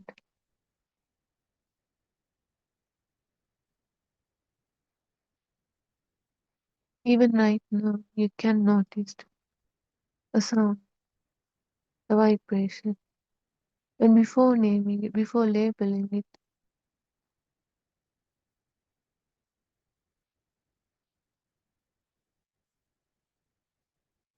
a sensation, before describing it, a thought as it begins. Everything is happening. It's very simple, very peaceful, very calm.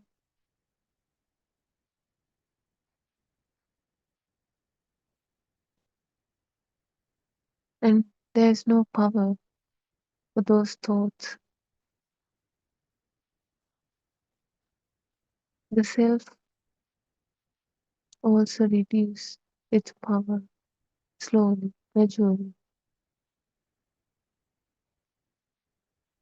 And the fire, that clinginess we have for outside, that thought, that object, that also reducing. It means the thoughts are losing their power.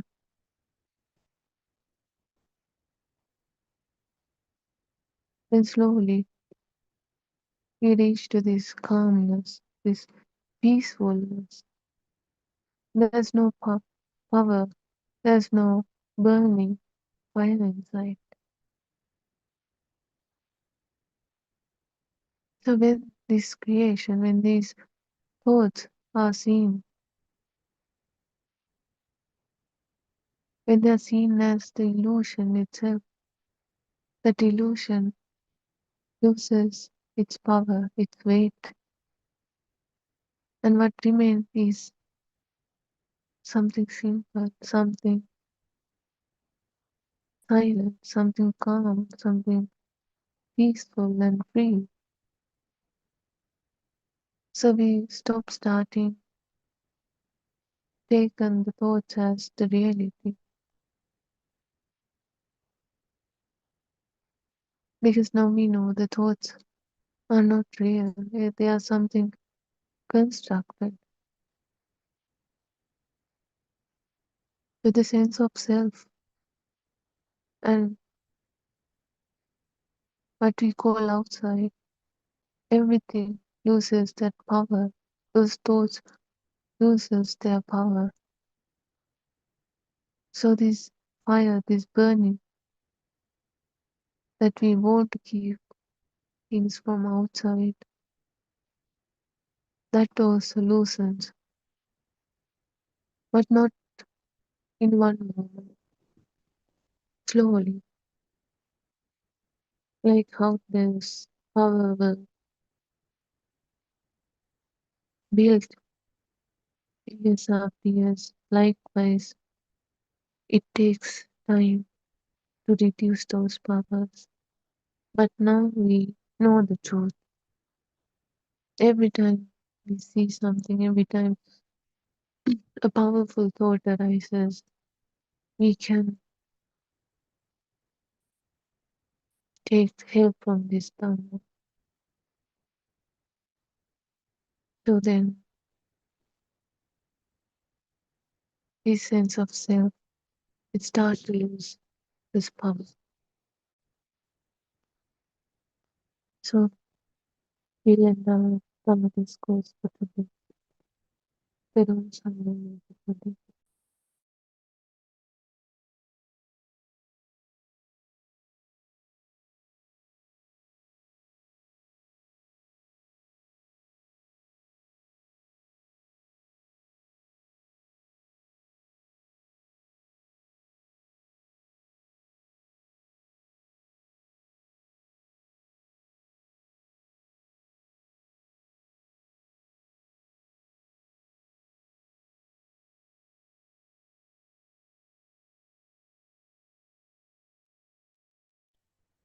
I worship Triple Gem with the greatest respect. I worship Aran Vahase at his feet, Tirvasanai Aran Vahase, who is our spiritual teacher and our guide. May all of you be blessed by Triple Gem, and may our friends who are helping us with the background work be blessed by Triple Gem.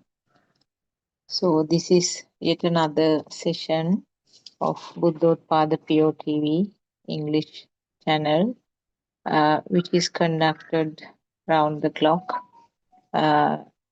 with the pure intention of giving this truth to the world. And we know that there are many people around the world who are looking for the truth. What is the truth? That is their question. Who am I? And what is this world? What is the truth? They are the questions that come up in their mind. So we know that they search through the internet and different sources of social media. And also they visit various famous monasteries, temples in different countries looking for truth. Do they find the truth is one question. Because there are so many sources coming up nowadays, like kind of mushrooming all over in the world. Because we know that looking for truth has become a very popular topic. People are moving very fast. They are moving forward very fast in the society. It doesn't mean that the physical walk, but the various inventions, various advancement in all sorts of fields. We can say that in the mundane world that the society is moving forward very fast. What are we gaining with that? We may be having very advanced types of transport. We have advanced types of machinery and new improved varieties of crops, which gives the highest harvest within a shortest period. And people are getting used to the machinery rather than using their physical body for most of the day-to-day work. And communication has come to a very advanced level. And the only difference still is that you can't have that person physically next to you, but you can see the picture and hear the sounds just in a matter of few seconds, which will take for you to touch some buttons on the screen. So we think that we are advanced. Also, the ways of transporting, even trying to explore the different planets to see whether there are any better planets to live. And types of food with sort of quick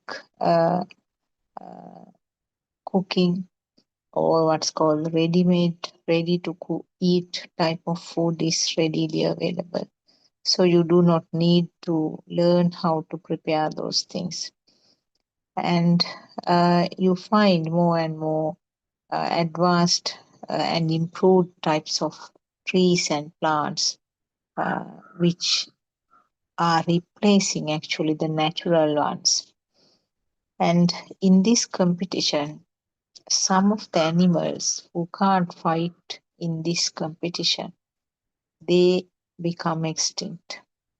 And even the creations by AI, artificial intelligence, is amazing sometimes.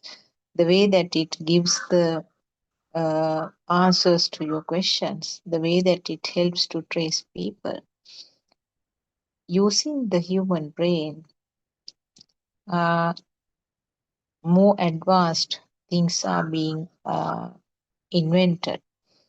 And one day, these robotic brains or this AI technology might even overtake the capacity of the human brain.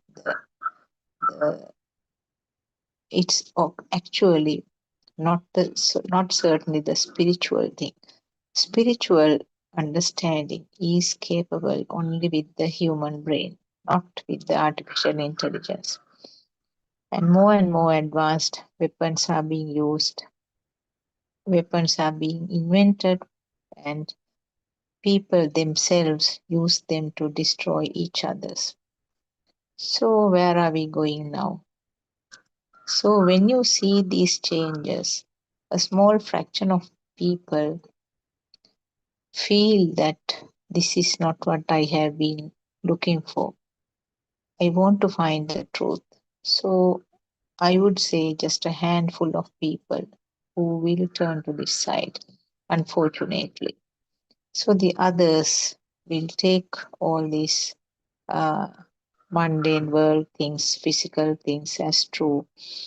And as a part of that nature, the the more and more cravings occur, and more cravings means the vibrations are stronger, isn't it? When the vibrations are more powerful, sometimes it cannot be tolerated by the physical body. So that may be the instance where Lord Buddha also said that at one point this whole world will be completely destroyed and become just even not even ashes to be seen. It will be completely gone. So that is how the solidity or the patavi nature will change to the vayu or airiness. So from the solid nature, it will become to nil, where you can't see or feel anything. So Lord Buddha has explained that it can happen at some time. This is what actually our Aran Mahansi is also explaining, how this mad society is heading for this destruction. And at the end of the destruction, there will be nothing. And again, after maybe millions of years, it will restart gradually, develop from the scratch. So one of Avaran Mahasi's beautiful metaphors is that the ice cube, when you take out, it will melt and become liquidity, water. So solidity becomes liquidity, and liquidity further when you heat evaporates completely, so there's nothing seen. So it becomes vayu or airiness. So that is actually the nature of the vibrations. The vibrations which were tightly packed, which we call solidity, became the apo or loosely bound vibrations, apo or the liquidity. And liquidity became the airiness, where it's further loosely attached but not visible and not found to the five senses that we are harboring. On the other hand, again, when the circumstances change, that vayu nature or the airiness can become liquidity or the apo nature, where when you cool down the air, there'll be some moisture, the water, and further when you cool down the solidity or the patavi nature will come up as crystals or cubes of ice, which is the thing that is very clearly seen in the fridge. Uh, so those are some modern examples, metaphors given by our R.N. Maharshi to make it very clear to understand. So this is the pattern actually. The pattern is changing. And when I talk about the nature, what is generally implemented is this nature that you see with all the trees and animals and lakes, ponds, rivers, all that. Actually, I'm not I'm not telling about that. According to what was explained by Yavaran Vase, nature is actually the how the things are happening. So Lord Buddha has said that there are four laws coming under nature.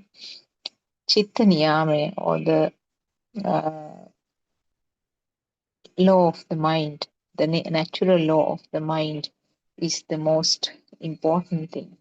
That is what we have been talking. Actually, four types of laws has been explained by Lord Buddha. Chitta Niyamaya, which is the law related to the mind. Bija Niyamaya, that is the natural law related to the seeds, which is, explained that that particular seed will give rise to that tree only. And also, that little seed has the power and the capacity to grow up to a tree which may be even 100 feet tall. So, often he gives the example, jack seed. Jack seed is tiny, it's about 2 inches in size, but it grows to a huge jack tree, sometimes maybe 100 feet tall. So that is the Bijaniyame.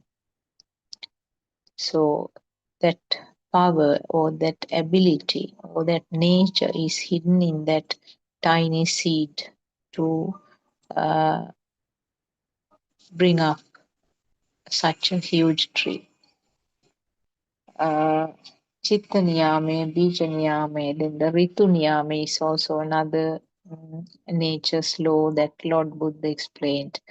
What is Ritu Niyame? Ritu Niyame is the seasonal change. So seasonal change is not something that is done by anybody. Seasonal change will occur in accordance with the nature. The rain, some areas do have the snowing, and some areas are very hot, and the rain is coming in some seasons. Wind is there. So these are all parts of the seasons, isn't it? And it comes in a cycle, particularly in some countries where all 4 seasons are experienced. It comes in an order. We know that winter is there and spring is there, summer is there, and then the autumn. And after the autumn, again the winter starts. So this is going on in a cycle manner. And no one is deciding about that. No one is arranging it in order. So that is another law of the nature, Ritu Niyamaya.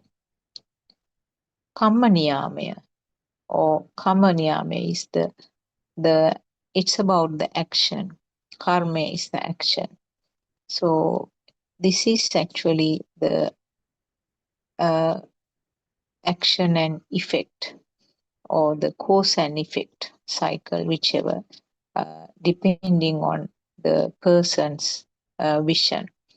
So Kamma Niyame is related to the activity. So these are the 4 laws of nature that Lord Buddha explained. Out of that, it is a Chitta Niyamaya, or the natural law of the mind, which is most important for us actually. And the fact that knowing it more and more helps us to pierce deep and deep and find out what the truth is. So we know that so-called advancement, or this changing pattern, evolving pattern of the things, we can call it of the society, is a part of the nature. the way that it's designed is with the plan to maintain it, to have more, or to have something different, changing and also to maintaining. Those are the two things. There's continuous changing, continuous evolving occurs, and also to maintain it. In other words, that is where the word you can use the self. That is the explanation of that change. So the evolving pattern and the wantedness to maintain is, in other words, is the self. So everything happens for this pattern of evolving and the maintenance. The self is the one, that current which is felt as the wantedness to maintain. That is what is called self, in another word. Why is that wantedness? That is the survival. That is the maintenance of the mundane world, maintenance of the physical world. So everything happens in such a pattern that want to maintain these things. Not only the human beings, even the trees, if you see, trees will, from the seed level, tree will grow to a large tree.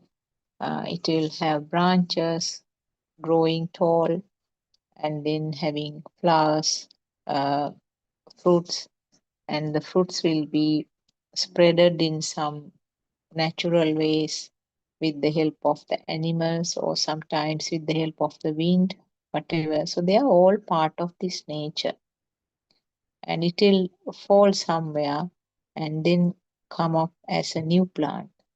So that is the way of maintaining. Wantedness to maintain is not there in the tree, isn't it? But as a part of the natural law, because the next generation has to come up, it happens. But it's not that the tree is planning and doing it. But human beings, what is the difference? Human beings also do want to maintain it, but their wantedness to maintain is there as a current.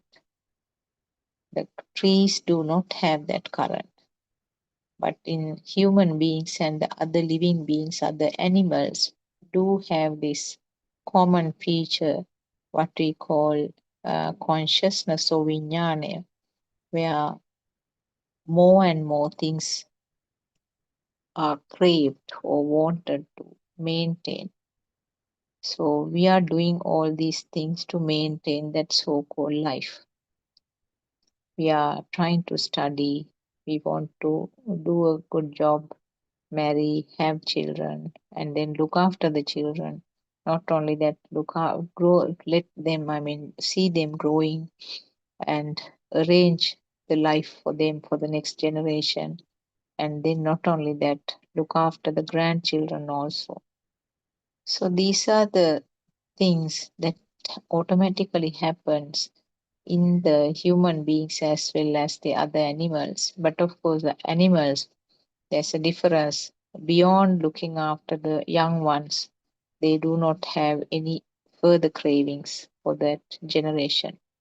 They do not try to look after the grandchildren, certainly.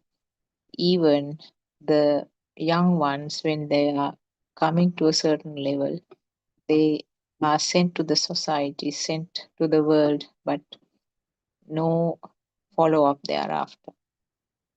So you can see that the craving, the level of craving is much more in the human beings, though we say proudly that we are the ones who have the highest level of intelligence. We are the ones who have the highest level of craving also. So that is why the Dhamma, this sort of Dhamma, that finding the truth is only possible by the human beings, and also the human beings are the ones who are fortunate enough to understand this and then get rid of this vicious cycle. So we do have sufferings. Throughout the life, we do have sufferings, but we do not realize that it is a suffering. When there's something which looks happy from outside, the outer shell has the label happiness. So we welcome those things with open hands. And when there is something which we label as sadness on the outer shell, we are devastated. We want to avoid that. But the fact we do not realize is that under the shell of happiness is hiding is a sorrow. We want to maintain that happiness. We want to have that happiness all the time. We do not want to lose that happiness. So there you can see underneath it is the sorrow, isn't it? The suffering. Some people we have heard that from some other countries, from other societies, they have been saying that Buddhism talks only about the suffering. How foolish is that statement is? It's because simply they do not understand that suffering is everywhere. They are only clinging to that outer shell of happiness. They do not realize that underneath is the sorrow or the suffering. So I'm sure there are few, very small amount of number of people who proportionately when you take with the whole world population, very small percentage of people are sick of this so-called advancement. And also they are not happy with their beliefs or the religion. They feel that they can't uh, find the truth in that.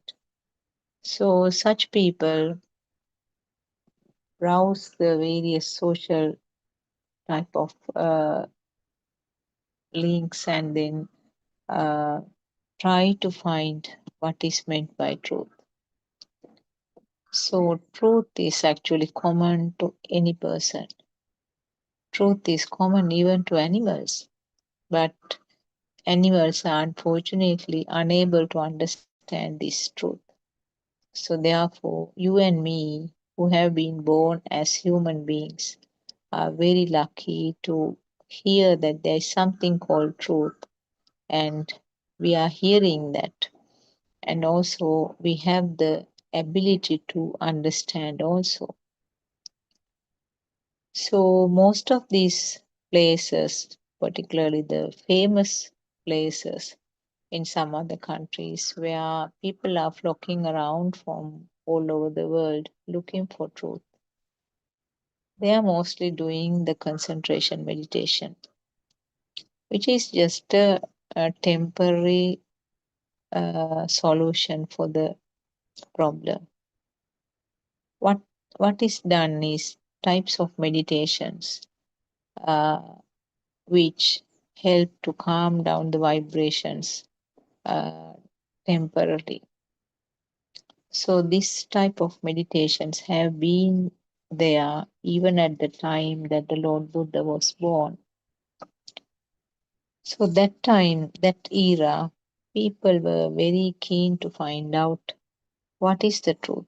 So people were just wandering, meeting various teachers, and some of those teachers, they had huge crowds rallied around them. They had a huge number of followers, and they were treated very well. They were looked after very well by those followers, offering various things, comforts, all that. So most of the time, the same setup is being continued in quite a significant number of the centers in worldwide. It's not named as Buddhism always. It's named as different things, different sort of very exciting type of names are given about what they are teaching. But basically, most of them are concentration meditation. So, what is concentration meditation? Concentration meditation is that the mind is trained to focus on one topic. It's like you are tying up a wild buffalo uh, close to a pole with a short rope. So the wild buffalo is very restless at the beginning, trying to run to all directions, trying to break away from that rope. This is how the mind is also behaving. The mind is equal to a wild buffalo and trying to run all over the place. So you know that your mind will be right now here at this moment. Next moment it will be like thousands of miles away where your child is or where one of your family members is. And the very next fraction of second it will return to this place. And the next fraction of second it will be gone to another city in the same country where you are living. So it's like that. That is the nature of the mind. Now, by trying to restrain it and taking the attention to one point, you are temporarily taming the buffalo. So, when the buffalo is sick of running here and there, you run and then again it's brought back by shortening the rope. It will run to a different direction. Again, it realizes that it can't go and it will come back. So after some time, the mind is a bit fed up like, and then it will start concentrating on one topic. So it may be your breathing, it may be your walking. So walking in the sense, the way that you felt the hardness of the ground, lifting your leg, keeping it down, something like that. And breathing, maybe you are taking the breath in and breathing out. You feel the flow of air passing certain points in the nose or the throat area. So your concentration is to that point. So those are two of the concentration meditations. There are many, quite a lot. As long as you do the concentration meditation, it's very peaceful. And if you have trained to do it for a long time, then you are used to it, and that relaxed feeling that you got will last longer. And then you will be happy. But you can see that after some time, especially if the time gap between this meditation session and the next meditation session is wide or larger, then you are completely back to the square one by the time when you return for another meditation session. And so, of course, with this concentration meditation, there are people, particularly the hermits who have been doing, or even the clergy or the monks who are doing this for long periods. They have some kind of miraculous abilities. There are stories about such people even at Lord Buddha's time.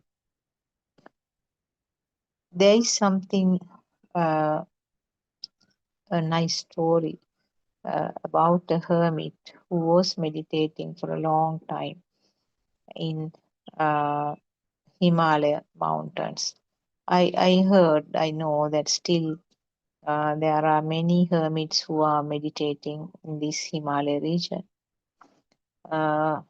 So this hermit could walk in the sky He was walking, and then he saw a beautiful large flower, which is, I don't know whether it is an imaginary one, beautiful large flower on the ground, which had the shape of a beautiful woman. The moment he saw this one, and that that his concentration, meditation was interrupted. That power he had to walk in the sky completely broke down, and then he fell on the ground. This may be just a story, but why I wanted to point out was that the skills or the abilities that are built up with the help of the concentration meditation are not permanent. And it's something, another example, another metaphor which I have heard is that you are keeping a plate of food on your lap and eating, or keeping the plate on your lap. Suddenly you get your attention to something else and you get up and go, and the plate of food is on the floor. So it's something like that. As long as you have it, okay, it's okay. But the moment your attention goes to something else, it's all gone. So when you are trying to find the truth, you have to be careful actually what you are listening, and whether it is applicable, whether you feel a difference within you. Not that temporary type of difference, temporary type of experience that you receive, like in the concentration meditation. It has to be a lasting change. So you have to, we know that there are so many hundreds and thousands of preachers. They may be monks, they may be the lay people, there may be some other types of clergy. So different people, maybe even from various religions, not necessarily Buddhist, even Buddhist monks. There are so many, such a huge variation. So you have to actually find it yourself. You are the best judge in this context. You have to listen to the Dhamma, see whether it is what you are looking for. And not only one, maybe you will have to listen to several sermons. And when you listen to number of sermons, certain things might be applicable to your day-to-day life, isn't it? Then you know that, yes, I think there's a clue in this one. This shows something different from what I have heard earlier. This may be your first impression, isn't it? If it is so, please continue to listen. And particularly if you have the access to the websites, and you can explore more. For the English speaking friends, we have the www.wisdomofasia, written as one word, wisdomofasia.com. For the friends who are speaking Sinhala also, there's an additional one, which is the main website of Buddothpada teaching, www.buddothpada-dhamma.com. www.buddothpada-dhamma.com. Also, there are some books written.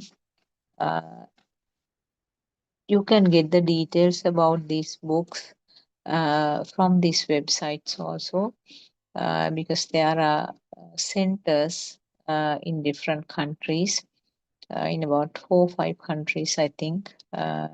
Canada, Italy, UK, Korea, Australia are some of them that I can remember. So you can get down the books from those centers if you are interested. Books are written in both English and Sinhalese languages.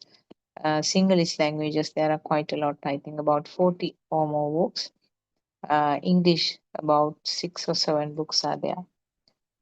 But if it is not possible, you can always continue to listen to these sermons. And also you can explore from those websites. Especially the Wisdom of Asia website has explanations related to science also. We know that science is still far behind to what the Lord Buddha was disclosing, which was done almost nearly 2,600 years ago. Now the people are coming up with various explanations which tally with what Lord Buddha was trying to say. Actually, Buddhism came up among so many other beliefs and religions in India.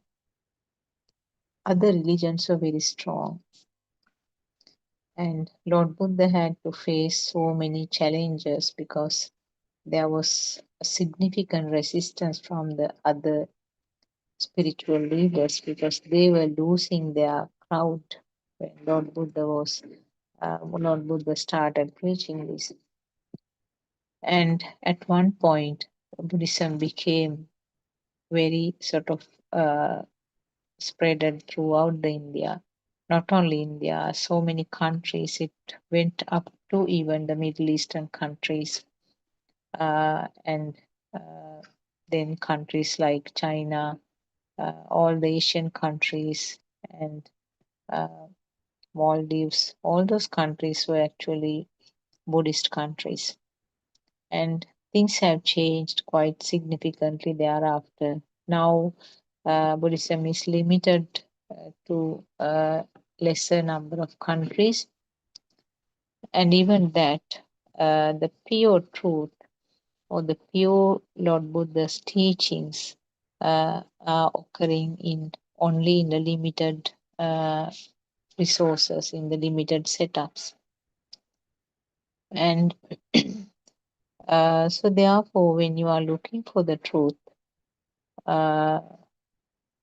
what is really important is that it's Lord Buddha said that always come and see this Dhamma, and you yourself will realize that whether it is true or not. He didn't force to anybody, and even to the monks who were arhants, which means that highest spiritual level.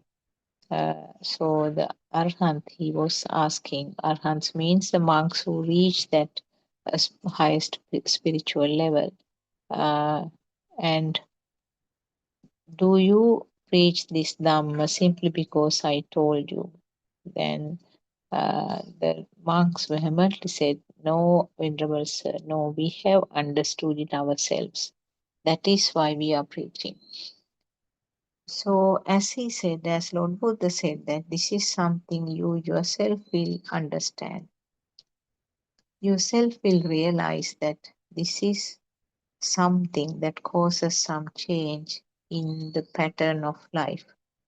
So pattern in the sense, what I mean was that the reactions that you are having to the stimuli.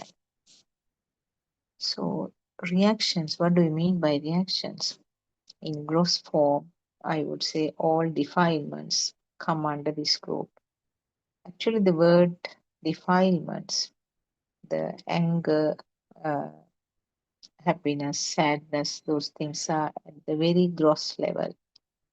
But there is very deep, layer by layer, if you remove, you go down very deep to a vibration level where some form of current is generated.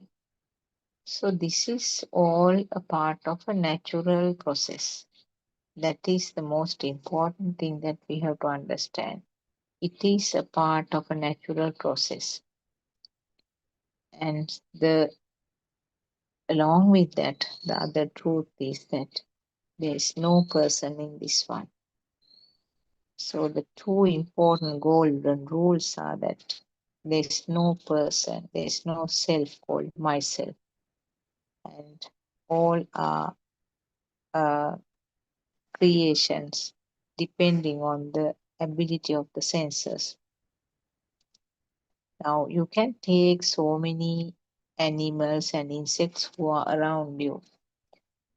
You and me thought some time back that all of us are experiencing the world in the same way, isn't it? And also, as a separate part of knowledge, we knew that different animals do have different types of eyes, ears.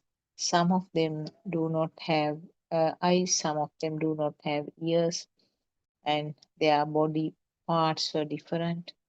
So we knew that as a knowledge. On the other hand, like very foolish level, in the very foolish manner, we thought that we all are experiencing the same world. But you can see now, you put these two together, which was actually part of the initial uh, teaching or in the very initial uh, guidance that our R.N. Mahansi, our spiritual teacher, did. He put these two together and then just did the kind of eye-opening type of teaching. Oh my gosh, what a real truth it is. The world that is created for us is completely different from the world created to a bee. The world created to a earthworm is completely different from what the bee was experiencing. And the world created for a dolphin is completely different from you and me, bee, and the earthworm, isn't it? Now we knew these things as facts. It's kind of like packing into separate parcels and keeping them aside. But what we have to do, what was the Aryanvasi doing? He was opening up the parcels and then laying all together. Now you have a complete picture. Now you have some idea when I tell like this. Just you can sort of rouse your curiosity and explore on these things. How could this animal be seeing this thing? Now for an ant, some bushes of grasses will be a huge forest, isn't it? For you and me, it is something which is coming under the feet, something that you are stepping on. And for a termite, how do you think they are seeing? So, with whatever the capacity of their senses, something is created. And they are working in accordance with that. What is common to all of us? For us and these animals, the feeling of existence or feeling of self, isn't it? They all feel that feeling of sense, which is the feeling of self. Feeling of self is along with the feeling of existence. So there are certain things, and then there is this self feeling. To maintain that self feeling, animals and human beings trying hard, isn't it? We try hard to maintain that self feeling or that self. What is felt as a self is simply a feel. It's a current. So that current is a driving force behind all these activities, isn't it? The current is a driving force which leads to do so many activities to maintain this physical body. So, in other words, if you feel something is existing, something is there, in other words, any thought is real. You feel that the thoughts are real. Thought is another word for the thing, isn't it? A thought which is taken as real is called thing. It is. It has a value added. Unintentionally, there's a value added to that. You feel that the table mat is there. You feel that the computer is there. I mean, you can't say no because you can feel it, you can see it, and the sound comes automatically to the mind that this is the table mat, this is the computer. So now it has given that 3D type of feel, which is called the feeling of perception of existence. Wherever there is an existence, wherever there is a perception of existence, there is a perception of self. So, in other words, the existing table mat is yourself. Existing computer is yourself. So, about 1 or 2 days back, I heard R.N. Mahanse was talking to a mother who has been actually listening to this Dhamma for about 2-3 years, which is quite a long time actually. He was repeatedly trying to get the answer from the mother. Why do you feel that we can take, I can't exactly remember what she mentioned, what is in front of her. I'll take the example of computer. Why do you say that the computer is there? Why do you feel that the computer is real? So he was trying to get that answer from that mother, which actually is a very good way of, practically getting it inside. Because most of us, our mothers who have been listening to this Dhamma for long periods, they by heart they know some of the sentences because some of the sentences mentioned by R.N. Mahanse is repeated so often. So in memory, they will be able to tell everything. Yes, there's nothing called computer, and there's nothing called myself, and all are created by the senses. So these are full sentences that people can remember.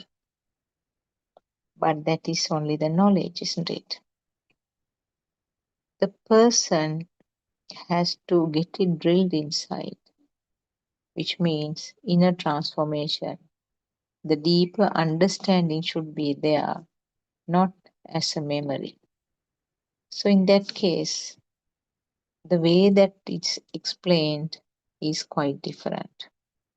And R.N. Mahase has been telling the Dhamma friends who are doing these sermons also, you should always research yourself. When I say something, R.N. Mahase was saying, when he says something, we should not just listen to that and transfer that knowledge to somebody else. Every word, every sentence has to be explored and then try to understand the deep meaning. That is how you get the inner transformation.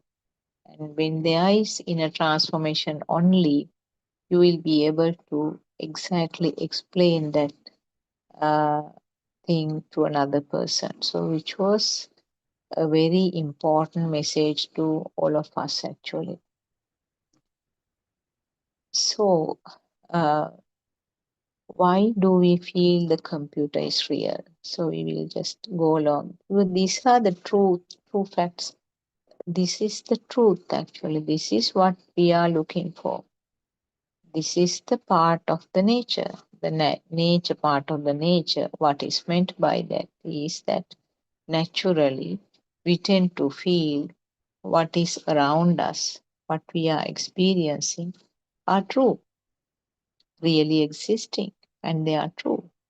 So it may be your child, your husband or wife, house, vehicle, the trees around, and the road, friends, and other countries, sun, moon, stars, all of them. They are all thoughts, aren't they? They are all names. Now, these names can change depending on the language. Uh, the name for me for one item is completely different name from somebody who is speaking a different language. Now, but commonly we all feel that they are existing. So we will take the example of this computer again. Now I feel that computer is there. So we are taking the example as a computer. Computer is there. Yes. If I say there's no computer, you will say that this woman is mad because computer is right in front of you. How can you say that computer is not there? So this is where we go wrong, isn't it? This is not what Lord Buddha said. What Lord Buddha said was that computer is a thought. You can't say that computer is not there. It's a construct in the mind. And when you do not realize it, mechanism was forming this thought, then you take that as real. So we are not talking about something which was existing as non-existent now. A person might try to slash down what was physically available for him, saying that it is not there. No, it is what we have to understand is that it is something constructed with the capacity of the sensor functions.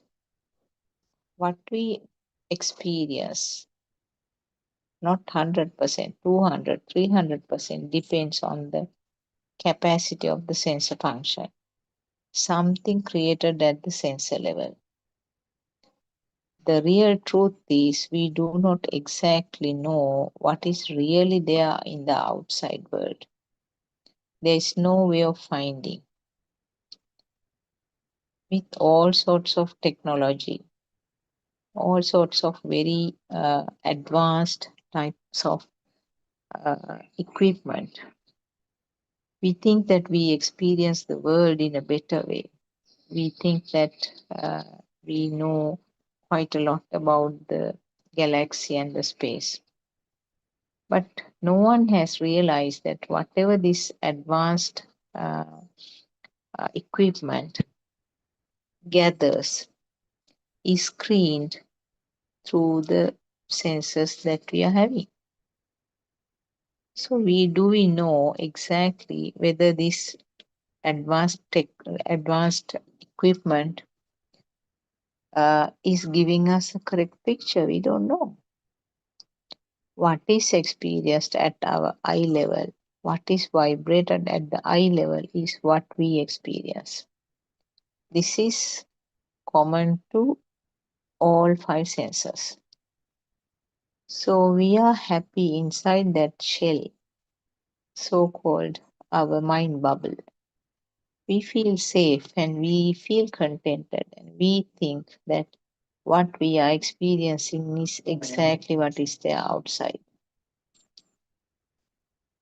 So going back to this computer, how it is felt real.